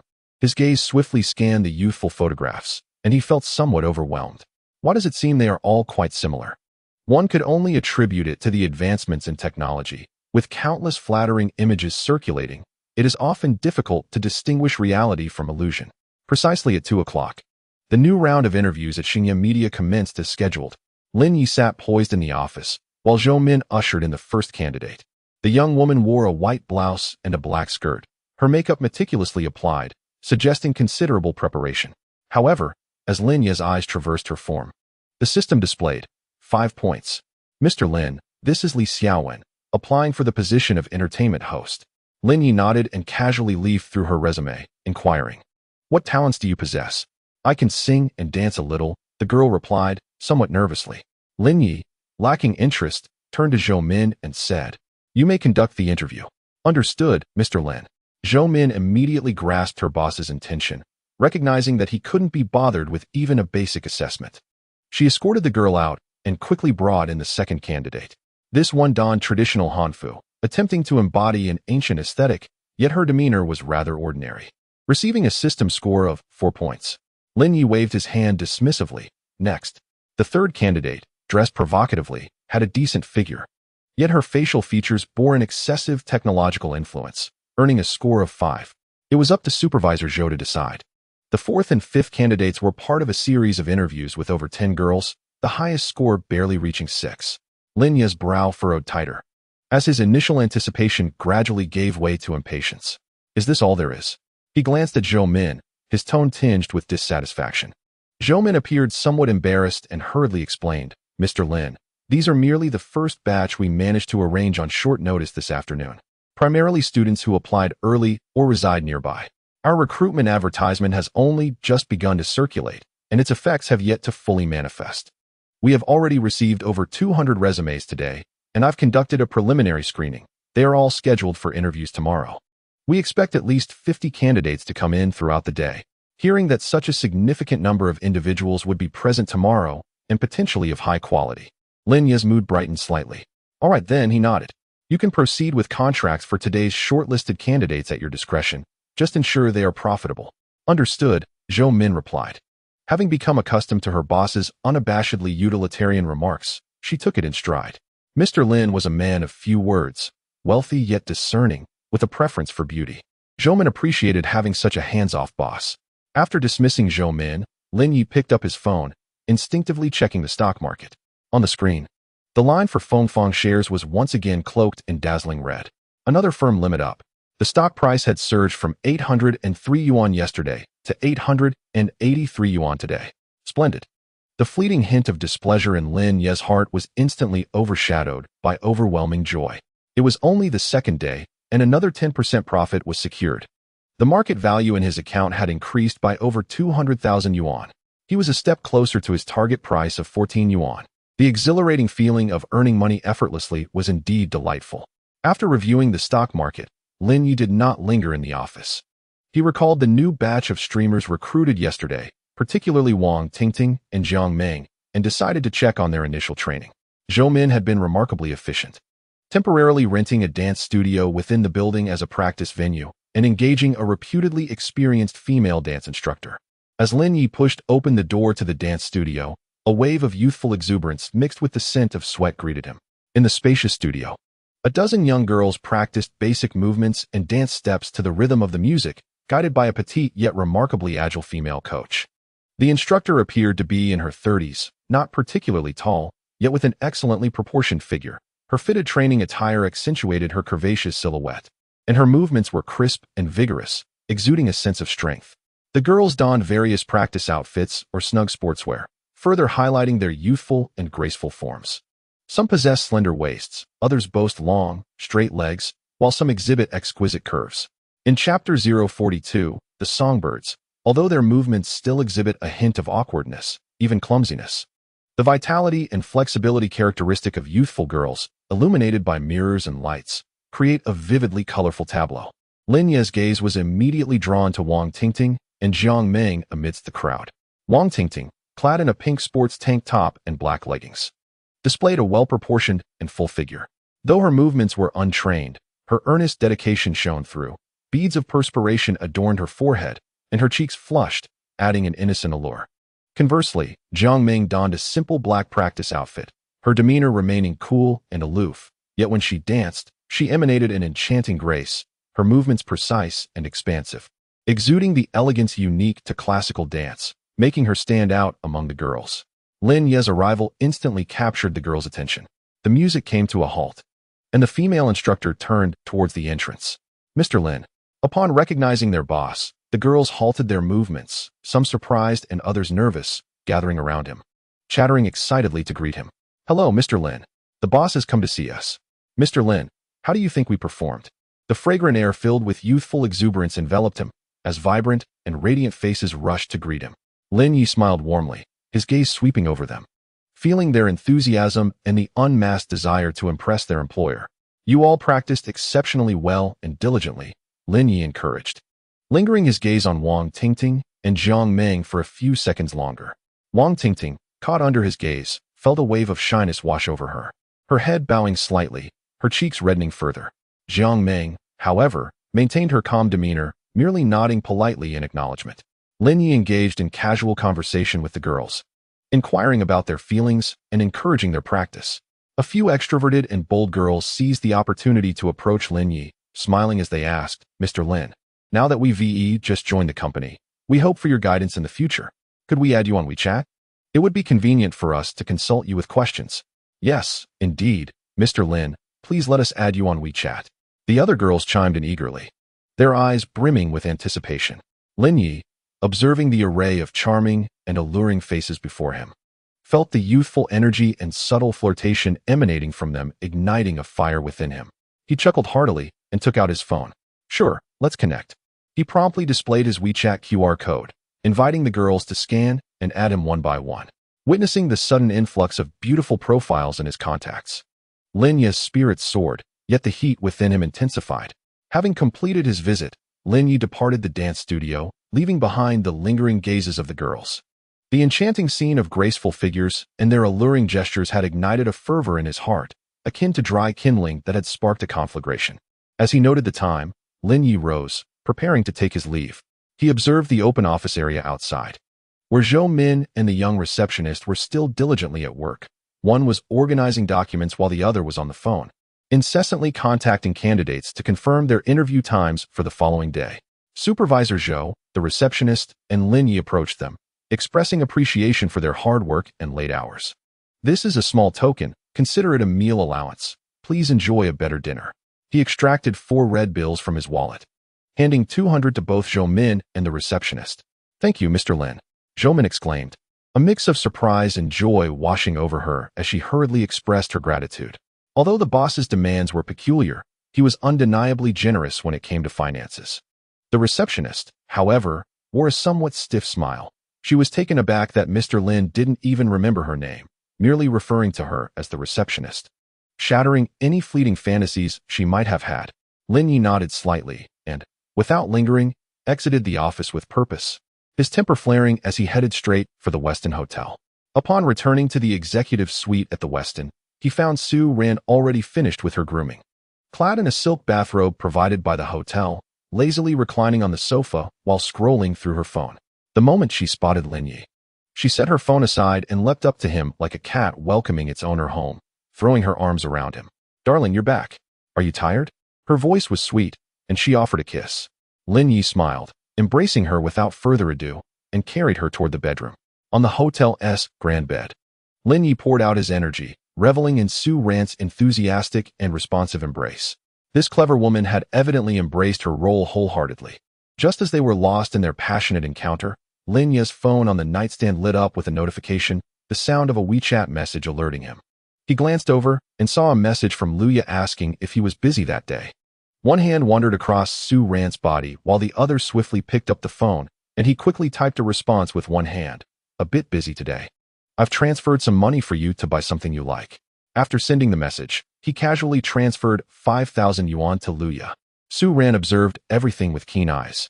Witnessing Lin Yi's casual interaction with another woman through WeChat, including the effortless money transfer, stirred a flicker of jealousy and dissatisfaction within her. Yet, her gaze soon ignited with fervor. This was a testament to Lin Yi's prowess, solidifying her resolve to conceive a child swiftly in order to secure her position. Noticing the shift in Su Ran's demeanor, Lin Yi chuckled softly, stroking her hair as he said, "Very good, very good." The next morning, Lin Yi appeared at the Xingye media office, full of vigor. He had arrived slightly early to assess the preparations for the recruitment.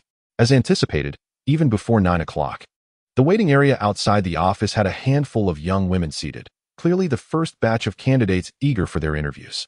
Most of them adorned themselves with exquisite makeup and donned attire they believed showcased their strengths, their eyes reflecting a blend of anticipation and a hint of nervousness regarding their new roles. Lin Yi casually surveyed the scene as a cold, clinical score appeared before him. 4 points, 5 points, 5 points, 4 points. He immediately lost interest, devoid of any desire to approach for a closer look. Just then, Zhou Min hurried in with a folder, spotting Lin Yi's presence and promptly greeting him. "General Lin, you're here so early." Lin Yi gestured toward the group of girls outside, saying, "These few, please handle them as you see fit. Those who meet the basic criteria can receive a grade or an internship contract." Zhou Min, following his gaze, instantly understood. The boss was unimpressed once again. She nodded, "Understood. General Lin, I will take care of it." Lin Yi strode directly into his office, closing the door behind him, disinterested in the superficiality of those outside. As the workday approached, the office of Xingye Media came alive with activity. The front desk phone rang incessantly, and Zhou Min, along with several new employees, busily attended to guests, registering and guiding interviewees. The corridors and waiting areas were filled with the silhouettes of young women. They clustered together in small groups, whispering, or sat alone, engrossed in their phones, while the air was infused with a laying of perfumes and the vibrant essence of youth. However, By the end of the day, despite the continuous stream of interviewees, no fewer than 40 or 50, the results left Lin Yi profoundly disappointed. Not only did he fail to find the 8-point beauties required to meet his weekly goals, but even those reaching a 7-point standard were as rare as phoenix feathers. Most applicants, drawn by the allure of anchor positions, indeed boasted a higher aesthetic appeal than the average person, yet the majority lingered within the 5 to 6-point range. While careful makeup and beauty filters might deceive viewers in a live stream, their true selves were laid bare before Lin Yi's discerning system.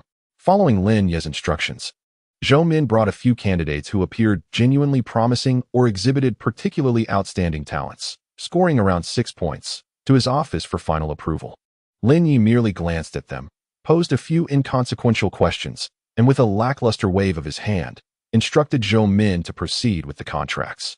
To him, these girls were merely future tools for the company's profit, unworthy of excessive investment of his energy.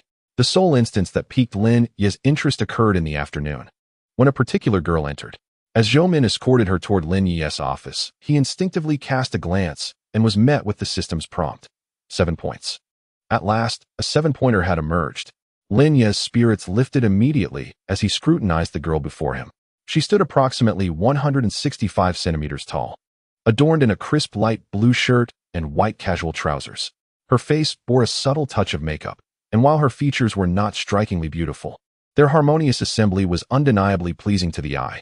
Her eyes, particularly, sparkled with joy, curving like crescent moons, radiating a gentle and harmless aura. This is Su Xiaoxiao. Applying for the receptionist position, Zhou Min introduced, her tone tinged with uncertainty. It was clear that she felt the girl's qualifications warranted a role beyond mere reception. Indeed, upon hearing the term receptionist, Lin Yi displayed a hint of surprise. He gestured for Su Xiaoxiao to take a seat and posed a direct question. Su, I find your appearance quite impressive. Why not consider a position as a host? The remuneration for hosts in our company far surpasses that of a receptionist. Su Xiaoxiao appeared somewhat embarrassed by the inquiry. She offered a shy smile, her voice soft and gentle. Thank you for the compliment, Mr. Lin. However, I personally prefer not to engage in highly visible work, nor am I adept at singing or dancing. I believe my temperament is rather quiet, making me better suited for supportive roles.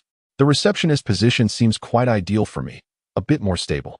As she spoke, her gaze remained clear and her demeanor sincere, devoid of any pretense. Lin Yi regarded her with mild astonishment. In today's society, it is indeed rare to encounter a young woman with a beauty rating of 7 who shuns the allure of leveraging her looks for success, instead opting for a more tranquil and stable existence. This unique contrast intrigued Lin Yi. I truly appreciate your response, he smiled, observing Su Xiaoxiao. Though the receptionist role is relaxed, it serves as the face of our company. Your image and demeanor align perfectly with our requirements. He decisively declared, it's settled. You are hired for the receptionist position. As for the salary, Zhou, please ensure she receives the highest standard, plus an additional 20% in position allowance. Su Xiaoxiao exclaimed, her eyes widening in astonishment, completely unprepared for such a generous offer while merely seeking an ordinary receptionist role. Zhou Min, initially taken aback, quickly regained her composure and nodded with a smile. Understood, Mr. Lin. I will attend to it immediately. The other candidates waiting outside for interviews, or those who had just exited their interviews, observed Su Xiaoxiao's swift departure from the boss's office, her face aglow with incredulous joy. Given that she had only applied for a receptionist position, their expressions were rife with discontent and envy. Why should she be favored? Simply because of her looks? The boss seemed overly partial. Lin Yi, however, was unfazed by these minor occurrences. He had successfully secured his sole target of the day, a position rated at 7, albeit only for a receptionist, marking a modest achievement. As for the remaining candidates, whose ratings barely reached 6, Lin Yi had no interest in them whatsoever, waving his hand dismissively and entrusting the remaining decisions to Zhou Min. You handle the rest. Sign those who are suitable, and let go of those with mediocre qualifications. Remember, we at Xingye Media do not accommodate idlers, nor do we entertain the unattractive. Yes, Mr. Lin, Zhou Min replied respectfully. Lin Yi glanced at the time. It was nearly time to clock out. Although he had not identified a target score of 8 points today, he considered it a step forward. After dismissing Zhou Min, Lin Yi picked up his phone and habitually opened the stock market app. On the screen, the line for Fengfang Company was once again enveloped in a dazzling red. Another firm limit up. The stock price had surged from 883 yuan yesterday to an impressive 971 yuan today. Splendid. The slight discontent in Lin Ye's heart was instantly swept away by overwhelming joy. It was only the second day, yet he had already secured a 10 profit. The market value in his account had risen by over 200,000 yuan. He was now one step closer to the target price of 14 yuan. Sitting in the boss's office, his fingers unconsciously tapped on the desk, while his mind replayed the monthly intelligence regarding the dance of Peach Blossom Smile. The keywords next month on the 15th, the sugar-free version by Xiao Tangdo will explode across the internet swirled in his mind. He took out his phone, opened Douyin and B Station, and searched for Peach Blossom Smile Dance. Indeed, the search results showed a few related videos, mostly featuring young women in Hanfu or Lolita outfits dancing in parks or their living rooms, with the familiar ancient-style song Peach Blossom Smile playing in the background. However, the quality of these videos varied significantly, and the choreography seemed rather simplistic and casual, lacking any distinctive style. The likes and comments were scant, showing no signs of viral potential. Could it be that the system referred to another version? Or perhaps the sugar-free adaptation by Xiao Tangdo was meticulously crafted and entirely different from what currently existed. Lin Yi furrowed his brow. This concept of monthly intelligence was new to him, and he felt uncertain about how to interpret and utilize it. Should he directly imitate the existing version? Or did he need to innovate and adapt it himself? Alternatively, could the performance by Xiao Tangdo be an entirely original creation? Lin Yi was neither a professional dancer nor an experienced operator. He felt utterly lost regarding these matters. No, he couldn't rely on his own speculation. Shaking his head, he decided to consult with the professionals in his company. He dialed an internal number to Zhou Min. Manager Zhou, are you available? Please bring our dance instructor and agent Li Li, along with operator Xiao Zhang, to my office. Understood, President Lin. We will be there shortly. Soon. Zhou Min arrived with the three individuals. The petite yet powerful dance instructor, Coach Chun, was accompanied by the astute-looking 30-year-old agent Li Li and operator Xiao Zhang. A bespectacled graduate from a prestigious university exuded an air of refinement. President Lin, you summoned us? Zhou Min inquired. Yes, please have a seat. Lin Yi gestured for them to sit down, then proceeded directly to the point. I recently came across a dance called Peach Blossom Smile online, and I find the music and concept quite appealing. However, the current versions online seem rather average, lacking any standout features. I would like to seek your professional opinions on whether this dance has potential. Could we possibly craft an article around this and highlight the newcomers in our company? He did not explicitly disclose the systemic information, but rather presented it in a tone that suggested it was a serendipitous discovery by the boss, which he found rather impressive. Coach Chun, Li Li, and Xiao Zhang were momentarily taken aback upon hearing this. Peach Blossom Smile? Coach Chun was the first to speak. His tone imbued with the caution of a seasoned professional. President Lin, the community is relatively niche, with a rather fixed audience demographic. I am familiar with the song Peach Blossom Smile. It possesses a rich traditional charm, yet transforming it into a dance that can captivate a broader audience entails numerous considerations, such as the innovation in choreography, the synchronization with the music, the coordination of costumes and props, as well as the individual charisma of the performers. Agent Lili nodded in agreement, adding from a market perspective, indeed, President Lin, the competition in dance-related content is exceedingly fierce. To create a viral hit, merely possessing good music and concept is insufficient. Precise planning, promotion, and a sprinkle of luck are also essential. Investing resources into a dance that currently lacks popularity poses considerable risks. Operator Xiao Zhang swiftly pulled out his phone to conduct a quick search, then remarked, President Lin, I just reviewed the data. The relevant videos of Peach Blossom Smile on mainstream platforms exhibit rather mediocre viewership and engagement rates, and it has yet to generate a breakout effect. Listening to the rather pessimistic analyses from the three professionals, Lin Yi felt a surge of confidence instead. Their perception of a lack of potential merely indicated that this dance had not yet been discovered by the masses. This aligned perfectly with the value of the systemic information, which had predicted the emergence of a future sensation. I acknowledge the risks. Lin Yi waved his hand dismissively, his tone resolute and unwavering. But I believe this concept holds potential. As Xingye Media embarks on its journey, we require elements that are topical and memorable to establish our reputation. He turned to Coach Chun. Coach Chun, I need you to take Li Li and Xiao Zhang to the dance studio immediately and summon Jiang Meng. Together, explore Peach Blossom Smile and see if you can either build upon the existing version or completely re-choreograph it, crafting a more creative interpretation that accentuates the characteristics of our artists. The movements must be memorable, the music must align perfectly, and the costumes must complement the performance. Right now? Coach Chun was somewhat taken aback, but promptly nodded. Understood. President Lin, we will head there at once. President Lin, Li and Xiao Zhang still seemed somewhat hesitant, they remarked. You all go as well. Lin Yi insisted. Li will advise from the perspective of the artist's characteristics and market acceptance, while Xiao Zhang will consider the dissemination points and subsequent promotional strategies. I do not care what methods you employ, but be swift. Produce several distinct proposals. Yes, President Lin. The three of them dared not express any further dissent and promptly set off.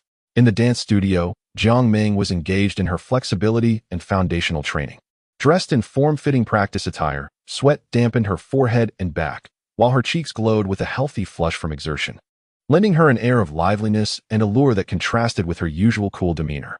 Upon seeing Zhou Min enter with Li, Xiao Zhang, and Coach Chun, announcing that President Lin had requested their collaboration on the Peach Blossom Smile dance, Jiang Ming halted her movements, took a towel to wipe her sweat, and displayed a hint of perplexity on her face, as she grasped that this whimsical idea had been sparked by President Lin's casual browsing of videos.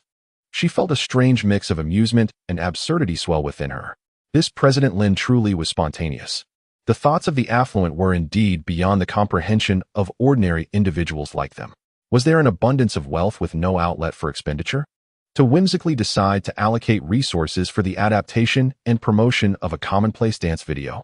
While these thoughts traversed her mind, her expression remained composed, and she quietly moved aside to sip from her water bottle, awaiting the professional experts to determine their approach.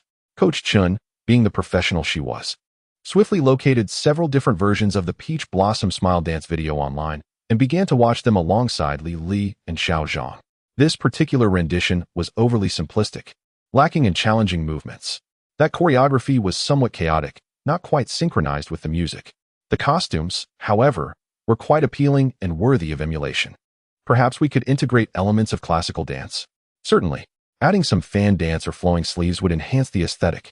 Timing is crucial. The chorus must contain memorable movements. The group huddled together, chattering animatedly, occasionally rising to demonstrate their ideas. Meanwhile, not far off, Jiang Ming observed this team, diligently exerting their intellect and energy for a mere suggestion of hers, and a peculiar sensation blossomed within her. Is this what it feels like to be a boss? With a single utterance, one could galvanize the minds and efforts of so many to manifest one's vision. Though the process appeared somewhat chaotic and uncertain, the sense of control it afforded was undeniably captivating. Chapter 044. The graceful and poised Chen Yufei. After an intense discussion and live rehearsal, Coach Chun and her team had initially adapted two distinct stylistic versions. One leaned towards classical elegance, better suited to someone like Jiang Ming, who possessed a cool demeanor, while the other was characterized by a faster tempo and playful, lively movements, ideal for a sweeter girl.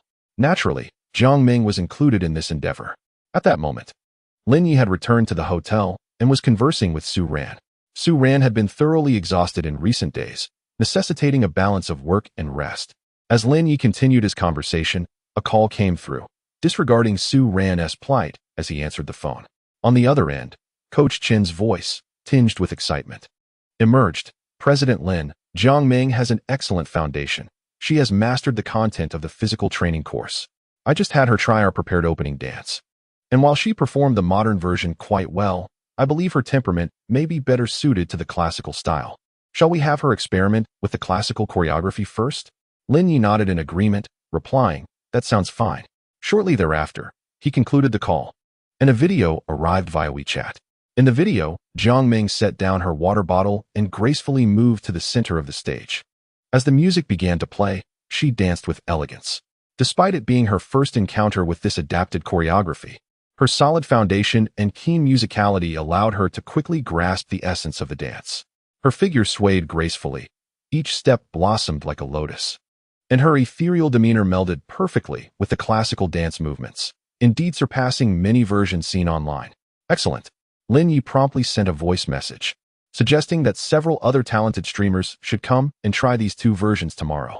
He instructed Zhou Min and Li Li to film a short video and post it on our newly registered official account to gauge the audience's reaction.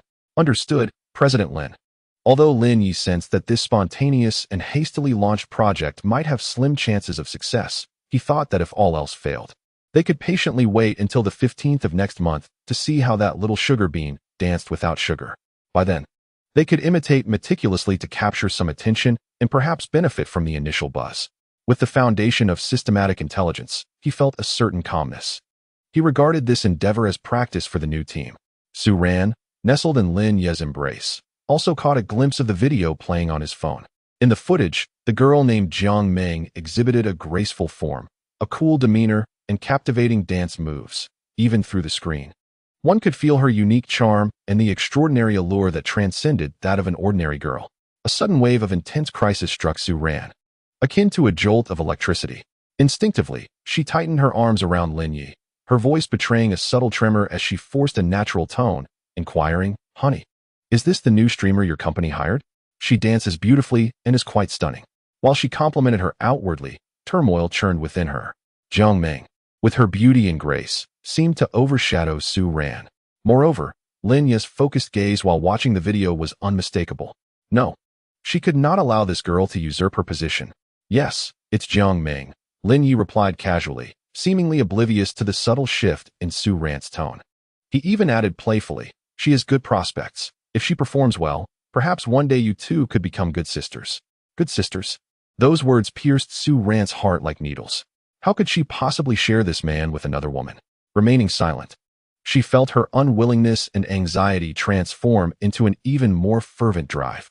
Her eyes darkened, and she bit her lip, embodying the allure of a femme fatale as she became more proactive and devoted in her embrace of Lin Yi. Her mind fixated on a singular thought, to drain him of energy, leaving no strength for him to pursue other women. Lin Yi sensed the sudden surge of passion from the woman beneath him and her increasingly uninhibited demeanor, letting out a comfortable chuckle, his eyes glinting with understanding and satisfaction. Su Ran was indeed a clever woman who knew how to seize the moment and keep a man. Unfortunately, she had chosen the wrong target. Once again, an unrelenting storm of passion ensued. Su Ran exerted every ounce of her strength, hoping to exhaust Lin Yi. However, reality proved to be unforgiving. Lin Yi, having undergone systematic enhancement, possessed stamina and endurance far beyond that of an ordinary person.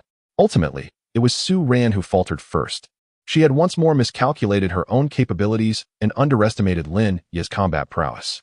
After a fit of rapid breathing, darkness enveloped her vision as she completely depleted her last vestige of energy, succumbing to a fragrant slumber. Meanwhile, Lin Yi remained invigorated, even feeling a lingering desire for more. He gently shifted Su Ran's perspiring form aside, rose to his feet, and approached the floor-to-ceiling window. The night was profound, and the city's lights twinkled like a myriad of stars. Lin Yi lit a cigarette and once again picked up his phone, opening the video of Jiang Meng performing Peach Blossom Smile. On the screen, the ethereal beauty of the girl swayed gracefully, her steps enchanting, each glance and movement exuding a compelling allure. Gazing at the celestial figure in the video, Lin Yi's yearning for Jiang Meng intensified, becoming clearer and more fervent. This exquisite gem, scoring an 8, was destined to be his. On Wednesday, the recruitment process was in full swing, transforming the office of Starry Night Media into a bustling hub of interviews. Young women flocked in hopes of fortune, and the front desk, along with Zhou Min, was abuzz with activity. Supervisor Zhou Min reported to Lin Yi that, within just this day, the number of interviewees had already surpassed 100, a figure that accounted for preliminary screenings. Lin Yi expressed satisfaction with this outcome. A larger pool of candidates meant a greater probability of discovering exceptional talent. In the afternoon, as Lin Yi began to feel a sense of aesthetic fatigue and questioned whether today would yield any fruitful results, Zhou Min entered his line of sight accompanied by a new candidate. The girl donned a well-tailored cream-colored dress, accentuating her graceful figure and exuding an air of gentle elegance. Her face was adorned with delicate makeup, her features soft yet striking, particularly her eyes, which shone with clarity and intelligence. In her every gesture, she radiated a maturity and refinement distinct from the previous inexperienced girls. As Lin Yi's gaze swept over her, a precise system notification emerged. 8 points. A surge of joy erupted within him. It was her. After an arduous search, he had effortlessly encountered a candidate that met the task's requirements. After 3 long days of waiting, an exemplary target had finally appeared. He immediately signaled to Zhou Min, directing his gaze toward the girl named Chen Yufei. Supervisor Zhou, please escort Miss Chen to my office. I wish to converse with her personally. Zhou Min understood and promptly smiled at Chen Yufei, saying, Miss Chen, our President Lin would like to have a private chat with you. Please follow me. The other girls waiting outside the office looked on with envy and resentment, their eyes full of longing as yet another candidate caught the boss's attention. Chen Yufei followed Zhou Min into the spacious and brightly lit office of the boss, where she encountered Lin Yi, a young man seated behind a grand chair, wearing a smile that sparked a glimmer of surprise in her eyes. Hello, Mr. Lin. Chen Yufei greeted politely. Miss Chen, please take a seat. Lin Yi gestured towards the chair across from him, his face adorned with an appreciative smile. I just reviewed your resume. It is indeed impressive. Your image and demeanor align perfectly with the requirements of Xingye Media. We wholeheartedly welcome your addition to our team. He expressed his affirmation and admiration directly, without any circumlocution. However, he then shifted his tone to one of sincerity. Today, we have numerous candidates for interviews, and time is rather limited. I feel there is much more to discuss regarding your thoughts and our company's future plans. I wonder if you are available this evening? I would like to invite you to a casual dinner so we can converse more freely. Upon receiving this unexpected dinner invitation, Chen Yufei was momentarily taken aback, a flicker of hesitation and caution passing through her eyes. Although he was the boss, the directness of the invitation felt somewhat abrupt. Lin Yi detected her concerns and, with a smile that balanced jest and seriousness, remarked, Miss Chen, please do not misunderstand. The truth is, today has indeed been quite hectic. Moreover, to be frank, if you do join our company as a host, opportunities to dine privately with those who support you will likely arise frequently. Consider this dinner an opportunity to familiarize yourself with such occasions. It should not be deemed inappropriate, should it? Though Lin Yi's words were somewhat blunt, they bore a hint of teasing, which surprisingly made Chen Yufei perceive him as quite candid, at least not concealing anything. Furthermore, it was merely a dinner. She contemplated that as an adult in a public setting, there shouldn't be any real danger. Ultimately, Chen Yufei gently nodded in agreement. All right, Mr. Lin. I am available this evening. Wonderful. Lin Yi's face lit up with a sincere smile. It's settled then. After requesting Chen Yufei to wait for a moment, he habitually took out his phone to check the stock market. On the screen, the line chart for Fengfeng Company was once again sealed with a striking red bullish line at its peak.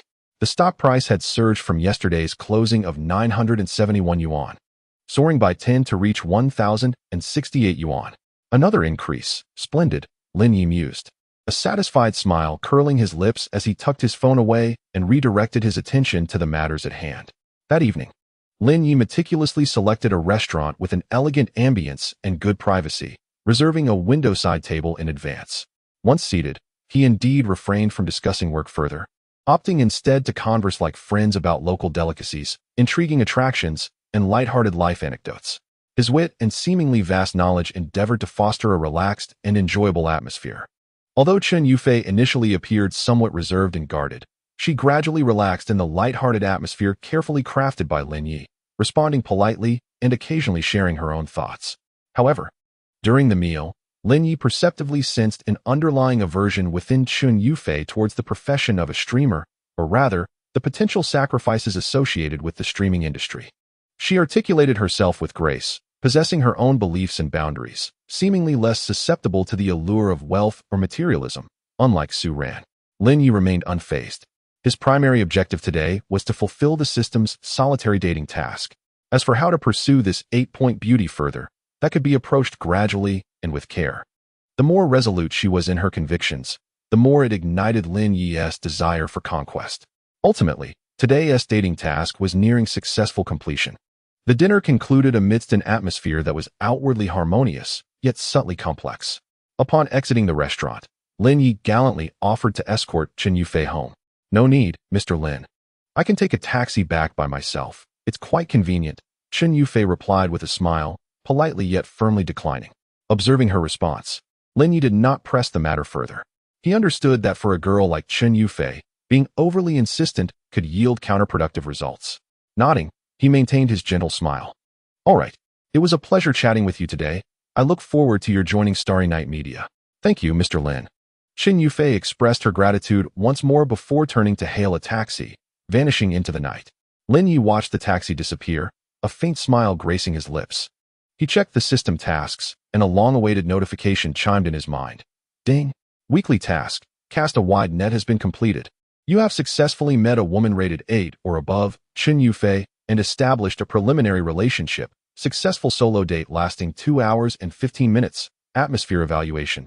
Good. Task reward. Fate information. One has been issued to the system backpack. Please check. Host. Lin Yi breathed a sigh of relief, a satisfied smile spreading across his face. He promptly opened the system backpack and located the newly acquired Fate information. Fate information, a one-time item. Upon use, the host can designate any woman with whom a preliminary contact has been established, and the system will provide key intelligence regarding the designated target based on her current state and the hostess needs. The information may include, but is not limited to, the target's real-time location, recent itinerary, current pressing needs or dilemmas, personality weaknesses, likes and dislikes, and potential breakthroughs for relationship development with the host, etc. Note: information is time-sensitive. Please choose the timing and target for use cautiously. Lin Yi's eyes sparkled as he read the item description. This item was nothing short of a strategic treasure. With it, one could attain a divine perspective, precisely identifying the vulnerabilities and desires of their objectives, significantly enhancing the likelihood of success in one's pursuits. He instinctively thought of Qin Yufei, who had just parted ways with him. This 8-point beauty appeared to embody intellect and elegance, seemingly impervious to the allure of wealth. Utilizing this fate intelligence to probe her true nature and potential breakthroughs would undoubtedly be the optimal choice. However, Lin Yi hesitated. Despite Qin Yufei's high rating and unique charm, winning her over would evidently demand considerable time and effort, given that his company was still in its nascent stage, coupled with the pressure of monthly targets. It seemed prudent to prioritize more readily achievable goals. Moreover, this intelligence was a one-time opportunity. Should it yield unsatisfactory results with Qin Yufei, it would be a regrettable waste. Ultimately, he decided to hold on to it for now. This fate intelligence resembled a trump card, best kept in reserve for more critical moments and targets that warranted its use. For instance, when encountering a 9-point beauty or higher in the future, or when facing a bottleneck in pursuing a key objective, it would be prudent to deploy it then. Storing the fate intelligence temporarily in his system backpack, Lin Yi exited the interface. Upon returning to the suite at the Westin Hotel, Su Ran had already finished her bath, donning her pajamas as she awaited him in the living room. A hint of melancholy lingered on her face as she approached him. "Darling, you've kept me waiting for so long," she said, her voice soft and sweet, her small hands restless. At that moment, Lin Yi's phone suddenly rang with a distinctive tone, the screen illuminating with Lu Ye's incoming call. Su Ran's previously affectionate demeanor stiffened for a moment, her expression shifting from wistfulness to unmistakable displeasure and vigilance. Her gaze fixed intently on the glowing screen. Lin Yi glanced at his phone, then at Su Ran's noticeably altered expression, a flicker of amusement dancing in his eyes. He refrained from answering immediately, allowing the ringtone to resonate a few times before leisurely swiping to accept the call, his tone as gentle as ever. "Hello, darling. What is the matter?" On the other end, Lu Ye's voice emerged, laced with a playful pout and a hint of grievance. "Honey, you didn't reply to my messages tonight. Are you busy again? I miss you so much." Su Ran listened intently, her teeth biting down on her lower lip, her chest rising and falling slightly, jealousy nearly spilling over from her eyes. Deliberately, she pressed closer, her small hand tracing circles on Lin Yi's chest, attempting to assert her claim. While feeling Su Ran's subtle movements, Lin Yi reassured Lu Ye over the phone. "I was just out handling some matters and have just returned. Don't think too much, get some rest, all right?" After soothing Lu Ye with a few simple words, Lin Yi hung up the call and tossed the phone aside. Looking at the visibly jealous and reluctant Su Ran before him, he smiled, lifting her effortlessly and tossing her back onto the spacious sofa in the living room. "Are you feeling anxious?" he inquired, his gaze teasing as he remarked. "Are you jealous even of my phone calls? Well, that calls for a proper reward." Su Ran felt exposed, her cheeks tinged with crimson. Yet more prominent was her indomitable spirit and sense of urgency. She was acutely aware that this man was not solely focused on her. The girl named Lu Ye was evidently also favored. She could not afford to lose. For Lin Yi, the joy of fulfilling his tasks was equally significant as relishing the allure of beauty within reach. As for Qin Yufei, who merited an 8 out of 10, and the recently acquired Fate Intelligence, they could be temporarily set aside. Meals must be savored bite by bite. Similarly, beautiful women should be conquered one at a time. Patience was essential. As the night deepened, Su Ran finally came to terms with reality, ceasing her futile attempts to seize control.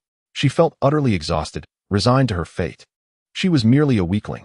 It became evident that Lin Yi's energy was boundless, a challenge she could not withstand. On Thursday morning, as Lin Yi settled into his executive chair, Zhou Min knocked and entered, holding a briefing document. "Good morning, Mr. Lin. I would like to report that as of yesterday, Wednesday, we have successfully signed on 41 new recruits since last Friday's recruitment drive, the majority of whom are in streaming positions." Zhou Min handed the briefing to Lin Yi, her tone laced with subtle inquiry.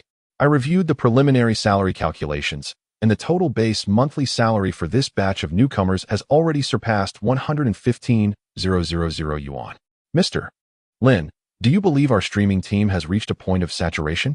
Should we consider streamlining future recruitment efforts?" Her words, though diplomatically phrased, carried a clear implication. At this rate, the company would run out of funds before it even began to turn a profit. Lin Yi perused the list. Most names belonging to individuals he scarcely recognized, scoring 5s and SIXS. The ones he did recall were all beauties rated above 7, such as Wang Tingting, Su Xiaoxiao, and the 8-point Qin Yufei and Jiang Ming. With the weekly tasks accomplished and several prospects already secured, he mused that with Wang Tingting, Su Xiaoxiao, Jiang Ming, and Qin Yufei already in the fold, there was no need to cast such a wide net for lesser catches. However, a thought crossed his mind, igniting a flicker of unease. What if there were exquisite beauties yet to submit their applications? Missing out on a gem rated 8 or even 9 would be a significant loss. Zhou Min, observing Lin Yi's expression of satisfaction tinged with hesitation, promptly surmised his thoughts. This boss seemed indifferent to team saturation and cost control. His preoccupations likely lay with the allure of beautiful women. It must be acknowledged that his discerning taste was high. The beauties he favored were exceptionally stunning. To Zhou Min's eyes, Wang Tingting, Su Xiaoxiao, Jiang Ming, and Qin Yufei all stood out like swans among chickens. It could only be said that the boss had grown accustomed to finer things and knew how to indulge. Thus, Zhou Min quickly rephrased her approach, proactively suggesting, "Mr. Lin, I understand. What I mean is, for streamers with ordinary qualifications, we can afford to slow down our recruitment pace for the time being, as training requires both time and resources. However, when faced with exceptional candidates like Miss Wang Tingting, Miss Jiang Ming, or Miss Qin Yufei, we must undoubtedly seize the opportunity at all costs. For subsequent recruitment, we may consider elevating the standards further, concentrating on those truly outstanding talents. What do you think of this approach?" This statement resonated deeply with Lin Yi. Indeed, Lin Yi cast an approving glance at Zhou Min and smiled contentedly. "Supervisor Zhou, you are quite professional. Let us proceed as you suggest. We shall no longer consider the ordinary. Our focus will solely be on the extraordinary. As for the rest, you may handle it as you see fit." "Understood, President Lin." Zhou Min felt a quiet sigh of relief. Although the boss's demands were somewhat excessive, as long as she aligned with his thinking, communication proved to be rather straightforward. Chapter 046. The boss's reward. Thus, the recruitment efforts continued on Thursday, albeit with the implicit elevation of the selection criteria. Lin Yi grew weary of personally overseeing each interview. He merely emerged occasionally from his office to casually stroll through the front desk or corridor, swiftly scanning the candidates for the day using the system. Yet, reality once again disappointed him. Throughout the day, candidates continued to arrive in droves, but there was not a single one who scored even an 8, let alone a 7.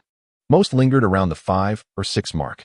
Lin Yi lost all interest and waved dismissively, instructing Zhou Min, "You may handle the candidates today. Let them return and await further news." Zhou Min understood that awaiting news implied rejection and respectfully acknowledged his directive. Meanwhile, the newly recruited beauty, Qin Yufei, who had scored an 8, officially commenced her first day at Xingye Media, although she had been designated for a top-tier anchor contract. The company had yet to finalize training and broadcasting schedules, so she was temporarily assigned to the operations department to acclimate to her surroundings. Upon entering the office, she was greeted by the sight of numerous young women of notably high caliber, including the ethereal Jiang Ming, the pure and innocent Wang Tingting, and even the gentle and amiable front desk attendant, Su Xiaoxiao. Instantly, alarm bells rang in her mind. The density of beauty here was exceptionally high. Coupled with Lin Ye's blunt and almost rude recruitment rationale and dinner invitation from the previous day, any remaining glimmer of hope in Chen Yufei's heart was extinguished. This President Lin was undoubtedly a lecher. The true purpose of establishing this company seemed less about business and more about facilitating his selection of women. Chen Yufei mentally reminded herself. She was here to earn money, to secure a salary that far exceeded market standards. As for the boss, she must maintain her distance. There could be no allowances for him to make any unwelcome advances. This was merely a stepping stone in her career. Once she had amassed sufficient wealth and experience, she would depart at once. Lin Yi, for his part, sensed the deliberate distance emanating from Chen Yufei. Although she greeted him politely upon their encounters, her gaze instinctively averted. Lingering not a moment longer, exuding an aura that clearly signaled her desire for solitude. However, Lin Yi was indifferent to this. He possesses an abundance of patience and is well equipped with strategies for understanding women. There is no need to rush at this moment. Upon returning to the office, he instinctively opened the stock market. Fengfang Company continues its unwavering ascent, achieving a remarkable surge to the daily limit. The stock price, which closed at 1,068 yuan yesterday, has skyrocketed by 10, reaching 1,175 yuan. This brings him significantly closer to the target price of 14 yuan. The account's floating profit continues to expand. Observing the delightful sea of red, Lin Ye's spirits lifted once more. The pursuit of wealth is the fundamental truth. As for women, there is no need to hasten. One cannot savor hot tofu in haste. Just then, Zhou Min entered with her agent Li Li and operations staff Xiao Zhang, knocking on the door. Mr. Lin, Zhou Min began, we would like to discuss in depth the cultivation and promotion of our company streamers. Previously, you were quite busy, and we briefly mentioned data operations. May we elaborate now? This matter had indeed been brought up by Zhou Min on Monday, but at that time, Lin Yi was preoccupied with recruiting beautiful women and fulfilling weekly tasks, casually suggesting she revisit the topic later. Now that the weekly tasks have been completed and the pace of recruitment has slowed, it is time to consider the serious development of the company's business. Yes, I have time, Lin Yi nodded, gesturing for them to take a seat. Please elaborate on the specifics of this operation. What are its advantages and disadvantages? Zhou Min, along with her agent Li Li and operations staff Xiao Zhang, entered Lin Ye's office. Mr. Lin, Zhou Min began. We would like to present a detailed report on our company's data operations and revenue enhancement plan for the streamers. Agent Li Li continued, in simple terms. We utilize the company's operational account to reward our streamers during live broadcasts. The benefits of this approach are manifold. Firstly, it can quickly elevate the streamer's popularity and ranking on the platform, attracting genuine viewers and users to follow suit with their rewards. Secondly, impressive revenue figures can enhance our leverage during streamer contracts and business negotiations. Finally, some platforms have assessment requirements and rebate policies concerning guild revenue. Lin Yi nodded, signaling her to proceed. Operations staff Xiao Zhang added, of course, this operation does incur costs. We have calculated that, based on the current policies of mainstream platforms and our guild's rebate situation. In a scenario where the streamers do not participate in revenue sharing, this will be clearly stipulated in the supplementary contract. Revenue from operational rewards does not count toward the streamer's personal commission. For every 1 million yuan in virtual gift revenue, after the platform deducts its share and channel fees, and accounting for the rebate given to us, the actual cost to the company is approximately 150,000 yuan. In other words, spending 150,000 yuan can generate 1 million yuan in revenue and enhance the live broadcast popularity. Oh, Lin Yi immediately grasped the crux.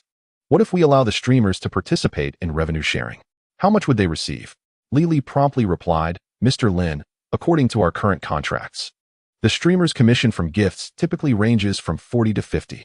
If the operational revenue of 1 million also allows the hosts to participate in the profit sharing, then each host could receive as much as 45 million.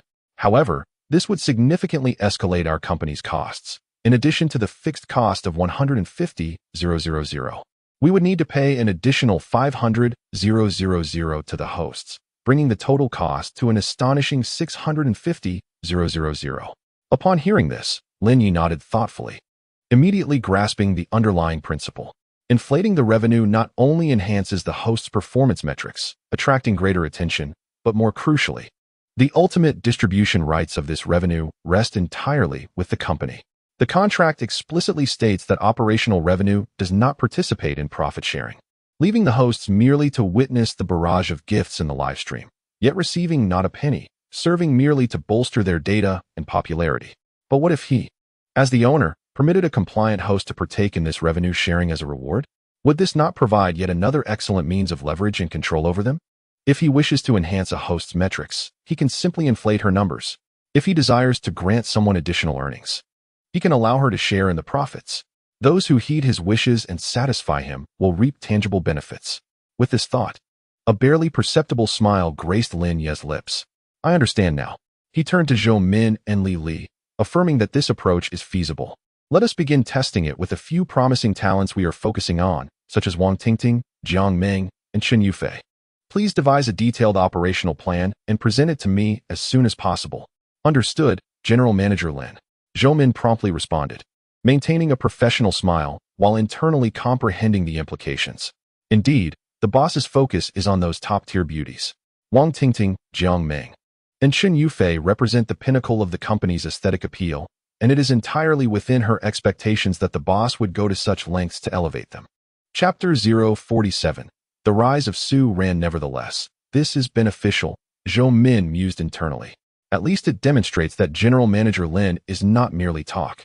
He is willing to invest financially. As long as he is ready to allocate resources, whether to elevate the hosts or to satisfy his own interests, employees like them will also bask in the resulting glory. With ample project budgets, their bonuses and commissions would naturally follow. Yet, Zhou Min, having navigated the live streaming industry for many years, has witnessed enough to be wary. In reality, no matter how stunningly beautiful one may be, whether they can thrive in front of the camera remains uncertain. Success hinges not only on looks, but also on eloquence, emotional intelligence, talent, interaction skills, and even a touch of ineffable luck. Many real-life beauties fade into obscurity in the live streaming arena, no matter how much they are promoted. Conversely, some seemingly ordinary girls may achieve overnight fame due to a particular trait or opportunity. Given General Manager Lin's emphasis on these top beauties, what if he invests heavily but hears no returns? Regardless, Zhou Min swiftly reined in her thoughts, suppressing these professional concerns deep within. The boss has given directives. Execution is paramount. She respectfully addressed Lin, assuring him, "Rest assured, Mr. Lin. I will promptly collaborate with Manager Li and Xiao Zhang to devise a comprehensive operational plan for Ms. Wang Tingting, Ms. Jiang Ming, and Ms. Chen Yufei, encompassing budget allocations, reward distribution, and coordinated promotional activities." Pausing for a moment, she tentatively added, "Mr. Lin, besides these three focal individuals, among the streamers we signed yesterday, there are one or two who, despite being slightly less visually striking, seem to possess potential in specific talents or interaction, such as that skilled gamer and the wonderfully talented dancer, Li Siki. Would you consider including them in the initial trial list to gauge the data feedback from different types of streamers? Of course, the primary resources will be predominantly allocated to the three you specified." This was her way of testing the boundaries of her superior while striving to balance resources from a professional perspective, hoping to inadvertently uncover a dark horse that could yield tangible benefits for the company. Lin Yi, upon hearing Zhou Min's suggestion, found merit in her reasoning. It was prudent not to place all eggs in one basket, although his primary focus was on those high-scoring beauties. Elevating a few profitable supporting characters also aligned with the company's interests. Very well, Lin Yi nodded. You may proceed with the arrangements. Ensure that the main resources are guaranteed for Tingting, Meng, and Yufei, while any other promising candidates can also be given some exposure for testing. Understood, Mr. Lin. I'll ensure to report back to you as soon as the plan is ready. As night fell, Lin Yi returned to his suite at the Westin Hotel. Su Ran had already prepared for his arrival. Upon seeing him, although she did not rush towards him as she had in the previous days, her eyes still radiated warmth and anticipation. Today, Lin Yi did not immediately delve into the main topic. Instead, he settled onto the sofa, took out his phone, and began to meticulously calculate his assets and the upcoming revenues. Fengfang Company once again hit its trading limit, with stock prices soaring to 1,175 yuan. If this momentum continued, A couple more limit ups could bring it to the system's projected target price of 14 yuan. At that point, his initial investment of 2.19 million could swell to nearly 3.8 million. Coupled with the remaining 500,000 in his bank account, his total assets would easily surpass 4 million. The thought of over 4 million in cash made Lin Ye's heart race with excitement. With that sum, the possibilities were endless. Living in hotels every day was not a sustainable solution.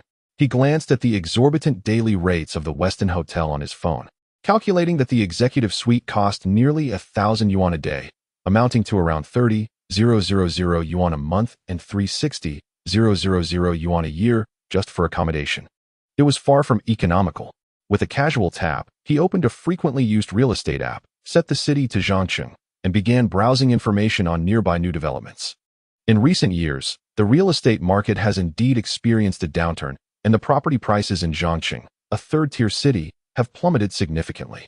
Many new developments have seen prices not only stagnate but also decline, accompanied by various enticing promotions such as high occupancy rates, remarkably low interest rates, and exquisite finishes upon delivery. He soon zeroed in on a new development not far from the university town, which appeared to boast commendable quality. A spacious flat of approximately 200 square meters, delivered in splendid condition, was surprisingly priced just above 3 million. What captivated him further was the estimation from the mortgage calculator, indicating that the down payment could be as low as 15, roughly around 450,000, with the remaining loan calculated at the current low interest rates. The monthly payment would only range between 20,000 and 30,000, a mere 20,000 to 30,000 a month. Lin Ye's eyes widened. Was this not far more economical than staying in a hotel? And it was a 200 square meter flat, his own home. The more he contemplated, the more he was drawn in, his fingers swiftly gliding over the screen as he meticulously examined the floor plan, community environment, and surrounding amenities. Nearby, Su Ran, who had been idly scrolling through short videos, noticed Lin Ye's intense focus on property browsing and, out of curiosity, leaned her head gently on his shoulder, softly inquiring, "Darling, are you looking at houses? Planning to buy one?" "Yes," Lin Yi nodded, pointing to the property information on his phone. "If I purchase a unit here, it will be convenient for future visits to Zhangcheng, sparing us the need to stay in hotels." He paused, adding, "Once we settle here, I'll need to buy a place in Shanghai City as well." "Buying in both cities? And it seems you're only looking at luxurious flats?" Su Ran's eyes sparkled with admiration and fervor upon hearing this revelation. This was the epitome of affluence, buying property as casually as purchasing vegetables. In her eyes, Lin Yi radiated a golden aura, exuding an irresistible charm. Feeling the warmth of her gaze and the slight quickening of her breath, Lin Yi smiled, turned his head, and gently tapped her petite, upturned nose with his finger, his tone laced with playful teasing. "What's this? Are you envious?" Su Ran eagerly nodded, her eyes brimming with longing. "Darling, you're amazing. Would you like one?" Lin Yi continued to tease her. "Absolutely," Su Ran replied without hesitation, but then shyly lowered her gaze. "But I can't afford it." "You can't afford it? I could gift you one." Lin Yi looked at her, dangling an enticing proposition that could drive her to the brink of ecstasy. "Put in a little effort, and when the time comes that you feel a stirring within, I shall immediately procure you a unit as well. A splendid 200 square meter flat, in your name. What do you say?" Boom. This statement struck like a thunderclap, utterly shattering Su Ran's last remnants of rationality. A gift of a flat. A 200 square meter luxurious abode. In her name? All she had to do was conceive. An overwhelming surge of joy and disbelief engulfed her in an instant. She abruptly lifted her head, gazing at Lin Yi, her eyes ablaze with an unprecedented fervor and resolve. Yet, just as the atmosphere reached its zenith, Lin Yi's phone vibrated disruptively, illuminating the screen with a WeChat video call request initiated by Luya. The clock had just struck 11 in the evening. Su Ran's recently ignited ecstasy and impulsiveness felt as though they were doused with a frigid deluge, as overwhelming jealousy and panic seized her in an instant. It was her again. Why must it always be at such moments? Was it intentional? What if that woman were also pregnant? Would Lin Yi bestow upon her a residence as well? Su Ran fixated intently on the phone screen, her expression a complex tapestry of fury, grievance, and profound unease. Subconsciously, she tightened her grip around Lin Ye's arm, as if fearing he might connect the call any second. diverting his attention to the woman on the other end. Lin Yi felt the pressure of her grip and the sudden chill in the atmosphere beside him. He glanced at the video request, then at Su Ran, whose complexion shifted and whose eyes were slightly reddened. A knowing smile crept upon his lips. He then leisurely declined the call and swiftly typed a response. I'm busy with important matters. You should rest early. Good night. Accompanied by a transfer of 18,888. Upon seeing that glaring transfer amount, Su Ran was engulfed by a fierce determination. She could not wait. She could not afford to lose. This time, she cast aside all reservations and shyness. Her singular objective was to conceive. Immediately. Right away. By any means necessary. As she lay once more exhausted and asleep on the bed, Lin Yi casually extinguished the burnt cigarette in the ashtray. He picked up his phone and glanced at the message from Luya, thanking him affectionately before dismissing it. Checking the system status. He noted, status, not pregnant, pregnancy probability, 80. Almost there, he thought. Although success had not yet been achieved, the probability steadily increased, indicating that his efforts were not in vain. It seemed that a touch of stimulation and a sense of urgency truly served as the best catalysts. He did not feel rushed. Just as he believed, as long as there was money, women would never be in short supply around him. Whether it be Luya, Su Ran, or the promising talents in the company like Wang Tingting and Jiang Meng, or even more stunning beauties that might emerge in the future. He had ample time and patience to cultivate these prospects, knowing there would eventually be a time for fruition. Chapter 048. The Beautiful Real Estate Agent. Friday morning. Sunlight streamed through the floor-to-ceiling windows of the presidential suite at the Westin Hotel, illuminating the room with a bright, warm glow. Su Ran reclined languidly against the headboard, draped only in a silky bathrobe, savoring the exquisite breakfast delivered by the hotel in small bites. Following the exertions and continued stimulation of the previous night, her gaze towards Lin Yi was now filled with tender affection and an almost overflowing sense of satisfaction. Lin Yi, fully dressed, stood by the window, engaged in a phone call, orchestrating matters for the company. He is increasingly accustomed to this feeling of strategizing. After hanging up the phone, Lin Yi turned around and saw Su Ran gazing at him with an eager expression, her face adorned with a pleasing smile. Darling, what are your plans for today? Su Ran gently inquired. Lin Yi smiled, settled himself on the edge of the bed, and playfully pinched her smooth cheek. Today, I will take you to view some properties. Really? Viewing properties? Su Ran exclaimed in delight, nearly leaping off the bed, her eyes wide with astonishment. Are you truly going to buy me a house? Let us see first, Lin Yi replied ambiguously. He indeed intended to purchase a home, but that did not imply he had decided to gift it to her at this moment. However, taking her along to explore would sustain her hope and motivation, serving as a commendable form of reward. Yes, yes. Su Ran nodded vigorously, her cheeks flushed with excitement. For her, Lin Yi's willingness to take her to see properties was a significant affirmation and promise of hope. She immediately sprang from the bed, disregarding breakfast, and dashed into the dressing room to prepare herself meticulously. Meanwhile, Lin Yi sent a message to Zhou Min, informing her of his morning engagement outside and advising that she and her team handle the recruitment matters. If they encountered candidates of the same caliber or with exceptional looks as the previous day, they should wait for him to return in the afternoon for personal interviews. Zhou Min promptly replied, assuring him, understood, President Lin. Rest assured. With Su Ran, who was beautifully dressed and radiating enthusiasm, Lin Yi arrived at a luxurious new property sales office near the university town.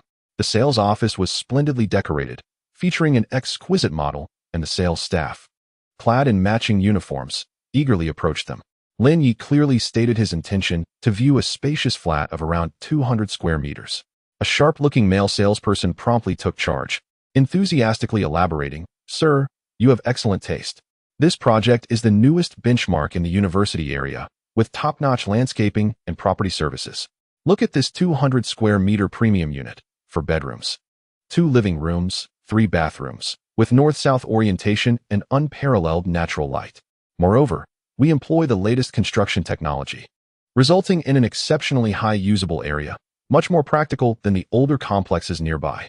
He gestured toward the model and floor plans, passionately extolling various advantages, and ultimately arrived at the pricing.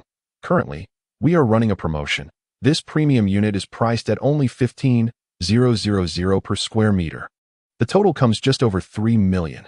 It is undoubtedly the epitome of value for money. Listening intently, Lin Yi quickly calculated in his mind. With a price of 15,000 per square meter and a total of 3 million, he casually opened a property app on his phone and swiftly browsed nearby communities. Indeed, right across the street from this new development, there was a relatively new complex, only 5 or 6 years old, with numerous listings for second-hand homes. Several of these units, measuring 230 square meters, appeared well-maintained in the photos, with layouts similar to the new properties. However, the prices astonished him. The lowest price per square meter was only a little over 7,000. The total cost was less than 1.6 million. Lin Yi meticulously compared the information of the two properties. Although the second-hand house was marked at an area of 230 square meters, which was 30 square meters larger than the new house, the sales representative had just mentioned that the new house had a higher usable area, and the actual space would likely be comparable to the 230 square meters of the older property. Furthermore, he noted that the price of this second-hand housing community was reportedly around 12,000 yuan per square meter at the time of its launch, and now it had plummeted by nearly half. The new house was priced at 3 million yuan, while the slightly older second-hand property across the street was only 1.6 million yuan. The price difference was utterly absurd. This money was earned through Lin Yi's diligent efforts in the hotel industry, not simply a windfall. Instantly, he lost interest in the new development before him. Noticing Lin Yi comparing prices on his phone, seemingly looking at the second-hand house, the male sales representative's expression changed slightly, and he hurriedly said, "Sir, the second-hand market is quite treacherous.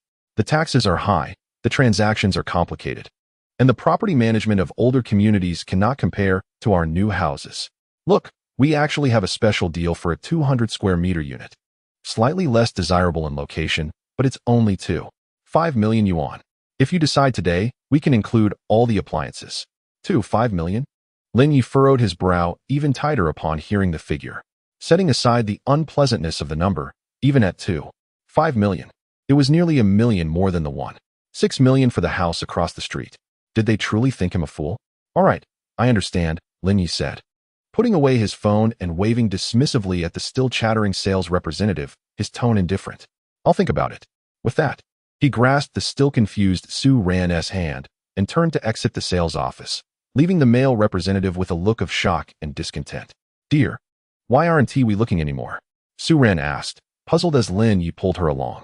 New houses are all traps. The cost performance is too low. Lin Yi replied succinctly. Let us go check out the second-hand properties across the street. He took out his phone, filtering the listings for the second-hand community, and then opened the contact list for agents. His gaze swiftly scanned past the male agents, finally resting on the profile of a young female agent whose photo appeared elegant and attractive, marked as the top seller in the area. She will do, Lin Yi thought to himself as he dialed her number. The call connected promptly, and a clear, capable female voice greeted him. Hello. This is the real estate agency. I am the top agent, Fong Qing. How may I assist you? Hello, Miss Fong, Lin Yi replied directly. I saw the listing for the 230 square meter house in your community. I am very interested in this property.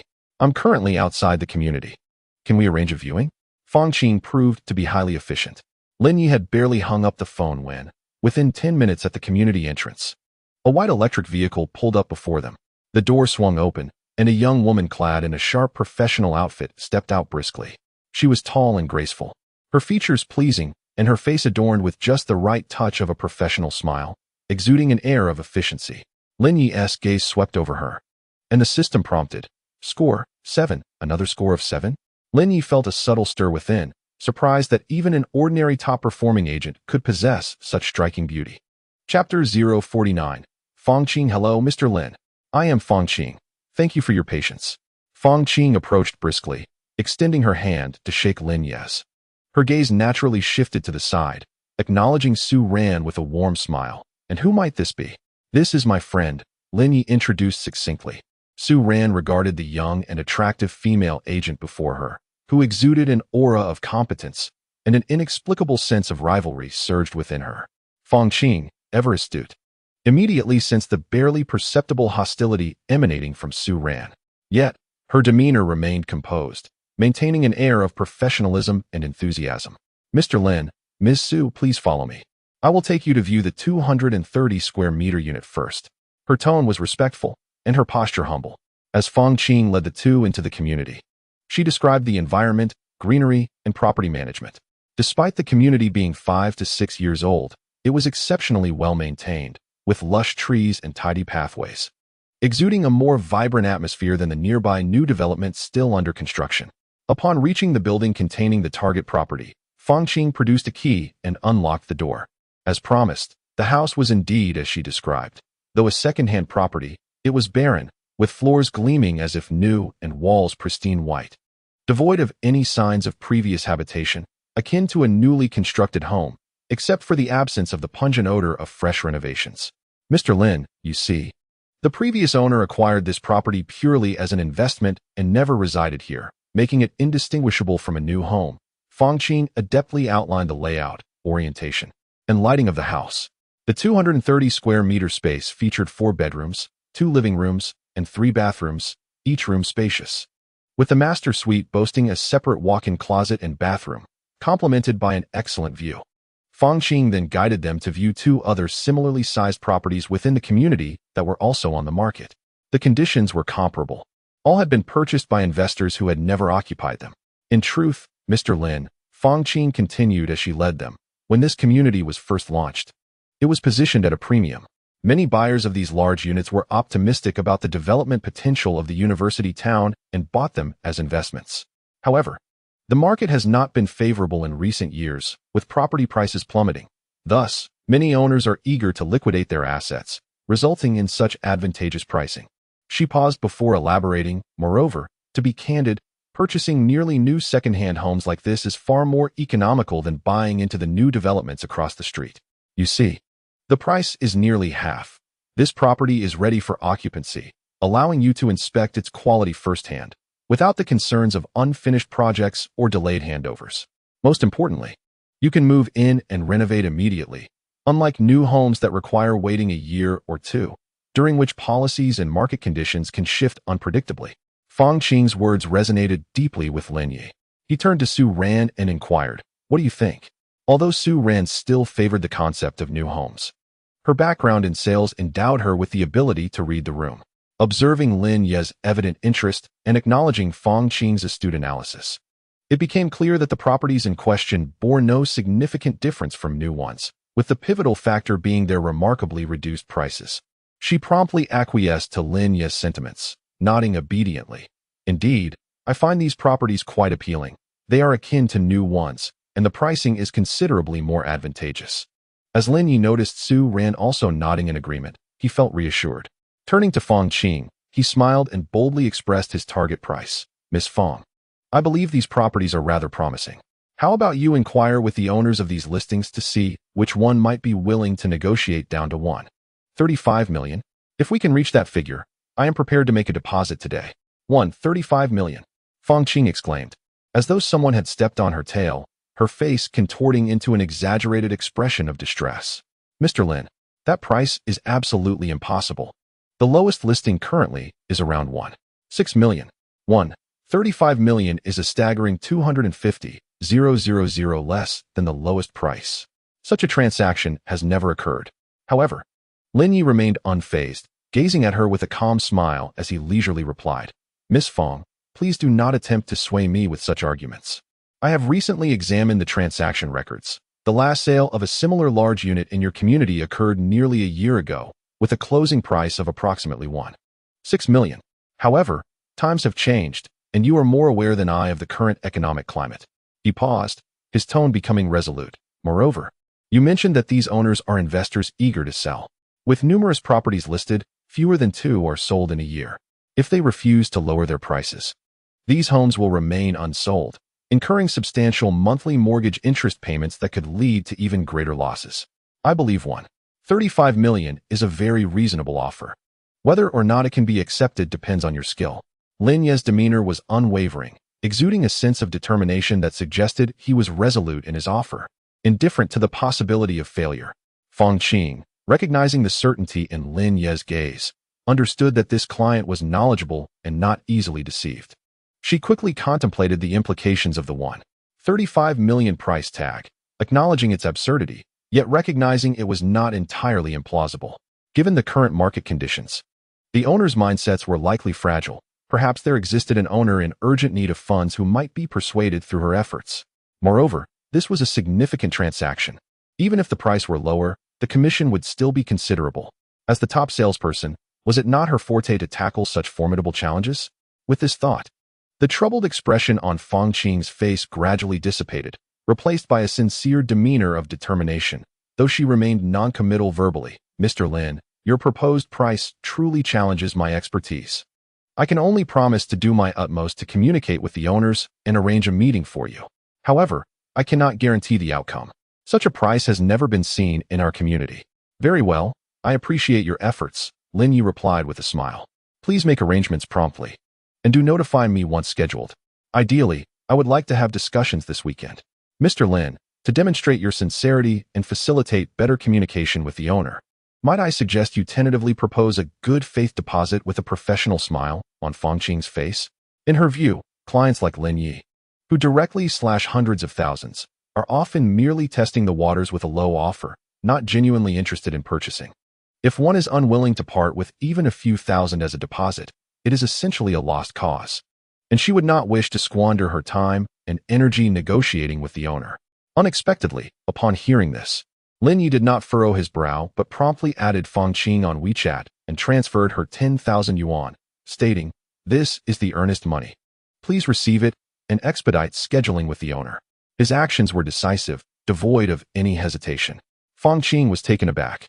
She had merely mentioned the good faith deposit as a formality, never expecting Lin Yi to comply, let alone with such alacrity, offering 10,000 outright. Was this client serious? Did he truly intend to purchase this 230 square meter property for 1.35 million? A wave of astonishment mixed with disbelief surged through Fong Qing. This deposit not only symbolized Lin Yi's intent to buy, but also served as an invigorating catalyst, igniting her determination and hope. She realized that this young Mr. Lin was certainly not jesting. He likely possessed both the capability and the resolve. "Mr. Lin, rest assured, I understand." Fong Qing's smile transformed into one of genuine sincerity and excitement. "I promise. I will contact the owners right away. I will do my utmost to negotiate the price down. I will update you within 2 days at the latest." She was now brimming with enthusiasm. If this deal were to materialize, it would undoubtedly mark a significant breakthrough in her performance this year. Lin Yi's decision to part with this 10,000 was, of course, driven by his own considerations. Firstly, it was indeed to manifest his sincerity and determination, motivating Fong Qing to negotiate on his behalf. After all, only when agents believe that their clients are genuinely interested in purchasing will they wholeheartedly strive to mediate. Secondly, he genuinely sought to plant a seed in the mind of the charming seven-pointed beauty agent. His willingness to readily produce a 10,000 yuan earnest deposit was, in itself, a display of strength. What saleswoman would not appreciate a client with such generosity and decisiveness? Perhaps one day, this seed would take root and yield unexpected rewards.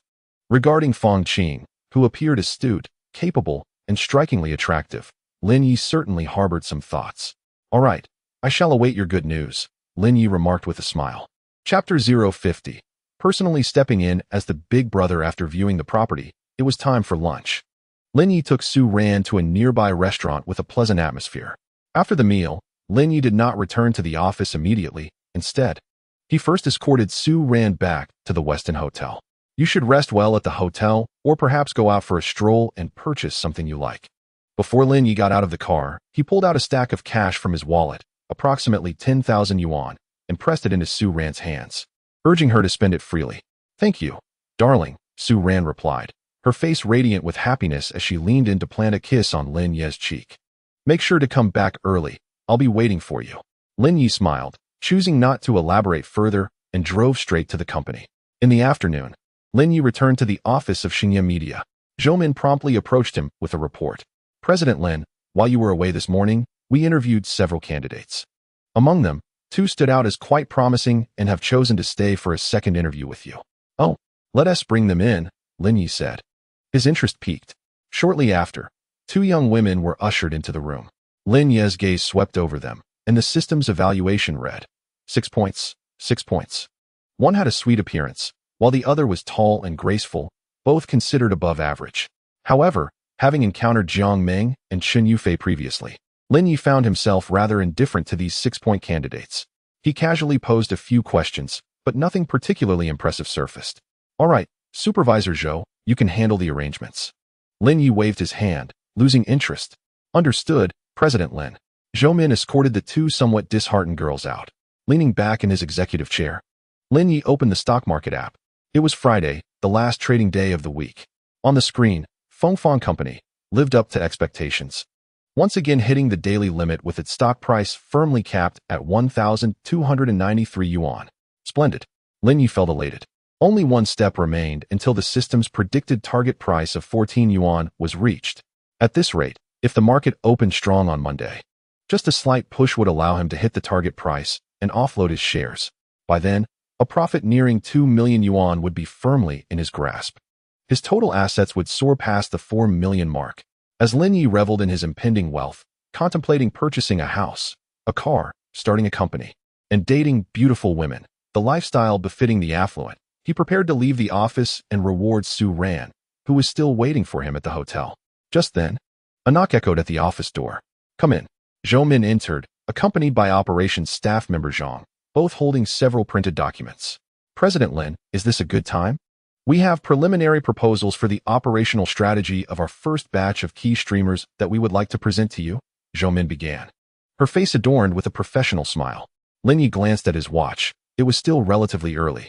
He was indeed eager to learn about the specifics of this operational plan. Yes, please, have a seat and tell me more. Lin Yi gestured for them to sit.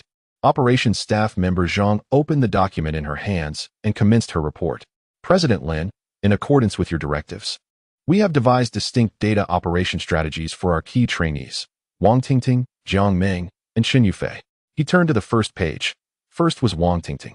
Considering her pure and sweet image, which aligns with the public's aesthetic preferences, we plan to initially employ small, frequent rewards alongside some newcomer recommendation resources to swiftly help her accumulate popularity, creating an atmosphere of substantial support from prominent figures to attract genuine users. We suggest keeping the initial budget at around 10,000 per day. Next was Jiang Ming. Xiao Zhang turned to the next page, noting her unique, ethereal temperament and solid dance foundation. We believe her target audience may be more refined, placing greater emphasis on content quality. Thus, we propose an event-based reward strategy. For instance, during her live performances of meticulously prepared classical dances or newly learned popular dances, we should concentrate on significant rewards to generate buzz, complemented by trending searches and short video promotions to rapidly elevate her visibility. The budget for each event should be suggested between 30,000 to 50,000. Finally, there was Chen Yufei. Xiao Zhang continued. Considering her elegant and intellectual demeanor, we believe she could diversify beyond regular entertainment live streams to include knowledge sharing and emotional broadcasting. Her revenue operations could focus more on cultivating the top supporter. We could use operational accounts to portray 1 or 2 mysterious affluent patrons who would consistently provide substantial rewards, creating a narrative of lavish guardianship to stimulate other users' spending desires. This portion of the budget could be more flexible, adjusted according to actual results, with an initial recommendation of investing 30 to 50,000 weekly. After listening to Xiao Zhang's coherent report, Lin Yi nodded. This plan indeed sounded quite plausible and well considered. What about the others? Lin Yi inquired, such as that gaming streamer and the adept dancer Li Siki?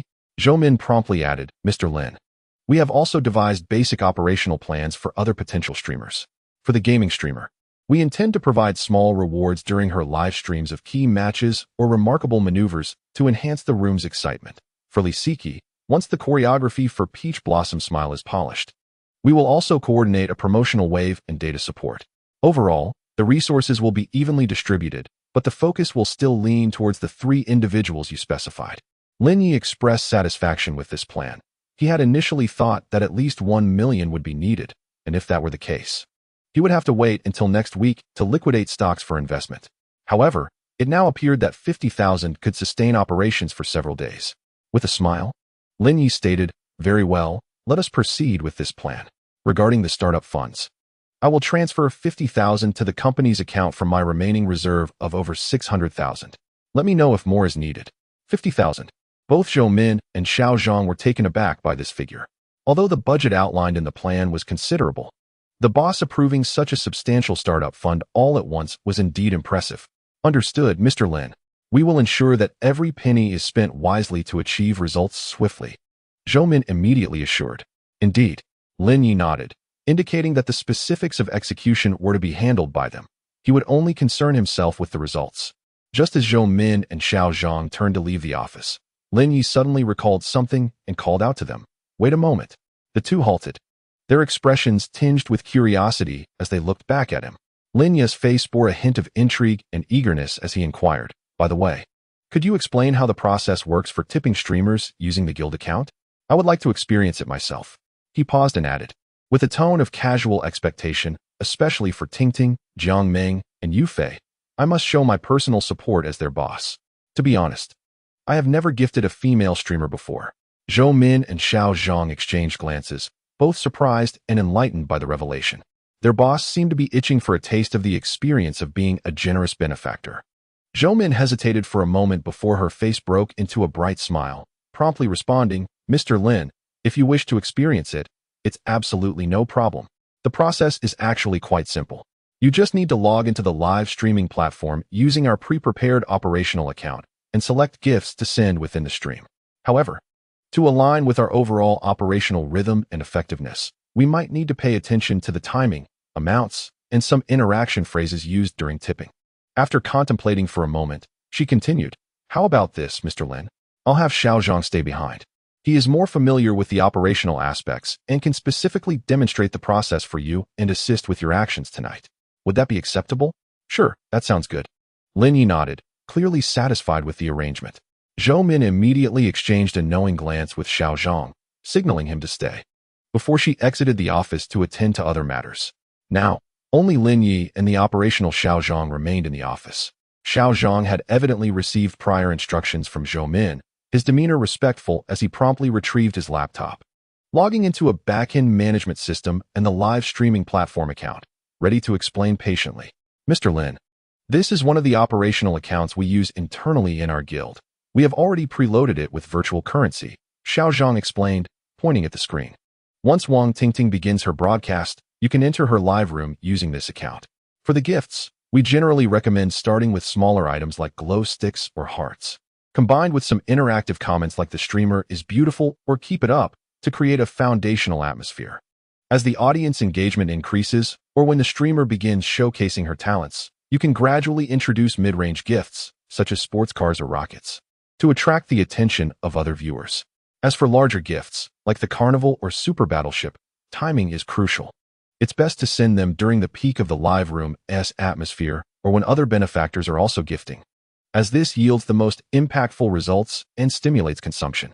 As Xiao Zhang spoke, he demonstrated the operations and prepared some commonly used interaction templates for Lin Yi.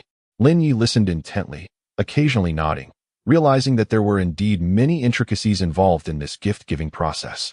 This evening marked Wang Tingting's inaugural official live broadcast, and our primary objective was to help her maintain a steady mindset, familiarize herself with the procedures, and, concurrently, gauge her popularity.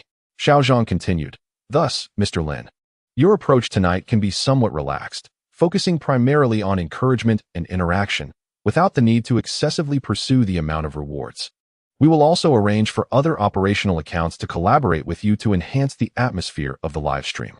Chapter 051. Wang Tingting with a blush understood. Lin Yi nodded, feeling he had grasped the essence of the matter. He glanced at the time. There was still a while before Wang Tingting's scheduled start. Consequently, he sent a WeChat message to Su Ran, who was still at the hotel. I have to work late at the company tonight. Please order room service for dinner. No need to wait for me. Su Ran quickly replied with an affectionate okay. Husband, just don't tire yourself out too much, accompanied by a kiss emoji. Lin Yi smiled, then said to Xiao Zhang, all right, you may go back to your tasks. Also, please order me a takeaway. Just the same boxed meal as you all have. Come back before the broadcast starts. Understood, Mr. Lin. Xiao Zhang responded and departed. Soon after, a simple boxed meal was delivered to Lin Yi's office. While hastily enjoying his meal, he opened the live streaming platform on his computer, locating Wang Tingting's newly registered page, which still bore the default avatar. He felt a flicker of anticipation and excitement within him. Personally gifting to the beautiful of his company was an experience he had never encountered before. As time ticked away, the moment of Wang Tingting's scheduled broadcast drew nearer. Operational Xiao Zhang returned punctually to Lin Yi's office, holding a spare phone that was already logged into the live streaming platform, displaying the monitoring page of Wang Tingting's live stream. Mr. Lin, everything is ready on Tingting's end. We have 3 minutes until the broadcast begins, Xiao Zhang reported, handing Lin Yi another phone, which was logged into an operational account. You can use this account with the nickname Guardian01, which has been topped up with 100,000 platform coins. Lin Yi accepted the phone. The screen showcased the familiar interface of the live streaming platform, with the account avatar depicting a simple starry sky pattern, appearing both understated and enigmatic. All right, I understand. Lin Yi nodded, his gaze fixated on the computer screen displaying the broadcast room that had yet to start. His fingers unconsciously swiped across the phone screen, and he felt an unexpected thrill akin to creating a new account in a game. 3 minutes later, the live stream flickered to life. The camera revealed Wang Tingting's pure and captivating visage. She had evidently prepared meticulously, adorned with delicate makeup and wearing a white knitted sweater that accentuated her figure without being revealing. Her long hair cascaded gracefully over her shoulders. Perhaps due to the nerves of her first official broadcast, she appeared a bit anxious, her eyes reflecting a hint of unease, and her hands fidgeted with the corners of her clothing. Hello. Good evening, everyone. Wang Tingting waved at the camera, her voice quivering slightly, and her smile appeared somewhat stiff. I am the new host, Tingting, and today is my first day of live streaming. Thank you all for joining me. The atmosphere in the live stream was rather lackluster, with only a few scattered visitors, likely random guests introduced by the platform, and the barrage of comments was conspicuously empty. Mr. Lin, perhaps you could send a comment or a small gift, Xiao Zhang suggested at the right moment. Yes, Lin Yi nodded, tapping a few times on his phone screen. Guardian01, the host is so beautiful. Keep it up. Immediately, a flurry of glowing stick gift effects danced across the screen. The amount was modest, yet in this nearly silent live stream, it stood out remarkably. Wang Tingting, upon seeing the comment and the gift, was momentarily taken aback. But soon her face lit up with a joyful smile, her tension visibly easing. Wow. Thank you for the glowing stick, Guardian. I appreciate your encouragement. I will do my best. She expressed her gratitude sweetly, although she was aware that this was likely a company-operated account. Receiving compliments and gifts filled her with joy and gave her the courage to continue. Lin Yi observed the noticeable relaxation in Wang Tingting's expression and her increasingly radiant smile. A subtle smile gracing his lips. This sense of control, the addictive feeling that money could effortlessly bring joy and transformation, intrigued him. He continued to use the Guardian01 account, casually sending comments and small gifts, guiding the rhythm of the live stream. The host sings beautifully. Sent 10 hearts. I love this song too. Sent 5 kisses. You look lovely today. Sent 20 glowing sticks, under his lead. The few genuine visitors who occasionally entered the live stream seemed to be influenced by the lively atmosphere created by the top supporter, beginning to send sporadic free comments and small gifts of support. Wang Tingting gradually loosened up, interacting with the audience, and sang several of her signature sweet songs. Her voice was indeed lovely, sweet, and captivating. Though her technique was a bit unrefined, her sincerity shone through. Mr. Lin, it's about time to send a moderate gift to stimulate the atmosphere, Xiao Zhang reminded again, just as Wang Tingting finished a song and was expressing her gratitude to the audience. Lin Yi, without hesitation, selected a luxury car gift worth several hundred yuan and clicked to send it. In an instant, a dazzling car animation filled the live stream screen, accompanied by a prominent platform announcement. Guardian01 has gifted host Tingting a luxury car. Wow. The few genuine audience members in the live stream were instantly ignited with excitement. Wow, what a generous guy. He just sent a luxury car? Tingting, quickly thank him. Wang Tingting was so surprised that she covered her mouth, her eyes wide with disbelief and immense gratitude as she looked into the camera. Wow, thank you. Thank you, Guardian. For the luxury car. I am so grateful. Let me dance for everyone. In a fit of excitement, she even stood up, ready to showcase her talent. Lin Yi gazed at the screen, where a girl, thrilled by a virtual sports car, prepared to dance in gratitude. His heart brimmed with amusement and satisfaction. This was the power of wealth. He need not even show his face. With merely a flick of his finger, he could effortlessly elicit joy from a 7-point beauty, prompting her to reveal her skills. It was rather amusing. Lin Yi stroked his chin, observing Wang Tingting as she began to play music, preparing to dance. A glimmer of anticipation flickering in his eyes. He resolved to play the role of the guardian tonight, eager to discover just how entertaining this game could be. Beside him, Xiao Zhang noted his boss's intrigued demeanor and felt a sense of relief. It seemed the boss was quite pleased with this money-spinning game, which made things easier. All he needed to do was to support him from the sidelines, ensuring the boss enjoyed himself while achieving operational goals. As the music began, Wang Tingting shyly commenced her dance.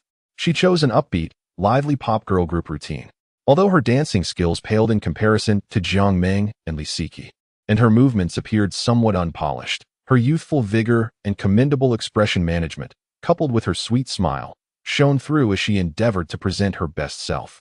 Lin Yi watched the performance with keen interest.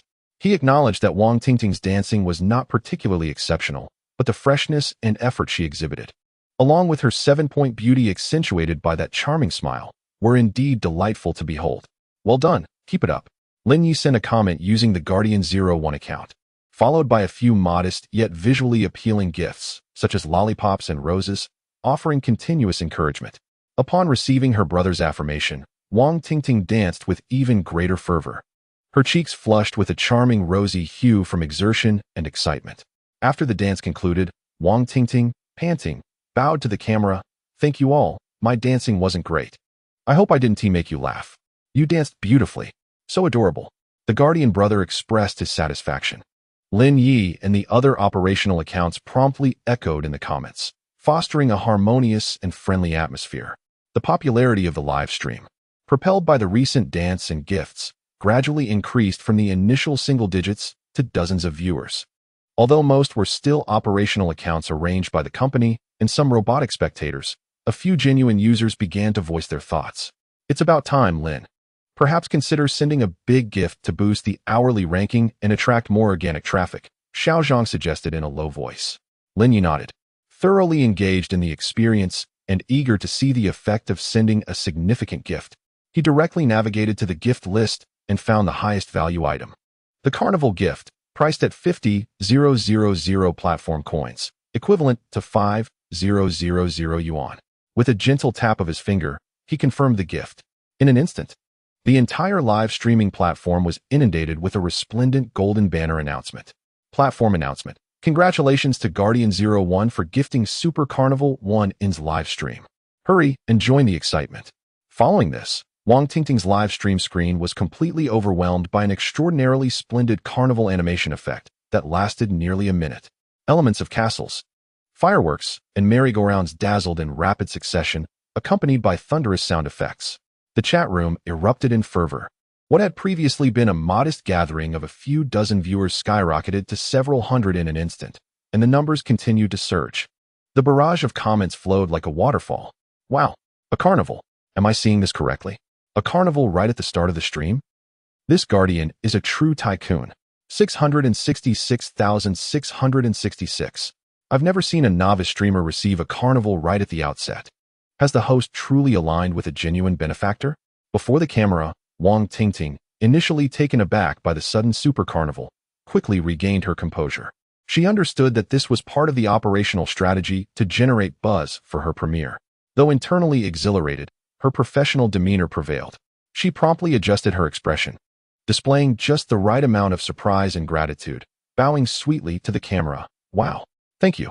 Thank you to the Guardian for the Super Carnival. This is truly extravagant. I am genuinely flabbergasted." Rather than losing her composure as one might when receiving an unexpected gift, she swiftly entered her performance mode. Seizing this wave of enthusiasm, she smiled at her audience in the live stream. "Thank you for the support, brother. And thanks to everyone for tuning in. To express my gratitude to both the brother and everyone, allow me to perform another dance. This one is even more energetic." She quickly switched the background music and began her second dance performance, her movements more liberated, her smile even brighter, striving to elevate the atmosphere of the live stream to new heights. Lin Yi watched Wang Tingting's professional and engrossed performance on the screen. Yet he felt an inexplicable void. Though her reaction to the first carnival was one of surprise, it seemed somewhat insincere, almost theatrical. Lin Yi furrowed his brow. He was enjoying himself immensely tonight, yearning to experience the thrill of extravagance that would make a beautiful host scream in excitement. However, this effect seemed somewhat diminished. No, I must intensify the impact. He reopened the gift list, ready to send another Super Carnival, aiming for a double surprise. Yet, as he clicked to send, a notification appeared on the screen. Insufficient balance. Please recharge. Lin Yi paused momentarily. Recalling that Xiao Zhang had mentioned earlier that this operational account had only been topped up with 100,000 platform coins, equivalent to 10,000 yuan. After sending a 5,000 carnival gift, along with a few scattered smaller gifts, he realized there were indeed insufficient funds to send another carnival. Xiao Zhang. Lin Yi immediately turned to the ever-ready operator beside him. Recharge this account with more funds. Mr. Lin, do you want to recharge again? Xiao Zhang found himself in a predicament. The streaming plan we devised for Tingting tonight was approximately around 10,000 yuan. The carnival we just witnessed had nearly achieved its target. When I say recharge, you recharge. Lin Ye's brow furrowed, his tone unmistakably authoritative. Enough chatter. Immediately deposit an additional 500,000 platform coins. 500,000. Xiao Zhang was taken aback, fearing he had misheard. 500,000 platform coins amounted to 50,000 yuan. This was entirely beyond the initial plan. Moreover, the tone of his boss was unmistakable. Glancing at Lin Ye's impatient expression, Xiao Zhang dared not inquire further. He swiftly grabbed his work phone and executed the transfer, depositing 500,000 platform coins into the Guardian 01 account that Lin Yi was currently using. Almost instantaneously upon the deposit's confirmation, Lin Ye's fingers began to frantically tap on the screen. Super Carnival 1. Super Carnival 2. Super Carnival 3. Super Carnival 10. A total of 10. Precisely 10 Super Carnivals. Like a series of explosive devices, they detonated in Wang Tingting's live stream. The entire streaming platform erupted once more. A golden announcement banner scrolled across the screen repeatedly, 10 times in rapid succession, each accompanied by increasingly magnificent and breathtaking animation effects. The screen of Wang Tingting's live stream was nearly submerged by this continuous cascade of carnival effects, lasting nearly 10 minutes. The popularity of the live stream surged like a volcanic eruption, skyrocketing from a few hundred viewers to several thousand, even surpassing the 10,000 mark at one point. It ascended to the top of the platform's newcomer leaderboard. The barrage of comments was no longer a mere waterfall. It resembled a tsunami. What the heck? 10 consecutive carnivals? Am I seeing things? Who is this divine benefactor? 50,000 yuan, without batting an eye. Guardian, do you need any accessories? The host must have saved the galaxy in a past life, right? This cannot be a guild account. No guild operates like this. This is a true tycoon. Meanwhile, in front of the camera, Wang Tingting, who was dancing, managed to maintain her composure when the first carnival effect appeared, thinking it was merely an operational error. However, as the second, third, and 10th carnivals continued to bombard her, she was utterly bewildered. Her dance came to an abrupt halt. Her body frozen as if under a spell, her eyes wide and mouth agape, unable to believe the spectacle before her. 10 carnivals. 50,000 yuan. This was unequivocally not a company arrangement. According to the agreement, the operational flow for tonight was supposed to be at most 10,000 yuan. Such a series of 10 consecutive carnivals was simply impossible. Could it be that this Guardian 01 was not a guild account? Was he, in fact, a genuine wealthy benefactor? A true tycoon who, upon watching her live stream for the first time, had directly poured in over 50,000 yuan. This thought struck Wang Tingting like a jolt of electricity. A tremendous surprise and an overwhelming wave of emotion instantly shattered all of her psychological defenses. She could no longer contain her feelings. Tears streamed down her face like pearls from a broken string, and she sank to the ground, covering her face as she sobbed uncontrollably. Thank you, Guardian brother, thank you, she cried, her voice choked with emotion, trembling with excitement as she bowed repeatedly to the camera in gratitude. This sudden, immense surprise left her utterly discomposed. The audience in the live stream erupted in a flurry of reactions, exclaiming, "She's crying. The host is overwhelmed with emotion. It's so genuine. This reaction is definitely not staged. We feel for her, and we envy her. Guardian brother is magnificent." Wang Tingting wept for a good 2 to 3 minutes before her emotions began to settle. Raising her reddened eyes, she gazed at the screen filled with rapidly scrolling comments and the influx of popularity. Taking a deep breath, with a nasally tone and an incredibly sincere demeanor, she spoke. Guardian brother, I truly don't know how to express my gratitude. You have been so kind to me. Biting her lip, she seemed to make a momentous decision. Summoning her courage to ask the camera, her eyes filled with anticipation and a hint of shyness. Brother, could you please share your WeChat with me? I would like to thank you in person. Upon uttering these words, the comments exploded once more. Wow, the host is actively asking for WeChat. This move is legendary. Brother, please agree. The host wants to thank you privately. Is she about to offer some special perks? How enviable. Being wealthy is wonderful. Seeing the comments, Wang Tingting's cheeks flushed crimson, and she hurriedly waved her hands in explanation. Oh, please don't misunderstand. I just want to treat the brother to a meal. I'm truly grateful to him. There's no other intention. The more she explained, the redder her face became, making her appear even more endearing. She then lifted her head, looking into the camera with utmost sincerity. Brother, what dance would you like to see today? I will perform any dance I know. Just for you. Chapter 053. The anxious Wang Tingting Lin Ye's astonishing 10 consecutive carnival donations had shattered the calm of Wang Tingting's live stream. Akin to a stone cast into a tranquil lake, igniting a fervor.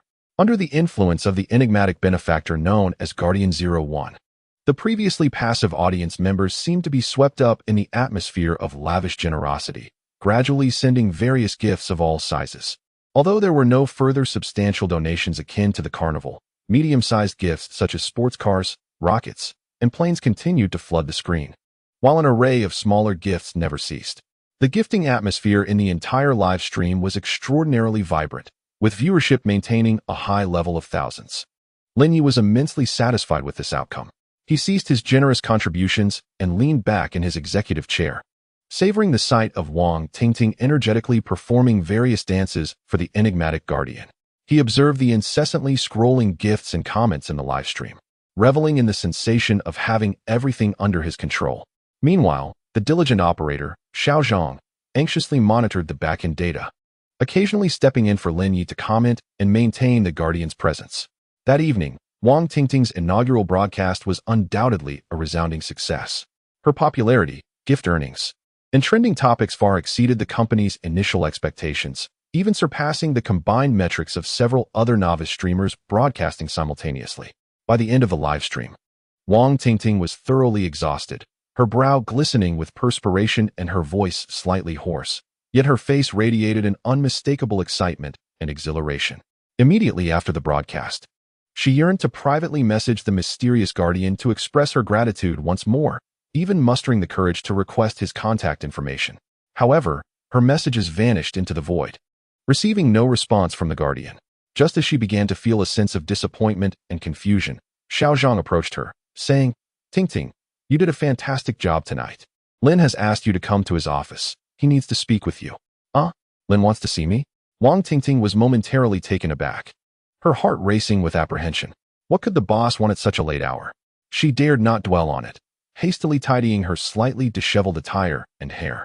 And with a mix of nervousness and curiosity, she made her way to Lin Ye's office. Upon entering, she found Lin Yi leisurely seated in his executive chair, with several steaming takeout boxes adorning the desk, creating a lavish spread. Mr. Lin, you called for me? Wang Tingting inquired cautiously. Yes, Tingting, please take a seat. Lin Yi gestured to the chair across from him, a gentle smile gracing his features. Your debut was a tremendous success. You've worked hard. I ordered some late-night snacks for us to celebrate. Wang Tingting was taken aback by the unexpected kindness, quickly expressing her gratitude as she settled into the chair. Lin Yi did not immediately begin eating. Instead, he handed her a data report that Xiao Zhang had just compiled. Take a look. This is the preliminary data from your livestream tonight. Wang Tingting accepted the report, her gaze falling upon the earnings column. When she beheld the final total of donations, her eyes sparkled with delight. Although most of it came from the Guardian, there were also numerous contributions from genuine users, amounting to a considerable sum. However, before she could revel in her joy for too long, her attention was drawn to the top of the donation details, where the Guardian 01 had contributed the lion's share. Instinctively, she lifted her gaze to Lin Yi, her expression filled with confusion and incredulous speculation. Lin Yi, observing her expression, chuckled softly, remaining silent and merely gesturing toward himself. In that instant, Wang Tingting felt as if struck by lightning. The guardian was, in fact, her boss, the extravagant benefactor, whose generosity had moved her to tears and laughter, and even inspired her to contemplate offering herself in gratitude. Turned out to be none other than the young boss before her. A wave of stark contrast and a sense of betrayal surged within Wang Tingting, causing the smile that graced her face to falter, replaced by an unmistakable air of disappointment and discouragement. She understood that the gifts showered through the guild's operational account yielded no commission for the streamer. This meant that the staggering amount of over 50,000 yuan that had thrilled her tonight bore no relation to her at all. Everything was a fade, a mere performance. Lin Yi, perceptive to the evident dismay on Wang Tingting's face, was unsurprised. He smiled lightly, rose from his seat, and approached the office door.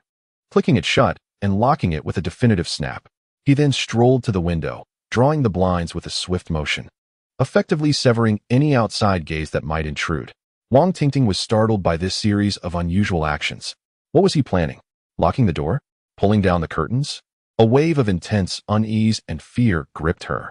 Instinctively, she stood from her chair, her body tense, watching Lin Yi warily, her voice quivering slightly. "Mr. Lin, what are you doing?" However, Lin Yi did not approach her. Instead, he leisurely returned to his executive chair, clasped his hands atop the desk, and regarded her with a leisurely, amused smile. "Do not be anxious. Take a seat." Wang Tingting hesitated momentarily, but seeing that Lin Yi made no further moves and that a substantial desk separated them, she felt a slight sense of relief and returned to her chair, though her body remained taut and her hands clenched tightly together. "How do you feel tonight?" Lin Yi inquired, feigning ignorance. Wang Tingting, finding solace in the temporary distance, exhaled a sigh of relief, though her heart continued to race. She endeavored to compose her emotions, placing a hand on her chest, and responded honestly. "It was exhilarating. Very thrilling. Was it the popularity of the live stream that thrilled you, or the 10 carnival gifts?" Lin Yi pressed with a playful smile.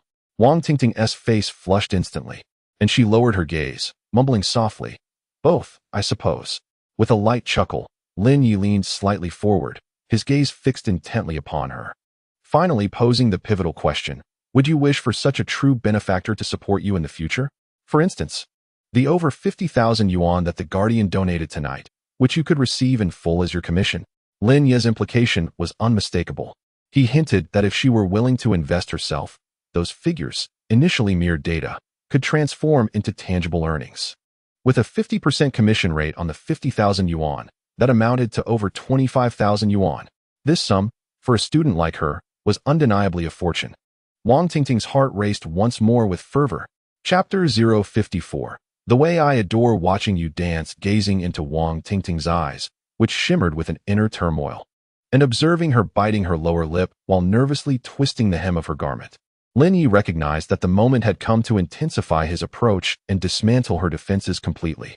He rose from his seat, not rushing towards her, but instead sauntering to the floor-to-ceiling window, turning his back to her.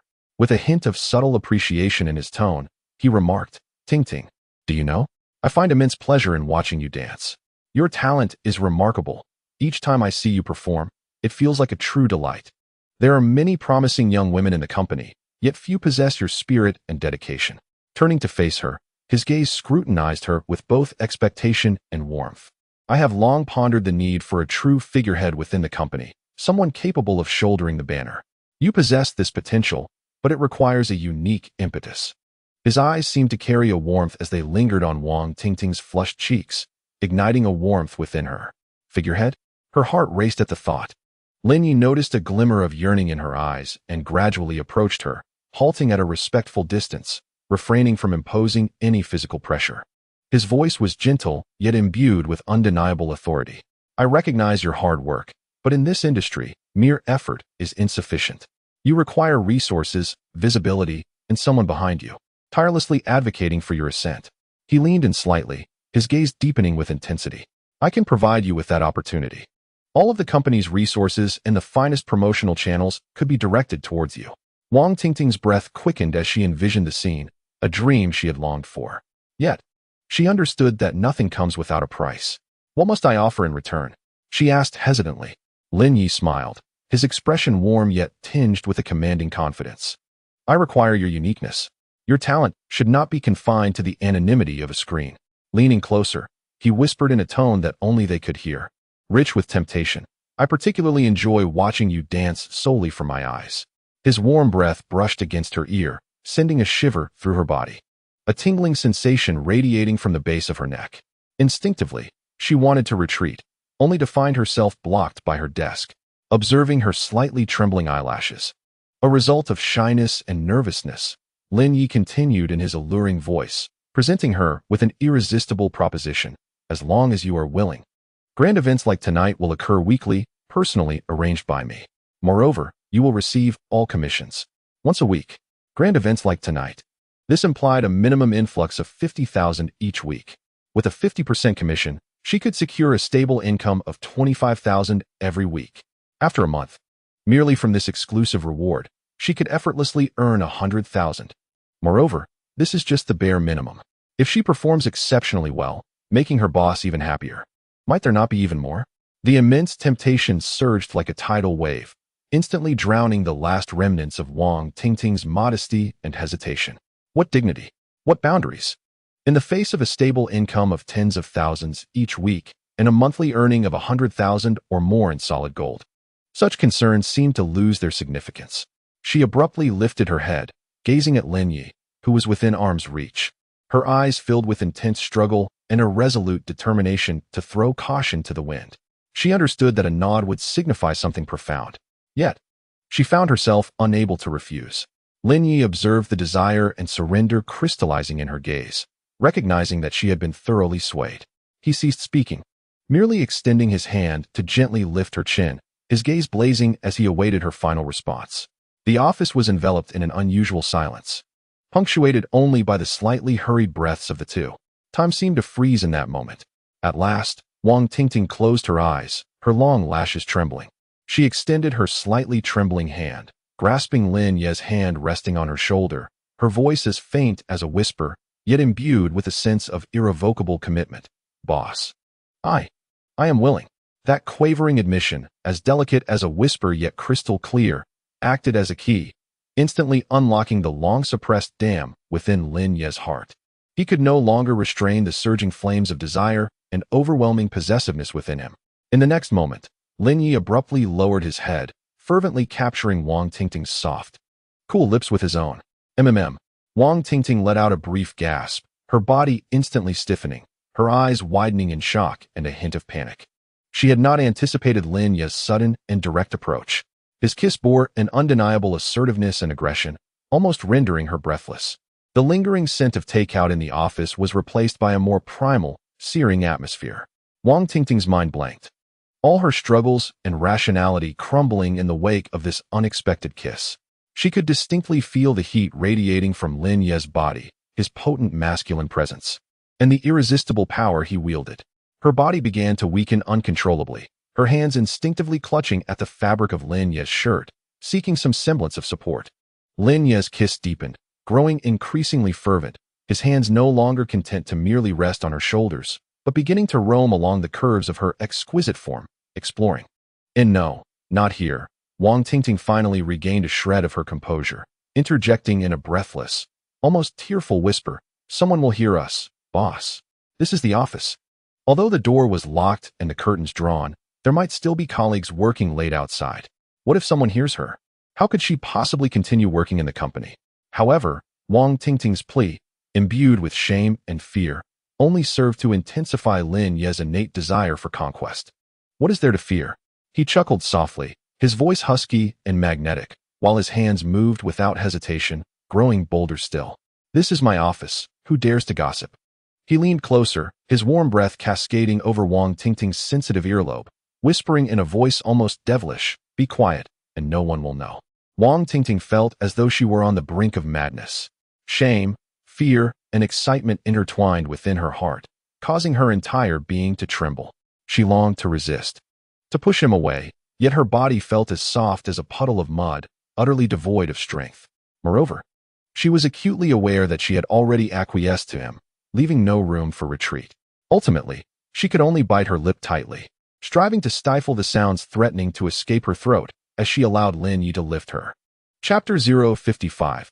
Blooming for one alone, the office lights had dimmed without her noticing, the city's neon glow filtering through the closed blinds, casting an ambiguous light and shadow. She had never envisioned her life taking such a dramatic turn in her boss's office.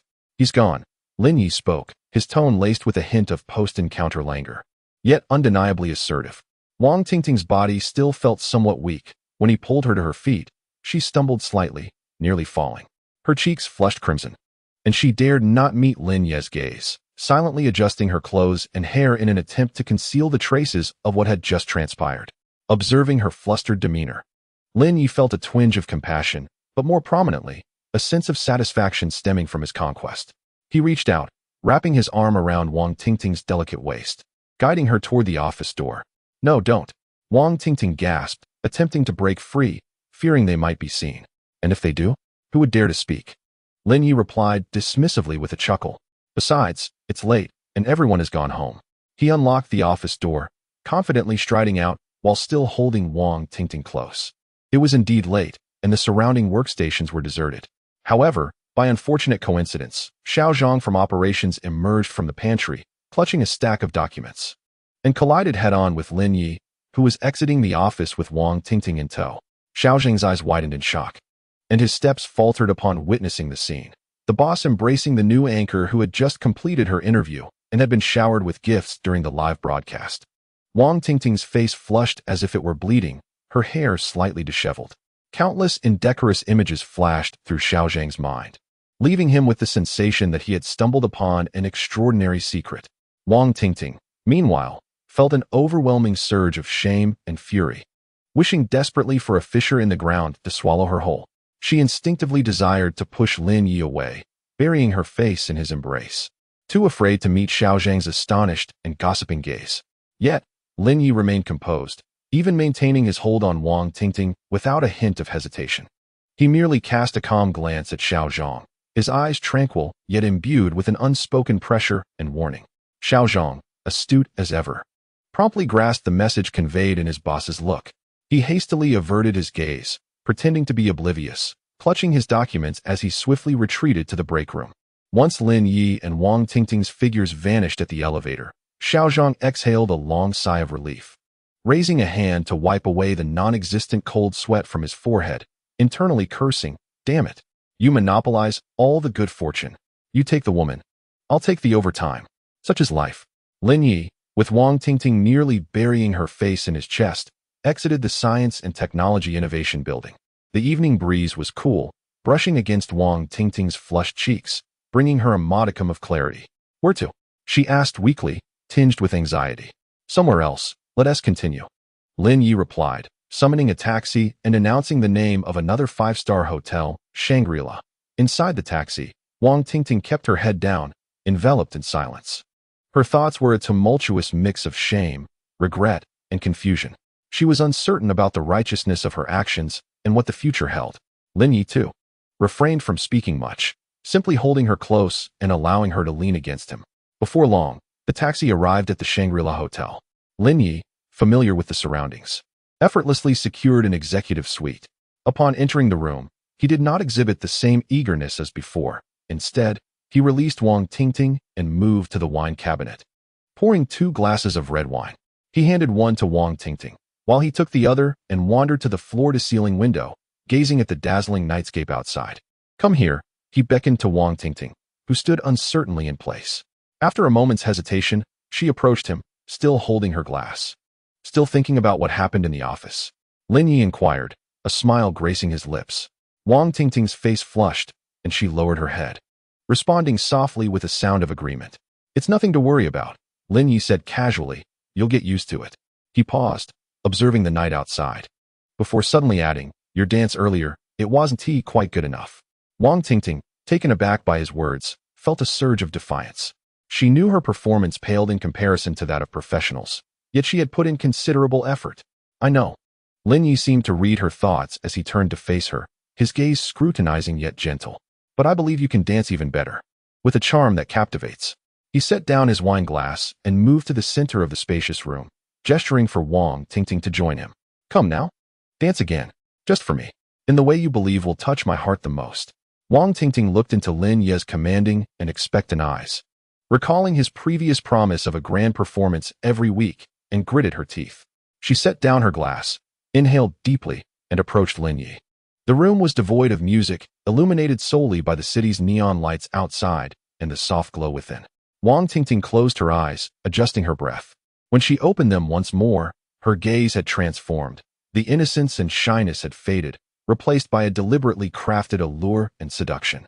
She began to sway her body gently, her movements no longer embodying the playful charm of a girl group, but rather exuding a softness and enticing quality. Each twist of her waist, every fleeting glance, was laden with adult insinuations. Lin Yi reclined on the sofa, holding his wine glass. A hint of a playful smile gracing his lips as he quietly admired the dance unfolding solely for him. He felt a profound admiration for his initial decision. His role as a boss was akin to a tailor-made hunting ground. Before him, Wang Tingting was the most captivating prey of the night.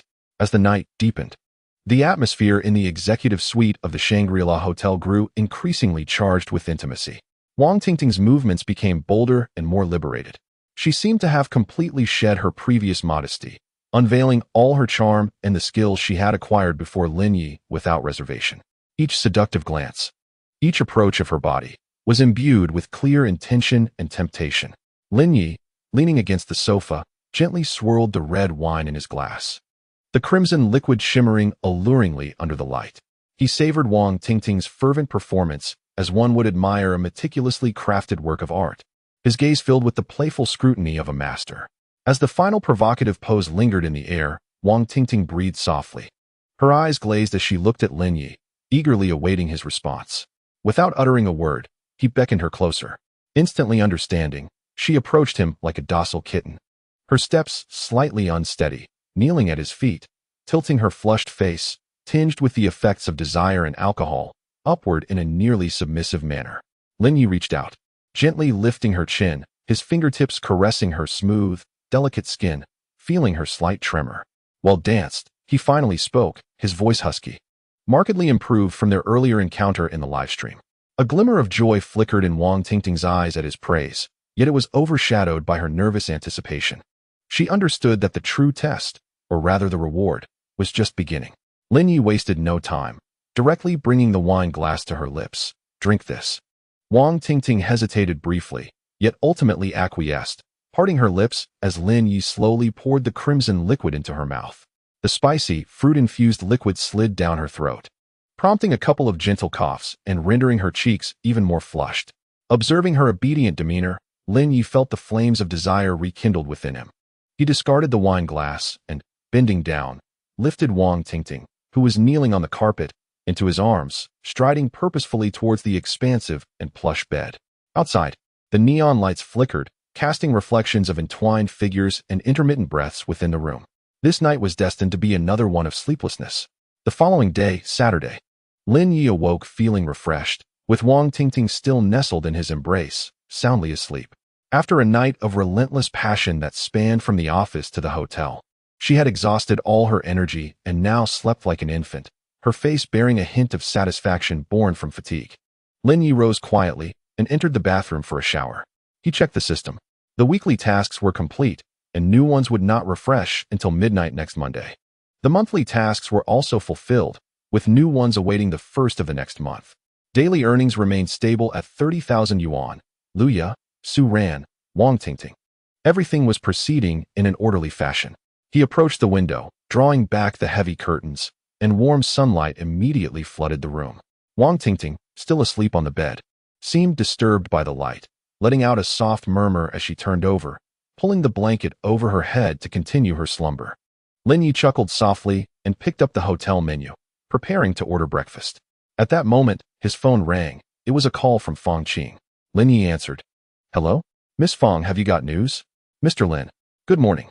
Fong Qing's voice came through, laced with excitement and a slight urgency. "I have wonderful news. The owner of that 230 square meter apartment has agreed to your offer of 1.35 million. He accepted." "Oh, so soon?" Lin Yi was somewhat surprised, yet it was within reason. It seemed the owner was indeed in urgent need of funds. "Absolutely. I had to talk him round." Fong Qing continued, her tone still animated. Initially, he was adamantly opposed. But after I sent him the photo of your earnest money and analyzed the current market situation and his holding costs, he finally relented. He said as long as you can sign the contract and pay the down payment promptly, he'll sell it for $1.35 million. Excellent. Lin Yi was quite pleased with the outcome. Please arrange it. Let's finalize the contract today or tomorrow. Of course, Mr. Lin. Fang Qing responded eagerly. I've already coordinated with the owner. He is available this afternoon. Would it be convenient for you to come by to sign the contract and make the down payment? That works. Lin Yi glanced at Wang Tingting, still peacefully sleeping, and said, let us meet at your agency at 2 this afternoon. Wonderful, Mr. Lin. I shall await your arrival with great anticipation. Fang Qing's voice brimmed with joy. This significant deal was finally coming to fruition. After hanging up, Lin Yi felt elated. The housing issue was resolved, and at an exceptionally advantageous price, well below market value. He approached the bedside, gazing at the still sleeping Wang Tingting, and transferred 20,000 yuan before departing. After Lin Yi departed from the Shangri-La Hotel, he did not proceed directly to the agency's storefront. Instead, he drove back to the Westin Hotel. Upon pushing open the door to his suite, he found Su Ran seated on the sofa, appearing somewhat listless, with faint dark circles under her eyes. The moment she saw him enter, her face immediately registered a look of forlornness. Darling, you finally returned, Su Ran exclaimed, rising to meet him, her tone laden with evident grievance and dissatisfaction. I sent you so many messages last night, and you didn't reply. I barely slept a wink. As she spoke, she caught a whiff of something and her expression shifted dramatically. A subtle, unmistakable scent of women's perfume, clearly not her own, wafted from Lin Yi's presence. Though faint, to a woman with a keen sense of smell and a sensitive heart, this was irrefutable evidence. Her suspicions were confirmed. His silence last night was due to his company with another woman. Observing Su Ran's tearful visage, as if she had been betrayed by the entire world, Lin Yi felt no remorse whatsoever. In fact, he found the situation somewhat amusing. He could not be bothered to explain or soothe her emotional turmoil, merely casting her a fleeting glance before querying, pack up, accompany me to sign a contract. Sign a contract? What contract? Su Ran, still mired in her own feelings, momentarily failed to comprehend. The property contract, Lin Yi replied succinctly.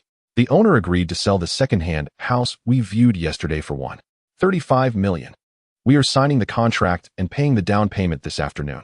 What? A house? They agreed to $1.35 million. A wave of immense surprise struck Su Ran like thunder. A house. The 230 square meter spacious residence.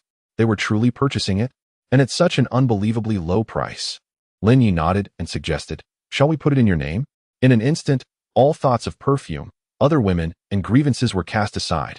Her eyes sparkled with joy, and the clouds of despair vanished, replaced by an overwhelming sense of exhilaration and excitement. Really, darling, the owner truly agreed. Are we going to sign the contract now? Su Ran, brimming with enthusiasm, grasped Lin Yi's arm, repeatedly seeking confirmation. Yes, Lin Yi affirmed with a nod.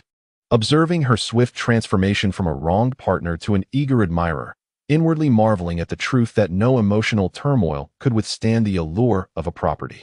Quickly, let us go. Su Ran scarcely had time to dwell on other matters. As for the scent of another woman lingering on Lin Yi, what did it matter? As long as she could emerge victorious, acquire the house, and even solidify her status with a child, what did those fleeting flings signify? Having realized this, Su Ran dashed back to the bedroom, swiftly commencing her preparations with unprecedented excitement and anticipation radiating from her. Lin Yi observed her revived spirit and shook his head in resignation. The whims of a woman, indeed, are both delightfully practical and endearing. Chapter 057. Su Ran's liberation with a heart full of joy and a radiant demeanor. Su Ran accompanied Lin Yi to the nearly new 230 square meter apartment they had viewed the previous day. The door was ajar, and Fang Qing, the top agent, was already waiting inside. Dressed impeccably in a professional suit, she greeted them with a warm smile upon their arrival. Mr. Lin, Miss Su, welcome. Fang Qing approached them, explaining that the owner was caught in traffic and would arrive in about 10 minutes. Please, have a seat and enjoy some water. The apartment had been tidied up by Fang Qing in advance, and she had prepared bottled water for them. Lin Yi and Su Ran settled onto the sofa in the living room, which, despite being unoccupied, was furnished with basic items provided by the developer. Su Ran appeared somewhat restless, her eyes darting around the spacious room as she envisioned herself living there, an uncontainable excitement illuminating her face. Fong Qing accompanied them, occasionally discussing contract details with Lin Yi or praising the apartment's merits, creating a pleasant atmosphere. After approximately 10 minutes, a middle-aged man in a plain jacket, carrying a small briefcase, hurried in, panting. He looked somewhat haggard, with pronounced bags under his eyes and a demeanor marked by resignation and gloom. "I apologize for the delay. The traffic was awful," he said, immediately expressing his remorse as his gaze flitted over Lin Yi and Su Ran. When he noticed the young and fashionable Su Ran, his eyes lingered a moment longer before he sighed, seemingly lost in thought. "This is the owner, Mr. Zhang," Fong Qing promptly introduced. "Mr. Zhang, this is Mr. Lin and Miss Su." After a brief exchange of pleasantries, they began to verify the property information and prepare for the contract under Fong Qing's guidance. The contract was a standard template she had prepared, requiring only the parties' details and the transaction price. When the middle-aged man saw the glaring transaction price of $1.35 million, his lips twitched involuntarily, revealing a pained expression. Nevertheless, he resignedly picked up the pen, preparing to sign.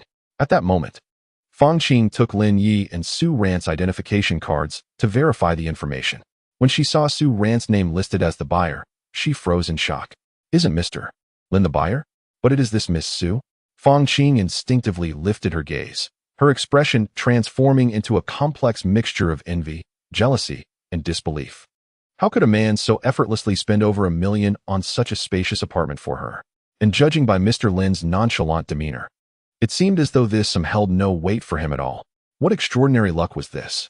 Su Ran, keenly perceptive of Fong Qing's shifting gaze and unabashed envy, felt an overwhelming sense of satisfaction and superiority swell within her. She instinctively straightened her back, a smile of restrained triumph and subtle pride gracing her features, even tinged with a hint of boastfulness as she gently leaned towards Lin Yi, her gesture intimate. Meanwhile, Mr. Zhang, the middle-aged homeowner across from her, observed this scene with an increasingly rigid and peculiar expression, perhaps even laced with a hint of sympathy. Silently, he inscribed his name on the contract, as if merely gazing at the proceedings was an ordeal. The next step was to pay the deposit. According to their agreement, the down payment was 15, slightly over 200,000. However, the down payment was not required immediately. It could be settled after the pre-loan application was approved. During the signing of the sales agreement at the housing authority, Lin Yi took out his phone and, in front of everyone, transferred the 50,000 deposit to Mr. Zhang's account. Once Mr. Zhang confirmed receipt of the deposit via text notification, the transaction process was preliminarily completed. He exhaled deeply, as if relieved of a heavy burden. With the contract signed and the deposit received, Lin Yi rose, wrapping his arm around Su Ran's waist, and addressed Fong Qing, saying, "Please take care of the remaining procedures." "No problem, Mr. Lin. Rest assured, I will ensure everything is handled meticulously," Fong Qing responded promptly, her gaze towards Lin Yi filled with growing fervor. Lin Yi nodded and, with Su Ran, who appeared content and almost buoyant, exited the property that would soon belong to her. Fong Qing respectfully escorted them to the door, watching them leave with a swirl of emotions in her heart. Turning back, she noticed Mr. Zhang still standing in place, gazing out the window, his face adorned with an indescribable bittersweet smile. "Mr. Zhang," Fong Qing approached him, intending to explain the subsequent procedures. However, he shook his head, interrupting her with a self-deprecating smile, his tone imbued with the weariness and resignation of someone who has experienced life. "Ah, the youth of today." He paused, seemingly recalling his own experiences, and sighed, feeling compelled to confide in this stranger. "Young lady, let me share something from the heart. Women are unreliable. Don't lose your head and buy a house for a woman. You will inevitably regret it." Fong Qing was taken aback, uncertain why he suddenly spoke such words. "Mr. Zhang," forced a smile, his eyes reddening as his voice trembled with emotion. "I was once blinded, and I placed my trust in the wrong woman. After toiling for half a lifetime, what was the result? She turned around and divorced me, planning to run off with the money from the sale of the house. Now, I can only sell this house at a loss." As he spoke, this big man could not contain his sobs, tears welling in his eyes. Fong Qing, witnessing his plight, found herself at a loss for words, silently offering him a tissue. Her gaze drifted back towards the direction Lin Yi and Su Ran had departed, her eyes now filled with a more complex array of emotions. Upon returning to the presidential suite of the Westin Hotel, Sue Ran completely let herself go. Although the contract stipulated a loan purchase, with Lin Yi covering the down payment, theoretically, she would be responsible for the subsequent monthly payments. Yet, Sue Ran's heart was as clear as a mirror, considering Lin Yi's generous transfer of 100,000 yuan as a reward just yesterday. Along with his nonchalant demeanor during the home purchase, the mere 2,000 or 3,000 yuan monthly payment seemed trivial to him. She was certain that with a touch of charm, Lin Yi would readily take on the monthly installments as well. This luxurious abode, valued at over 1,000,000 yuan and spanning more than 200 square meters, felt as though it had been gifted to her. With this thought in mind, Sue Ran was invigorated, pouring all her effort into charming Lin Yi with enthusiasm and creativity. Chapter 058. The astute Wang Tingting in the room of the Shangri-La Hotel. Wang Tingting lay on the soft bed, gazing at the screen of her phone displaying the disconnected video call and Lin Yi's curt and dismissive reply. A wave of indescribable disappointment and confusion surged within her. He was busy with something. What could it be? Company matters? Or perhaps, Wang Tingting hesitated to delve deeper. The events of the previous night at the office had been a tremendous shock for her. Although she ultimately chose to yield and indeed felt Lin Yi's generosity afterwards. Lying alone in the empty hotel room, a sense of unease and emptiness began to take root within her. She was uncertain whether her actions were right or wrong, and what her relationship with Lin Yi truly entailed. Were they lovers, subordinate, or merely a toy to be discarded at will? She stared at the ceiling, her gaze vacant, lost in profound confusion. Meanwhile, in the presidential suite of the Westin Hotel, an intense fire of passion raged, seemingly never to extinguish. Time ticked away, the night deepening. Yet the commotion within the suite showed no signs of abating, intensifying instead. Sue Ran was remarkably devoted and skilled at pleasing men, providing Lin Yi with an unprecedented sense of satisfaction to the point that he lost track of time, forgetting his initial plan to check in on Jiang Ming and Chun Yufei's live broadcast later that evening. When everything finally settled and Sue Ran fell into a deep slumber, utterly exhausted, Lin Yi leaned back against the headboard, lighting a cigarette to unwind. Not pregnant. Pregnancy probability 90. Alas, with a 90 probability, it seems this final push was indeed a matter of mysticism. Amidst the swirling smoke, he gazed out at the profound night sky, his mind replaying the day's events, securing the house, reveling in the company of a beautiful woman. Suddenly, he smacked his forehead. Damn! He had forgotten to watch the live broadcast. It was only at this moment that he realized he had intended to check in on Jiang Ming and Chun Yufei during their live session, having previously supported them with gifts, much like he did for Wang Tingting. Engrossed in a profound conversation with Sue Ran, Lin Yi inadvertently neglected an exceedingly important matter. Truly, the allure of a beautiful woman can be a double-edged sword, leading one astray. With a vexed gesture, Lin Yi smacked his forehead, hastily retrieving his phone to access the live stream. The hour was approaching midnight, and most broadcasts had already reached their conclusion. He swiftly navigated through his following list to locate Jiang Ming and Chun Yufei's streaming rooms. First, he entered Jiang Ming's live stream. In the frame, Jiang Ming appeared in her modest training attire, the backdrop seemingly that of the company's dance studio. She sat serenely before the camera, seemingly responding to questions from the audience. Yet her demeanor remained frosty, and her words were few. The viewership was a mere few hundred, the comments sparse, and the gifts pitifully scant, limited to a handful of free hearts and glow sticks. Such poor performance? Lin Yi furrowed his brow. It seemed that her aloof demeanor was indeed failing to captivate an audience in the early stages of the live stream. The lack of interaction was too pronounced. Although the company had dispatched an account to enhance engagement, the results were evidently unsatisfactory. Jiang Ming's style appeared misaligned with the lively atmosphere typically demanded by live streaming. Such broadcasts usually require hosts to possess a certain warmth, interactive ability, and entertainment value to capture the audience's attention and foster a genuine connection. However, Jiang Ming's approach leaned towards somberness, rendering it difficult to pique viewer interest.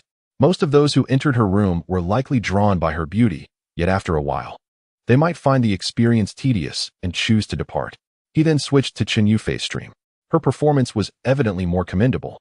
Dressed in an intellectually appealing shirt dress, she occupied a corner designed to resemble a study, engaging in cheerful conversation with her audience, occasionally sharing insights from her readings or reflections on life.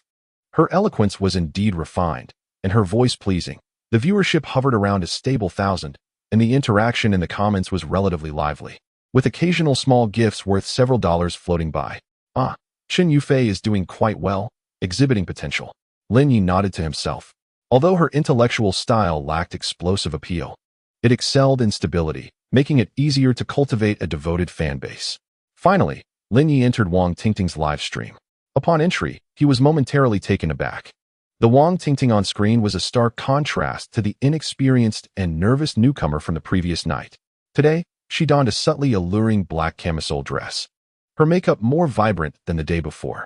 Most striking was her gaze and demeanor. Gone was the tentative eagerness of the previous evening. Instead, a newfound confidence and charm radiated from her, even hinting at a playful allure.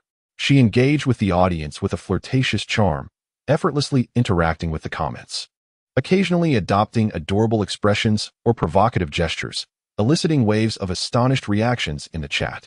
Thank you to the cat who loves fish for the sports car. Thanks to old Wang next door for the airplane. Moi? Thank you, brothers, for your support. Shall Tingting sing a song for everyone? The atmosphere in the live broadcast room was exceptionally vibrant, with a stable audience of thousands and a continuous stream of gift effects. Although it lacked the grandeur of the previous day's Super Carnival, a myriad of mid-tier gifts soared in abundance. Lin Yi cast a quick glance at the back-end data and was astounded to discover that the total value of gifts received by Wang Tingting that evening was more than double her actual earnings after subtracting the 50,000 he had contributed the day before. Goodness, has this girl finally grasped the game? Lin Yi was utterly flabbergasted. He had never anticipated that just a day after guiding Wang Tingting, she would already be catching on. Chapter 059. Late-night check-in. As he observed Wang Tingting skillfully engaging with the audience in the live stream, exuding charm and allure. A request for a video call on WeChat chimed in once more. It was Luya. Lin Yi glanced at Su Ran, who was peacefully asleep beside him, and stepped out onto the balcony to answer the call. On the screen appeared Luya's still innocent face, with a background of the cramped upper bunk of her university dormitory. My love, Luya's voice was thick with longing and a hint of grievance. What have you been busy with today? You haven't been responding to me. I had some matters at the company. Just wrapped up, Lin Yi casually explained, then softened his tone to provide reassurance. What is wrong, darling? Are you missing me? Yes. Luya nodded vigorously, her eyes slightly reddened. I miss you. When are you coming back? Soon, Lin Yi replied, feeling a stir of emotion at her pitiful expression.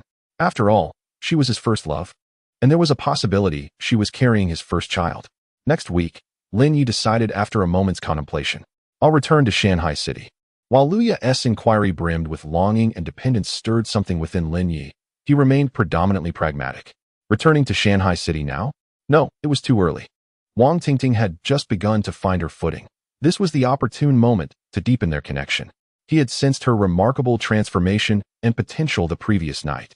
How could he merely scratch the surface? As for Su Ran, while their relationship was firmly established and a house was soon to be secured, they were still a step away from the ultimate goal of pregnancy. The system indicated a 90% chance of conception.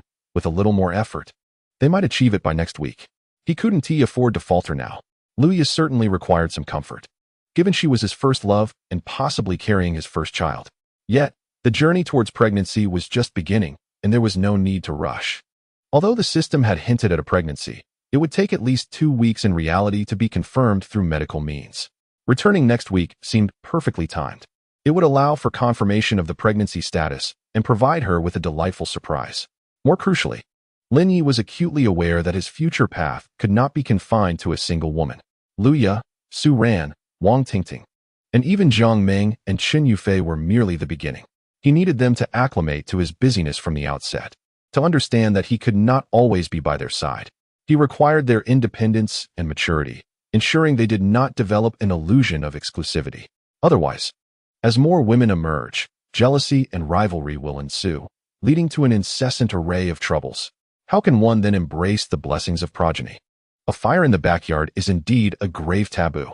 Therefore, Luya's longing must be allowed to simmer, enabling her to gradually acclimate to a life devoid of his presence. With this thought in mind, Lin Yi gazed at Luya in the video, her eyes filled with yearning. Although his tone remained gentle, his words carried an undeniable authority. My dear, I know you miss me, and I miss you too. However, Our company is just taking off, and there is an overwhelming amount of work that requires my personal oversight. Regrettably, I cannot leave at this moment." Observing the disappointment that gradually crept into Lu Ya's eyes, he continued, "Let us do this. You stay obediently at school, eat well, rest properly, and take good care of yourself. Once I finish this busy spell next week, I will come back to see you immediately, all right?" He intentionally left the timeline vague, only mentioning next week without specifying a date. "Must I wait that long for next week?" Lu Ya's voice brimmed with disappointment, her lips slightly pouting. "Be good. Listen to me." Lin Ye's tone carried a soothing note, yet an air of finality lingered. "Darling, I am working hard for our future. Don't you also wish to move into a spacious house and bid farewell to the dormitory?" He strategically introduced the allure of material comfort, the most effective means to sway a girl of her nature. Indeed, upon hearing the mention of the large house, Lu Ya's eyes sparkled momentarily, although still somewhat reluctant. She nodded. "Very well then. Please take care of yourself, and don't overexert." "Understood," Lin Yi replied with satisfaction. "It's getting late. You should rest. Remember to eat on time, and feel free to message me if anything arises." Good night, darling," Lu Yi responded obediently. It appeared that although Lu Yi was innocent, she was still relatively compliant. As long as material security and promises of the future were provided, she could discern matters clearly. This was reassuring. He could now remain in Zhangqing with peace of mind. After ending the video call with Lu Ya, Lin Yi turned and walked back to the bedroom. Su Ran was still sound asleep, her breathing steady. Lin Yi gazed at her, yet his thoughts had already drifted back to the live stream. Wang Tingting's innocent yet alluring demeanor, as she playfully teased, had stirred his desires. No, he must reward this clever little enchantress. He picked up his phone and directly dialed the number of the operations manager, Xiao Zhang. It was now deep into the night, and Xiao Zhang was dozing at his desk when the urgent ringing of the phone roused him. Seeing that it was President Lin calling, he jolted awake and quickly answered. His voice still laced with sleepiness. "Hello, President Lin? How may I assist you?" "Xiao Zhang," Lin Ye's voice brimmed with undeniable excitement. "Prepare an account for me, using the previous Guardian 01. This time, I want to charge 1 million platform coins." "What? 1 million? Platform coins?" Xiao Zhang was instantly alert, the drowsiness vanishing as his voice rose several octaves. "President Lin, that 1 million platform coins equates to 100,000 yuan. The live broadcast has now concluded." "Who said it was over?" Lin Yi interrupted him. "Isn't Tingting still on air? I see she's in great form. I should go and boost her popularity." "Enough chit-chat. Recharge quickly. I need it right now." Xiao Zhang was at his wit's end. "What time is it? What more popularity can we gain? And to start with a sum of 100,000. Boss, is this money just blowing in from the wind?" As he silently lamented, he resignedly opened his work computer, logged into the backend system, and began the recharge process for the Guardian 01 account. He couldn't help but mutter under his breath, "Damn it, woman, you play, but I'm the one recharging." Soon, the recharge was complete. On Lin Ye's phone, the balance of the Guardian 01 account skyrocketed, with a long string of zeros following it. He smiled in satisfaction and promptly opened the live stream, entering Wang Tingting's broadcast room. At this moment, Wang Tingting had indeed not yet signed off. Although it was late, the audience count remained impressive, with several hundred night owls accompanying her. Perhaps due to several hours of continuous streaming, her voice was somewhat hoarse, and a hint of fatigue graced her features. Yet her eyes sparkled brightly as she endeavored to interact with her viewers. "Thank you all for staying with Tingting. It's getting late. Shall we wrap it up for today?" Wang Tingting was about to announce her sign-off. Just then, a flash of golden light appeared on the screen. The Guardian 01 entered the live room. The striking entrance effect instantly captured everyone's attention. "Wow, the Guardian has arrived. Is he here for a late-night checkup? The host is about to sign off, and only now does he show up?" The barrage of comments erupted with enthusiasm. Wang Tingting recognized that familiar presence and momentarily froze, only to instantly bewitch the audience with an incredibly joyful and radiant smile, her weariness vanishing in an instant. Her voice rising a pitch as she feigned a coy surprise. "Ah, Guardian, how come you're here? I was just about to sign off." Her half-genuine, half-fake astonishment combined with a perfectly timed bashfulness struck Lin Yi as nothing short of a stellar performance. Goodness, this girl is a born actress. Watching Wang Tingting's exquisite display, Lin Yi was astounded, his heart ablaze with excitement. Truly, she is the beauty I personally brought to the limelight. He now wished to respond to this delightful surprise in the most straightforward and extravagant manner. Without hesitation, Lin Yi tapped into the gift list, selected the Super Carnival, and began to tap furiously on the screen. 1, 2, 3, 4, 5 in total. A staggering gift worth 25,000 RMB exploded in Wang Tingting's live stream, as if money were of no consequence. The effects were even more intense and awe-inspiring than the night before, once again propelling the atmosphere of the live room to unprecedented heights. The audience count, which had slightly dipped due to the impending sign-off, instantly surged explosively, directly surpassing 5,000, even approaching the momentous threshold of 10,000. The barrage of comments has gone utterly mad. Oh my goodness, a five-fold carnival. Has the elder brother lost his mind? Is he truly treating the platform as an ATM? Over 70,000 in just one day. What caliber of wealthy patron is this? Guardian elder brother, please accept my humble admiration. Streamer, quickly, dance for the elder brother. Dance away. This user has been muted. Before the camera, Wang Tingting was genuinely left astonished. She had never anticipated that the guardian elder brother would make such a sudden appearance at this juncture, and with such a terrifying display of a five-fold carnival. This was completely off-script. The immense surprise and shock caused her mind to momentarily freeze, her mouth agape as she stared blankly at the ceaselessly dazzling effects on the screen. Rendered speechless. Chapter 060. Wang Tingting's Midnight Snack 5 invaluable Super Carnival effects erupted like brilliant fireworks in Wang Tingting's livestream, igniting her emotions entirely. 25,000. This was not mere virtual currency. This was the tangible, golden promise made by the boss just the night before, of which she would receive the full commission. In a single night, or rather, in just a few fleeting minutes, she had earned what would have taken months, even half a year of arduous part-time work to accumulate. Overwhelming ecstasy surged through her like a powerful current, causing Wang Tingting to tremble, tears streaming uncontrollably once more. Yet this time, they were not tears of grievance or shock like the previous night, but pure, heartfelt excitement and joy. She hardly cared for her appearance. Hastily wiping her tears with the back of her hand, while she wept and laughed before the camera, her voice choked yet brimming with indescribable exhilaration. Thank you. Thank you. Guardian elder brother. Thank you. You are so kind to me, I truly. Her excitement rendered her speechless, and all she could do was repeatedly express her gratitude. The audience in the live stream, witnessing her genuine emotional display, went wild in the comments. The streamer is crying again. This time, it's tears of joy. So authentic. Who can withstand this? Guardian elder brother is incredible. He has made the streamer cry. Elder brother, do you need a driver? One who warms the bed. Wang Tingting took a deep breath, striving to calm her racing heart. She realized that this was the perfect moment to show her appreciation to the elder brother. She wiped away her tears, her face still marked by traces of them. Yet her smile was radiant and captivating as she deeply bowed before the camera. Guardian elder brother, thank you for your generosity. In return, let me perform a dance for you. This dance represents all my heartfelt sentiments. With that, she promptly switched to a more lyrical piece of music, one that beautifully showcased her feminine grace and charm, and stepped before the livestream camera, beginning to dance gracefully. This time, her movements bore less of the deliberate seduction and allure, infused instead with genuine gratitude and tenderness. Each gesture, each glance seemed to narrate her tumultuous yet elated emotions at that moment. Lin Yi gazed at the screen, captivated by the girl who danced passionately for him. Her eyes glistening with tears yet adorned with a smile. A profound sense of satisfaction surged within him.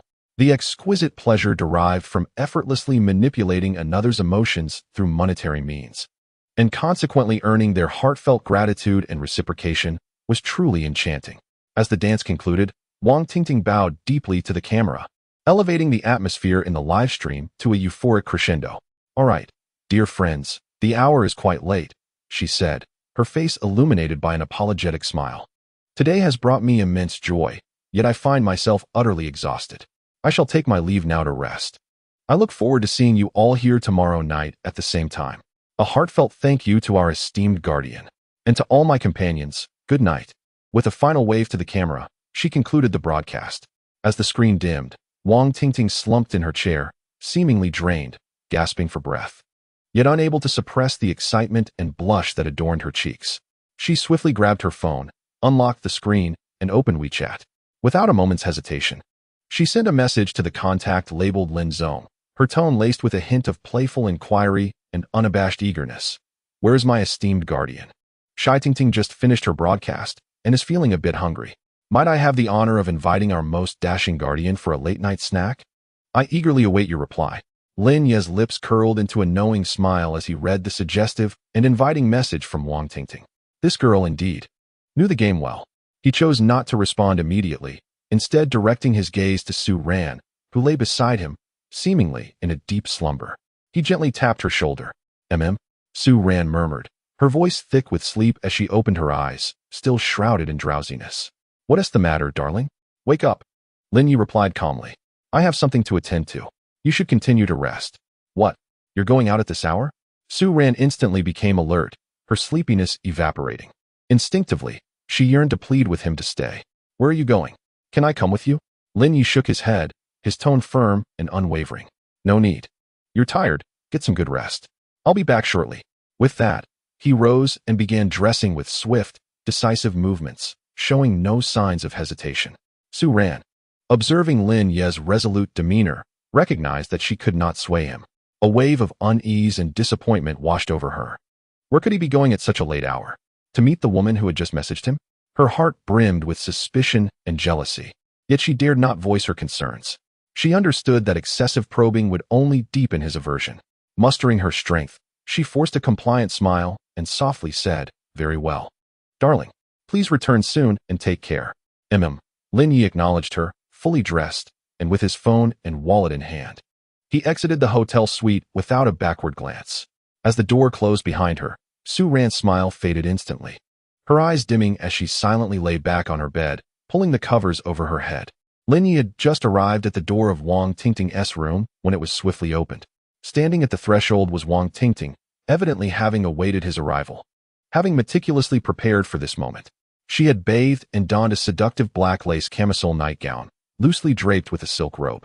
Her damp, long hair cascaded casually over her shoulders, and her face was flushed with excitement and anticipation, her eyes glistening with unabashed desire and temptation as she gazed at Lin Yi. "Big brother, you're here," she cooed, her voice soft and alluring, as she leaped into his embrace, wrapping her arms tightly around his neck. Lin Yi encircled her delicate waist, savoring the fragrant warmth that enveloped her post-bath. He leaned closer, chuckling softly in her ear. "Is the late-night snack ready?" Wang Tingting nuzzled against him, exhaling sweetly. "I prepared a special midnight feast just for you. I assure you will be satisfied." The door to the room was gently closed, sealing their intimate world within. Inside, the lighting was dimmed to create an atmosphere thick with allure. Chapter 061. The overlooked Jiang Ming and Chen Yufei. Once again, a whirlwind of passion ensued. Exhausted, Wang Tingting lay languidly in Lin Ye's arms, resembling a little cat drained of all energy. Lin Yi lit a cigarette, the smoke curling around them as he gazed at the girl in his embrace, whose face bore an expression of both fatigue and blissful flush. He casually picked up his phone and transferred 50,000 yuan to Wang Tingting via WeChat. Ding dong. The notification chimed, rousing Wang Tingting from her daze. Groggily, she reached for her phone and, upon seeing the transfer notification, her eyes widened in astonishment. Another 50,000. With the 25,000 commission from tonight's livestream, she had earned a staggering 75,000 in a single night. The speed of this fortune was more exhilarating than a bank heist. The immense surprise sent her heart racing, and she abruptly lifted her gaze to Lin Yi, her eyes sparkling with gratitude and a hint of reverence. "Husband, you said, if I perform well, there will be rewards." Lin Yi exhaled a puff of smoke, his tone nonchalant, as if merely recounting a trivial matter. "I am quite pleased with tonight's late-night snack." Wang Tingting's heart raced wildly. So, it was this simple to earn money, merely by ensuring his satisfaction. She could no longer contain her overwhelming excitement and gratitude, leaning in with the last remnants of her strength, clumsily yet sincerely kissing Lin Yi. As Lin Yi felt the warmth of her grateful and somewhat awkward kiss, a profound sense of control surged within him. He relished this feeling, enjoying the sight of these once proud or innocent girls gradually shedding their defenses before the allure of wealth and desire, revealing their most authentic and compliant selves. He made no further moves, allowing Wang Tingting to leave her tender kiss marks upon him, relishing in the lingering echoes of conquest.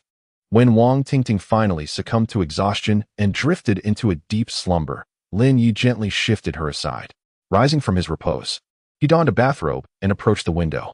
The nightscape of Zhangqing remained splendid, adorned with shimmering neon lights and a continuous flow of traffic. As Lin Yi gazed out at the multitude of twinkling lights, his thoughts wandered far beyond the present moment. On Wang Tingting's front, he had effectively won her over. With a combination of financial allure and physical dominance, this petite beauty, rated a 7, would likely become utterly devoted to him in a short span, obediently compliant. As for Su Ran, the promise of a property was sufficient to keep her in line, perhaps even prompting her to proactively seek pregnancy.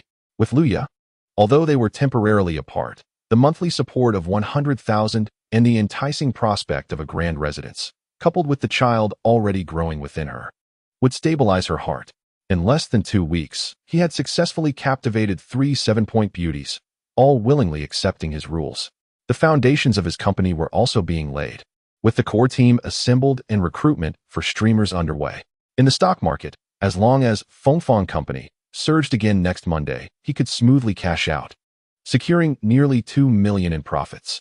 Everything seemed to be progressing in accordance with his envisioned trajectory. Next, Lin Ye's gaze deepened. It was time to focus on conquering Jiang Meng and Chen Yufei. Jiang Meng, the 8-point classical dance beauty, possessed a unique temperament and immense potential. If he could fully control her, she would be invaluable, whether as the face of the company or as part of his personal collection. Chen Yufei, equally innate, exuded intellect and elegance, appearing more profound and assertive. Thus, the challenge of winning her over may be greater, yet more enticing. The sense of achievement and conquest, once successful, would surely be extraordinary. Moreover, the fate information needed to complete weekly tasks was still in his possession, ready for use at any moment. A confident smile graced Lin Ye's lips. Securing these 2 8-point beauties was merely a matter of time. On Sunday, in the Xingye Media office near Zhangqing University, despite it being the weekend, some employees were still working overtime. The newly recruited streamers, apart from Wang Tingting, who had been taken by Lin Yi, were mostly familiarizing themselves with the equipment, preparing live content, or undergoing basic training as per the company's arrangements.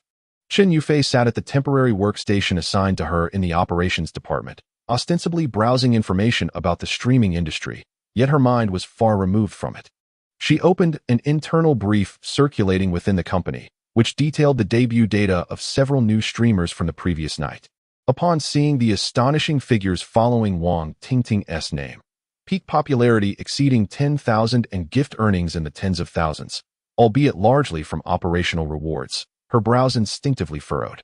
This data was not merely a notch above her own lukewarm streaming performance from the prior night. Even more dazzling than Jiang Meng, who dances classical ballet. She admits that Wang Tingting is indeed beautiful and quite adept at being charming and adorable, yet when it comes to professional capability or potential, she firmly believes she is no less competent than Wang Tingting. Why, then, does the company allocate resources so disproportionately in her favor? That account named Guardian01 spent nearly 60,000 in a single night. Such extravagance is astonishing. Is this truly a company initiative? Or is it a sense of sour imbalance and doubt that begins to fester within her? Unable to contain herself, she approached her agent, Li, subtly voicing her perplexity. Sisterly, I reviewed the data from last night, and it seems the resources allocated to Tingting are rather excessive, don't you think? Didn't we agree that the first batch was merely to test the waters? Li observed the facade of calm on Chen Yufei's face, which could not mask her disappointment, and sighed inwardly. She had anticipated this scenario. As a seasoned veteran in the industry, Li was well aware of Lin Ye's intentions. The Guardian01 account was undoubtedly operated by the boss himself. Showering Wang Tingting with such lavish gifts was not merely for data operations. It was simply the boss indulging in his personal favorites. However, how could she, as an employee, dare to voice such truths? Thus, Li donned a professional smile, albeit with a hint of evasion. Yufei, the performance of Tingting's livestream last night indeed exceeded our expectations. The donations from the Guardian01 account were primarily a last-minute decision by Mr. Lin, likely influenced by his own strategic considerations. She paused, redirecting the conversation. The specific operational strategies and resource allocations are ultimately determined by Mr. Lin. If you have any questions or thoughts, I suggest you communicate directly with him. After all, he is the boss. Li understood well that while they could speculate on the boss's thoughts, They must never confront him directly or make decisions on his behalf. It was up to them to strive and communicate, regardless of the outcome, which had no bearing on her role as an agent. Upon hearing Li Li's words, Chen Yufei was momentarily taken aback. Communicate with the boss? Communicate about what? Was she to question the boss's favoritism towards Wang Tingting? Or, like Wang Tingting, should she actively seek to curry favor with the boss to secure preferential resources?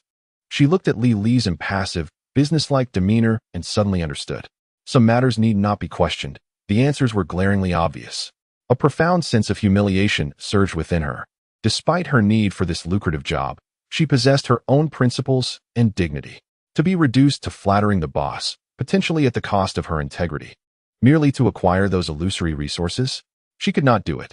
Taking a deep breath to suppress her discomfort, she managed a strained smile at Li Li.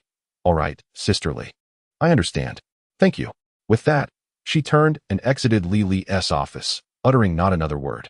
She had already resolved in her heart to excel in her duties and let her capabilities speak for themselves. As for the boss's favoritism, she chose to maintain a respectful distance. If it came to it, she would simply leave. Shortly after Chen Yufei departed, Jiang Ming entered Li Li's office. Unlike Chen Yufei, who had been roundabout in her approach, Jiang Ming was direct and to the point, her cool tone tinged with a subtle hint of inquiry. Sister Li, what was the situation with Wang Tingting's live stream data last night? In the face of this uniquely poised and equally favored contracted anchor, Li Li maintained her usual demeanor. Jiang Ming, this is primarily arranged by General Manager Lin. We are not entirely clear on the specific strategic intentions. If you have questions, it would be best to ask General Manager Lin directly. Upon hearing this, Jiang Ming's well-defined brows furrowed slightly. Unlike Chen Yufei, who overthought matters, she sensed something was amiss.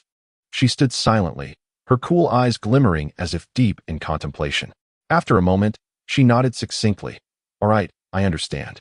With that, she turned and made her way directly to Lin Ye's office. Li Li watched Jiang Ming's tall, cool silhouette retreating, internally marveling at her forthrightness. She really is quite direct, going straight to the boss. However, upon arriving at Lin Ye's office door, Jiang Ming knocked, only to receive no response from within. She waited a moment before knocking again, yet still no answer. Is General Manager Lin not at the office today? Jiang Ming turned to inquire of the operations staff member, Xiao Zhang, who was nearby. Xiao Zhang promptly replied, Oh, Sister Jiang Ming. General Manager Lin hasn't come in this morning. He said he would arrive in the afternoon. Jiang Ming nodded in understanding, said nothing further, and returned to her practice room. Meanwhile, Lin Yi was in the presidential suite of the Shangri-La Hotel. In the spacious living room, music was absent, replaced only by Wang Tingting's slightly hurried breaths and the gentle rustle of her movements. She was clad in a striking black lace dance outfit, sent over by Lin Yi, which was distinctly different from her usual style, performing a solo dance filled with allure and submission, as per Lin Yi's request. Lin Yi lounged lazily on the sofa, idly toying with an exquisite lighter, his gaze keenly observing the increasingly obedient canary he had tamed, who was now adept at pleasing him. The effects of last night's rewards were evident. Today, Wang Tingting was evidently more uninhibited and vigorous in her performance. Chapter 062.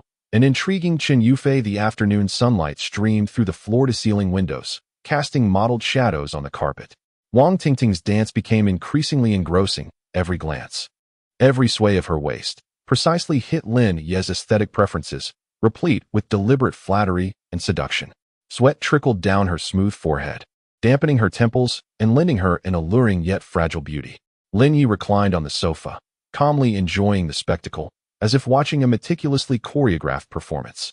He was acutely aware that everything Wang Tingting was doing at that moment was intended to please him, to solidify her position, and to acquire more of what he could offer.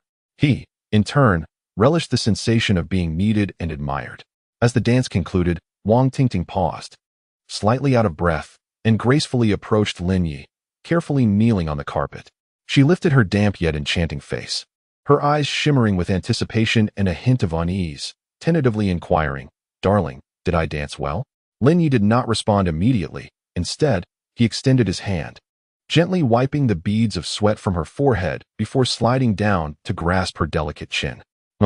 He finally spoke, his voice imbued with a languid magnetism, more captivating than the day before. Upon receiving Lin Ye's affirmation, Wang Tingting's eyes sparkled with delight, akin to a child receiving the highest accolade.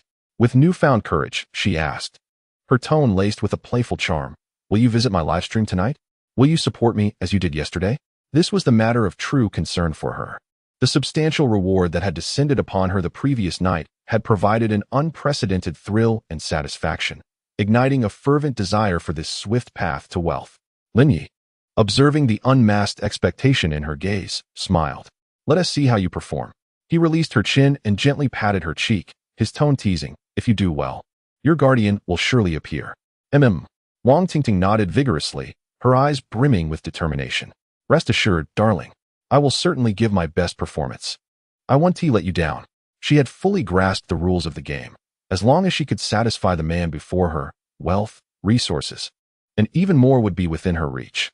As for dignity and boundaries, they had become increasingly blurred in the face of overwhelming temptation. "Very good." Lin Yi nodded with satisfaction. He stood, adjusting his attire. "I need to visit the office this afternoon to take care of some matters. You can rest here, or feel free to go out for a stroll." He then retrieved a thick wad of cash from his wallet and casually tossed it onto the sofa. "Take this and buy something you like." "Thank you, darling," Wang Tingting exclaimed, her face lighting up as she rushed forward to embrace the cash tightly. She rose on her tiptoes and planted a resounding kiss on Lin Yi's cheek. "You are so wonderful. I love you." Lin Yi smiled, choosing not to say more, and turned to leave the hotel suite. As she watched him depart, Wang Tingting's smile gradually faded, replaced by a complex array of emotions. She glanced down at the substantial stack of bills in her arms, then looked out at the bustling city beyond the window. She understood that she had ventured further down this path, one from which there was no turning back. But did she truly regret it? It seemed not. At precisely 9 o'clock, in the temporary dance studio of Starry Night Media, Jiang Ming commenced her livestream as scheduled. In stark contrast to the vibrant atmosphere of Wang Tingting's livestream, Jiang Ming's space exudes an unusual chill, perfectly in line with her characteristic demeanor. She eschews flashy backgrounds or beautifying filters, opting instead for a simple setup that directs the camera towards the mirror in her practice room. Dressed in an elegant, unadorned white training outfit, she sits serenely on a yoga mat, occasionally glancing at the screen to respond to the sporadic inquiries from her few viewers. The barrage of comments is sparse, and the audience numbers only in the hundreds, largely comprising company-assigned bots and operational accounts. Lin Yi is seated in the office, accompanied by the ever-present operator, Xiao Zhang. He has adopted a new operational account, titled Night Night, with an emblematic, minimalist knight insignia as its avatar. "Let us begin." Lin Yi gestures to Xiao Zhang. Xiao Zhang nods and starts to generate momentum in the chat with other accounts, posting comments such as "The host is stunning. Her presence is extraordinary." Lin Yi decisively selects the Super Carnival option and clicks to send gifts. Golden light dazzles, and the effects explode. Announcements roll across the platform once more. However, unlike the explosive reaction witnessed in Wang Tingting's livestream the previous night, the response in Jiang Ming's room can only be described as tepid. Although the audience momentarily surges into the thousands due to the announcement, the comments mostly consist of "Wow, a wealthy supporter again. Who is this host?" and similar observations, with few truly engaging in discussions about Jiang Ming herself. Before the camera, Jiang Ming, upon witnessing the sudden influx of gifts, pauses for a moment, then offers a polite yet detached smile, nodding slightly towards the lens. "Thank you, Night Night, for the carnival." Her expression of gratitude is succinct, calm, and carries an almost imperceptible air of indifference, in stark contrast to Wang Tingting's exuberantly overwhelmed reactions. Lin Yi, observing Jiang Ming's aloof demeanor on the screen, furrows his brow slightly. Is this reaction not rather bland? After investing 5,000 yuan, is a mere airy thank you all he receives? What do you think? Should we continue to invest? Lin Yi turns to Xiao Zhang, his tone tinged with uncertainty. Xiao Zhang, examining the back-end data, responds with a look of resignation. "General Lin, it seems that someone like Jiang Ming may not respond well to the stimulus of large donations. Her fan engagement likely needs to be cultivated through content and time. Forcing large gifts now might not yield favorable results. Perhaps we should observe for a while longer? See how the audience reacts." Lin Yi nods, recognizing that further investment at this moment may be futile. Jiang Ming's aloof nature appears ill-suited to handle the influx of traffic, and he cannot fault her for it. Should Jiang Ming wish to thrive in this industry, she may need to continue evolving and adapting. He temporarily exits Jiang Ming's livestream and switches to Chen Yufei's channel, which is evidently more lively. Chen Yufei is seated in a cozy and elegantly arranged corner, seemingly engaged in a relaxed evening chat with her audience. Her voice was gentle, her speech elegant, and she occasionally quoted poetry or shared intriguing bits of knowledge. The popularity of the live stream remained stable at around 2,000 viewers. With lively interaction in the comments, and now and then, one could see genuine users sending small gifts. The atmosphere here was quite pleasant. Lin Yi nodded to himself. He employed his usual tactics, using another account to send a super carnival. The same special effects, the same platform announcements. The audience in Chen Yufei's live stream erupted in excitement. Wow, the big brother is here. What day is it today? Sister Yufei's standing is impressive. The big brother is amazing. Before the camera, Chen Yufei appeared momentarily taken aback upon seeing the carnival effects, but then her face illuminated with sincere surprise and gratitude, although she did not lose composure like Wang Tingting. She offered the camera a warm and intelligent smile, her voice tinged with just the right amount of astonishment and joy. Wow. Thank you so much to the esteemed Wang Xing for the super carnival. I am truly surprised. Your support means the world to me. Her gratitude was both appropriate and genuine, devoid of excessive excitement or forced flattery, demonstrating perfect poise. What surprised Lin Yi even more was that after expressing her thanks, Chen Yufei actually stood up, walked toward the camera, and with a slight smile addressed the audience, to express my gratitude to the esteemed Wang Xing and all my friends for their support, and to enliven the atmosphere. Yufei would like to embarrass herself a little and perform a dance for everyone. She played a soothing yet rhythmic piece of music and began to move gracefully to the melody. Her dance was neither the seductive allure of Wang Tingting nor the professional coolness of Jiang Meng, but rather an elegant modern dance imbued with intellectual beauty. The movements were smooth and natural, her expressions gentle and captivating. While her technique was not top-notch, it possessed a unique charm that resonated beautifully with her overall demeanor. Lin Yi gazed at the figure dancing to the music on the screen, a flicker of appreciation crossing his eyes. Chen Yufei's performance was indeed superior to Jiang Meng's. She understood how to respond to gifts, how to engage the atmosphere, and was willing to showcase herself for the audience. Moreover, her dancing style was distinct, embodying a unique intellectual elegance that set her apart from Wang Tingting's pure allure or Jiang Meng's aloofness. This Chen Yufei was rather intriguing. Lin Yi stroked his chin thoughtfully. Chapter 063. Pure Allure Peach Blossom Smile. Lin Yi watched Chen Yufei's graceful and flowing dance on screen and turned to the side to ask Xiao Zhang, "What do you think of Chen Yufei's performance?" Xiao Zhang quickly glanced at the backstage data and the interaction in the live stream, offering a professional evaluation. "Mr. Lin, the feedback data for Chen Yufei is clearly better than that of Jiang Meng, although there hasn't been an explosive growth like last night with Wang Tingting. The audience retention rate and comment interaction rate are fairly stable, and after that carnival, the willingness of real users to reward has shown a significant increase. Her style may be somewhat slow to warm up, but the loyalty of her fans should be relatively high, and in the long run, her potential looks quite promising." Lin Yi nodded in agreement with the evaluation. "All right, as for Chen Yufei, keep an eye on this account, synchronize with her live streaming rhythm, and provide appropriate support to maintain the heat."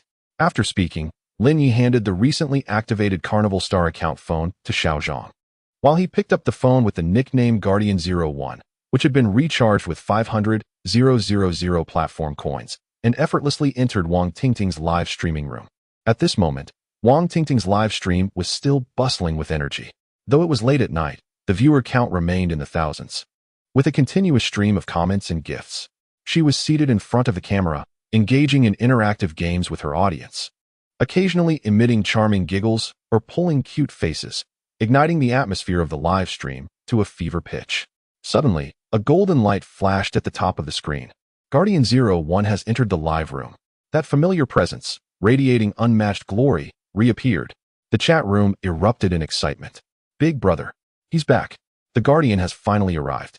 We've waited so long for you. I knew you would come." Wang Tingting, upon seeing Guardian01's entrance, instantly lit up like a bulb. Her face blossomed into a radiant and enchanting smile, more dazzling than at any moment prior. She even leapt from her chair, excitedly waving her hands at the camera. Her voice sweet and syrupy, laced with feigned surprise and admiration. "Ah, Guardian, you finally made it. Tingting has been waiting for you for ages. I thought you wouldn't come tonight. You scared me." As she spoke, she exaggeratedly patted her chest, adopting a teary-eyed expression. With just the right amount of glimmer in her eyes, perfectly portraying the mix of longing and joy at finally seeing her beloved.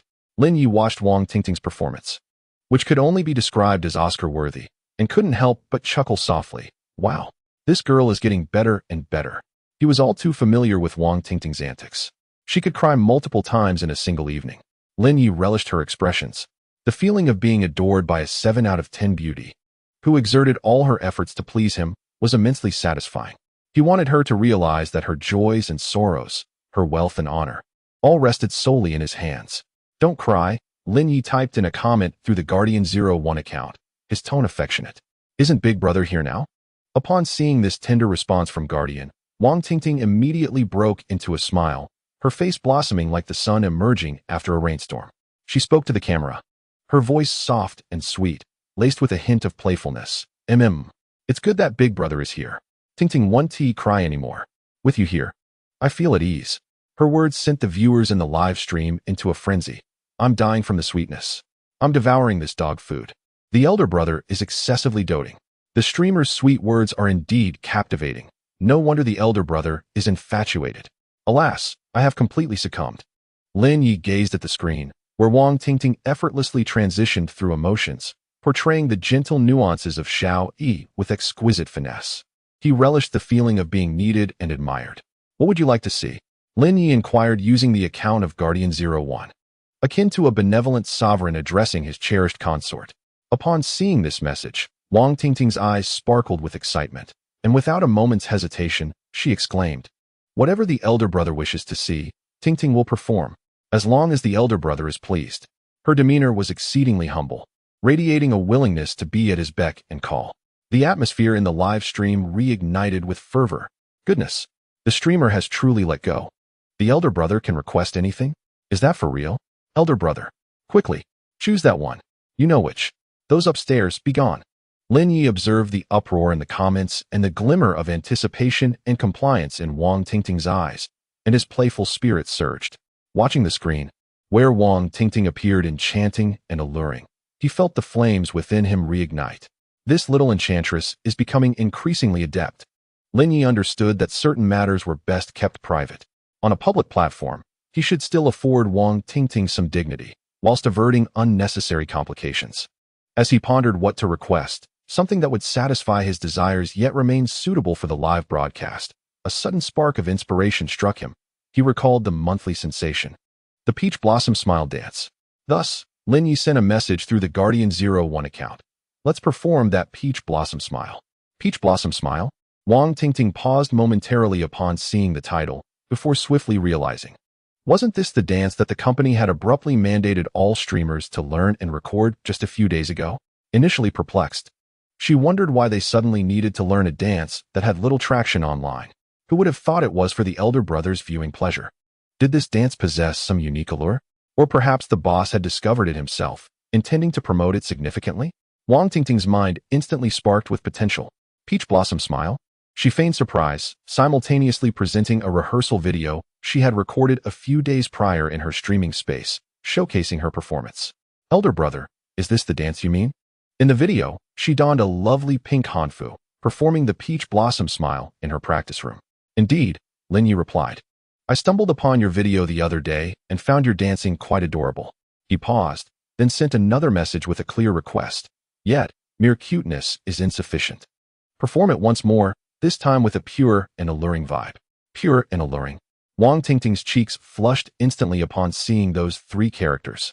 She instinctively glanced at her black spaghetti strap dress, pondering whether it was too ambitious to perform a dance originally characterized by a cute and playful style in a pure and seductive manner. The difficulty seemed insurmountable, not to mention the embarrassment.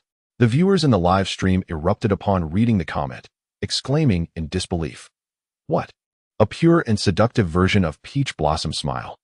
This is impressive, transforming a cute style into a seductive one. What a contrast. I adore it. Streamer, make it happen. I can hardly wait. The demands of the Guardian must be fulfilled. As Wang Tingting observed the rolling comments and the unwavering requests from her Guardian, she felt a mix of shyness and urgency. but more prominently, an inexplicable thrill and a desire to embrace the challenge. She recognized this as a test from her boss, a golden opportunity. If she could execute the dance well and satisfy her boss, the rewards in the future would undoubtedly be plentiful.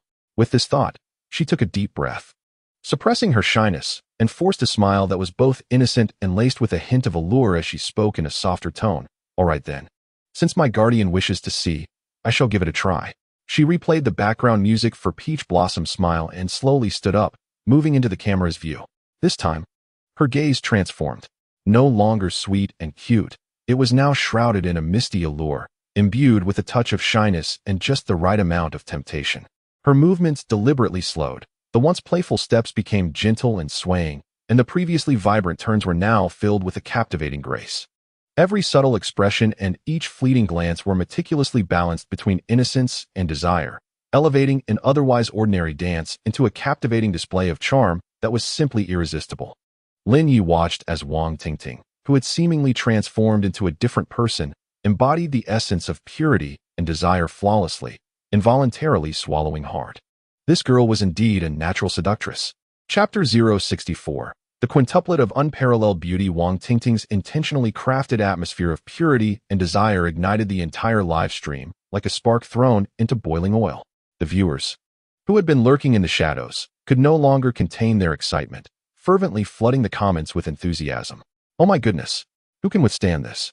The pinnacle of purity and desire. Tingting. I declare that from this day forth, I am a devoted fan of Tingting. I can't take it anymore. I need a quick energy fix. This dance, this gaze, fantastic. Guardian, hurry, intensify your efforts. The comments surged like a tidal wave, filled with exaggerated praises and ecstatic cries that dominated the screen. The popularity of the live stream soared once again, surpassing previous peaks and racing toward even greater heights. Lin Yi gazed at the screen, where the captivating Wang Tingting, with her enchanting gaze and alluring dance moves, mesmerized the audience, who were utterly enthralled. A surge of indescribable pride and satisfaction welled up within him. This was the effect he had yearned for. This was the pinnacle of enjoyment that wealth could provide. He could almost envision the multitude of men before their screens, each as captivated as he was, seduced by the meticulously crafted atmosphere of innocence that Wang Tingting exuded. And this enchanting siren, who drove countless men to madness, belonged solely to him. She blossomed exclusively for him. Bravo! Magnificent! Lin Yi's heart roared, and without hesitation, his finger struck the button for the most extravagant gift. Super Carnival. 1. Super Carnival. 2. Super Carnival. 3. Super Carnival. 4. Super Carnival. 5. Another breathtaking sequence of 5 consecutive Super Carnivals electrified the atmosphere, propelling the already fervent ambience of the live stream into an explosive crescendo. The golden announcements cascaded across the platform, overwhelming the screen with dazzling animations that seemed on the verge of bursting forth. The popularity of the live stream skyrocketed, breaking through tens of thousands and, remarkably, inching toward the 100,000 mark. Insane. The Big Brother just gifted 5 in a row. 5 carnivals in less than 10 minutes. Guardian Brother, I am in awe of you. This is the true embodiment of a lavish patron. Tingting, you are the brightest star tonight. Meanwhile, as Wang Tingting danced, she was momentarily taken aback by the relentless flurry of carnival effects. She could hardly believe her eyes. Another 5. Had her benefactor truly gifted her 25,000? The overwhelming surprise and the intoxicating daze from the monetary windfall sent her mind into a whirl. She momentarily forgot her dance, standing frozen in place, transfixed by the dreamlike spectacle on the screen, tears streaming uncontrollably down her cheeks. This time, words eluded her. She could only cover her mouth, allowing her joyous tears to flow freely, her body trembling slightly from overwhelming excitement. The audience, witnessing her ecstatic tears and speechless joy, flooded the chat with fervor, plunging the entire live stream into a frenzied sea of enthusiasm. Lin Yi observed the girl on the screen, her tear-streaked beauty strikingly breathtaking, and a profound smile of satisfaction graced his face. It had exploded. It had completely erupted. This was the result he had desired. A myriad of onlookers, drawn in by the platform announcements, swarmed into the live stream, eager to glimpse the new host who had inspired such extravagant generosity from the affluent patron. The viewership soared like a roller coaster, ultimately stabilizing at the astonishing figure of over 100,000. The barrage of comments was so densely packed that the content was nearly indecipherable, with a plethora of exclamations, expressions of envy, raucous cheers, and even declarations of love flooding in. The gift effects were unceasing, although no extravagant gifts akin to the carnival had reemerged.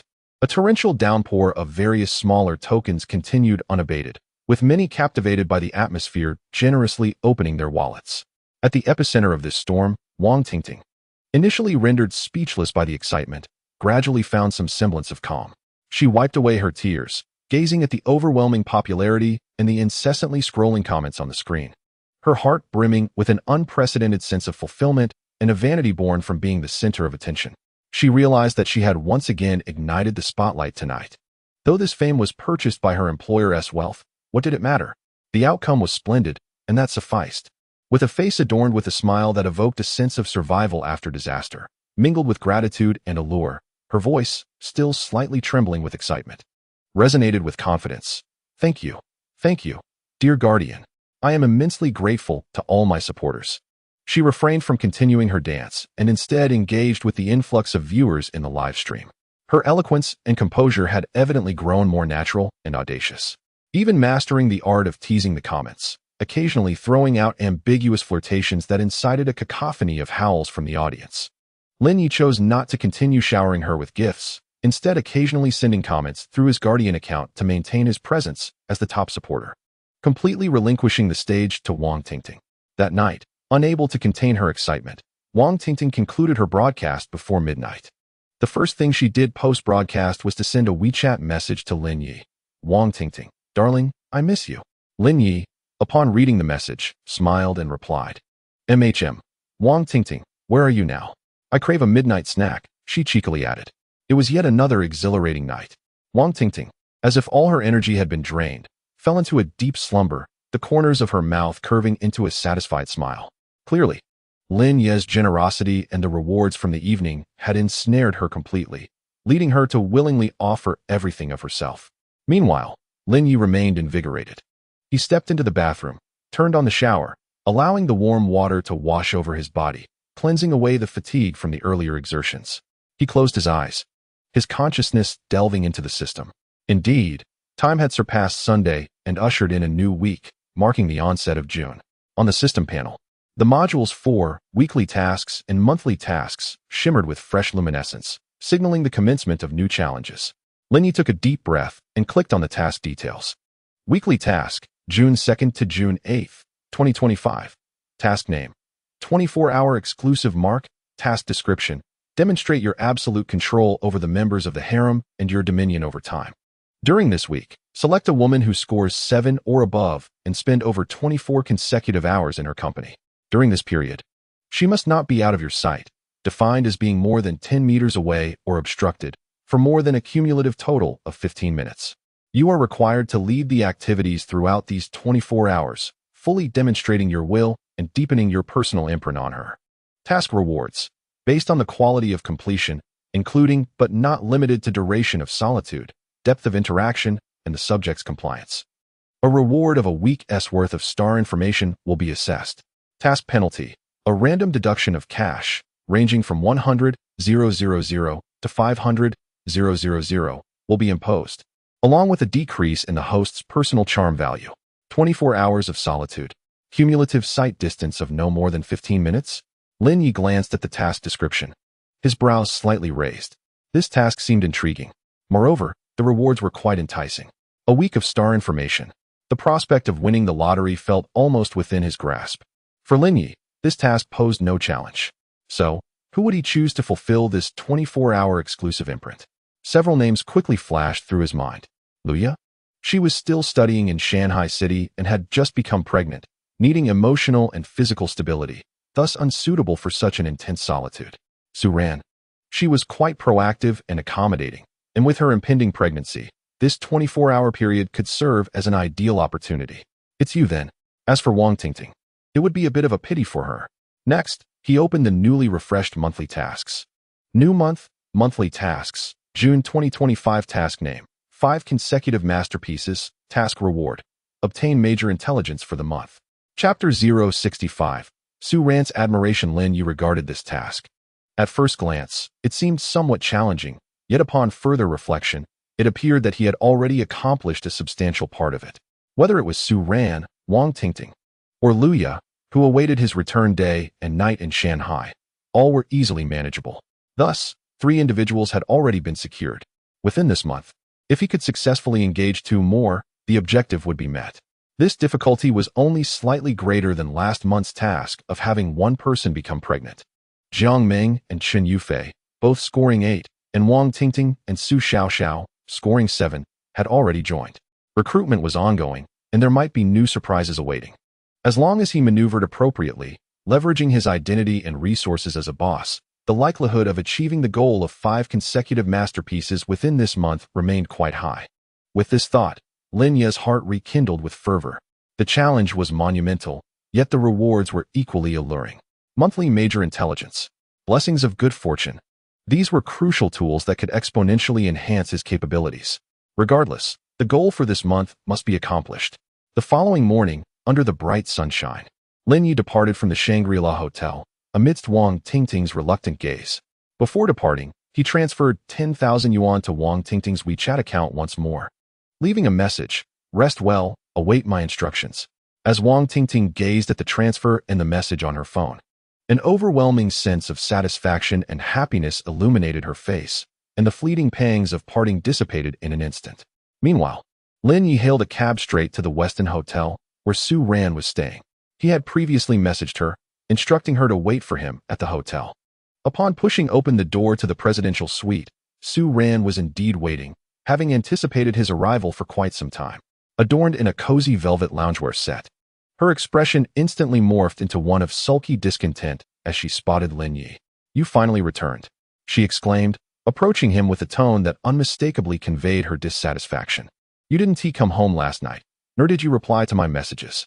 Are you?" Before she could finish her sentence, Lin Yi interrupted her. "All right," he said, observing her forlorn demeanor. "Forget those trivial matters. For the next 24 hours, I shall remain here with you, indulging in our own little world. How does that sound?" "Really? 24 hours?"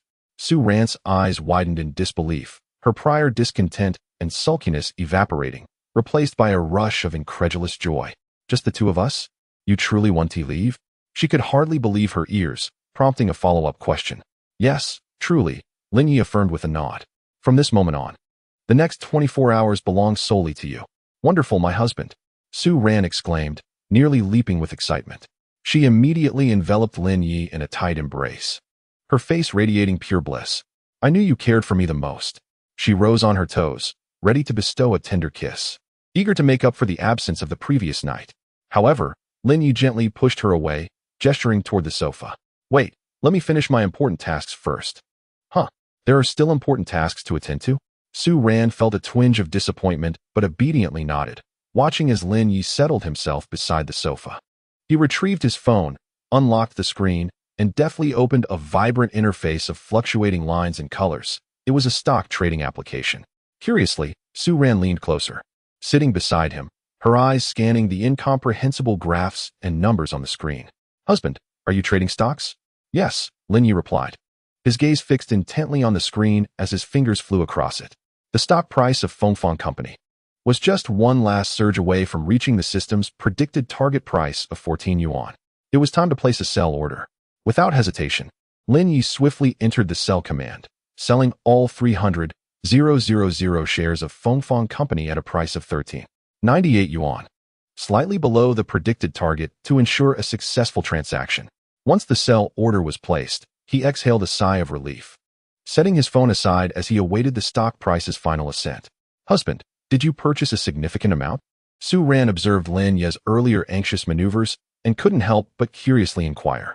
She had no knowledge of stocks, only hearing about a relative who had made a considerable profit in this realm.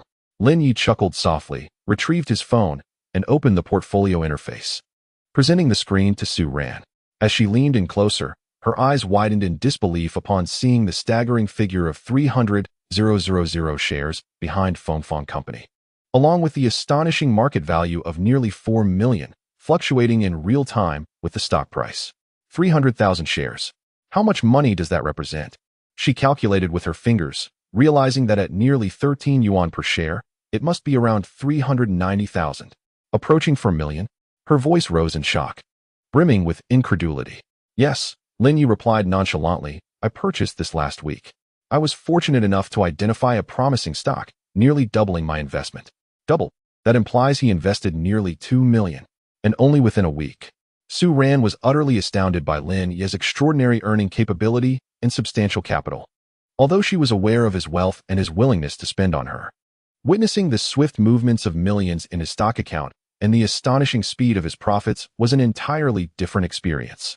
In that moment, her gaze towards Lin Yi transformed completely. No longer merely a reliance on a benefactor, it now radiated genuine admiration and reverence.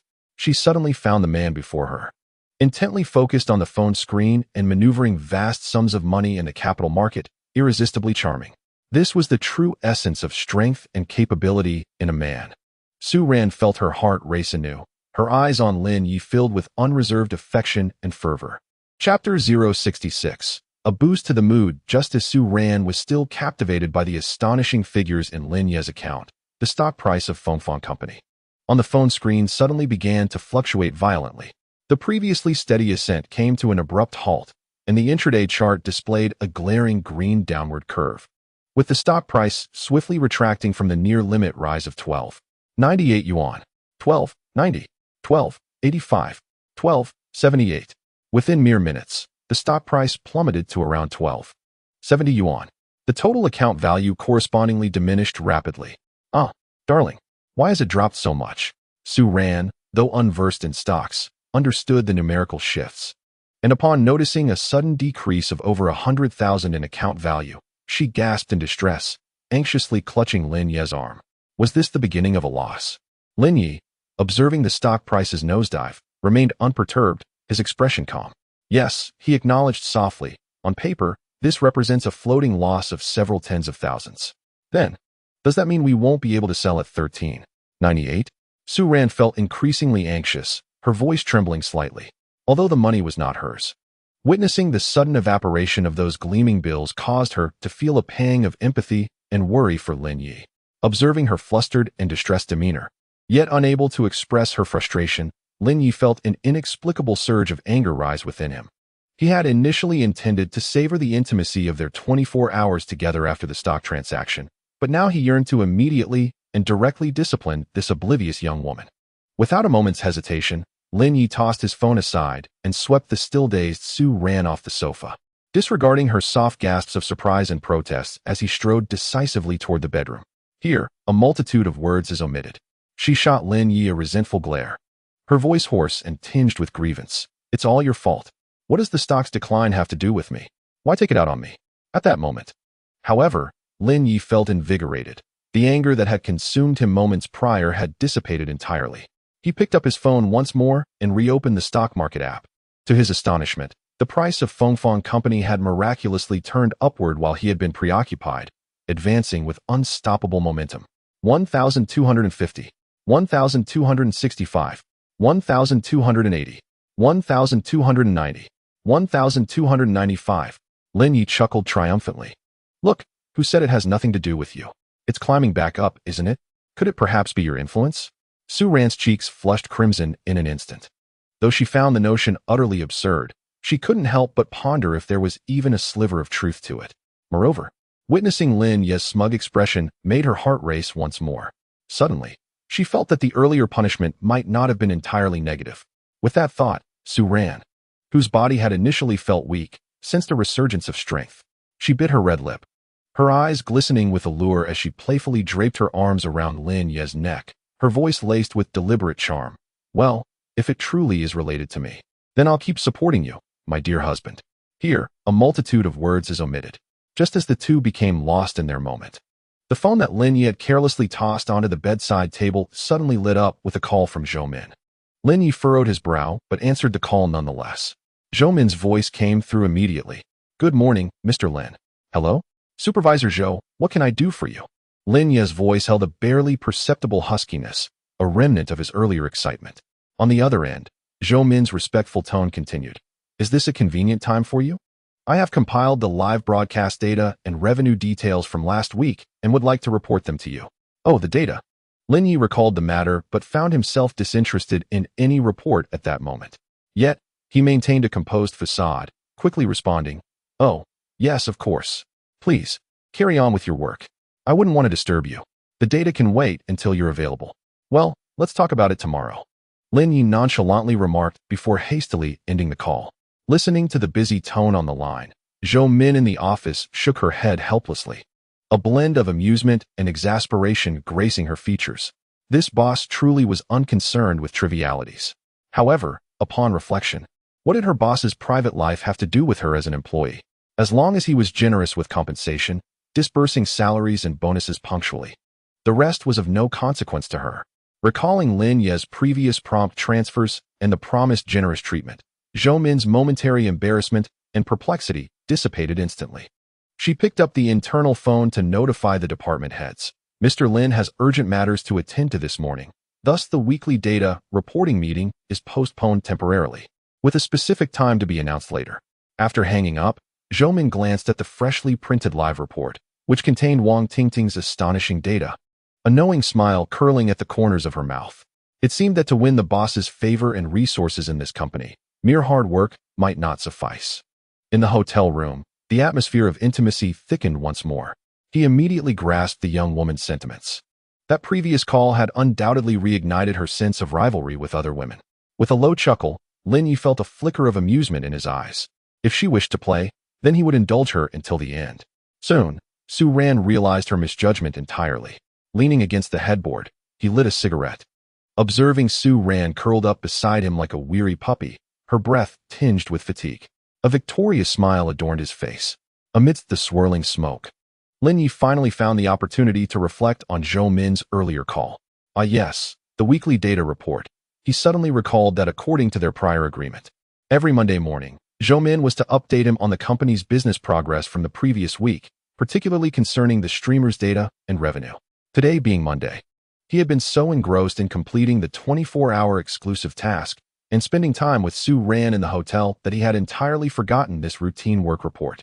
Just moments ago, he had been rambling about being busy with live data. Lin Yi couldn't help but chuckle and shake his head. Chapter 067. The feeling of financial freedom. After a couple of hours of rest, Su Ran finally began to regain some vigor. Although her body still felt languid, she had at least recovered some spirit. Lin Yi ordered room service, and a sumptuous lunch was promptly delivered. The two nestled on the sofa, leisurely enjoying their meal. By the time they had eaten their fill, the afternoon had arrived. The sunlight outside was just right, streaming through the floor-to-ceiling windows and warming the carpet beneath them. Lin Yi habitually opened his stock app again to check the performance of Fengfeng Company.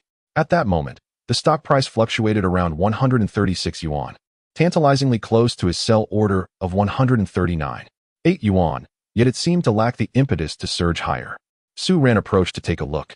Her interest in Lin Ye's stocks particularly heightened, for it pertained to her future happiness. "Darling, look. Is it about to rise to the price you mentioned?" she inquired excitedly, pointing at the slightly ascending red line on the screen. However, no sooner had she spoken than the stock price took a downturn, dropping several points. "Oh no, why has it fallen again?" Su Ran exclaimed, her expression instantly tightening with concern. Would it be unsellable now? Lin Yi observed her flustered demeanor, more anxious than himself, and shot her a disapproving glance. "Fluctuations are normal. Why fret so?" he replied with a hint of annoyance. He paused, a mischievous smile playing on his lips as he wrapped an arm around Su Ran's waist and whispered in her ear, "This is where you come into play. Shouldn't you cheer your husband on?" Feigning exasperation, Lin Yi sighed dramatically, releasing her and shifting his gaze back to the phone screen. Su Ran, noticing his look of disappointment and glancing again at the stock price that seemed to be sliding once more, was suddenly engulfed by a wave of intense unease and an inexplicable sense of responsibility. Could it truly be connected to her? If she didn't exert herself a little more, would her husband's stocks not sell? Would he be unhappy? Would he perceive her as useless? Various thoughts raced through her mind. Ultimately, the impulse to please him and prove her worth overcame her fatigue and inner resistance. Feeling both flattered and irritated by his tone, reminiscent of praising a small dog, Su Ran shot him an indignant glare. 1,370, 1,380, 1,390. Lin Yi intently focused on the screen, continuously announcing the numbers: 1,395, 1,396, 1,397, 1,398. Leaning back on the sofa, he lit a cigarette and inhaled deeply. Picking up his phone, he opened the stock trading app once more to meticulously review the recent transaction records. This sensation was more exhilarating and satisfying than anything else. Exhaling a long plume of smoke, Lin Yi felt himself soaring. Did it sell? How much did we earn? Su Ran, nestled in his embrace, inquired with a hint of hoarseness and curiosity. Though she had reached a peak of excitement, she faintly recalled Lin Ye's exclamation of having sold. Yes, it sold, Lin Yi replied, glancing down at her and planting a gentle kiss on her smooth forehead. Thanks to you, we made a purchase. Upon hearing Lin Yi's affirmative response, particularly the teasing undertone in his words, Su Ran's tense nerves finally relaxed completely. A wave of overwhelming fatigue washed over her, enveloping her like a tide. She hardly had time to inquire about their profit before she contentedly snuggled into Lin Ye's embrace, her eyelids growing heavy as she swiftly succumbed to a deep slumber. Lin Yi gazed at Su Ran, who slept in his arms like a small kitten, feeling her steady breathing and warm body temperature, a gentle smile gracing his lips. He was aware that these past few days, especially today, Su Ran had indeed been thoroughly exhausted by him, both in terms of physical exertion and mental engagement. She had reached her limits. You have worked hard, he murmured softly, carefully lifting Su Ran and gently placing her on the large bed in the bedroom, tucking her in with the covers. After completing this tender task, Lin Yi settled onto a nearby small sofa, relishing a moment of leisure that was entirely his own. He poured himself a glass of whiskey and approached the floor-to-ceiling window, observing the bustling traffic outside. The sensation of financial freedom was truly delightful. He could allocate his time as he pleased, indulge in his desires without regard for anyone else's opinions, and no longer toil for a living. Such a feeling was something he had once only dared to dream of. Chapter 068, Finally Pregnant. As time gradually passed, the night deepened outside. Lin Yi finished his drink, admiring the nocturnal scenery, his thoughts wandering. Suddenly, the ringtone of his phone pierced through his reverie. Picking up the device, he saw the caller ID read, Fong Qing, real estate agent. Lin Yi answered the call. Hello, Miss Fong? Mr. Lin. Good evening, came Fong Qing's bright and slightly excited voice from the other end. I hope I'm not disturbing your rest. The matter regarding the pre-loan application for the property you entrusted us with has just been approved by the bank. The process was remarkably swift. That fast. Lin Yi was somewhat taken aback, having anticipated a longer wait. Indeed, primarily because the documents you provided were quite comprehensive, and our rapport with the bank is rather strong. Fong Qing explained with a smile. Now that the pre-loan has been approved, we can proceed to the Real Estate Transaction Center for the online signing and fund supervision to arrange the down payment. When would be convenient for you? Lin Yi pondered. The funds from his stock investments would be available in his bank account by tomorrow. Tomorrow morning should work, he replied. Shall we meet at the Real Estate Transaction Center at 10 o'clock? Tomorrow at 10? Fong Qing confirmed. Perfect, Mr. Lin. I'll check with Mr. Zhang, the property owner, to confirm the timing. He mentioned he was available at any time these next few days, so it should be fine. All right, please let me know once you've confirmed. Absolutely. I will contact the owner right away and get back to you promptly. Fong Qing responded with enthusiasm. About half an hour later, Fong Qing called again. Mr. Lin, I've confirmed with you. Mr. Zhang has assured me that 10 o'clock tomorrow morning works perfectly. Shall we meet in the lobby on the first floor of the Municipal Real Estate Transaction Center? Yes, that sounds good, Lin Yi confirmed.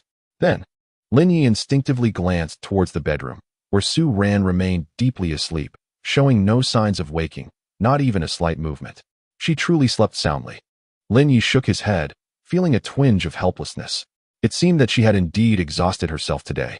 He decided to abandon any thoughts of disturbing her, allowing her to enjoy a peaceful slumber. An hour later, the clock struck 8 in the evening, just as Lin Yi retrieved his phone. Intending to watch the live broadcast of several streamers under his company, he heard a rustling sound from the direction of the bedroom. Turning around, he saw Su Ran, groggy and rubbing her sleepy eyes, draped in a bathrobe, unsteadily emerging from the bedroom. She gazed out at the dark night, still half asleep. But upon noticing Lin Yi sitting on the sofa, she unconsciously made her way over. Husband, her voice was laced with the huskiness and laziness of someone just awakened.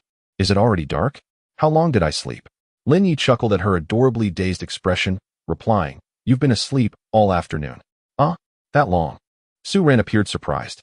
Suddenly, as if recalling something important, she lifted her head sharply, her eyes brightening with urgency. "Wait, the stocks. Did we sell them? How much did we make?" Seeing her preoccupation with money, Lin Yi couldn't help but laugh, playfully pinching her nose. "Have you forgotten? I told you this afternoon that we sold them." "Oh dear." Su Ran's cheeks flushed crimson as she lowered her head in embarrassment, mumbling, "I thought I was dreaming."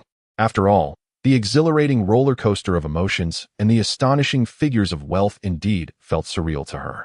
"Silly girl," Lin Yi chuckled, shaking his head as he picked up the hotel phone, instructing room service to prepare a sumptuous dinner to be delivered to their room. While awaiting dinner, he leisurely detailed the specifics of the stock sale to Su Ran.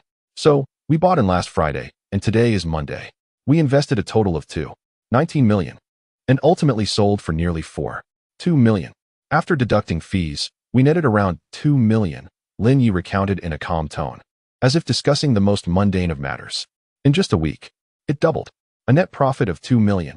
Su Ran was profoundly astonished by the figure once more. She gazed at Lin Yi's nonchalant face, her eyes practically sparkling. This was no ordinary wealthy individual. He was practically a stock market deity. His ability to generate income was simply terrifying. In that moment, Lin Yi's image in her mind ascended to an entirely new echelon, filled with mystery, strength, and unparalleled charm. "Husband, you are incredible." Su Ran's voice quivered with a hint of admiration. Lin Yi smiled, basking in her adoration, and then revealed an even more astonishing piece of news. "By the way, we will be paying the down payment for that 230 square meter flat tomorrow and completing the transfer as soon as possible." "Tomorrow we're paying the down payment," Su Ran exclaimed, nearly leaping off the sofa. A flat. Her flat. It would truly belong to her tomorrow. A wave of immense happiness engulfed her. She could no longer contain her excitement and gratitude. "Darling, you are too good to me. I adore you." Su Ran squealed, disregarding her slight hunger from just waking up, and like an exuberant little wildcat, she leaped into Lin Yi's embrace. Su Ran's enthusiasm erupted like a volcano, fervent and overwhelming. Her heart brimmed with gratitude, admiration, and affection for Lin Yi, wishing to offer him everything, to weave him into the very fabric of her being. Yet, reality was harsh. Despite her tireless efforts to seize a moment of initiative in this gratitude-filled exchange, her physical endurance was ultimately limited. In comparison to Lin Yi, who had been systematically enhanced and resembled an indefatigable perpetual motion machine, her endeavors felt like an ant attempting to shake a tree. Not long after, Su Ran found herself drenched in sweat, gasping for breath, collapsing softly into Lin Yi's arms, devoid of the strength to even lift her arms. "It's all your fault for being so strong," she weakly pouted, playfully striking Lin Yi's chest, her voice tinged with a hint of petulance, yet unable to conceal the satisfaction and happiness in her eyes. Lin Yi chuckled softly, preparing to tease her fragile constitution. Suddenly, a clear and melodious system notification resonated in his mind. "Congratulations, host. Target female, Su Ran has successfully conceived.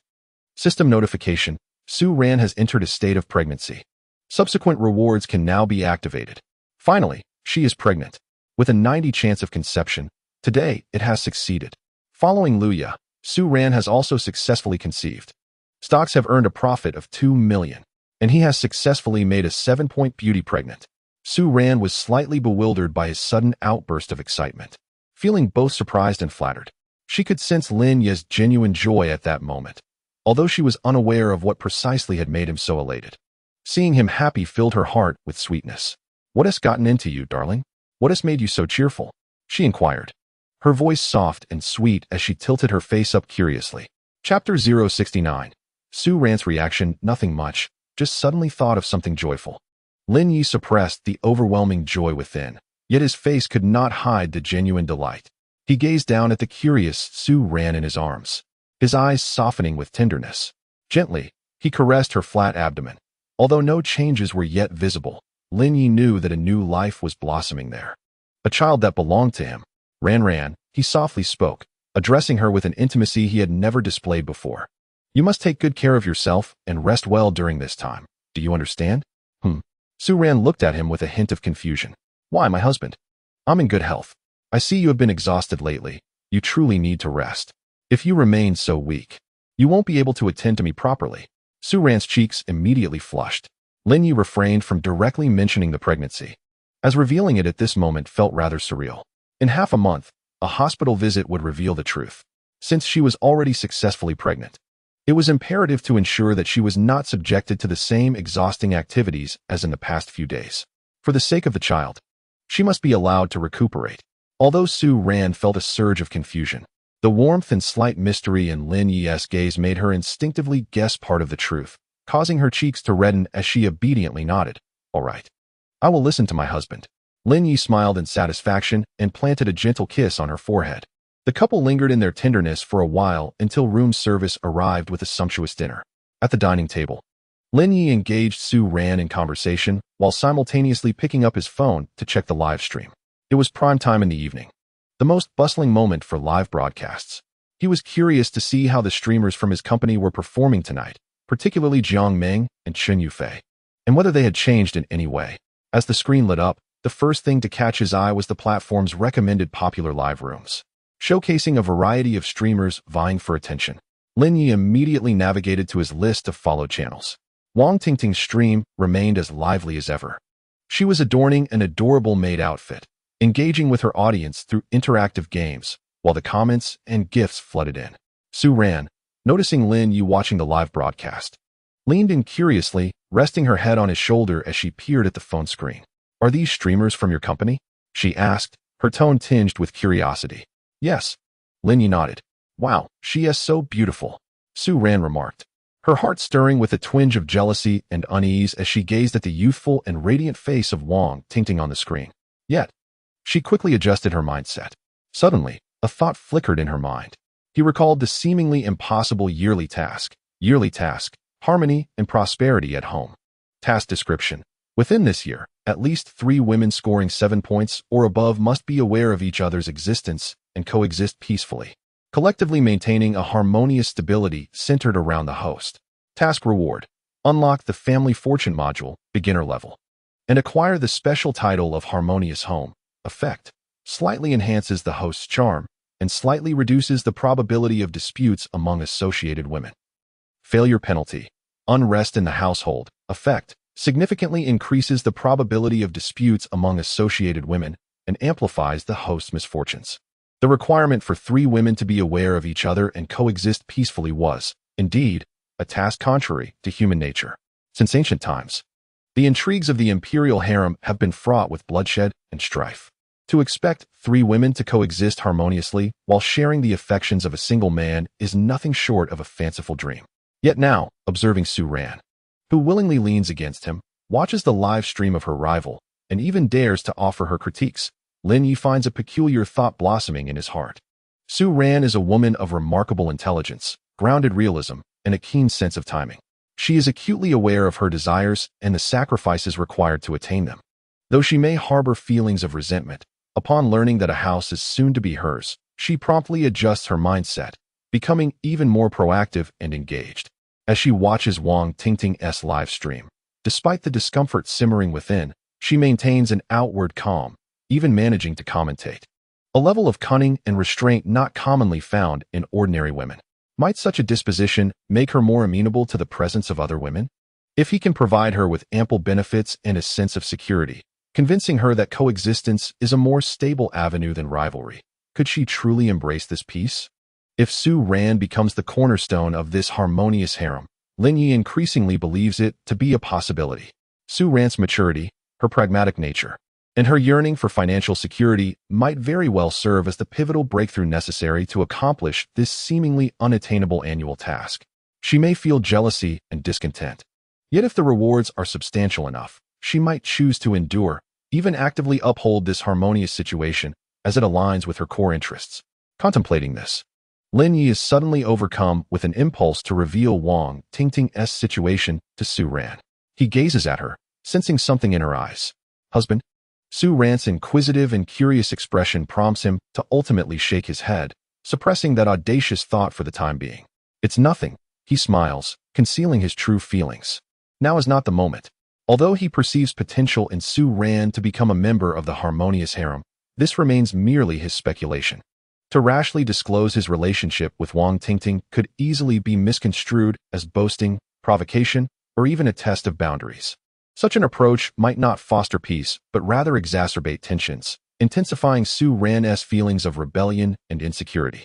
Perhaps the most prudent course of action would be to allow her to uncover hints of the situation herself at an unguarded moment, enabling her to process, weigh, and make her own choices. When she realizes she is not alone, yet finds herself unable to relinquish the comfortable life she has been granted, she may truly begin to contemplate the possibility of coexistence. This process of self-discovery and eventual acceptance would be far more stable than a direct revelation from Lin Yi, leading her to a more resigned understanding of her circumstances. With this in mind, Lin Yi boldly logs into the Guardian 01 account in plain view of Su Ran and enters Wang Tingting's live stream. At this moment, Wang Tingting was engrossed in a game with a female streamer who happened to be a member of Lin Yi's company. The two were delightfully interacting, creating an exuberant atmosphere in the live stream. Without a moment's hesitation, Lin Yi selected the most conspicuous gift, the Super Carnival. Click. Gift sent. In an instant, golden light sparkled, and the effects burst forth. The familiar platform announcement scrolled once again. Platform-wide announcement. Congratulations to Guardian 01 for gifting a Super Carnival in streamer Tingting's live stream. The room erupted in excitement. The Big Brother is here again. Guardian Brother. Tingting, quick, thank the Big Brother. Upon witnessing the carnival effects and the familiar sight, Wang Tingting's smile became even more radiant and enchanting. Her voice sweetened several degrees. Wow. Thank you, Guardian Brother, for the carnival. You have arrived. Moi? She even blew a kiss towards the camera. All of this was clearly observed by Su Ran, who stood nearby. Su Ran's body momentarily stiffened. The Big Brother is back? Another Super Carnival. Coupled with Lin Yi's somewhat unusual demeanor moments ago, an indescribable pang of bitterness and anger surged within Su Ran's heart. As if summoned by a woman's sixth sense, she abruptly lifted her gaze to Lin Yi, her eyes filled with shock, confusion, and hurt. Chapter 070. Su Ran's submission yet. Lin Yi seemed utterly oblivious to the emotional turmoil of the woman beside him, or perhaps he simply did not care. He remained leisurely fixed on his phone screen, using the Guardian 01 account to send flirtatious messages in Wang Tingting's live stream. Guardian 01. Just finished up, came to see you. Guardian 01. This outfit looks great on you, very fitting. Guardian 01. You sang that last song beautifully, care to sing another? He engaged in intimate exchanges with Wang Tingting on the screen, his tone imbued with affection and a sense of possessiveness. Wang Tingting responded eagerly, instantly directing all her attention to the messages from the Guardian Brother, her voice saccharine and her gaze filled with admiration and flattery. Thank you for the compliment, Big Brother. I'm glad you like it. What song would you like to hear? I'll sing it just for you. You are so kind to me, Big Brother. The two continued their playful banter in the live stream, seemingly oblivious to Su Ran's presence. Su Ran's body trembled slightly, her eyes instantly welling with tears.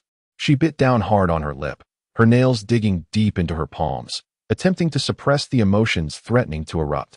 She longed to question, to vent, to smash her phone against the ground. But she could not.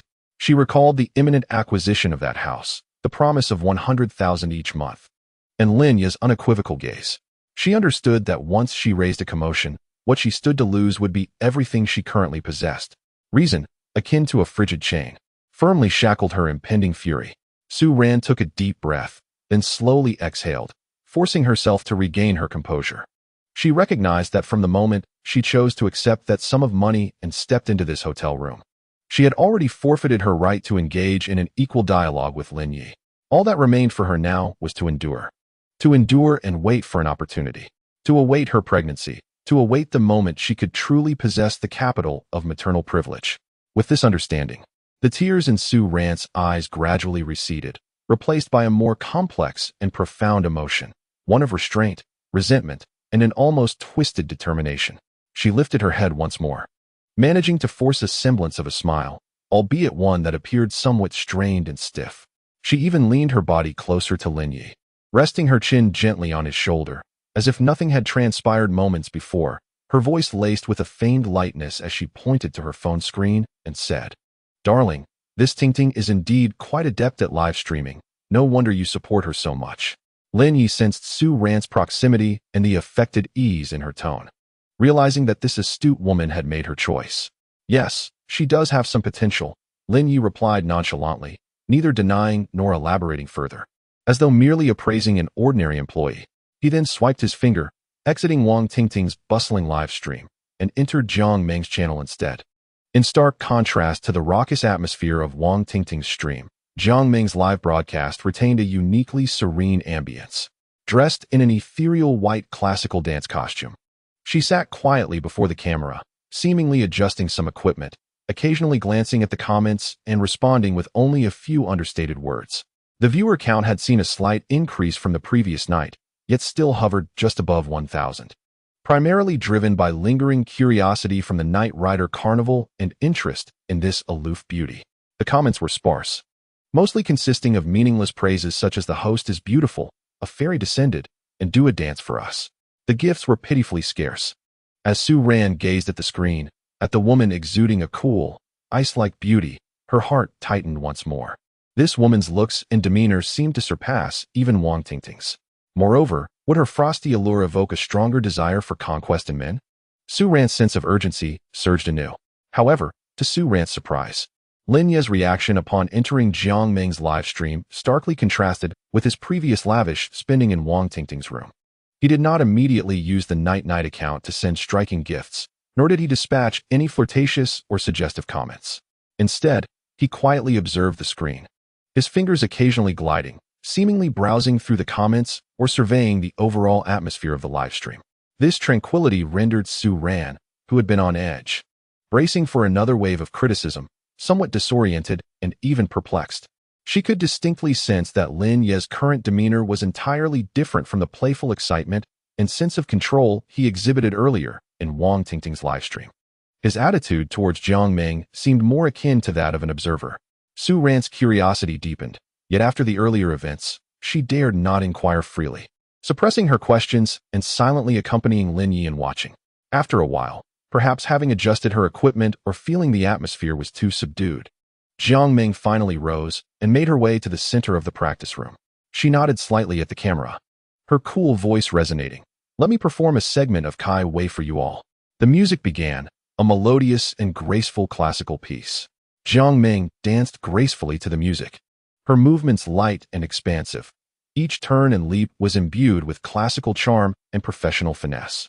Her expression remained serene, yet there was a palpable focus and tranquility as if she were a celestial being dancing alone beneath the moonlight, detached from the world. The comments in the live stream surged. "Wow, she's finally dancing. So beautiful. What an exquisite aura. Truly professional.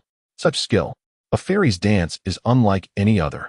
Lin Yi watched Jiang Meng's fluid movements on the screen, a flicker of astonishment and admiration crossing his eyes. This girl possessed a unique allure. Her beauty was not the deliberately cultivated innocence of Wang Tingting, nor the mature seduction of Su Ran. Rather, it was a sophisticated elegance radiating from within, imbued with an artistic sensibility and an air of distance. As Jiang Meng struck a stunning pose during a graceful spin, Lin Yi finally took action. He picked up the Night account phone and opened the gift list, opting not for the most extravagant super carnival, but selecting a rocket worth around 1,000 yuan. He clicked to send. A dazzling rocket animation soared into the sky, tracing a brilliant trajectory across the live stream screen. Accompanied by the platform's notification, Night sent a rocket to streamer Jiang Meng. Although the rocket's effect and value paled in comparison to the grandeur of the carnival, it was sufficient to stir a slight commotion in Jiang Meng's relatively quiet livestream. "Wow, the Night brother has arrived. Finally, the big brother is sending gifts. A rocket. That's quite generous. It seems the big brother still favors the fairy." Jiang Meng, upon seeing the rocket effect, momentarily paused her dance, revealing a barely perceptible look of surprise before swiftly regaining her composure. She faced the camera, maintaining her usual aloof demeanor. Yet her tone seemed to harbor an imperceptible warmth. "Thank you for the rocket, Knight Rider." Her expression of gratitude remained succinct, devoid of excessive emotional display. Meanwhile, Su Ran observed everything with keen eyes, her heart tumultuous with waves of surprise. A single rocket? Just moments ago, with Wang Tingting, it had been an unhesitating super carnival, valued at 5,000. Yet here, with the evidently more beautiful and charismatic Jiang Meng, there was merely a rocket worth 1,000? What could this signify? Did Lin Yi not value appearance as she had presumed? Or was it that his interest in Jiang Meng was not as fervent as it was for Wang Tingting? Coupled with Jiang Meng's consistently poised and unyielding demeanor, a myriad of speculations and possibilities surged through Su Ran's mind. Lin Yi watched Jiang Meng's unflappable reaction on screen, noting the atmosphere in the live stream. Though invigorated by the rocket, it was far from electrifying. He couldn't help but shake his head slightly, muttering to himself, "TSK, such a tepid response. Which big spender would continue to pour money into this? Without an audience, what is the point?" Although his voice was barely above a whisper, Su Ran, who had been listening intently, caught every word. Upon hearing Lin Ye's clearly dissatisfied and dismissive remark, the anxiety she felt due to Jiang Meng's superior beauty dissipated instantaneously, replaced by a sense of vindication and a hint of schadenfreude. It turned out her boss did not favor this cold, wooden beauty after all. Clearly, mere beauty was insufficient. One must also possess charm. Seizing the opportunity, she donned a smile of agreement, leaning closer to Lin Yi with a flirtatious tone. "Darling, you are absolutely right. While this sister appears slightly more attractive than the previous one, her demeanor is far too frigid, completely lacking in warmth, like a block of ice. Who would want to shower gifts on an ice cube?" As she spoke, she discreetly gauged Lin Ye's reaction. Amused by her words, Lin Yi responded in kind. "Indeed. Such aloofness surely hampers her appeal. I dare say she should not be allowed to continue live streaming. It's a waste of resources." "Exactly." Su Ran immediately seized the moment. Her tone playful. "Such a beautiful girl shouldn't toil in live streaming. Why not find a big boss like you to take care of her?" Her words were half jest, half probing, seeking to discern Lin Ye's true feelings about Jiang Meng. Lin Yi detected the underlying implication in her statement, raising an eyebrow, a smirk playing on his lips as he replied, "Oh really? What if I were to take her in and keep her close? Would you mind?" Su Ran shot him a sidelong glance. "Would it matter if I did? You are so capable. Surely you are never short of beautiful sisters around you. All I desire is to quietly remain by your side and bear you a child. That would be my utmost satisfaction. As for everything else, I neither have the authority nor the courage to intervene." Upon hearing this, Lin Yi could not help but burst into hearty laughter. "Well said," he exclaimed, drawing Su Ran tightly into his embrace and planting a kiss on her cheek, his tone unmistakably laced with admiration and satisfaction. Ran, your understanding and eloquence only make me fonder of you." He was captivated by Su Ran's intelligence, her pragmatism, and her clarity of purpose. She knew what was worth fighting for and what was not, adeptly learning how to please him while maximizing her own interests. Even her slight insecurities and jealousy seemed rather endearing. Encouraged by Lin Ye's affectionate embrace and compliments, Su Ran leaned in for a kiss. They indulged in a moment of tenderness, and Lin Yi soon lost all interest in Jiang Meng's livestream. He swiped away from Jiang Meng's channel and entered Chen Yufei's livestream instead. In Chapter 071, Su Ran's calculations, the atmosphere in Chen Yufei's livestream remained warm and intellectually stimulating. She sat before the camera with a book in hand, seemingly sharing her insights with the audience. Her voice was soft and pleasant, her discourse refined. Although she did not strive to create an electrifying ambience, the viewership remained steady at around 2,000 to 3,000, with lively interactions in the comments section. Occasionally, small tokens of appreciation, such as books, wisdom, and flowers, floated by, perfectly aligning with the overall tone of her stream. As Lin Yi observed the composed and articulate Chen Yufei on screen, he silently nodded in approval. This woman indeed possessed a certain depth. Unlike Wang Tingting, who sought to pander and appease, or Jiang Meng, who kept others at arm's length, she had carved out a unique niche for herself in the live streaming world, successfully attracting an audience that appreciated her style. It seemed that Chen Yufei's potential exceeded his initial expectations, Lin Yi mused. Beside him, Su Ran leaned over to take a look, and upon witnessing Chen Yufei's intellectual demeanor, she felt a slight sense of relief. While this type of charm appeared appealing, it seemed less potent than the pure allure of Wang Tingting or her own mature allure. Yet, to be cautious, she tentatively inquired, "Darling, this sister seems quite cultured. Unlike those younger girls at your company." "Yes, she is a bit different," Lin Yi acknowledged with a nod, offering no further commentary. After a moment's deliberation, he sent a plain gift worth several hundred yuan to Chen Yufei's livestream, a gesture that was neither extravagant nor insignificant, indicating his support without disrupting the stream's original atmosphere. "Wow. Thank you, Knight Rider, for the plane." Chen Yufei beheld the effects of the gift, a sincere smile gracing her face as she offered a slight nod to the camera, expressing her heartfelt gratitude for her elder brother's unwavering support. Her gratitude remained composed, devoid of excessive exuberance, yet the genuine delight emanating from her was palpable. Shortly thereafter, he exited Chun Yufei's live stream, concluding the evening's inspection. After shutting down the broadcast, Lin Yi glanced at the time. It was already quite late. He turned to look at Su Ran, who was nestled beside him, and as he contemplated the fact that she was carrying their child, his gaze softened instinctively. Indeed, it was time to retire for the night. Lin Yi gently tousled her hair, his tone imbued with an undeniable tenderness. You've been quite exhausted these past few days. Ensure you rest well tonight, and cast aside all thoughts. Su Ran nodded obediently, though lingering feelings of unfulfilled anticipation danced in her heart. She was acutely aware of her own fatigue. Moreover, Lin Ye's rare display of tenderness and thoughtfulness filled her with a sweet warmth.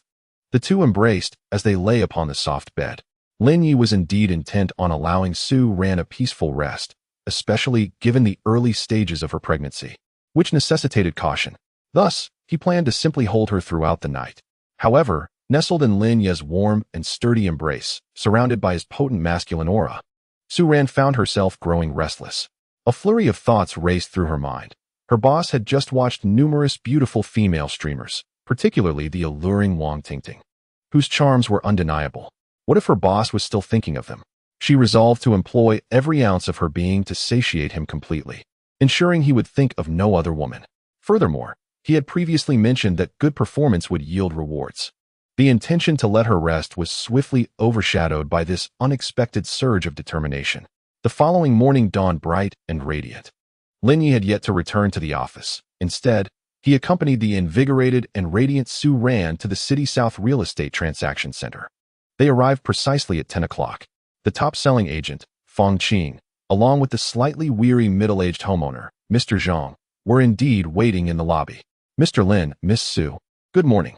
Fong Qing greeted them with a beaming smile, her gaze lingering on the glowing Su Ran for a few extra moments. Good morning, Mr. Zhang. Lin Yi acknowledged the homeowner. Mr. Zhang managed a strained smile and nodded, appearing somewhat lackluster. Now that everyone is here, shall we proceed with the paperwork? Fong Qing produced the prepared documents, ready to guide them through the queue. However, Lin Yi waved his hand dismissively. Queuing is too slow. He turned to Fong Qing and directly inquired, Miss Fong, how familiar are you with the procedures here? Could we possibly expedite this process with a bit of financial incentive? I am pressed for time. Fong Qing paused momentarily but quickly regained her composure, a knowing smile gracing her features. Mr. Lin, rest assured, I will take care of this. Please hold on for a moment. After speaking, she stepped aside, took out her phone, and whispered a few words. Soon, a man dressed casually, seemingly an employee of the trading center, approached and engaged in brief conversation with Fong Qing. Upon returning, Fong Qing quietly informed Lin Yi, Mr. Lin, it's all set. Please give this gentleman a compensation of 500 yuan for his assistance. He will guide us throughout the process, ensuring we avoid any queues and complete everything within an hour. All right. Lin Yi nodded and promptly withdrew 5 red notes from his wallet, handing them to Fong Qing. Thank you for your help. You're most welcome. Fong Qing beamed as she accepted the money and hurriedly passed it to the staff member, her face lighting up with joy. Indeed, when money paves the way, efficiency soars. Under the guidance of the internal staff, Lin Yi, Su Ran, and Mr. Zhang, the property owner, smoothly bypassed the lengthy queues and arrived directly at the service window. The verification of documents, contract printing, online signing, and fund supervision application flowed seamlessly, executed with remarkable efficiency. The final step was to pay the down payment. According to the 15 ratio, a sum of 2,025,000 yuan was required. Lin Yi, in front of everyone, transferred the down payment of 1,525,000 yuan from his bank account into the designated supervisory account. Upon receiving the online signed contract and fund supervision receipt, Mr. Zhang visibly relaxed, a long-awaited smile finally gracing his face. He repeatedly expressed his gratitude to Lin Yi and Su Ran before hastily leaving the trading center, presumably to attend to his own matters. Meanwhile, Su Ran, upon receiving her copy of the purchase contract inscribed with her name, trembled with excitement, her eyes slightly reddening. This apartment was finally, truly, about to belong to her. All the procedures were completed in under an hour. Exiting the property trading center, Fong Qing, with a radiant smile, expressed to Lin Yi, "Mr. Lin, I cannot thank you enough. It has been a genuine pleasure collaborating with you. I hope to have the opportunity to serve you again in the future." Her words were both courteous and tinged with heartfelt sincerity. Who wouldn't want to engage further with a client as affluent and unconventional as Lin Yi?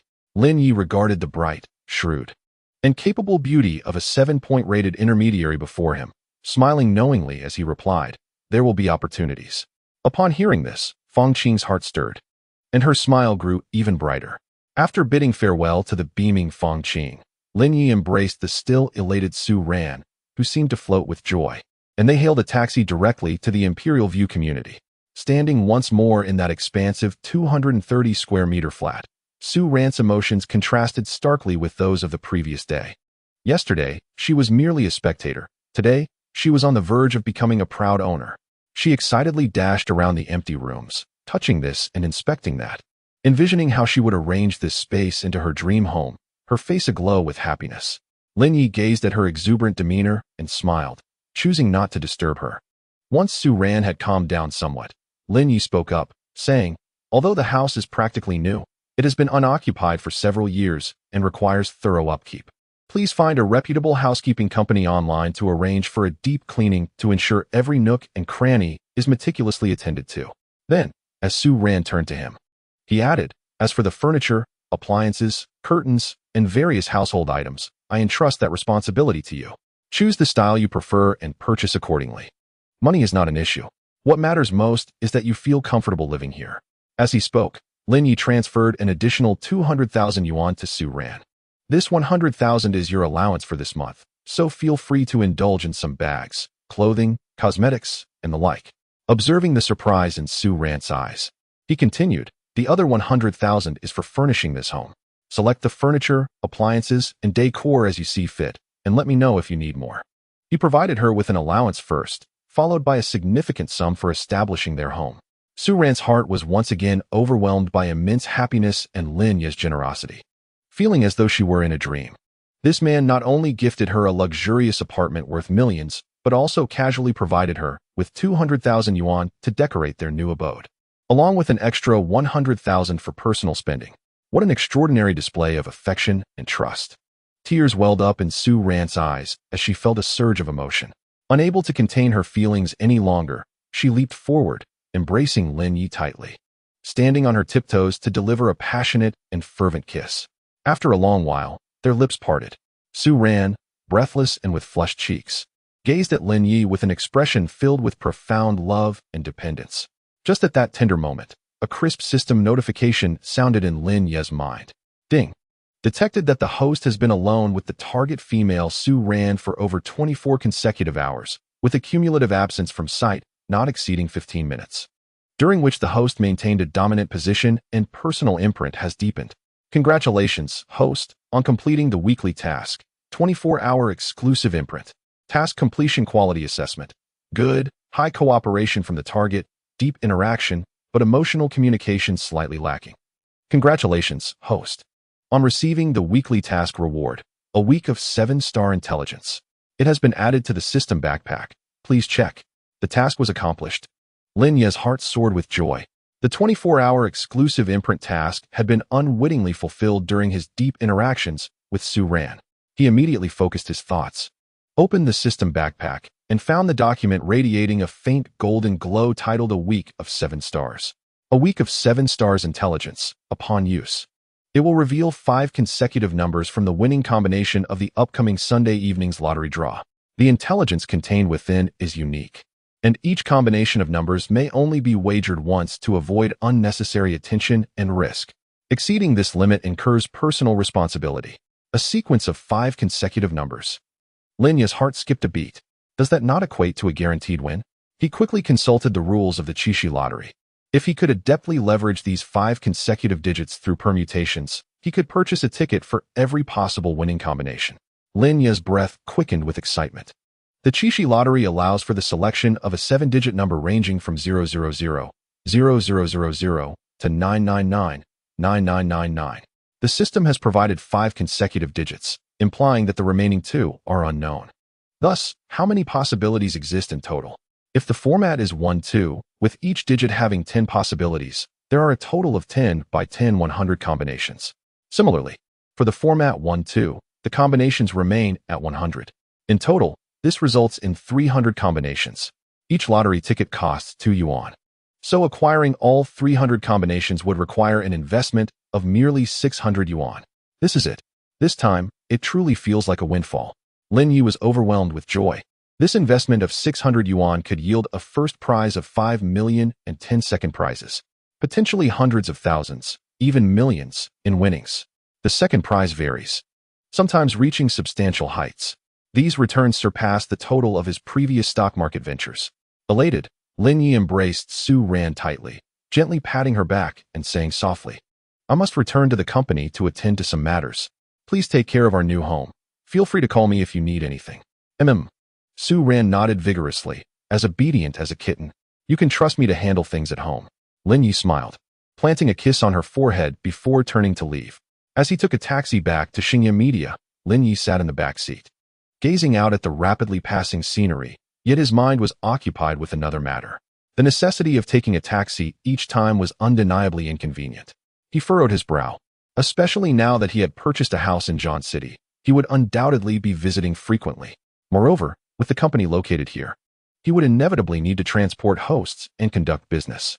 More importantly, he was now a man of considerable wealth, the esteemed Lin of a media company. Relying on taxis seemed somewhat beneath him, not befitting his status. It was clear that acquiring a vehicle in John City was imperative. Lin Yi resolved to make this decision. In Shanghai City, he already owned a BMW 7 Series, sufficient for appearances and occasional personal use. What would be suitable for John City? Should he acquire another 7? That seemed redundant and unnecessary. Perhaps a more understated, practical vehicle? Yet, that did not quite align with his current state of mind and needs. Lin Yi took out his phone and began browsing while seated in the back of the taxi, just as he was contemplating which car to purchase. The taxi gradually came to a halt beneath the Innovation Building.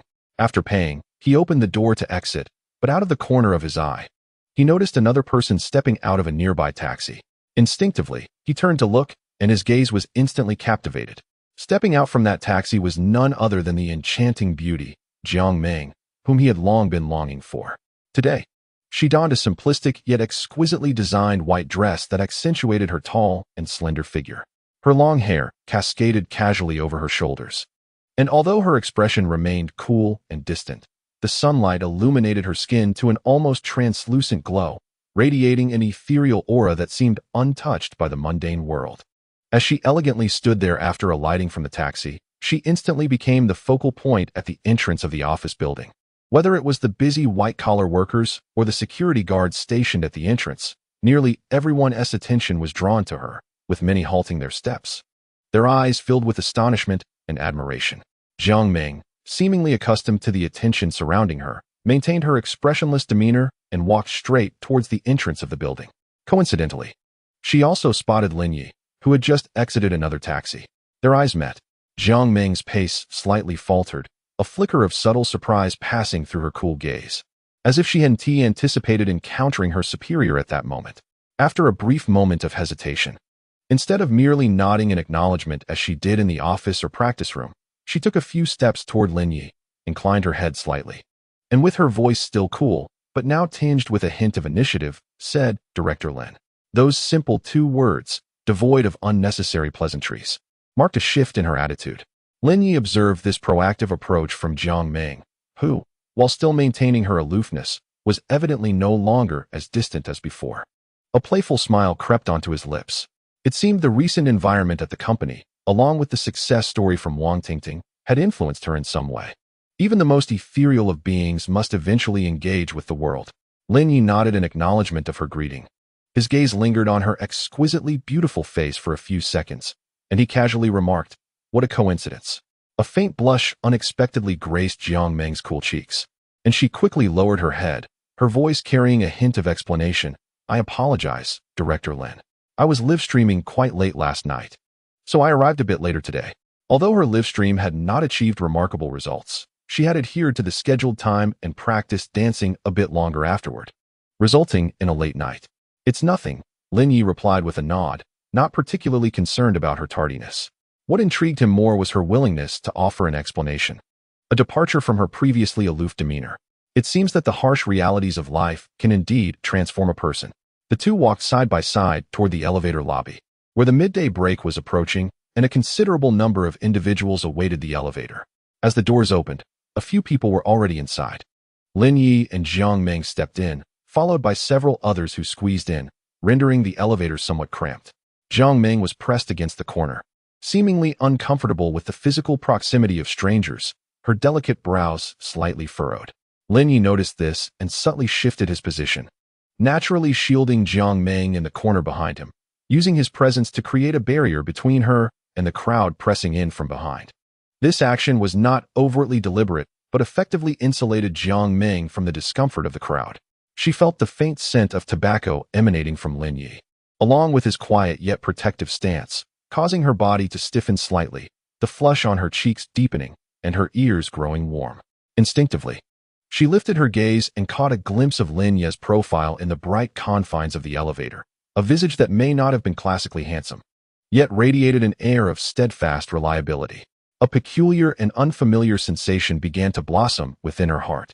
She covertly inhaled a deep breath, attempting to calm her inexplicably quickening heartbeat, but the mingled aroma of tobacco and a hint of cologne from Lin Yi lingered in her nostrils, intensifying her blush. As the elevator ascended slowly, the atmosphere within the confined space grew subtly charged. Chapter 073. The Angry Wang Tingting. When Lin Yi and Jiang Meng entered the Starry Night media office, the previously bustling work area fell momentarily silent. All eyes converged on the pair in unison. Lin Yi maintained his composed demeanor, exuding the air of a commanding boss, while Jiang Meng, trailing behind him, endeavored to uphold her aloof expression, though her slightly flushed cheeks and evasive gaze did not escape the keen observations of those in the office. Particularly for employees like Xiao Zhang, who had recently encountered Lin Yi and Wang Tingting, the scene before them was nothing short of captivating. Was the boss shifting his focus yet again?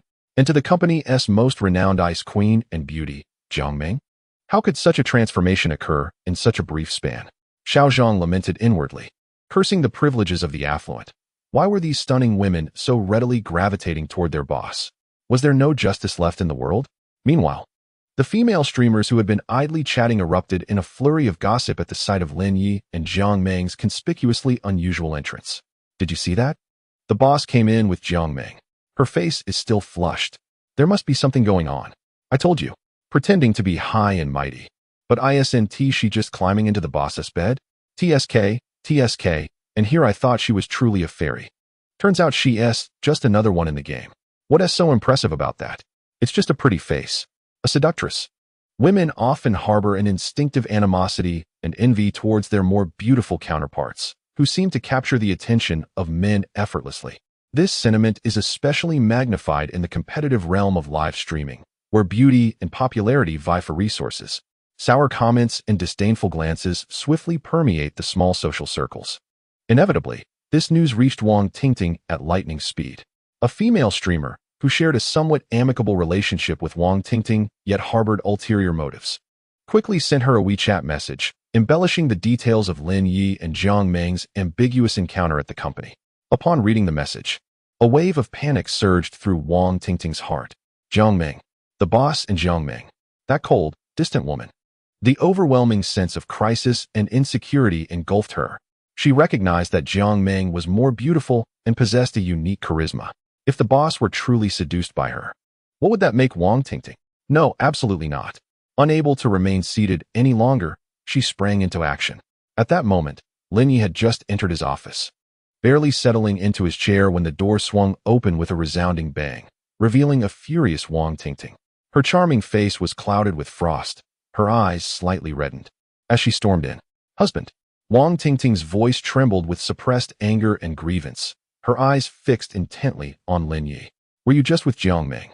Lin Yi regarded the fiercely indignant Wang Tingting, resembling a child whose candy had been snatched away. His brow furrowed slightly. He set down the documents he held, leaning back in his chair, his expression devoid of emotion as he gazed at her with an air of calm, yet unyielding authority, asking softly, "So what if I was? And what if I wasn't?" His tone, though flat, exuded a cold indifference and unquestionable dominance. Wang Tingting found herself momentarily silenced by his demeanor, as if a bucket of cold water had been thrown over her fiery anger, replaced instead by an inexplicable sense of guilt and panic. She opened her mouth to question him, to unleash her frustration, yet as she met Lin Ye's fathomless gaze, the words failed to materialize. Wang Tingting. Lin Ye's voice remained tranquil, but bore a chilling warning. You seem to have forgotten your place. He rose and slowly approached her, looking down upon her as he articulated each word with precision. You are indeed mine. It is true that I treat you well, providing you with resources and financial support. However, that does not grant you the right to interrogate me or interfere in my personal matters. He gently lifted her chin, compelling her to meet his sharp gaze. Remember, everything you possess now is a gift from me. What I give, I can just as easily take away. Do not think that even if there are other women by my side, it is not your place to be upset or to question my choices. If you can recognize your position and dutifully fulfill your responsibilities to please me, then you shall receive even more than you deserve. However, if you remain oblivious and continue to act out irrationally, Lin Ye's lips curled into a cruel smirk, then do not blame me for lacking compassion. His words pierced Wang Tingting's heart like an icicle, leaving her feeling as if she had plunged into an icy abyss, her entire being chilled to the bone. Indeed, what right did she have to be angry?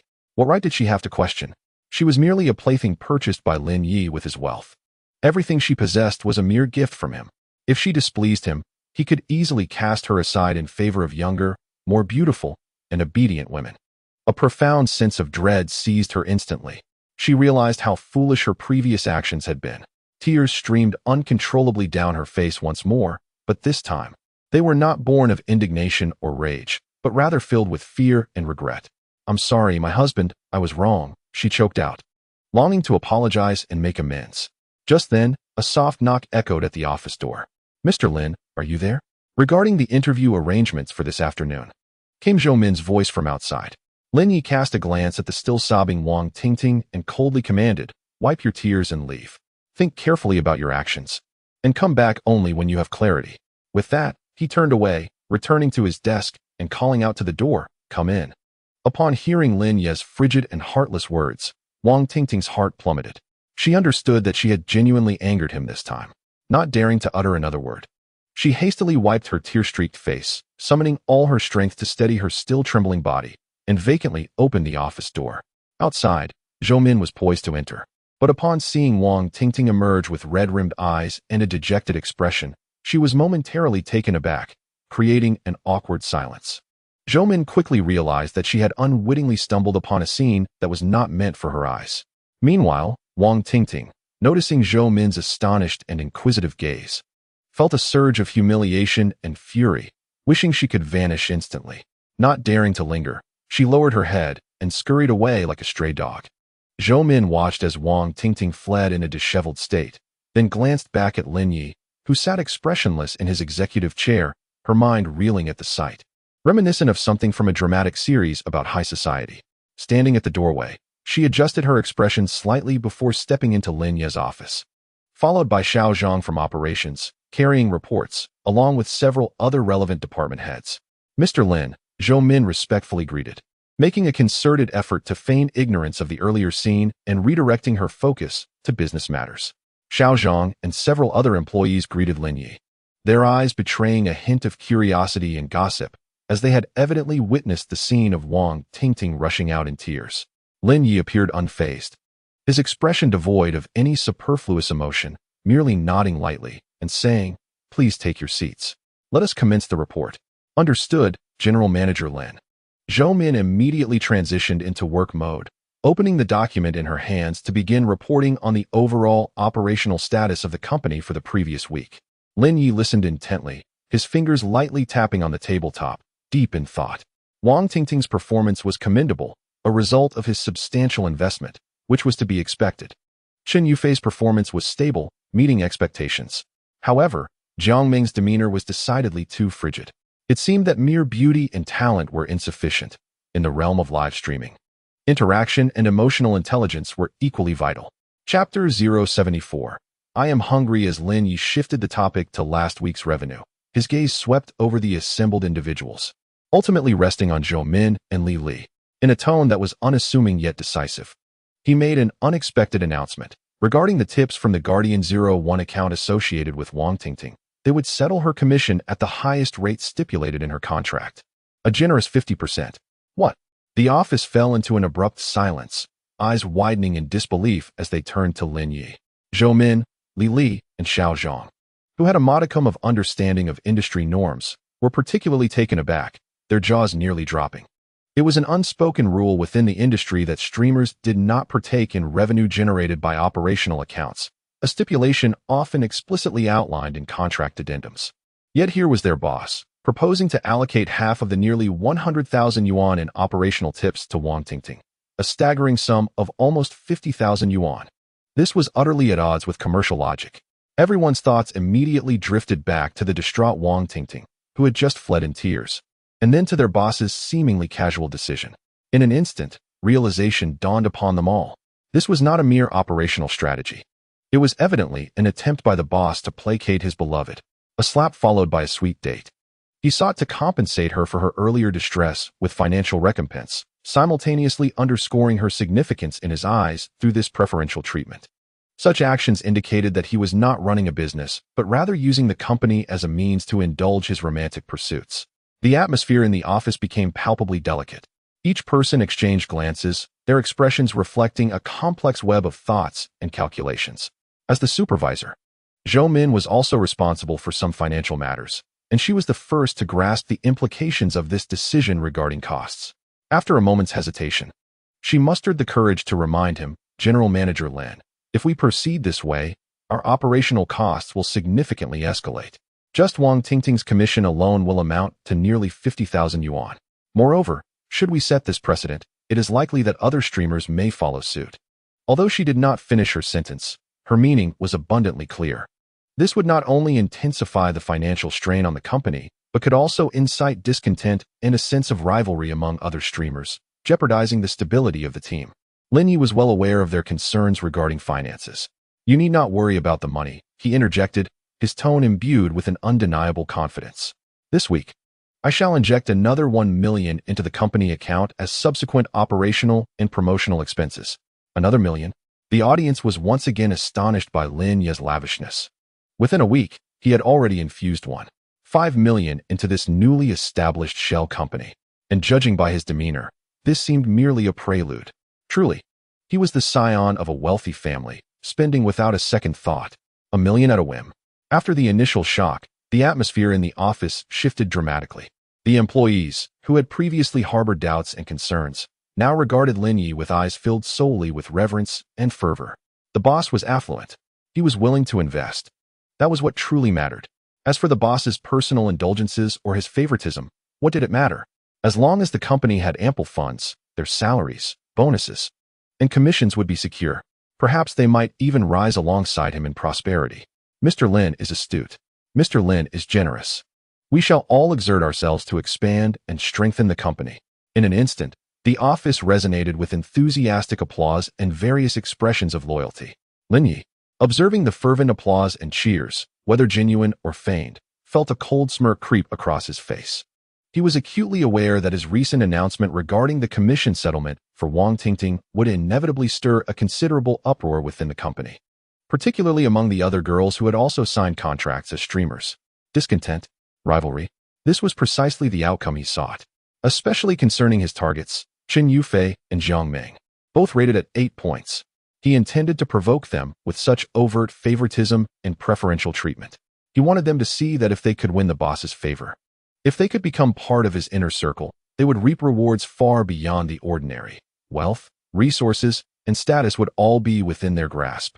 His aim was to erode their reservations, dismantle their boundaries, and instill in them a desire to vie for his attention. Of course, Lin Yi would never voice such intentions openly. He carefully considered his words before speaking. I understand that you may find my decision somewhat perplexing. However, I must emphasize that although Xingye Media is a nascent company, our ambition is to grow and thrive. To achieve this goal, we require formidable lead streamers to bear the banner of our traffic. He paused momentarily, casting his gaze over the assembly, his tone shifting to one of gravity. Wang Tingting's performance last week was evident to all, whether in the interactions within the live stream, the atmosphere she cultivated, or the final data presented. She has outshone all newcomers in our company. She has already demonstrated the potential to become the leading figure in our organization. My decision to grant her a commission from the operational revenue is to unequivocally express my stance. This is akin to investing a fortune for rare talent. Those who possess ability, who can create value for the company, who can become the emblem of Xingye Media, will receive my unwavering support. Resources and finances are of no concern. He raised his voice, infused with an inspiring fervor. I hope everyone can recognize this. Do not fixate on trivial immediate gains, nor become entangled in the temporary inequities of resource allocation. As long as you possess strength, potential, and can deliver results that prove your superiority, then the next individual I invest in might very well be you. At Xingye Media, we do not inquire about one's background or credentials. We only regard capability and results. Whoever excels, advances.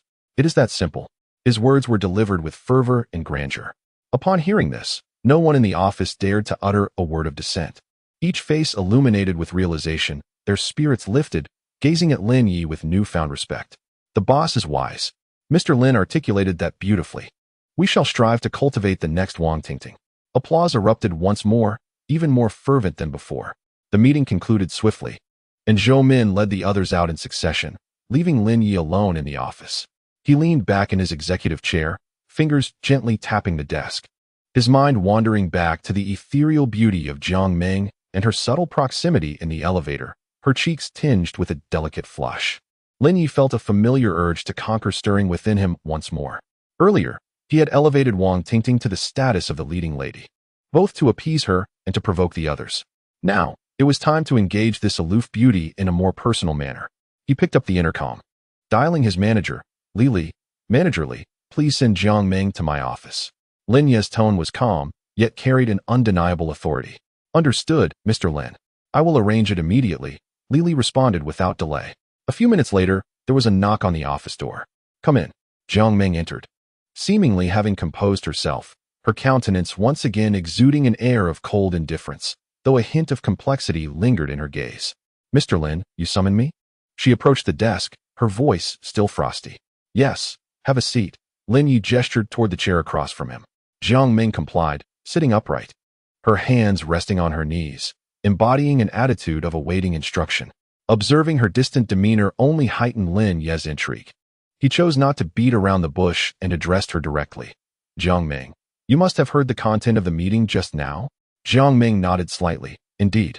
Although Wang Tingting's data was impressive, it was a result of my financial investment." Lin Yi gazed into her eyes, his tone imbued with unabashed admiration. "Yet I believe your potential far exceeds hers." Upon hearing this, a flicker of barely perceptible surprise crossed Jiang Meng's cool gaze, but she swiftly regained her composure, remaining silent. Lin Yi continued, "Your charisma and dancing skills are unparalleled. With a little refinement and presentation, you undoubtedly possess the potential to become a top-tier star. The company is also willing to invest the finest resources and engage the best team to cultivate you into a true celebrity." As he spoke, he shifted his tone, leaning slightly forward, his eyes burning with intensity as he regarded Jiang Meng, his voice tinged with a hint of suggestion and pressure. "However, mere potential and resources are insufficient. You must be aware of the complexities of this industry. To truly attain fame, sometimes additional cooperation is required." "Cooperation?" Jiang Meng finally lifted her gaze, meeting Lin Ye's eyes with a mixture of vigilance and resistance. "Mr. Lin, I do not comprehend your meaning." "Do not comprehend?" Lin Yi chuckled, a playful yet undeniable smile gracing his lips. "It is quite simple. I will support you, provide you with resources, and elevate you to stardom. In return, you must pay the corresponding price." He did not explicitly state what that price entailed, but the insinuating look in his eyes and tone made everything abundantly clear. Jiang Meng's complexion paled instantly, her fingers unconsciously tightening on her lap. She was astute. How could she fail to grasp Lin Ye's intent? The colossal allure of profit and the stark demands of unspoken rules lay before her. On one side was a future shimmering with starlight, the chance to become a leading star, the success that countless individuals yearned for. On the other side were the principles and dignity she had steadfastly upheld. Her heart raced violently, her mind a whirlwind of confusion. She longed to refuse, to rise and flee the suffocating atmosphere of the office. Yet the temptation was overwhelming, so immense that uttering no seemed an insurmountable task. Lin Yi observed the turmoil etched on her face, recognizing that the moment was ripe. He refrained from further pressure. Glancing at the clock, allowing a gentle smile to return to his face, his tone softening. Well, these matters cannot be resolved in just a few words. It is lunchtime now. Are you not hungry? Chapter 075. Jiang Ming's curiosity. Lin Yi stood up, approaching Jiang Ming, looking down at her with an almost irresistible tone as he extended an invitation. Come, join me for a meal. We can discuss things over lunch. Jiang Ming raised her head, gazing at Lin Yi's gentle smile, his eyes deep and inscrutable, her heart still in tumultuous conflict. To go or not to go? Lin Yi, observing her indecision, did not rush her. He simply stood there patiently. The office was enveloped in a stifling silence, with only the faint hum of the air conditioning breaking the stillness. Time passed, each second stretching interminably. Eventually, Jiang Ming seemed to arrive at a resolute decision. Slowly closing her eyes, her long eyelashes casting delicate shadows on her porcelain cheeks. When she opened her eyes again, she stood up with measured grace. Her voice tinged with a barely perceptible rasp as she softly declared, "All right, President Lin, I will go." A triumphant smile blossomed on Lin Yi's face. He understood that from the moment Jiang Ming uttered those words, the aloof and frigid beauty had begun to ensnare herself in the web he had spun. Jiang Ming silently followed him out of the office. In the outer office area, employees were immersed in their work, oblivious to the subtle atmosphere between the two. Lin Yi guided Jiang Ming to the elevator, and they descended directly to the ground floor of the Innovation Building. He chose a nearby Western restaurant, known for its tranquil and elegant ambience. Once seated, he did not continue the conversation from the office as Jiang Ming had feared. Instead, he engaged her in light-hearted banter, akin to that of ordinary friends. "You're not a local from Zhongqing, are you?" Lin Yi casually inquired. Jiang Ming nodded, still reserved. "I'm from the neighboring province." "Oh, what brought you to study in Zhongqing?" "I enjoy the climate here, and I'm fond of the dance program at our university," Jiang Ming replied succinctly. "Studying away from home must be quite challenging. Where are you residing now? In the school dormitory?" Lin Yi continued the seemingly casual conversation. When the topic of her living situation arose, Jiang Ming hesitated momentarily before softly responding, "I'm not in the dormitory. In my senior year, with fewer classes, I share a house near the school with 2 classmates." "Sharing a house?" Lin Yi expressed mild surprise. "Is commuting to the company convenient?" "The Innovation Building is quite a distance from the university town. It's manageable." Jiang Ming seemed reluctant to delve into the details of her life. "I usually take a taxi." "You take a taxi every day?" Lin Yi's interest was piqued. He recalled his earlier contemplation of purchasing a car, and a thought suddenly materialized.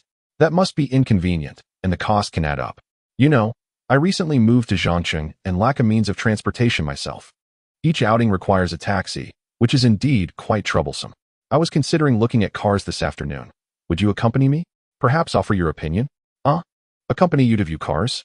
Jiang Ming was momentarily taken aback, clearly unprepared for Lin Yi's unexpected request, especially with the reasoning that he lacked a vehicle and needed advice. Instinctively, she sought to decline. "President Lin, isn't that a bit inappropriate? I don't know much about cars." "What is inappropriate about it?" Lin Yi chuckled, interrupting her with a tone imbued with playful insistence. "Consider it a practice session for how to assist your future top boss. Assist the elder brother in selecting a car of his preference. Who knows, perhaps in a moment of delight, he might shower the live stream with rockets and festivities." This statement, half jest, half implication, served to alleviate Jiang Ming's awkwardness and reluctance in a light-hearted manner. Upon hearing this address, the aloof Jiang Ming felt a flush of warmth rise to her cool cheeks, her heart a tumult of shyness, helplessness, and a tinge of embarrassment at having her thoughts laid bare. After a brief silence, she ultimately inclined her head slightly in tacit agreement. "Excellent." Lin Yi smiled with satisfaction. He understood that winning over a woman as frigid as Jiang Ming required patience and a gradual approach to dismantle her psychological defenses. Accompanying the boss to choose a car was undoubtedly an exceptional excuse to bridge the gap and create opportunities for solitude together.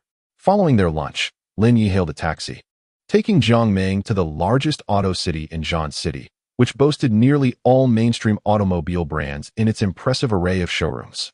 As the taxi halted at the entrance of the auto city, the first sight that captured their attention was a grand BMW showroom, its enormous blue and white logo strikingly prominent. "Mr. Lin, shall we first take a look at BMW?" Jiang Ming inquired instinctively, as in her limited understanding. BMW and Mercedes were synonymous with luxury. However, Lin Yi shook his head, not sparing a glance at the BMW dealership, and replied, "No need. There's already a 7 Series in Shanghai City. This time, let us try a different brand." A BMW 7 Series in Shanghai City. Jiang Ming's heart jolted at this revelation. The BMW 7 Series was a pinnacle of luxury, worth millions. How could he already possess one? Furthermore, from his tone, it seemed he regarded that car merely as a common means of transportation. Just how wealthy was this Mr. Lin? Or perhaps he was merely putting on an act, trying to appear affluent before her? Jiang Ming's gaze towards Lin Yi now held a deeper intrigue. Lin Yi paid no heed to the turmoil within Jiang Ming and led her toward the nearby Mercedes dealership. The decor of the Mercedes showroom differed from that of BMW, exuding greater opulence and gravitas, with the massive 3-pointed star emblem gleaming brilliantly at the entrance. As they stepped into the spacious and brightly lit exhibition hall, 2 impeccably dressed sales consultants approached them with warm smiles. "Good day, sir." "Good day, madam. Welcome to Mercedes. How may we assist you?" One of the more seasoned female sales representatives eagerly inquired, her eyes swiftly scanning Lin Yi and the elegantly poised Jiang Ming to assess their purchasing potential. However, Lin Yi did not immediately respond to them. Instead, he nonchalantly pulled out his phone, opened a certain app, and began typing keywords such as Mercedes, BMW 7 Series, and comparisons into the search bar, scrolling through posts and comments as if oblivious to his surroundings. Is this the level of Maybach? Too ostentatious. Never mind, what about? It was too rugged, unsuitable for everyday driving.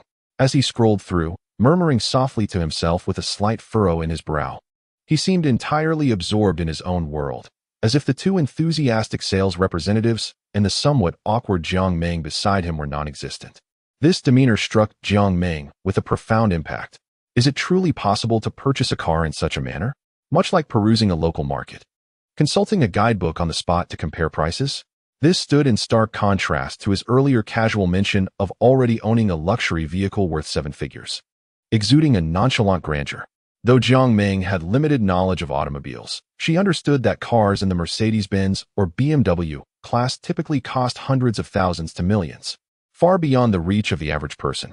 Yet here was Mr. Lin, acquiring such a luxury car as if he were buying a trivial item for mere tens of dollars, even going so far as to consult a guide and compare prices on site. This jarring contrast left Jiang Ming feeling both absurd and inexplicably amused, simultaneously deepening her curiosity about Lin Yi. What kind of person was he? A truly unassuming top-tier magnate, or merely a fortunate individual lavishly spending without taste, a nouveau riche? A flicker of subtle inquiry and contemplation passed through Jiang Ming's cold eyes. Chapter 76. Jiang Ming's consent over 900,000 after taxes? When Lin Yi uttered this, not only did the 2 Mercedes-Benz sales consultants pause in astonishment, but even the previously silent Jiang Ming found herself momentarily taken aback, her cool gaze betraying a hint of surprise and an indescribable peculiarity. Is there truly such a way to negotiate? To directly leverage the guidebook's pricing? And to commence by slashing 350,000 off the price? Observing Lin Yi's assertive demeanor, akin to haggling over cabbage at a market, Jiang Ming felt her understanding of this boss refreshingly challenged. The 2 sales consultants were rendered speechless by Lin Yi's astonishing offer. They were well aware that the so-called final prices listed in the guidebook were often merely bait set by dealers to attract foot traffic, laden with stringent additional conditions such as exorbitant loan fees, mandatory premium decorations, in-store registration, and insurance, with some even bordering on outright false advertising. Typically, when a customer presented such pricing, they would smile and clarify before steering the conversation back to standard quotes and promotional offers. However, Lin Yi's earlier display of scrolling through the guidebook with intent was clearly no jest. His declaration of "I will place a deposit for 1 million right now" was delivered with resolute conviction, imbued with undeniable determination. The critical factor was that the poised and elegant Jiang Ming stood beside him, prompting the 2 sales representatives to surreptitiously ponder. Could it be that he is indeed someone with abundant resources who simply relishes the thrill of bargaining? Or perhaps he is intentionally putting us in a difficult position, wishing to showcase his prowess and charisma before the beautiful lady? The seasoned saleswoman wore a professional yet strained smile, attempting to salvage the situation. "Mr. Lin, The price you mentioned might pertain to some special channels or include numerous additional conditions, correct? It is truly challenging for us at the official Ford dealerships to accommodate that. $1 million for the final price? We might not only forego profit, but could potentially incur losses. Losses? Lin Yi scoffed, utterly unconvinced by her fabrications. How much do you earn on each vehicle? Don't think I am unaware. $1 million already seems quite sincere to me. If it's agreeable, splendid. If not, so be it. With that, he did not spare the car another glance, instead seizing the bewildered Jiang Meng's wrist and declaring, "Let's go, we shall explore other brands." "Hey, Mr. Lin, please don't rush." As Lin Yi resolutely pulled the stunning woman away without a backward glance, the two salespeople were thrown into a state of panic. How could they let a cooked duck fly away? This was a luxury vehicle worth millions. If this deal slipped away, their bonuses for the month would evaporate. The seasoned saleswoman hurriedly stepped forward, blocking Lin Ye's path, her smile transforming into one of earnestness, her tone softening. "Mr. Lin, please, don't leave just yet. Prices can indeed be negotiated. While we cannot meet the 1 million figure, I can certainly appeal to our manager on your behalf. Let me see if I can secure the most favorable discount for you. Please hold on, I will be right back." She understood that the 1 million he quoted was unattainable, yet given the client's evident sincerity and apparent affluence, there remained room for negotiation. First, she needed to stabilize the situation. Lin Yi paused, casting a glance at her, releasing Jiang Meng's wrist, and replied coolly, "Very well, proceed with your appeal. I shall grant you 10 minutes. If I do not see a satisfactory outcome within that time, I will take my leave." "Absolutely, Mr. Lin. You can count on me." The saleswoman, relieved as if granted a reprieve, nodded repeatedly before hastily making her way towards the office in her high heels. The other, younger salesperson remained by Lin Yi and Jiang Meng's side, pouring tea and attempting to ease the atmosphere. Standing beside Lin Yi, Jiang Meng watched the unfolding drama with a mixture of absurdity and excitement. 10 minutes felt remarkably prolonged. Lin Yi sat composedly on the sofa in the lounge, savoring the coffee offered by the young salesperson, displaying no hint of impatience. Meanwhile, Jiang Meng stood beside him, occasionally glancing at the other models in the showroom. Though her mind was evidently elsewhere, she was filled with curiosity and an indescribable sensation. Mr. Lin's style of conduct was decidedly unexpected. At last, as the allotted time approached its conclusion, the seasoned saleswoman returned, her steps hurried. She bore an expression of relief mixed with a touch of appropriate fatigue and distress. "Mr. Lin." She hurriedly approached Lin Yi, slightly out of breath, and said, "I apologize for keeping you waiting. I've been negotiating with our manager for quite a while, and I must have driven him mad. In the end, I managed to secure an unprecedented price, one that is certainly a loss leader." She paused momentarily, seemingly to build suspense, before revealing the figure. "If you consider the loan option, we can arrange for a down payment as low as 20, which amounts to 216,000. The subsequent monthly payments would be approximately 20,000. All things considered, including interest and necessary fees, the total price can be kept around 1,080,000. Lin, this is truly the lowest price we can offer. 1,080,000. Jiang Meng displayed a look of astonishment. "You really managed to negotiate with the boss. From 1,350,000 down to 1,080,000. At this moment, Jiang Meng's gaze towards Lin Yi transformed entirely. However, Lin Yi's attention was not on Jiang Meng. He was mentally calculating. He only needed to present a down payment of over 200,000, while the majority of the funds could remain in his possession for investment or company operations, thereby maximizing capital efficiency. Moreover, for someone like him, who could easily earn substantial amounts, the loan interest seemed negligible. "The loan option is acceptable." Lin Yi nodded in agreement with the price, but added, "I have one condition." "Please, go ahead, Lin." The saleswoman responded eagerly, fearing he might change his mind. "I want to drive the car away today." Lin Yi's tone was firm and unyielding. "What? You want to pick up the car today?" The saleswoman was taken aback again, her expression now more troubled than before. "Lin, this is truly impossible. The procedures for purchasing a car through a loan are far more complex than paying in full. They require bank approval and mortgage registration, and the quickest it could be is around a week." "A week?" Lin Yi frowned, finding it too long. He wanted to drive the new car immediately. "But Lin, the process really cannot be expedited." The saleswoman was nearly in tears, The bank's approval takes time. I don't care how long it takes at the bank. Lin Yi interrupted her, his attitude resolute. 3 days. At most 3 days. Within 3 days, I must drive the car away. If that cannot be accomplished, I will not sign the contract. He resorted to the threat of not purchasing. The saleswoman, observing Lin Yi's unwavering demeanor, realized that there was no room for negotiation this time.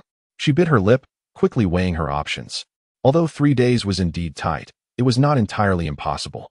If she went all out and utilized every connection to expedite the bank and vehicle registration office, perhaps it could be done. This was a million-level transaction. She absolutely could not let it slip away. All right, Lin. The saleswoman stomped her foot, as if making a monumental decision. 3 days it is. I will do my utmost. I assure you, within 3 days, you will have your beloved car at home. Even if it means working through the night, I will ensure all the paperwork is completed. Very well. Lin Yi nodded in satisfaction. Then it's settled. Bring the contract. I will pay the down payment now. The saleswoman felt as if a great weight had been lifted and hurriedly went to prepare the contract and necessary documents. Soon, the contract was finalized.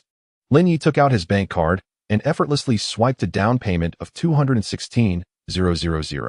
Mr. Lin, Ms. Su, we sincerely appreciate your trust. The two sales consultants beamed with smiles, their demeanor exceedingly courteous.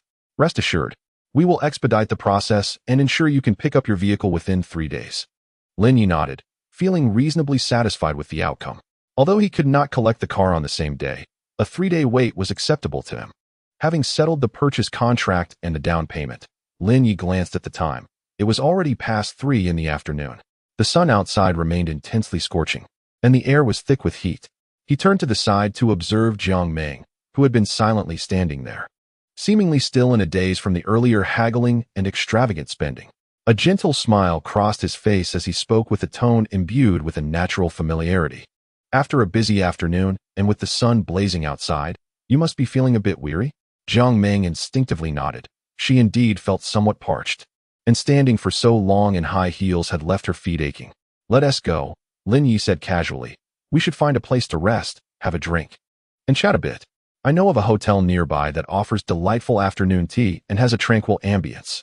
Upon hearing the mention of a hotel, Jiang Meng's body instinctively stiffened, her cool eyes flashing with a hint of wariness and reluctance. Although Lin Yi had not behaved inappropriately, the notion of a man and a woman going to a hotel together felt rather unsettling. Lin Yi seemed to perceive her thoughts, and with a smile, he explained in a calm tone, "Please don't misunderstand. I merely wish to find a cool and comfortable place to sit and converse. I can't let you accompany me through an entire afternoon without even offering you a glass of water, can I?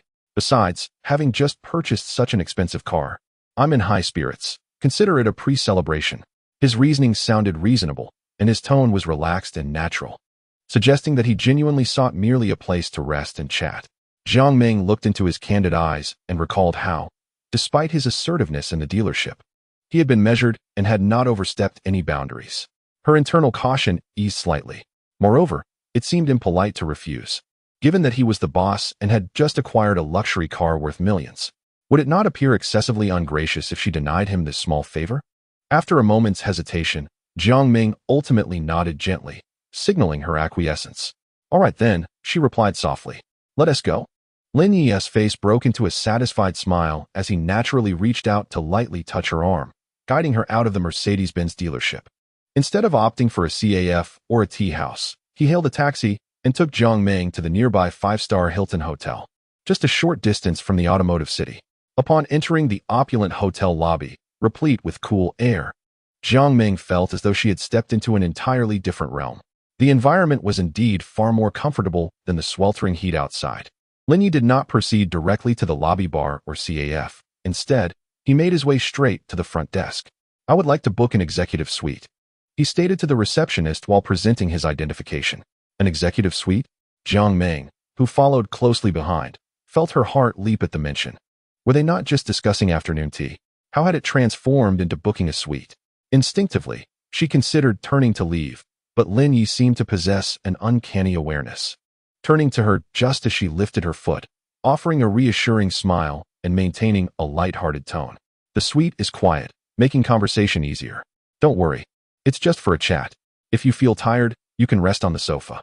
His smile was gentle, and his gaze sincere, as if he genuinely sought a more private and comfortable setting for their discussion. Observing him, along with the opulent surroundings and the receptionist's professional smile, Jiang Ming felt that departing at this moment would be somewhat melodramatic and overly sensitive. Moreover, they had already arrived.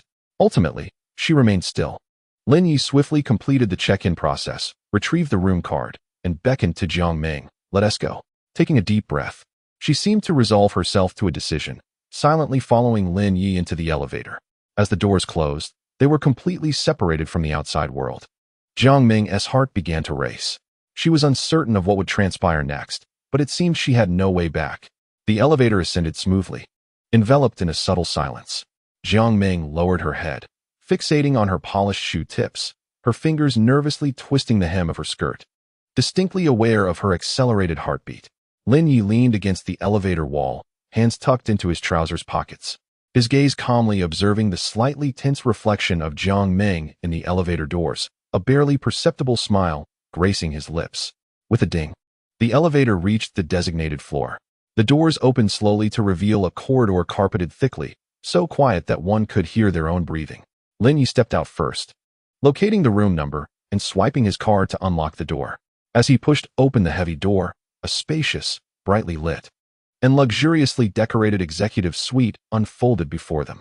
The expansive floor-to-ceiling windows showcased a panoramic view of the bustling cityscape, and the room boasted comprehensive amenities, including a living room, bedroom, and bar area. "Please, come in," Lin Yi gestured for her to enter. Jiang Ming hesitated for a moment, but ultimately stepped inside.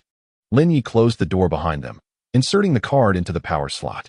Instantly, the lights illuminated the room, and the curtains gradually drew back, revealing the entire city's vista. "Make yourself comfortable," Lin Yi indicated towards a remarkably soft sofa in the living room. "Would you like something to drink? Coffee, tea, or perhaps juice?" He approached the small bar, peering into the refrigerator. "Mineral water will suffice," Jiang Ming replied softly, choosing a single armchair near the door, her posture still somewhat reserved. Lin Yi handed her a bottle of mineral water while he himself opened a can of ice-cold cola, settling down on the sofa opposite her. "How is it? The ambience here is quite pleasant, isn't it?" He broke the silence with a casual tone. "Yes, it's quite nice," Jiang Ming nodded, her gaze somewhat awkwardly surveying the room's decor. "Were you frightened earlier at the store?" Lin Yi asked, smiling at her. Jiang Ming's cheeks flushed slightly as she shook her head. "No." With a light chuckle, Lin Yi chose not to press the matter further. "To me, purchasing a car is akin to how you girls buy a handbag. If I fancy it, I simply acquire it. There's nothing to make a fuss about." His words, delivered with an air of nonchalance, carried a hint of ostentation. Upon hearing this, Jiang Ming felt a stir in her heart. Buying a luxury car worth millions as if it were a mere handbag? Lin Yi's financial prowess was evidently more formidable than she had previously imagined. "Mr. Lin, you are truly impressive," she sincerely remarked, her tone laced with an unrecognized hint of admiration. "Impressive is not the right term, merely fortunate." Lin Yi waved his hand dismissively. He then shifted the conversation, his gaze turning serious as it landed back on Jiang Ming. "However, mere luck is insufficient. Just like you, possessing such remarkable talent and potential. If you fail to seize opportunities or lack a suitable platform and resources to showcase your abilities, it would be a waste, wouldn't it?" He returned to the topic previously discussed in the office. Jiang Ming's heart raced again, her fingers tightening around the bottle of water. "As I mentioned before, offering you a top-tier contract and the finest resources to elevate you as the leading lady of the company. These are not mere words," Lin Yi stated, gazing earnestly into her eyes. "As long as you are willing to cooperate." He emphasized the word cooperate once more. Jiang Ming fell silent, her long eyelashes casting shadows over her eyes, concealing the complex emotions brewing within. Lin Yi did not press her, instead choosing to observe her quietly, allowing her the time to contemplate. The room was once again enveloped in silence, save for the faint hum of the air conditioning. After a considerable pause, Jiang Ming slowly raised her head, her clear eyes seemingly glistening with unshed tears, her voice quivering slightly. "Mr. Lin, what specifically do you mean by cooperation?" By posing this question, she had already made a concession, revealing her wavering resolve. Lin Yi smiled. He stood and moved closer, sitting beside her on the armrest of the sofa, leaning in just enough to catch a whiff of her delicate, orchid-like fragrance. He reached out, gently grasping her cold hand resting on her lap. Jiang Ming's body stiffened instantly, akin to a startled deer wishing to flee. But Lin Yi held her firmly, refusing to allow her to retreat. My notion of cooperation is quite simple, he whispered, leaning closer to her ear, his voice low, magnetic, and enticing. Be my woman. Jiang Ming leaned against the cold wall, striving to steady her racing heart and tumultuous thoughts. She gazed at the man seated leisurely on the sofa, taking a deep breath as she finally summoned the courage to voice the question that weighed heavily on her heart. What about Wang Tingting, Mr. Lin? Her voice trembled slightly, her cool eyes reflecting both curiosity and a hint of jealousy she herself was unaware of. Upon hearing her words, Lin Yi looked up and asked in return, Wang Tingting? What about her? Jiang Ming bit her lip, steeling herself to meet Lin Ye's gaze, and articulated each word with conviction. If you wish for me to be your woman, you must draw a clear line with Wang Tingting and all other women around you. I, Jiang Ming, will never share the same man with anyone. She straightened her spine, her expression imbued with pride and determination. This was her utmost concession and her final boundary. She could accept Lin Yi for the sake of her future, but she would not tolerate being just another woman among many. Lin Yi observed Jiang Ming's earnest and resolute demeanor, unable to suppress a chuckle within. Draw a clear line. Be her sole boyfriend? How could that be possible? His ambition was to have a multitude of offspring, to establish a vast harem. How could he relinquish an entire forest for the sake of a mere Jiang Ming? Yet, looking at this exquisite beauty, he felt a pang of reluctance to let her slip away. Should he feign compliance, ensnaring her first before addressing the future? Once the deed was done, he could use wealth and resources to keep her in line, confident she would obey. Lin Ye's mind raced with calculations, and a flicker of hesitation crossed his face. But how astute was Jiang Ming? Noticing the fleeting uncertainty on Lin Ye's face, she instantly comprehended his true desire, not a girlfriend, but merely a plaything to be toyed with at his whim, an object of triviality, easily discarded like the rest. A wave of humiliation and indignation shattered her reason. I understand now, she scoffed coldly, her eyes brimming with disappointment and disdain. Mr. Lin, it appears I have misread the situation. Our paths diverge. Farewell. With that, she turned away, swiftly picking up her small bag from the floor, and strode towards the door with resolute grace, leaving no trace of lingering sentiment. Lin Yi was taken aback by Jiang Ming's vehement reaction and her decisive departure. As he watched the coveted beauty slip away, a surge of urgency gripped his heart. He refrained from forcibly stopping her. The legal consequences of such actions were too severe. Wait, Lin Yi called out from behind. Jiang Ming hesitated briefly, but did not look back. Chapter 078. No reason to decline just now, as we viewed that Mercedes. Lin Ye's voice was calm, yet imbued with an irresistible allure. If you desire, I can head to the dealership right now and transfer that car directly into your name. What? That Mercedes? Transferred directly into her name. Jiang Ming's hand, poised to open the door, suddenly froze in midair. She slowly turned around. Disbelief etched across her face, her cool eyes wide with astonishment. That car was worth over $1 million. It was not merely a bag worth a few thousand. He was actually suggesting to give it away just because she was willing. Jiang Ming was no fool. She could not trust such empty promises. What if she accepted, and he later reneged on his word? She would be left with nothing, a mere laughingstock. Mr. Lin, Jiang Ming's voice carried a note of caution and sarcasm. Do you truly believe I would fall for such a blatant ruse? However, Lin Ye's subsequent actions utterly shattered her perceptions. He pulled out his phone and promptly dialed the sales consultant from earlier. The call was quickly answered. Hello, Mr. Lin. How may I assist you? The enthusiastic voice of the female salesperson resonated on the other end. Here's the thing. Lin Ye's tone brooked no argument. The 450 I just reserved. Please change the name on the purchase contract to Jiang Ming. Yes, the girl who accompanied me to view the car. I will send you her ID information shortly. Please amend the contract immediately and also adjust the loan details to reflect her as the primary borrower. Expedite all the necessary procedures. Money is not an issue. With that, he hung up the phone. He then raised his gaze to the utterly astonished Jiang Ming, a triumphant smile gracing his face. Now, do you believe me? Jiang Ming was completely dumbfounded. She stood there, her mind a blank canvas. He had genuinely called the dealership in her presence, intending to transfer that $1 million Mercedes into her name. This was no jest. This was tangible reality. The contents of that recent phone call resonated clearly in her ears, each word striking her heart like a hammer. Jiang Ming felt as though she could scarcely breathe. Coming from an ordinary background, She had always led a frugal life despite her outstanding looks and talent that earned her a place at the dance academy. The thought of a luxury car worth $1 million was unfathomable. Even tens of thousands of yuan was a significant sum for her. And now, a man she had known for less than 2 days was willing to gift her a Mercedes valued at over $1 million without so much as a blink. Simply to persuade her to stay. This was nothing short of surreal. Jiang Ming felt as though she had been struck senseless by an unexpected and overwhelming windfall. Her once resolute determination, that so-called bottom line and dignity, was shattered in this moment by the impact of tangible wealth. Suddenly, she felt as though she truly had no reason to refuse. Lin Yi stood up and approached her. Jiang Ming sensed his proximity, her body instinctively tensing, trembling slightly. Lin Yi said nothing. He merely extended his arms, gently enveloping her in his embrace from behind. Jiang Ming's body jolted, like a startled rabbit. Yet this time she did not push him away or struggle, but remained rigidly still, allowing him to hold her. Lin Yi could distinctly feel her trembling and the accelerated heartbeat that resonated through the thin fabric of her clothing. He lowered his head, leaning closer to her flushed ear, whispering in a deep, magnetic voice that seemed to carry a certain enchantment. "Baby, I love you." Those 3 simple words, like a jolt of electricity, struck at the softest core of Jiang Ming's heart. Her body shuddered violently, the taut muscles seeming to relax just a fraction at that moment. Her ears turned visibly crimson and hot. "Ah!" She instinctively let out a short, shy gasp, abruptly lifting her head, her cool gaze filled with shock and disbelief, as if she could hardly fathom that Lin Yi would utter such words.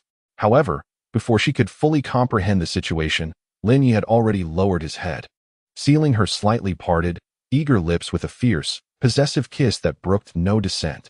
Jiang Ming's eyes widened in astonishment, her mind going blank. This kiss was deeper than the tentative one on the sofa, more domineering, infused with an indescribable emotion. She could distinctly feel the heat and strength of Lin Yi's lips and tongue, along with his intense desire to possess her. The remnants of her rationality and resistance crumbled entirely in the wake of this sudden kiss. Her body began to weaken uncontrollably, her previously stiff arms instinctively lifted, ultimately encircling Lin Yi's neck. This was a silent signal, a complete surrender and an acceptance of defeat. Lin Yi sensed her response, his heart swelling with elation. Here, a multitude of words are omitted. On the grand bed of the bedroom, the enchanting spring colors gradually subsided, leaving only intertwined breaths and an air thick with ambiguity. Jiang Ming curled up in Lin Yi's embrace, like a weary bird that had weathered the storm, finally finding refuge. The passionate blush lingered on her fair skin, and her once cool eyes were now veiled with a misty allure, her long eyelashes fluttering gently, embodying a languor and satisfaction born of fatigue. Lin Yi's sudden declaration of love, coupled with his subsequent possessive actions, completely dismantled all her psychological defenses.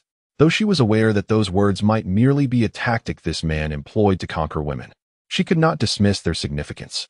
Undeniably, at that moment, her heart trembled profoundly, coupled with the impending ownership of a luxurious car worth millions. The dual impact of reason and emotion ultimately led her to a complete surrender. Lin Yi embraced the delicate form of the woman in his arms, relishing the satin smoothness of her skin and the unique, cool fragrance that set her apart from Wang Tingting and Su Ran, filling his heart with an unprecedented sense of satisfaction and desire for conquest. The process of winning over Jiang Ming unfolded more smoothly than he had anticipated. This seemingly aloof and icy beauty, once her guard was fully lowered, revealed a shyness that was both awkward and endearingly eager to please, further igniting his intrigue. He gazed down at Jiang Ming, who was on the verge of drifting into slumber, her eyes heavy with fatigue, and a tender smile graced his lips. He reached out, gently stroking her silky hair, his voice low and soothing. "You must be exhausted." Jiang Ming responded with a faint, almost inaudible murmur, her voice thick with nasal intonation, clearly worn out to the utmost. "Sleep now," Lin Yi whispered, placing a gentle kiss on her smooth forehead. "When you awaken, everything will be all right." It seemed that his rare tenderness truly soothed her, or perhaps her physical exhaustion was simply too overwhelming to resist. She nestled closer, finding a comfortable position, and soon fell into a deep slumber. As he beheld Jiang Ming's serene and peaceful visage, a wave of tranquility washed over Lin Ye's heart.